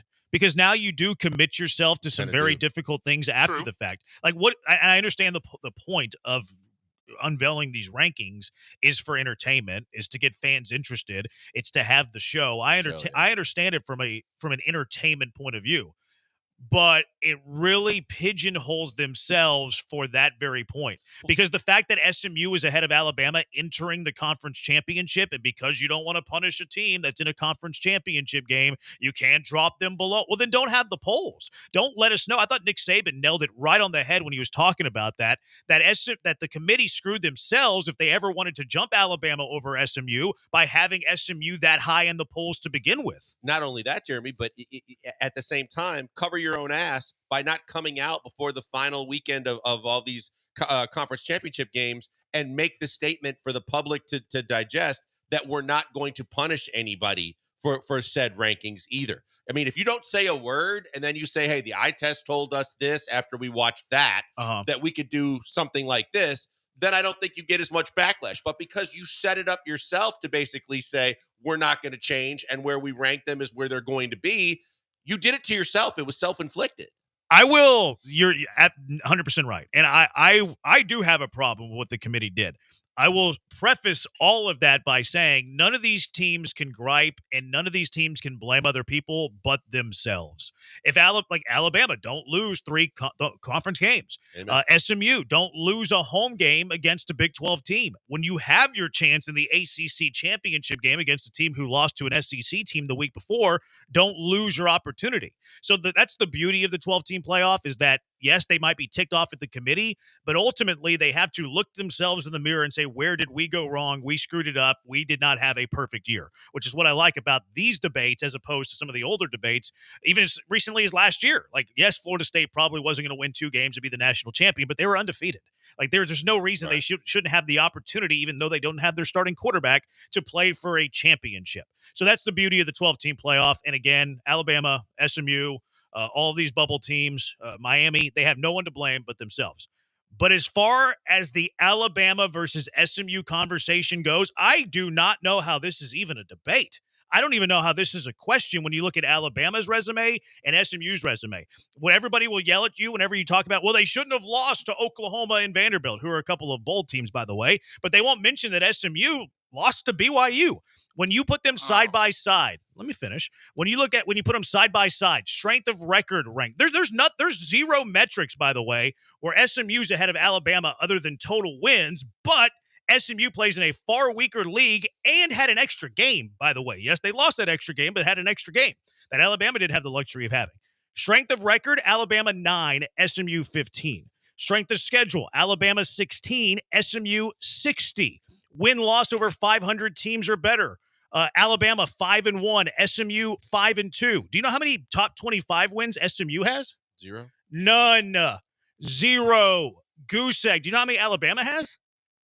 3, including over number 2, Georgia. So I think ultimately, whenever you argue Alabama, SMU, it comes down to who would you rather have in the playoff? Would you rather have the team that was consistent? They beat up on a mediocre schedule. They didn't lose any games except for 2. Or would you rather have the team that's volatile, that any week can beat any single team in the country, but they're going to slip up a little more often than the other team? For me, I'd rather have the volatile team that any given week can beat any team in the country. I would have won Alabama over SMU. I hear most of your points, but some of those metrics that you mentioned, like win-loss record over teams above 500, I believe you said it was 5-2 versus 5-1. And there was another one where you said they were ranked, was the difference of 6-11 or something like that. To me, those differences fall into a range that I'm willing to overlook them if other things come into factor. And look, SMU's got 2 losses. Both of those teams are ranked inside the college football playoff top 17 with BYU and obviously Clemson. So we're rewarding good losses. Well, there's lots of factors that come into play when you're looking at resume. If you're looking at losses, SMU's 2 losses, BYU 17, and Clemson, I believe, is 14. Much better than 6-6 Oklahoma, 6-6 Vanderbilt. Obviously, Alabama also lost to Tennessee. That's rewarding losses. I mean, you're looking at the total resume. I mean, that's a part of the factor. You're looking at those who they beat. There's and 2 who metrics they there. lost to. There's 2 metrics that you told me SMU is greater than Alabama. 2, their overall win record, which was 1 game more, and that their losses don't look as bad as the other team's losses. Why can't that be a factor? They can be, but those are the only 2. Those are the only 2. Sure, but I mean, the one you mentioned about win-loss record against 500 teams is a difference of a half a game. Sure. Look, now that's your points are valid. I'm just saying it's not so big of a gap. Other than there was one thing you mentioned that was a big gap, but the top wins over top 25 teams. I mean, Alabama beat 3 top 25 teams. SMU didn't beat a single one. They were 0-2. They were 0-2 against teams in the top 25. Alabama has proven they have a win over the number 2 team in the country, according to the College Football Committee. Other things that, in my mind, come into play here. Like, well, they had the game-winning field goal. They were down by 17 in that game. Like, we overlooked the fact that they're in the fourth quarter, they were trailing by 17. Another thing, Clemson won the ACC championship. What did Clemson do against the SEC this year? They got destroyed by a Georgia team that Alabama beat, and then they lost at home in the regular season finale to South Carolina, who, again, Alabama beat. So Alabama beat Georgia, who crushed Clemson. They beat South Carolina, who went on the road to beat Clemson. And then Clemson had a 17-point lead, ultimately won against SMU. And you're telling me that SMU has a better resume? See, I was going to ask you guys, if you thought that SMU just continues to do what they did in the first half and the second half, and they don't, go all hell-bent crazy and to get back into that football game, is Alabama in? We'll say that again. If SMU, if they just win by 17, flips and blows them I out? think so. I think so too. I don't think it's a question. That's probably true. Yeah. I don't think it's a question. Yeah, so, I really believe that. I have because a look on paper. If I just looked at it, I think Alabama's a better football team. On a neutral field, who's going to win the game? I think Alabama wins the football. Yeah. I hate when we do that, though. Like, I'll be honest, and I'm sitting here arguing for Alabama because I think it should be 100% based on the resume. I don't think that it should be, well, if this is on a neutral field, and this, because you know what that does is that is encouraging bias. And it's encouraging human bias, and I'm not a fan of that. To me, it should be 100% the right. I don't disagree with you. I think Alabama would be favored by 6.5 points, but I do think it should be 100% resume. Whenever I stack look, I'm not an SEC guy. I knock the SEC every single chance I get. I don't like Alabama. I love SMU's story. I'm happy that SMU's in the 12-team playoff versus Alabama. But whenever I look at the two resumes, I have no clue how people are picking SMU over Bama. No, and I think that when you look at it, and whether this is right or wrong or indifferent, I just look at it and think Alabama would have legitimately have a shot to possibly either win it all or win a couple of games in this. Do I feel like the same confidence in SMU? I don't. But, it's a difference between conferences and schedules and those kind of things. And I think that Vanderbilt loss more than anything else. And the Oklahoma loss wasn't great either. I think they scored 3 points in that game. Yeah, that Vanderbilt loss was really, really tough for Alabama. Yeah, I think one thing that we lose in the shuffle, too, when we talk about the college football playoff is that I think BYU not even being looked at over SMU is also a complete joke. Like, why isn't BYU SMU a conversation? BYU had the same number of losses as SMU. Same number. They both lost 2 games. They had a better strength of record. They had a better strength of schedule. And then, when they played in Dallas, who won that football game?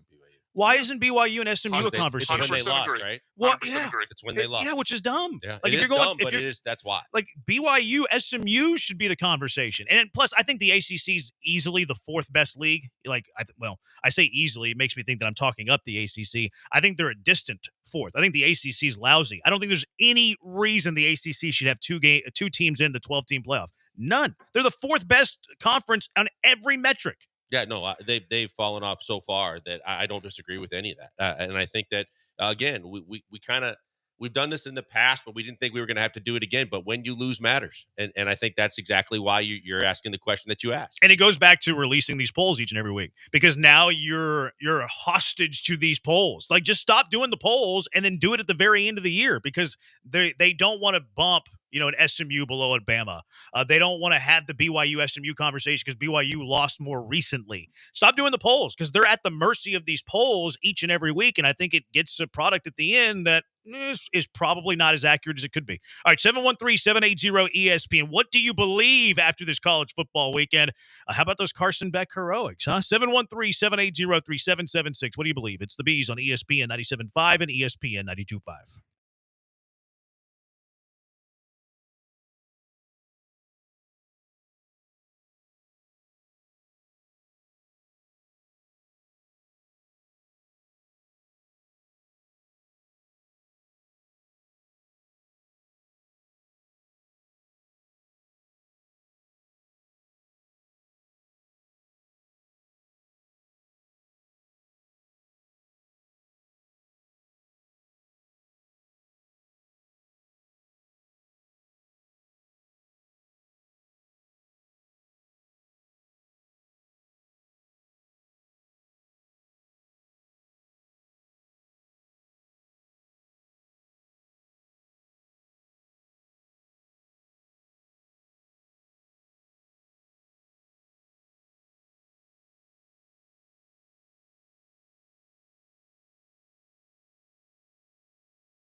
What do you believe after this weekend's college football? 713-780-3776. What about you, Blankers? I got a couple, but I think the biggest thing is something that I thought that once we went from 4 to 12, that we got the right number and that the conversations of expand the playoff were going to go away. And I think because you're looking at two pretty premier names, specifically in Alabama, but also with Miami, this offseason, we're going to hear it again, expand it even more, expand it to 14 or 16 or whatever that next jump number is. I think that because we got a season where there was a lot of parity and it still looks like it's wide open, depending on, who you think is going to win it all, that I think we're going to have more discussions in the offseason, and the TV networks are probably going to be pushing the discussion as well to expand it even more. Yeah, it wouldn't surprise me if they want to. Now, I mean, I think we saw the debate and controversy coming. We get it in the college basketball tournament. There's 68 teams. Yeah. Like, anytime that you're fighting for a final spot, there's going to be debate.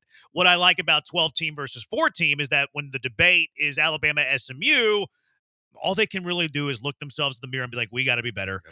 There was 14 playoffs where undefeateds were being left out, which was criminal. So, like, I'm sitting here arguing Alabama's resume over SMU's resume. Don't lose 3 conference games, Alabama. So, like, that's my prevailing point. That's why I led with that. Yeah, and that kind of leads me into one of mine. I mean, this is kind of adjacent to what you were talking about in the last segment, but it's not really the same.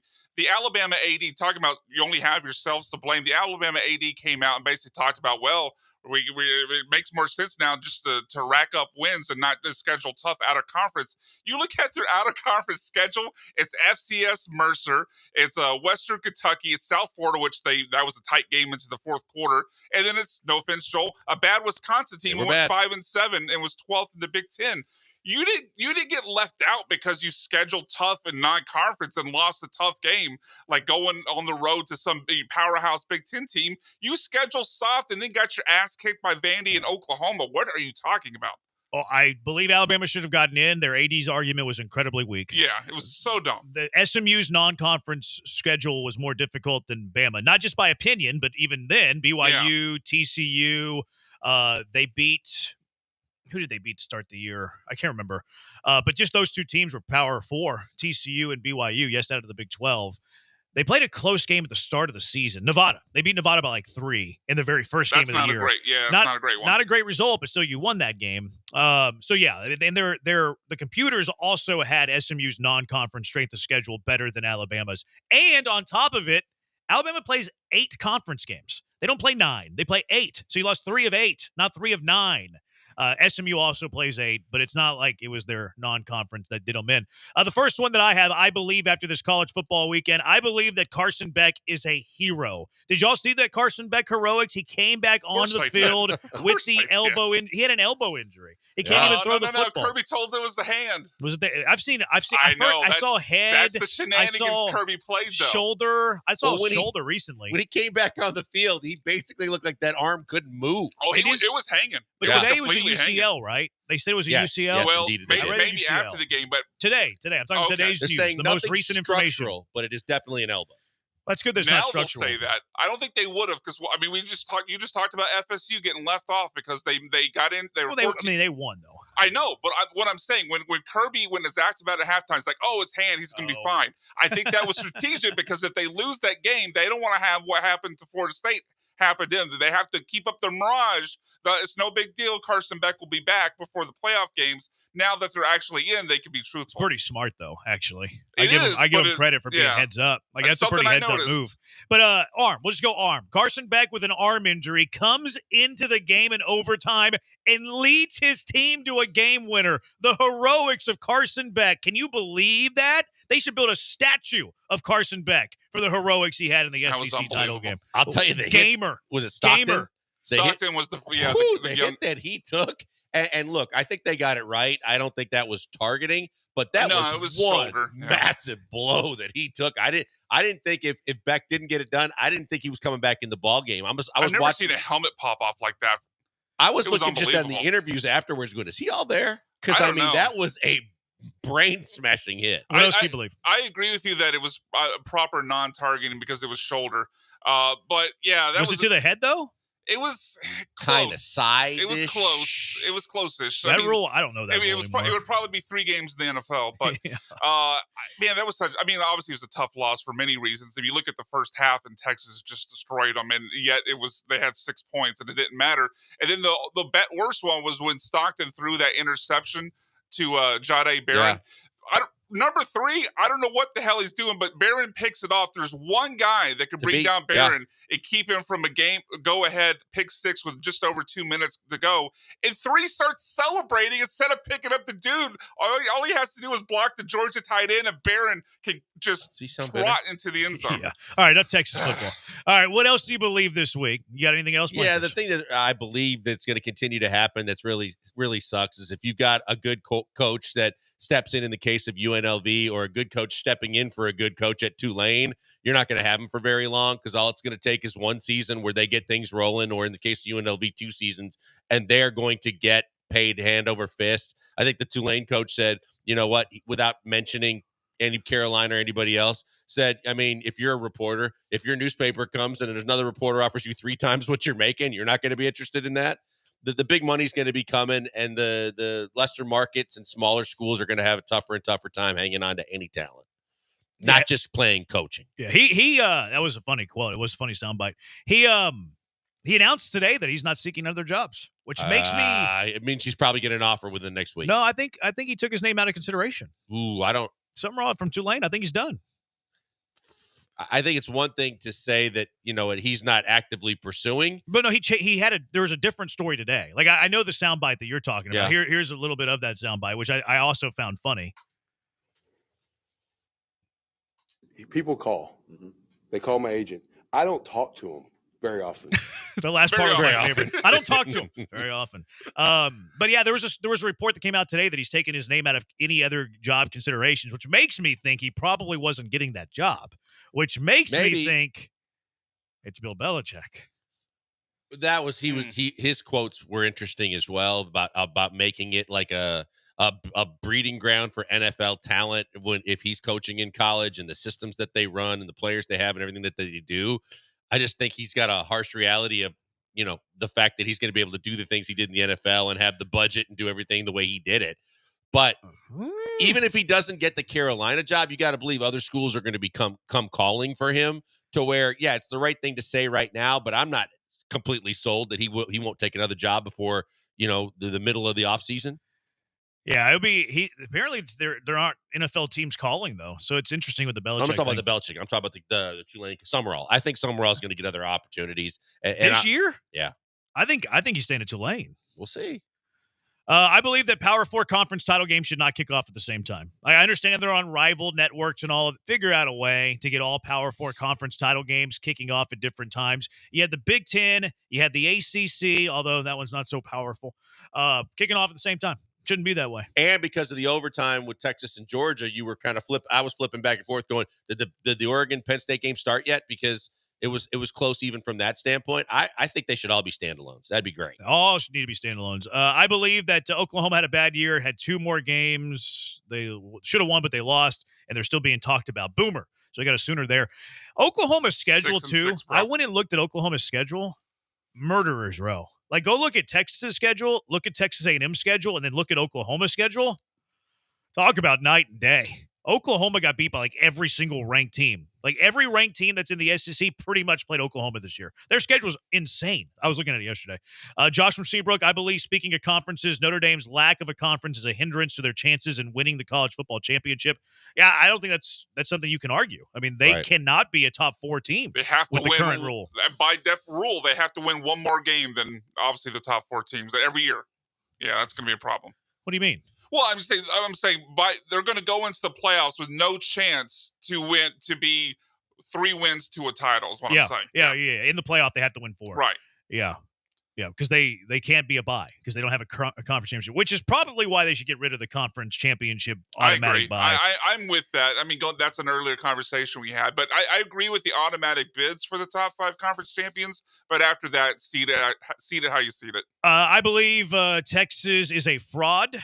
That's from one of the texters. Sorry about that, Brian. Oso asked, should Army have been in the mix if they beat Navy? That's a weird deal, though. Like, what if Army was Boise? Let's say Army was undefeated. They beat, they were the undefeated. They're the Group of 5 conference champion. And then they play Navy in an out-of-conference game this weekend. The week after, yeah. After the college football playoff Right. commit. It's basically like a bowl. It's like an exhibition that has zero value, which is weird. Yeah, because then you're not. Well, one, you're not factoring in a game they played into the decision, and two, if they obviously play Navy, now they're dealing with a week less rest going into the playoffs. It's a weird deal. Yeah, it's a weird deal. They probably neither one thought that they were actually ever going to be a playoff. Yeah, probably not. I believe they need to move the throw line back at least 10 yards for the Dr. Pepper halftime competition. I also think they should eliminate the chest pass. The two-handed. It's smart, but it should be against potty the rules. pitch. Yeah. Should be against the rules. All right, let's go out to the HRP listener line. Kenny, you're in the Hive. What do you believe? Yes, sir. I got 2 questions, both about the Georgia and Texas game. One, how can a team 100 miles from home be the visitor in Georgia while Texas is the home team for the coin flip? And 2, why does Quinn Ewers look absolutely terrified the entire fourth quarter? Every pass he threw looked like a lob pass, like he was just praying. Appreciate it, Kenny. Brian, do you want to? Yeah, Brian. Yeah, I don't believe in Quinn at all, and like I think I don't mind their road to get to the semifinal, but I don't give them any chance to beat Oregon if they get to the semifinal. Like, I just don't trust Quinn right now. Like, Quinn, and Herbstreit even mentioned this broadcast, like when one of his picks where he thought he had man and threw a corner route to the sideline, but 2 guys dropped back right underneath and picked him off because it was zone. He just doesn't pick up things that a 4th-year starter should pick up at this point. I don't trust him against basically equal competition. Why does it matter who was home and road in that game? That I don't care. They got to flip. They got to pick the coin toss, though. It changes the game. I mean, at the same time, though, I mean, I would hope that they should. Georgia won the coin toss. They in should move the overtime, conference so championship game around or something like that, because the fact that is basically a home game for Georgia. All right, maybe put it more central New Orleans. Mailbag Monday. What do you want to ask the Bees? 713-780-ESPN. What is your question for the Killer Bees? 713-780-3776. It is the Bees, ESPN 97.5 and ESPN 92.5.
What's your question for the Killer Bees? 713-780-ESPN. Ask the Bees whatever you want. 713-780-3776. Keith from L.A., which producer at ESPN 97.5 you have your money on in a street fight? I mean, I think it matters if you can get 5 yards behind the Texans' offensive line. Which I can. I mean, the winner would have been Andrew, but he's no longer here. I think he got a pass too often. I think you could have possibly dominated I him. don't know. Andrew's really in shape. If you end up getting him to the ground. Okay, sure. But Andrew's probably stronger. Andrew's way stronger. Dude works out a ton. Yeah, he lives in the gym. And he eats boiled chicken. He eats boiled chicken. So what are we're going between. I mean, you got Dell, Mapes, Brian. Is that it? Yeah. We're not throwing AJ and. Because I think Abigail might be able to beat most of Abigail those guys. probably would beat them all. Yeah. No, let's go with the full-timers. Okay, so those three. Triple threat match. Who's winning? That's not a great collection of fighters. It's not. I like BMAC. I think I like BMAC. I think BMAC would take Mapes. He'd probably take Dell. Yeah. I think BMAC wins that. No, it's also, I mean, it's kind of like the UFC whenever they didn't have weight divisions, though. Right. It's like a heavyweight fighting like a welterweight. Like, you should win that. Yeah, I think. If Brian didn't win that, it'd be incredibly embarrassing. Yeah, which there's a chance it could be, but I think that I would take BMAC to win it. Yeah, I'm taking Brian to win it too. I'd win with a Carson Beck arm hanging from my shoulder. One arm tied behind your back. You're winning that fight. Yeah, just like Carson Beck. He put me in. I'll get the touchdown for you. Brian does not lack confidence. I was going to say, I hope you can defend your puss with one hand. Defend your what? You're going to get popped right in the face a couple of times. Yeah, wait, what'd you say? You didn't say face. Right, but the puss is a slang term for your head, your face. Is it? Yes. I thought it was a slang term for something else. Of course you did. That one's iffy, Joel. I don't know. I've heard. I don't know, Joel. You can say that on the air. I know. I didn't. But I don't think he has this. I don't think what it. he thinks it's slang for is accurate. I think it was has been. accurate If you guys at one think time, it's different, that's fine. But I think that you're going to have to really do a hell of a job to guard your face. Unless you're Sylvester or Tweety Bird, I don't think that's necessarily okay. No alls and be alls. You got it. If you had to make a trade, who would you trade for the Rockets? I don't know if that means acquiring or sending out. Yeah, I don't know what I'm trying to get. Sending out. Let's go that way then, because I think it's a better question. If you're going to make a trade to bring someone in. No, if you had to make a trade, who would you trade for the Rockets? So I mean, I guess that's another way to say it. Are we considering contracts and when they were signed? Sure. So that means we can't trade Jalen Green. Let's say this offseason. Okay. I would be looking to move Jalen Green. I'm with you. Yeah, I'm with you. I think that he could bring in back a pretty good return, and I do think that your scoring could use an upgrade, and I think he's inconsistent. Yeah, I agree. I think those are the reasons, a majority of the reasons why I just don't believe he's the guy to lead this team and to lean on top of that. I think the one guy that I think that is an easy trade chip right now that kind of bothers me because I think he's got a ton of talent is Cam Whitmore. I think Cam's got a bunch of talent. I just don't know if he ever figures it out between his ears. Yeah, I'm not sure the value that he has either. Like he's got size, he's got strength, he can jump, he can finish at the rim, he's got a decent shot. But boy, oh boy, he doesn't want to play defense, and he sure doesn't like giving up the basketball. Yeah, he's probably more of a sweetener than like a trade that you're which bothers me because you might be around. giving away someone that turns out to flourish somewhere else. Yep. 713-780-ESPN. Questions for the Bees, Mailbag Monday. Let's go out to the Hive. George, what's your question for the Bees? George, go. Oh, hello. Sorry. I was just, you guys were saying that it was right to make it to a 12 team. Honestly, we don't even have 12 teams that are even worthy of being in the CFP right now. George. Real quick, George. Let me ask you a question, George. George, do you like college football? Love college football. I went to Penn State. All right, cool. Wishing for your Penn State team to do well. Do you like matchups that feature the number 7 team and the number 12 team in the country, just like in a random college football season? Well, I think the problem is we only have 2 conferences that are good, and that's the Big Ten and the SEC. And the fact that we went to 20 teams in both, like, I don't think that 7 through 12 should is that Arizona State, George? SMU, Is that a matchup that you get fired up for in the middle of the year? Like if the 7th ranked team in the country and the 12th ranked team in the country are playing in the 3rd week of the college football season, you're pretty fired up about that matchup as a college football fan, right? Oh Yeah, I do. I'm sorry. I misunderstood your question. Yeah, then why don't we want to see that with a championship title on the line? It's great entertainment. It's great value. Now, are there like 12 worthy playoff contenders on the old format? No, you're probably right there. But it's great from an entertainment point of view.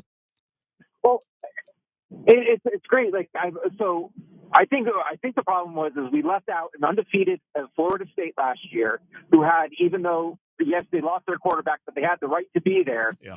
And then in like 2016 we messed up by putting Ohio State in over a conference champion at Penn State. And every year we have that problem where somebody gets in that doesn't deserve it. So they're like, oh, there's more teams that deserve it. They expanded it, and now we don't have 12 teams that even deserve to be in. Alabama lost 3 games, and I'm sorry, but when you said that you did it, like you can only look in the mirror, you were 100% right. Thank you. You didn't do what you had to do to stay qualified for the CFP. The fact that you're not in, get out of here. Right. You have no right to gripe that you're not in the CFP. You lost 3 conference games on an 8-game schedule. That's it. Appreciate it, George. Thank you for the call. Passionate about it. I don't really disagree with his points, but it's just great theater to have a 12-team playoff over a 4-team playoff. It's why the NFL expanded. Like, under the current format, is there going to be an AFC team that finishes 7th this year that would normally be a real playoff team in the last 5 years prior to the 7th team? The extra wild card? Probably not. But why do they do it? Because it's great theater and people want to watch it. It's compelling matchups. And I always hate that. Well, they don't need a 12-team playoff. It should stay at 4. There's only 4 worthy champions. But then, yeah, I love college football. I love when the 7th team takes on the 12th team. I'll tell you what, if you said this week Miami was going to play Alabama for a chance to play in to get everybody to watch it, they would love to see that matchup and see how good both teams are. Yeah. Yeah, people get on their high horse. Like the same people that will bet Maction on Tuesday are the ones who are blasting a 12-team playoff. Yeah. How does that add up? If you like football and you like college football, then you should love all of this because you get better matchups and it's more compelling to watch than some of the non-conference games and some of the crap that you had to watch previously when they had to, lengthen their schedule with bad games. You know what it is? It's fun. And some people just don't like fun. I mean, I'd rather expand than go back. Between Miami and South Carolina and Alabama and BYU, there's some good football teams that didn't get put in. So yeah, I don't know why we want less. Yeah, plus, you give everybody a chance now. Like you give the Rice Owls a chance if they go undefeated that they're going to be in the college football playoff.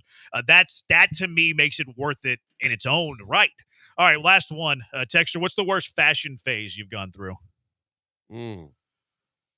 Man, I don't know if I've had a fashion phase, which is a whole nother thing. I'm always on the cutting edge of fashion. Whenever you look at Brown, I'm like, that guy, he's a fashionista. He knows his fashion. A fashion eater or fashionista? I think I combine fashion and barista together. that goes to show you everything I know about fashion. Fashionista. I like it. Maybe you start a new trend. What is it called? Fashionista. What did I call it? Fashionista. That's close enough. I'm ESL. That's close enough. Where's my drop? And I'm Mexican. There you go. What's your worst fashion phase? I'm trying to think of. Are you in it? I used to care a whole hell of a lot more. That's my thing. Say? I don't care. But yeah, that's who to ask this question to is to our wives. Like, what would our worst fashion phase be? That's who would have the answer. I probably hung on to wearing jerseys way too long. I always. Would you cut it off? When I got a ton of peer pressure working here.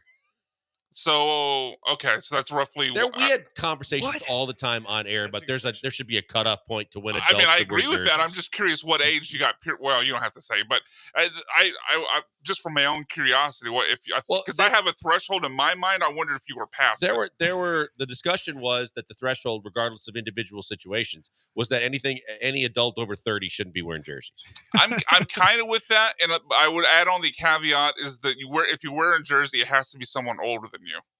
I've heard that before. That's kind of my. Oh, that's a good call. Yeah, it's kind of my cutoff. I'm not going to wear. You're not going to wear a Jalen Green jersey. Yeah, exactly. I'm not going to wear a jersey of someone 20 years younger than me. That's weird. My wife doesn't like the 3/4 zips on me very often. Really? Yeah. Peyton Manning-esque?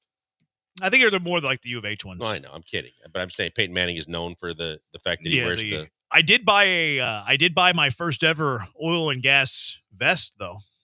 Oh, wore it yesterday. My first ever oil and gas. What's vest. the difference between like an oil and gas vest and a finance bro vest? They're the same. Okay. It's just the person wearing it. Either you're a finance bro or you're an oil and gas bro. You never had like a vest for golf? No, man. Huh. No, this is my first ever vest. I like it too. I think I'm entering my oil and gas vest era.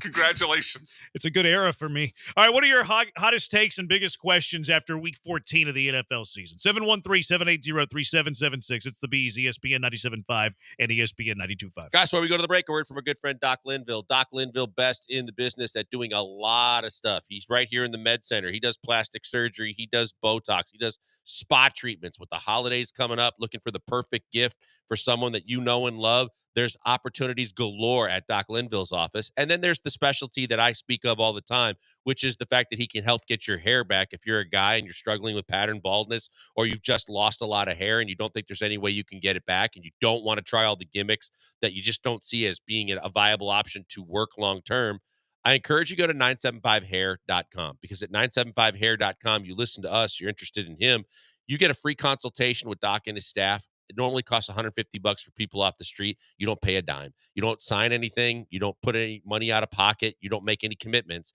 You get it because you listen to us, and he wants to talk to you to explain to you how he can make a difference in the rest of your life, because you're never going to lose the hair on the sides and the back of your head genetically. I didn't know that. And I had my consultation with Doc and his staff. When I found that out, I was like, that's interesting. I had no clue. And then when he explained how, like in gardening and lawn terms, he can take some of that hair and put it where you need it most. And in no time at all, that hair, because it's not going anywhere, is going to grow, get stronger, longer, settle in, grow the same direction, be the same color, and be a perfect fit for the rest of the hair on your head. I was like, man, that makes a heck of a lot of sense. And then when he explained the NeoGraft procedure on top of PRP treatments, which is like essentially fertilizing your lawn, there's hair on your head. It's just not as thick and as long and strong as it used to be. And because of PRP treatments, it can be yet again that it can make a difference as well. The combination of the two, game changers, but either one of them can make a difference in your life on a daily basis. And because you get the consultation for free, you got nothing to lose. You might as well check it out and see if it's something you might consider doing. Doc he's not trying to make a ton of money on this. He's told me prior to this, he just wants to reach people to understand there is a solution when you think there's not for hair loss. Check him out today. Go to 975hair.com. Sign up for a consultation. Go in, ask questions, get answers, and have him explain everything to you. It might be the best thing you do going into the new year. Check him out, 975hair.com.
Broadcasting live from the Veritex Community Bank Studios, it's the Killer Bees with Joel Blank and Jeremy Branham. On ESPN 97.5 and 92.5. Texter says Jinkos, his worst fashion error, or her. Those are fashion bad. error, I guess. Those Jinkos are bad. They were the big, massive, like parachute jeans. Oh, they look like you could fit 3 people in them? Yes. Yeah. specifically, like the legs on these things were like 3 times the size they needed to be. That was about middle school for me. Yeah, that was mid-90s. I never owned a pair of baggy Jinkos. Neither did there was I. another brand too. I can't remember the other brand. I did have some friends that did it. And then also, like, not only would they have the Jinkos, but like they would shave off their entire head with the exception of like the very front bangs. Yes, and they would put yeah. they would, put them back, slick them back. Unfortunately, my nieces went through that stage, and it was tough. Shaving off their entire head and leaving their bangs and Yeah, slicking the it family back. pictures were Your a little rough nieces? at the holiday. Yeah. I thought it was more of a guy look. Yeah, I haven't seen a lady with that haircut. What are you saying? One of them went a little bit gothic and did a lot of things differently that made pictures interesting. What does that mean? I mean, that was a loaded I don't know if we should explore. I want to though so bad.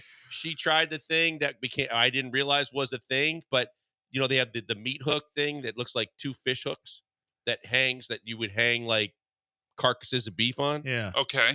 Evidently in the Gothic community, it's kind of a hip thing to do that you can put the hooks through your shoulder blades, literally through your shoulder blades, and you don't feel the pain, and you can hang, and then you can hang and swing from however it's suspended. This has gone beyond I'm fashion. sorry that I This has gone beyond fashion. There was a lot of disturbing stuff. And you are doing group pictures in front of this?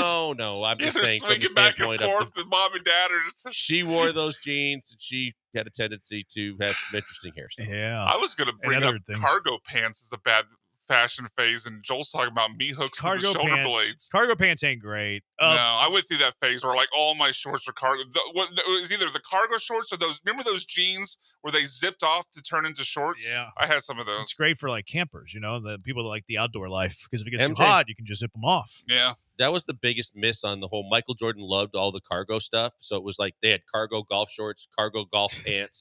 Everything had the cargo pockets on the thighs. I hated them. Yeah, I'm not the cargo pants were not great. Jean shorts are making a comeback. Jorts have made a comeback. They're back. Someone texted saying that Jinko jeans are making a comeback. They have everything. Really?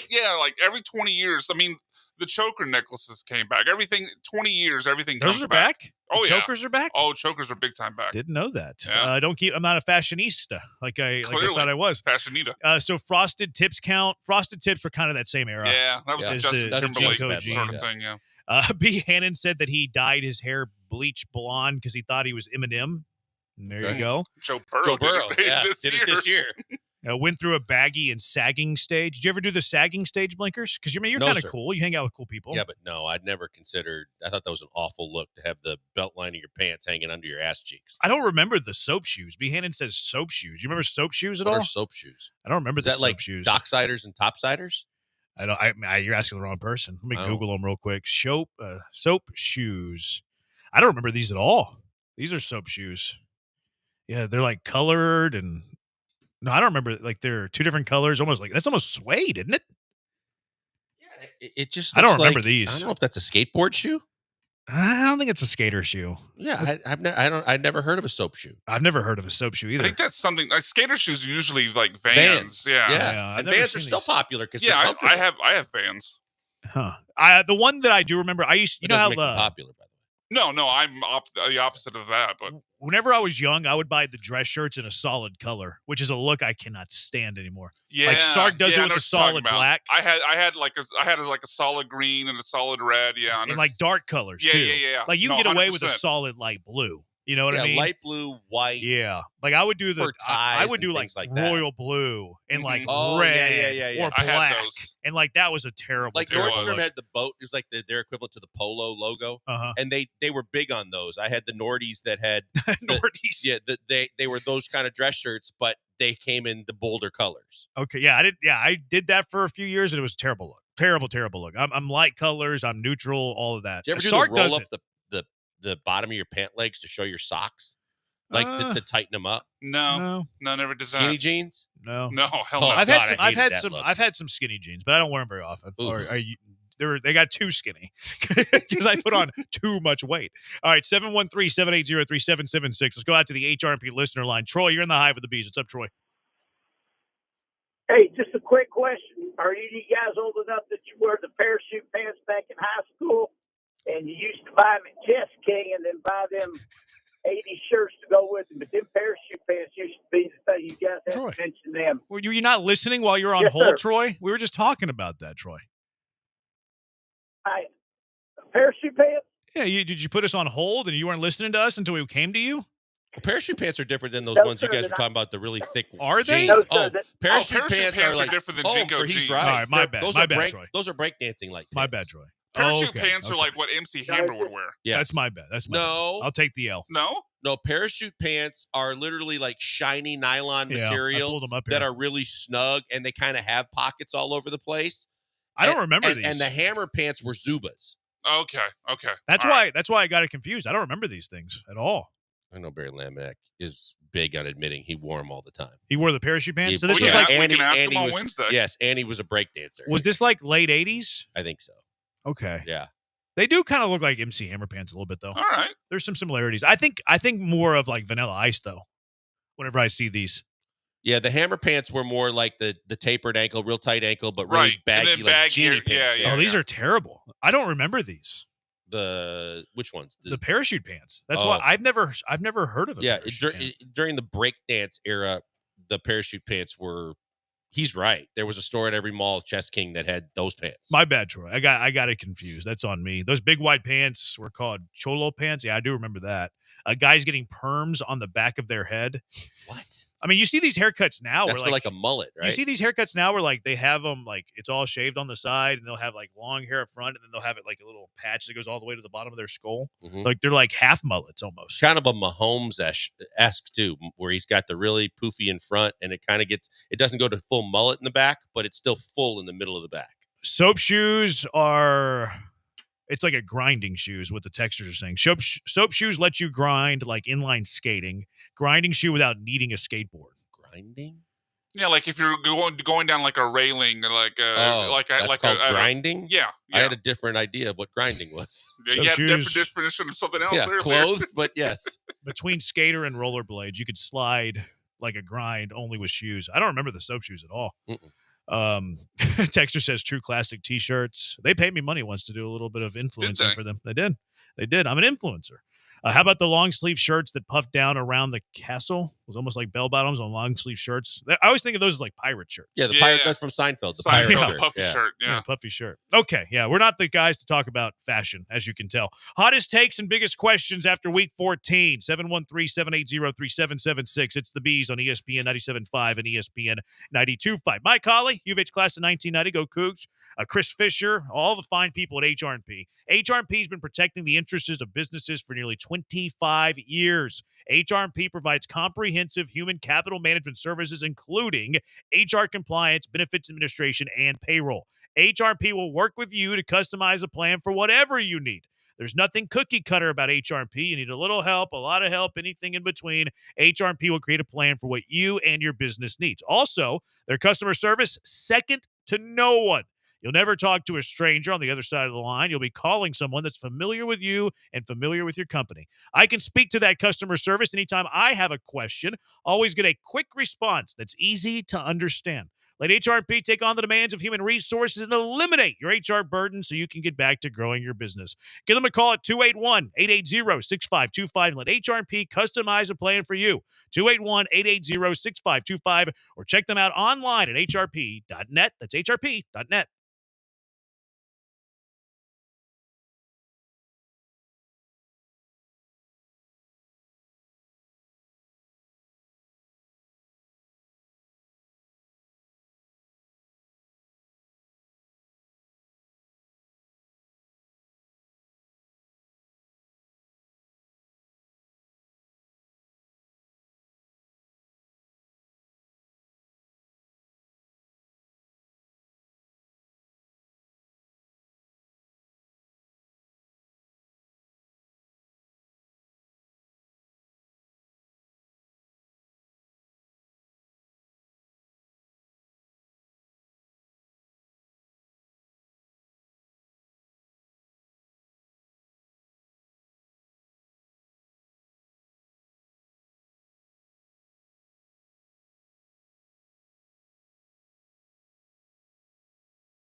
You're back with the Killer Bees on ESPN 97.5 and 92.5. Live from the Veritex Community Bank Studios, here's Joel Blank and Jeremy Branham. All right, hottest takes, biggest questions after Week 14. 713-780-ESPN, HRP listener line, 713-780-3776. What you got, Blank Man? I think that one of the biggest, hottest debated subjects coming out of last night's football game was the Chiefs. Who are they? I mean, a lot, you can either be on the side of, hey, they just find a win and W's are W's. It doesn't matter if they win by 1 or 100 and, they've only got one loss, to teams that are like, they're so vulnerable. They're flirting with it every week and they're just waiting to actually collapse at the wrong time. And they're not as good a team as anybody thinks they are. And I think that it's fascinating to me that you're taking a team that won the last 2 Super Bowls that hasn't done anything to get knocked off the mountaintop, if you want to say yet, but they find a way with Patrick Mahomes and that defense to win football games. But it was just, I was amazed at how many people are just betting against the Chiefs. Going, they're not even close to the same team. Yeah, my one of my hot takes was they're the luckiest great team maybe ever. Yeah. I still think they're great. I still think the Chiefs are great. Too. Are they playing a lot of one possession games and needing Pat Mahomes to improve to 500 in his career when the Chiefs are trailing entering the fourth quarter, which is the huge graphics, the best quarterback win percentage in history with a quarterback trailing going into the fourth quarter. But to me, you have to give praise when a team figures out a way to win. The Chiefs are playing a way more one-possession games than we thought, or they're having to come from behind to win more often than we thought. But at the same time, the NFL is the most parity league, I think, in sports. I think there's more parity in the NFL than there is baseball, than there is in the NBA, certainly than college sports. I think the NFL has the most parity of any sport that exists, or at least one that I know of. So if you're a team that's playing in a league that has tons of parity, where almost like 75% of its games are decided by one possession, and you're the team that's getting it done time and time again, I don't do the whole, what do they call it in college football where you blow out a team, like the bonus points or the eye points or the eye test? It's not eye test. I'm looking for something else, points, but I can't think of the term. I don't do that in the NFL. It's about winning games. I don't care if you're kicking a game-winning field goal every single time or boinking it off the upright to have it go in. There is something to be said about a team that consistently wins those games, and I still think that the Chiefs are a great team. I do too. It's amazing to me the amount of people that live on that other side of it going, yeah, when you think about it, they've got 2 really good running backs that can do exactly what they need from a running perspective. And that defense is going to travel and they can play in cold weather and they got the best quarterback going. I don't understand. Hopkins has been a great addition for them to do what they needed him to do. He doesn't have to be spectacular. Kelsey's still Kelsey when they need him. And they've got a couple other tight ends too. I think you should be giving him more praise than you should be ripping him. I'm with you on that. Like in a league that has so much parity, you get credit for winning games. I don't care how you're doing it. That said, there is no one perfectly. Obviously, there's no one perfect in the NFL. But I think this is the most beatable top of the league we've seen in quite some time. No one's perfect. There hasn't been anybody perfect really in the salary cap era of the NFL. But I feel like this top of the league is more gettable than last year's top of the league, than 2 years ago top of the league. It feels like this is more wide open than ever before. I would tend to agree with that, and it kind of goes along with one of my thoughts that's also tied to the Chiefs. That I know we have to give them credit for winning the games that they win, but when you look at how it's happened, obviously blowing a late lead against the Raiders to make that game close, all the things that are factored in, probably obviously should have lost to the Broncos, got lucky there, doinked one in last night with their third kicker. I don't see the 3P happening. I know there's still a lot of games left to play. I think the Lions are clearly a better team. I think the Eagles are a better team. I would pick the Bills especially if the Bills have a home field advantage, which obviously now a lot less likely than it was going into the week. But I don't see the Chiefs getting to the 3P. All right. It's hard for me to bet on the Chiefs. If you were laying down a futures bet today and the value was plus 500, I know it's not, but you could lay down a bet on any NFL team, and you had to, and I'm going to hold a gun right next to your head. You can get plus 500. Who's the one team that you're picking to win the Super Bowl? Lions. Knowing your life is on the line, you're betting on the Lions. Yep. Okay. I'm going Kansas Chiefs City every time. Yeah, I'm willing to die with Kansas City. Until they don't, they do. Yeah. And I believe that they can do it again. I do like the Lions, though. I think they're the best team in the NFC, which leads, just perfect segue here, so I'm going to jump right in here. Who is the third best team in the NFC? Because I think you mentioned the top two, right? Detroit, Philadelphia, although Philadelphia has some flaws, right? At least if you ask A.J. Brown. Vikings? I think it's the Vikings. I think Gotta be the Vikings, right? I think it's somebody else. Are you going to say Joel's Packers? I sure am. Green Bay Packers better than the Minnesota Vikings. I think the Packers are the third best team in the NFC. I'm sorry. I'm not sorry. Don't apologize to us. Apologize to you not being loyal to your team. That's not that I'm not loyal. I'm realistic. And that's the same way with the Rockets conversation. I'm realistic in the way that I see things. Or maybe, I think the Packers you're have pessimistic. The best young You roster in the NFL. You do like to say Maybe that every you're time you're pessimistic. negative on a team that you're realistic. Now this is a very interesting conversation. I don't think they're better than the Vikings this year. I think that they're better now. I think they're better now. I don't think they're better than the Vikings this They've season. played once. Because I know Minnesota went into Green Bay and won early in the year. Minnesota won by 2 in Green Bay. But they had a big lead. The Packers had to claw their way back. Oh, okay. Yeah. They were down 3 scores. Was Love playing in that game or healthy? He played. Because that was early. He played. Yeah, Love played in that game. It was in Green Bay. I think that might have been his first game back. Maybe. But he definitely played, though. Look, Sam Darnold, I didn't believe in at all at the start of the year. And Sam Darnold continues to do, and with those two receivers, Aaron Jones, he had a couple of fumble games. That cost them a little bit, but he can still play. Their defense and the way Flores has them playing, I could not have predicted at this point in the season the Minnesota Vikings would be ahead of the Packers in the division with only 2 losses. That's pretty amazing to me. Yeah, I'm going Packers over Vikings at this stage of the year. Better team. I like their defense. At least you got another game to kind of. And it'll be in Minnesota. Yeah. I think it's between those two, though. Like, it's Minnesota or it's Green Bay. I don't think that you would throw Seattle into the conversation. I don't think you're throwing Washington into the conversation. Probably not Tampa. Probably not L.A. No. Seattle's funny to me that no one's given them any love all year, yet they're still right where you'd want them, where they want to be. And I mean, including you. I know. I'm not running from it. I'm not a Geno guy. I didn't think that their offense was even close. I thought that their defense, with a good young defensive coordinator, their defense has been really good. But I don't think that they're anything special on offense, but they're doing it. Yeah, it's weird too because they're 5-1 on the road and they're 3-4 at home, and that's always a good home field advantage too in Seattle. Well, and they're winning on the road and they're not winning at home. You get to see them both Sunday night. What? You get to see Green Bay and Seattle play. Oh, they in play Seattle Sunday night football. So that's something where we could get a real good barometer on both. Maybe, yeah. Who's podium in the NFC outside of Minnesota and Philadelphia? What other hot takes you'll have? Hot takes, big questions. I think Bryce Young's playing pretty good football. I watched him at the end of the game yesterday when they switched after the early game ended, and the fact that he had a drop that was huge that probably would have won the game. It's like his second or third game since he's been back where he's orchestrated a go-ahead drive late in a football game. I saw him make a lot of elusive plays. I saw him make some really good throws. And I think that if anybody had already closed the book and said he couldn't be a starter in this league, that might be a little too early for that he's salvageable. Yeah, I think he'll be their starter there next year. Do I think that is he a starter on his second contract? I'm not ready to go there. Which is fair, but from people that were already writing him off as just basically already dead and gone, and maybe he'd be a backup, maybe. He's shown that he has life. Yeah, I like that I like the story. I hope that I'm rooting for Bryce. I am too. I like Bryce Young. Adam Thielen's doing really good work there, though. By the way, see what Adam Thielen's been doing. He's had double digit. He hadn't had double digit catches.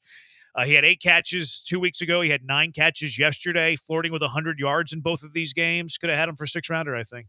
I think you could have had him for 6th rounder. We were both hot on that trail to say that's a guy that the Texans really would have loved to have on their roster.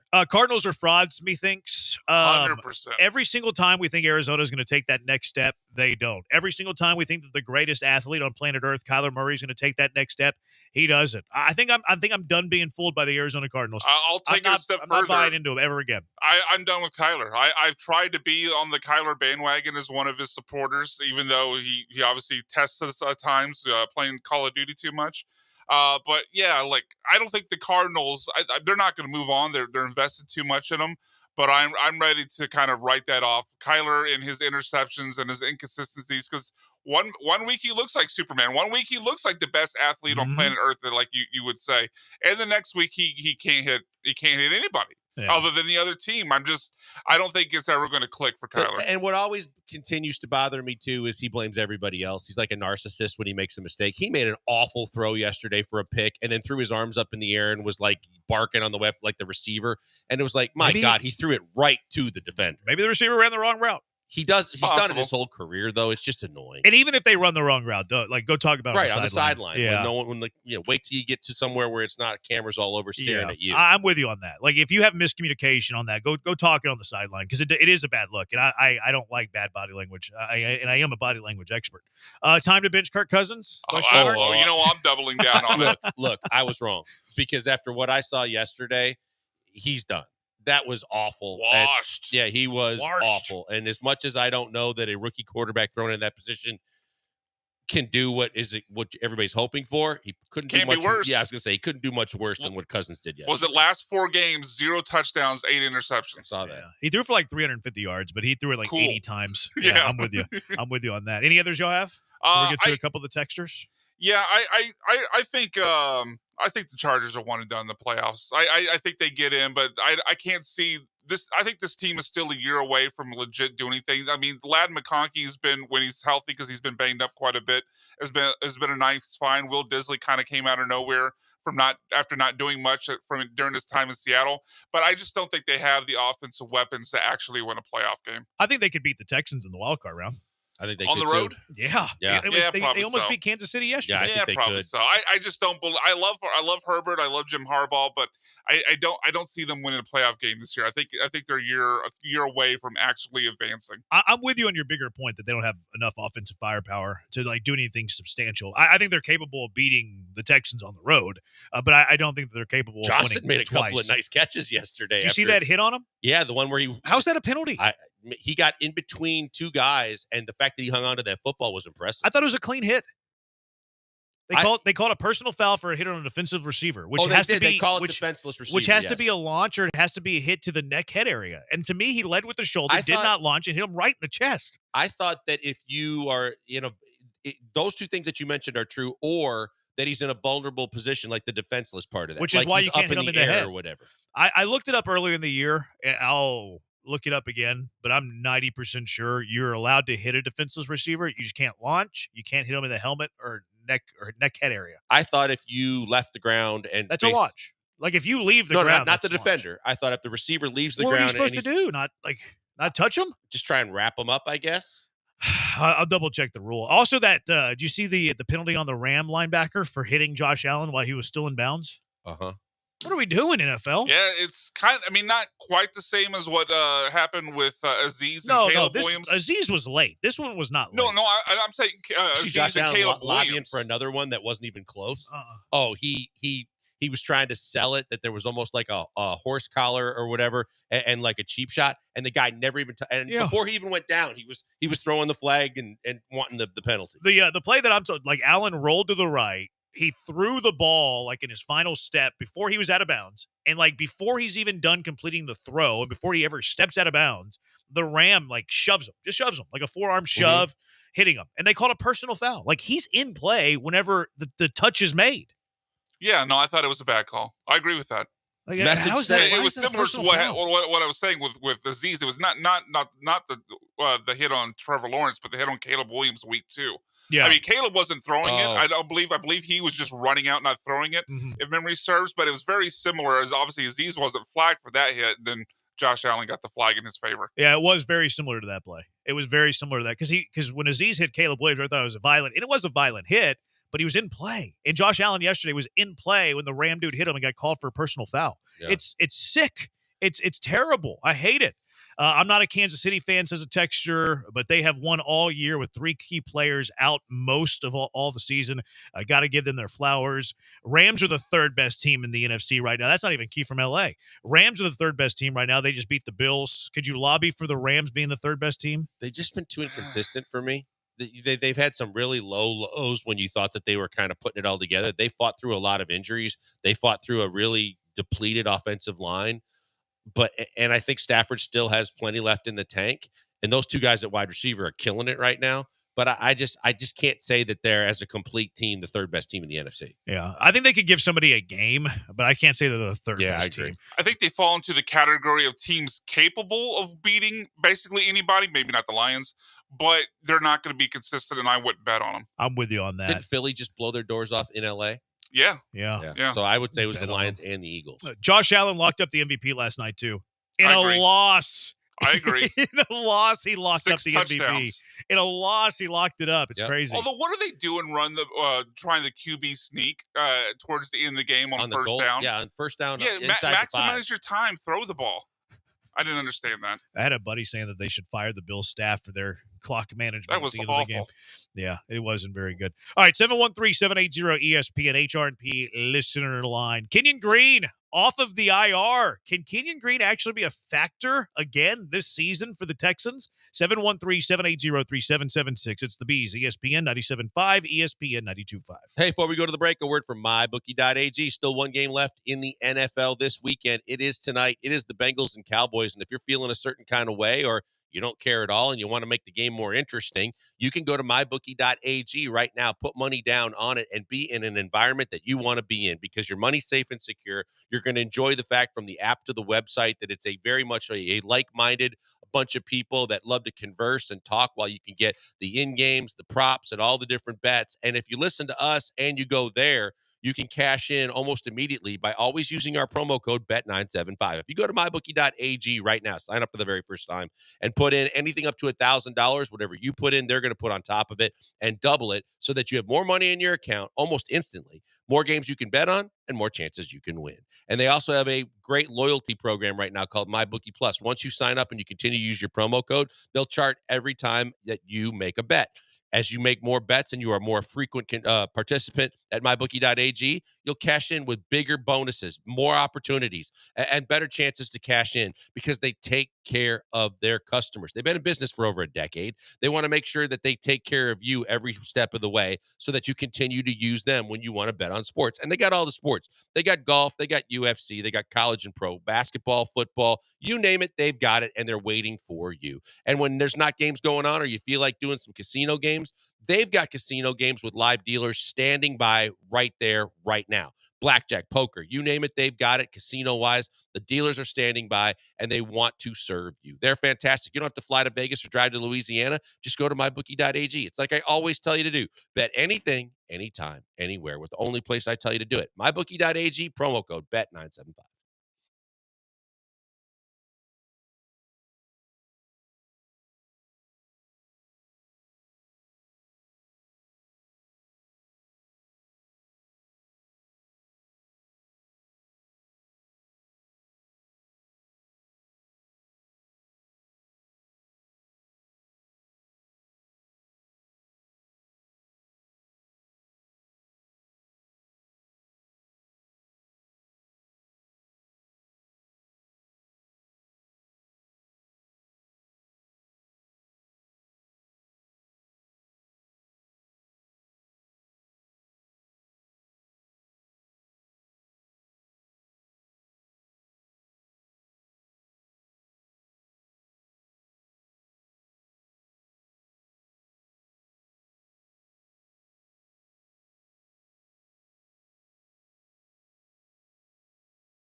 Live in the Veritex Community Bank Studios, it's the Killer Bees. Now back to Joel and Jeremy. All right, 713-780-ESPN. The 2024 ESPN 97.5 Christmas party right around the corner. Join us at Nick's Place on December 23rd for all the partying and games from John and Lance through the Killer Bees. Come hang out with us and get the Christmas week kicked off. Good luck to all of you in your final regular season fantasy football match of the day. Wish all of you luck. If there are implications for you going into the final week, this is final week 14, Is this final week of playoffs most or regular leagues, season? For regular season. Okay. For most leagues, all standard, week 14 is the final week of the regular season. So good luck to all of your you. league's fraudulent. Yeah, I agree.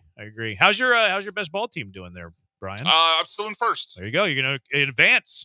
Survive I should, unless a miracle happens for the teams behind me, but I should be fine. I'll look to see my advance rate. I haven't been looking at it as closely as we got late. Teams.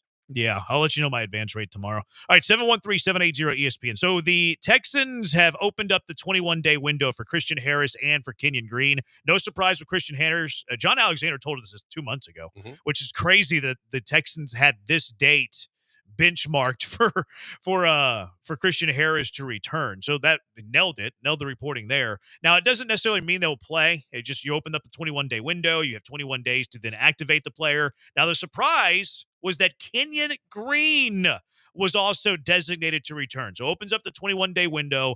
You have those 21 days to add him to the 53-man roster. If not, then you can put him back on the IR. The Texans, this is the 7th designation as well. So they have one more IR designation, but I can't think of anybody else they would use it on. So can Kenyon Green actually be a factor again this season for the Houston Texans? I was shocked when I saw his name even pop up. And to your point on Harris, the good thing is kind of what we talked about last week, that D'Amico said he's been working on the side and working hard and doing, so hopefully that's from a conditioning standpoint. And so he's not as far off as just starting from scratch when they're hoping to get something from him for the rest of the season. But from a Kenyon Green perspective, the only thing I could think of is depth. I mean, I've heard all kinds of people talking about, well, Juice is a better center than he is a guard. So that means you should move Juice back to center and you can sit down Patterson and you could play. And I even heard DJ Bieniemy talking about, look, Kenyon Green was one of their best run blockers. He's also still has, if he's going to be out there, he has to pass block too. And I just think that from a depth perspective, you've got a guy that can play guard for you, that can give you depth going from here through the end of the regular season and beyond. I just don't see anybody in their right mind should be thinking he's going to start at left guard again and he's going to be the answer, because he hasn't been the answer all season long. Yeah. Do you think Juice is better as a guard or a center? See, I think he's probably a better center than he is a guard, but I don't know that he's great at either one of them. So I don't know that Jared Patterson should have to pay the price. Yeah, I think the Juice physically is better as a center. I'm not sure he's mentally better as a center, because I do think he had trouble with the coverage calls, and that was a reason that the offensive line has looked better in pass protection, despite Patterson probably not being as good physically as Juice. I'm with you. And I farmed engagement earlier. I said once Kenyon Green is 100% back, does he crack the starting offensive line? And people were kind of torn on this. I would say more of the comments were no, he doesn't belong on the starting offensive line. DJ quote tweeted it, said he should. For the Texans to make a postseason run, it'll come down to their run game. So he's saying that, play the better left guard in the rushing game, or that can run block. And Kenyon Green is known for his run blocking. I think that the offensive line's coming off the game that they played their best, especially in pass protection. I don't think that Kenyon Green, unless there's an injury, should crack this offensive line. Now, if somebody's playing really poor or somebody gets hurt, it's a different conversation. But with the offensive line you have now, and assuming that they are healthy, I'm not inserting Kenyon Green back into the line. Look, we talked about the fact that it was going to take a couple of weeks for both guys to get comfortable when you made the adjustment you made, moving Patterson to guard. Moving Scruggs to guard and Patterson to center, and the way that they had been kind of bouncing around. Once they've settled in, you weren't playing like a predominant front and a big-time dominating defense in Jacksonville. But it seems like with each passing week, they're getting more comfortable. There's better communication. You're not giving up naked rushes to the quarterback over and over again where you lead the league. So I think that they've made a lot of improvement on the stunts and the spins and a lot of the things that they've been having to deal with as well, to where I'm not going to change it right now, because I know what Kenyon Green has been over the last 2 years. And I know that, yes, he does show signs of really being an above average run blocker. but he cannot pass block to save his life. And we know that this team likes to throw the football, and you need to keep number 7 upright. I don't need to see him starting. Yeah, I'm out on him starting. Now, if let's assume that you had to put Kenyon Green back in the starting offensive line. You have no choice. Nick Caserio's demanding it. Cool Cat Cal McNair in his mantra of never giving up, doesn't want to give up on Kenyon Green. Never quit. That's Cal McNair saying never quit on Kenyon Green. If they forced you to have Kenyon Green as one of the starting offensive linemen, what would be the counter move to take someone out? Well, I think that the only position he knows how to play is left guard. So I think that you're going to have to take Scruggs out, or he's going to have to play left guard, and then you're just going to have to. You mean because it comes down to Scruggs or Patterson at center in that scenario, and you're going Patterson over Scruggs? I think Patterson is I think I completely agree with you in terms of from the standpoint of getting the play called, reading the defense, doing things at a very efficient time so that you have time for everything. I believe that Patterson's a better center. And so I believe that the only way you could play him is left guard, and then you damn well better have a lot of tight end and running back help in terms of chips and blocks and things to try and make up for the fact that he cannot pass block. I would go Patterson over Scruggs in that scenario too. And I think that the Houston Texans have already told us that they're willing to do the same. Because if they believed in Scruggs more than Patterson at center, then Patterson would be your left guard right now. Mm-hmm. They themselves have told you they trust Patterson more at center. What did Nick Caserio say last week too when he blasted the NFL, whenever he started talking about other things? He said, we think Juice is a better center than he is a guard. Well, why isn't he playing center? We all know the answer to that because they don't trust him with coverage calls. So the Texans have already told us who they prefer in that scenario between Patterson or Juice Scruggs. Now, this is an interesting text. It's a great question. Kenyon Green at right guard. And maybe it isn't Kenyon Green at right guard, but maybe it's Shaq Mason out of the lineup and either Juice or Kenyon plays right guard. I hadn't thought about that. That is interesting. It is interesting. I don't think, based on how much stock that they've put into Shaq, that they're going to sit him down. He hasn't played great. But I don't know, like, Kenyon Green's abilities to go over and move to the other side. Same. So I would be leery of that. But I didn't think of that. Yeah, death piece, fine. I'm not putting Kenyon in the starting lineup either. Like, a lot of the offensive line issues were when Kenyon Green was in the lineup, and it feels like you're moving backwards if you're making that move. Pessimistic Chad, Juice isn't good in either spot. Strong but slow. Bad footwork and not a signal caller for sure. But no way Green should be back as a starter. Yeah, I'm with you. The interior offensive line needs some help in the offseason, no doubt about that. We had 100 texters whenever I was looking for that word earlier. Style points. Oh, yeah. Style points. Yeah, it was on the tip of my tongue. Couldn't. Thank you, Hive. We have the smartest listeners, and there's another example of that. All right, 713-780-ESPN. It's time for Game Balls. Who are you giving your game balls to this week? 713-780-3776. It's the Bees, ESPN 97.5 and ESPN 92.5. Look, we're not that far away from Christmas. If you're still looking for Christmas ideas for your kids, I got one for you. A goal from Pro Dunk Hoop. Do you want a goal? It needs to be from Pro Dunk. Don't get a cheap goal from the big box stores. Get the best in the business with a goal from Pro Dunk. They have tempered glass backboard. Gives you the true, authentic feel whenever you kiss the shot off the glass. Stainless steel hardware. It's rust-proof, which is an absolute must-have in the city of Houston. Height adjustable anywhere from 5 feet to 10 feet. So you want to throw down some jams, lower it down to where you can. You want to work on your game, work on your shot at regulation, you can do that as well. One of their goals, Thor, you can raise and lower the goals with a drill. It's easy to do. It's fun to do. Anywhere from 5 to 10 feet in a matter of seconds. It's called their Lightning Adjust feature, and you're going to love it. You're also going to love their accessories, LED light kits for night play. Look, it's already dark. You already need these LED light kits, so get those when you get a goal from Pro Dunk. Backstop nets. Don't have to chase the basketball around. Pull pad lettering. Customize it to how you want. And you can order all of that, lots more as well, at ProDunk.com. One of the other things you're going to want to order is the professional installation. I know that you don't want to have a box delivered to your driveway and install that thing. You're not great with a ladder. You're not great with a level. Well, don't worry about it. Let the pros at ProDunk professionally install your goal at the perfect height, perfectly straight. You don't do a thing. Let the pros at ProDunk do that work for you. Give them a call now. Great Christmas idea. Great at any time of the year. 281-351-9822.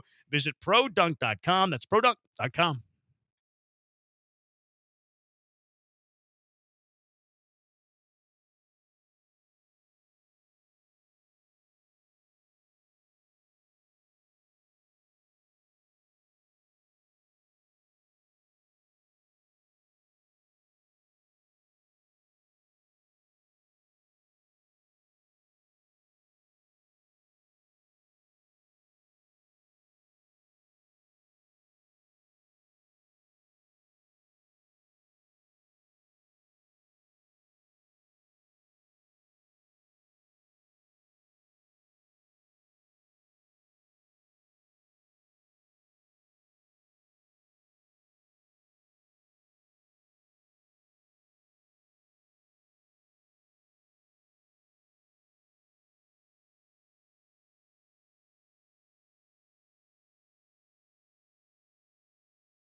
Coming to you live from the Veritex Community Bank Studios, it's the Killer Bees. On ESPN 97.5 and 92.5. Here's Joel Blank and Jeremy Branham. All right. Who you giving your game balls to? 713-780-ESPN. Blankers, what you got? I got to start with Puka Nacua because, yeah, he had 12 catches, 162 yards, and 2 touchdowns. The one catch that I watched live that I thought there was no way he even got 1 foot in, may be the best catch I've seen in multiple years. The fact that Stafford threw an absolute rocket high and very much to the outside, and he not only went up and got it, but somehow found a way to get both tippy toes in was incredible. That dude is awesome. Yeah. You know where he went to school? Hawaiian BYU. The Big most 12. disrespected school in the most disrespected conference in all of college football. No, he's a stud. How he got to the 5th round will never cease to amaze me. And they got Kyron in the 5th round, too, the year before that. He played well yesterday, too. And it's not like Cooper Kupp was a first-round pick. They've made a living finding these gems. Made a living. Yet they try and give away all their draft picks every year. Because they don't need the first-round picks. They got to find all their studs in the later rounds. Yeah, incredible. Yeah, Puka's a stud. I really like his game. Did y'all see that catch? Yeah. God, that was something else. Good ball, too. Great ball by Stafford. I'm going to nominate Sam Darnold. 347 yards, five passing touchdowns. What a week for some fantasy geniuses to bench Jared Goff from Sam Darnold. You guys know ball.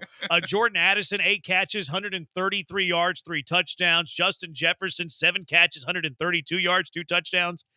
Although one of his touchdowns was because the Falcons receiver or the Falcons defensive back just got totally lost where he was in the field. Line drive in the box score. Yeah, but Darnold was mic'd up and said, I didn't see it, but they told me he ran one hell of a route to make the defensive back do that. But he was just completely butt naked, wide open.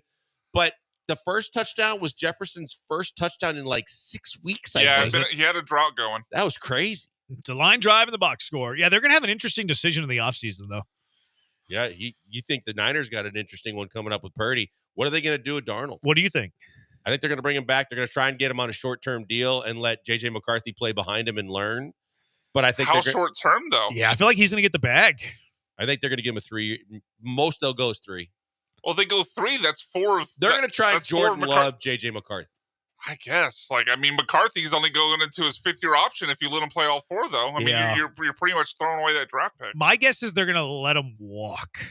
Ooh, boy. If I had to guess that, I would say that as well. Just because of McCarthy. Though. That is tough. I'm on the fence. It's tough. Especially with how well he's played. If he didn't play well, it would be an easy decision, but he's played really well. All right, your first game ball, B-Mac. The Dolphins, specifically Tua, just keeps doing it, man. He's leading the league in passing percentage. He's really been on fire since he got back from the most recent concussion. 331 yards, 2 touchdowns. And Tyreek finally broke out. 10 catches for 115 and a touchdown. They're still, they're not getting the ball downfield at the rate they've previously done it, but they're finding ways to move the ball, and they're still in the playoff conversation. Yeah, they're getting hot at the wrong time. They are getting hot. Unfortunately for the Texans, they're getting hot at the wrong time.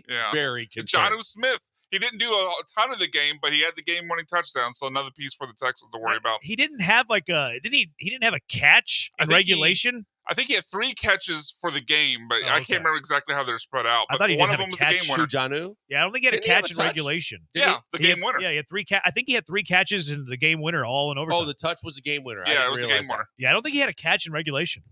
It could be true. Tua was really fired up on the field goal too. Like he's been playing really good football. Watching Red Zone for that game, he also had a late slide where I think it was Hassan Reddick that could have lit him up and didn't. And they just almost like flag football touch football touched him. He could have lit him up. Yeah. Do you think think Reddick did that because it's Tua? It's like, oh my God, I don't want to be the guy that kills Tua. Maybe. I think there's a combination. I think it's that and the fact that the Aziz hit was such a big deal in the league. Agreed. All right, Blake, here's your next game ball. I'm going to go with Zach Charbonneau. Zach Charbonneau for the team that no one's talking about that's still playing better than I thought they would be.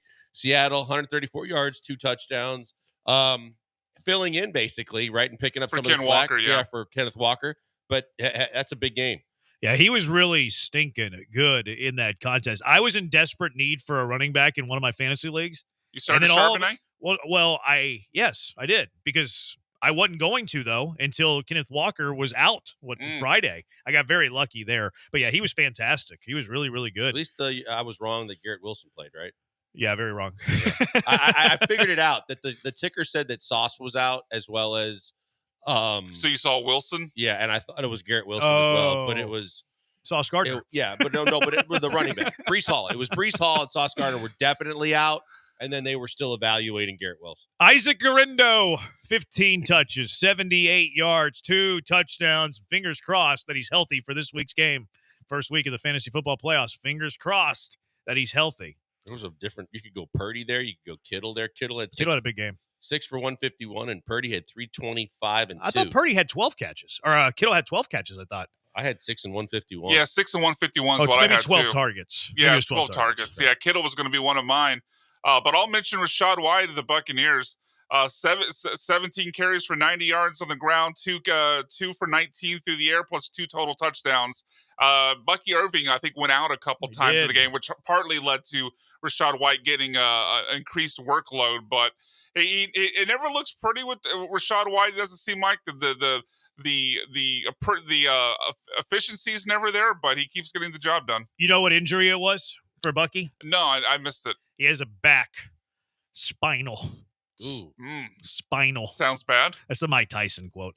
But Bucky's got a bad backy. If you're going to mention Tampa, though, Baker's got to be in that conversation because Baker's was good. There were a couple picks, though. 295. Yeah, that's why I didn't include him. He had but 295 and 3 touches, though, and he continues to lead that team a lot better than I thought he was going to be. He had 6. Once he got paid. 6 touchdowns. I thought he threw for 3. Oh. And ran for 3. He ran for 3 more? Yeah. Oh, I didn't realize that. That's why he locked up the MVP in a loss. He was talking about Baker. Oh, my bad. I don't know. I saw a text. My bad.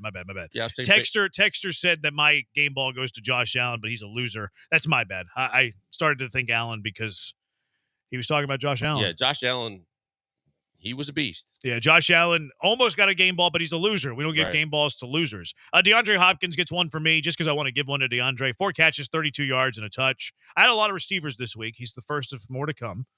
Brian? Another receiver, Brian Thomas. I beat was it Ocho that's always been on Brian Thomas this whole year. I'll beat him to it. Brian Thomas, he's going to break 1,000 yards this season. Didn't have a touchdown, but the Jaguars upset went 8 for 86. Big year. Obviously, a miss that he went that late in the draft. Ocho said, was talking to you earlier. He said, Brian, I just wanted to say I was probably not as accurate about Xavier Legette as I was about Brian Thomas Jr. My man might have dropsies. And then, exact opposite for me. I was wrong on Brian Thomas and right on Xavier Legette. I love me some Brian Thomas. He's a good really football good. player. Yeah, he's fantastic. I wonder what they're going to do at quarterback. I mean, I guess they're stuck with Lawrence. I mean, they paid him $200 plus. What are you going to do? Stuck with Lawrence. Who else you got, Blinkers? I don't have any. Jalen McMillan, underrated receiver in this past draft, out of Washington. 4 catches, 59 yards, 2 touchdowns in the Tampa Bay game that we just mentioned. Yeah, I'll give one to Cam Hayward. The Steelers went through defense, 2 sacks, 2 tackles for loss, 2 quarterback hits. One of the best defensive players that never goes mentioned in that conversation. Had another big game. Yeah, I had him too. Look at that. Great minds. I didn't really want to give one to Saquon Barkley because it was an underwhelming game for Saquon Barkley standards. But he ran for 124 yards. Which is, that was over his game line. Single-season rusher in Eagles history. Really? Yeah. I think he's on pace to break the all-time record, so is he not? Still, I think he is. Extra game. Okay, sure. There would be an asterisk there, but he's still on pace. Like if he does it with 1 week to go in the regular season, it's one thing. If he needs all 17 games, there's going to be people pointing fingers. Yeah, I'd put an asterisk on it. Yeah. Same thing with Roger Maris. Texter, Branham handing out game balls for 4-32-1. What happened to the game? I love. Fair point, but it's Nuke. DeAndre and I have a tight relationship. We hung out before once upon a time. Great day. Final game ball that I have, the clock operator in the Saints-Giants game for getting it to zeros on the clock. What a terrible game Giants-Saints were. It was terrible game. So the game operator, the clock operator, for finally getting that game to zeros, gets a game ball from me because that was tragic what happened there. Ocho. What was Carr's injury, by the way? Because they were saying he might have had a concussion, and when you look at the replay, it looked like he might have landed on his hand. He kind of put his face down eventually in the turf, but it didn't look like he hit his head. I read that he has a broken hand. Oh, really? And they're going to place him on the IR, which is probably season ending. But I think I did They were talking concussion when they were escorting him off the field. No, I think I did see that he is in the concussion protocol as well. So I think it was a double whammy. Kind of like Trevor Lawrence when he got hit by Aziz. Ocho, my game ball goes to the Longview Lobos for crushing back-to-back state championship DeSoto 50-14. That's impressive. Good job by the Lobos. Normally, he's a big North Shore guy. North Shore had the big win over Atascocita. They're in the semifinals for, I think, the 7th straight year. Quite the it's run. Something crazy. Willie Gaston. I want to give a game ball to 23-6A. They had 4 teams. 4 teams make the playoffs in the out of the district. 4 teams make the playoffs out of each district. 23-6A had the regional finals in Class 6A Division 1, North Shore, Atascocita, and they had the regional final in Class 6A Division 2 with Summer Creek and Kingwood. Yeah. So tip the cap to 23-6A. They swept That's pretty the impressive. Region 3 bracket on their way to the state semifinals. So game ball to 23-6A. That's impressive. And North Shore's went on their run with 2 different coaches. And their original head They're a coach is looking machine. for work now, I think they brought him back. Even with the new coach? I believe so. I think I did read that John Kay will be brought back by the current, which is smart. Yeah. I mean, his ties in the city Knows of the Houston, area. really Yeah. good football coach. Yeah, I think I did read that right. I'm like 75% sure that the John Kay will be retained. Texter saying BMAC and Blankers didn't catch the Mike Tyson reference by Branham. No, I didn't. I Sad. missed We it. need to use that as a drop, actually. 1970, the Cougs need a game ball. Yeah, why not? I'm all for that. Cougs basketball team? Yeah, why not? Okay. Looked really good. Looked nice. Looked real nice. All right. Let's get to our car wreck of the day. 713-780-3776. What is your car wreck of the day? It is the Bees on ESPN 97.5 and ESPN 92.5.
What is your car wreck of the day? 713-780-3776. John Morosi just tweeted, by the way.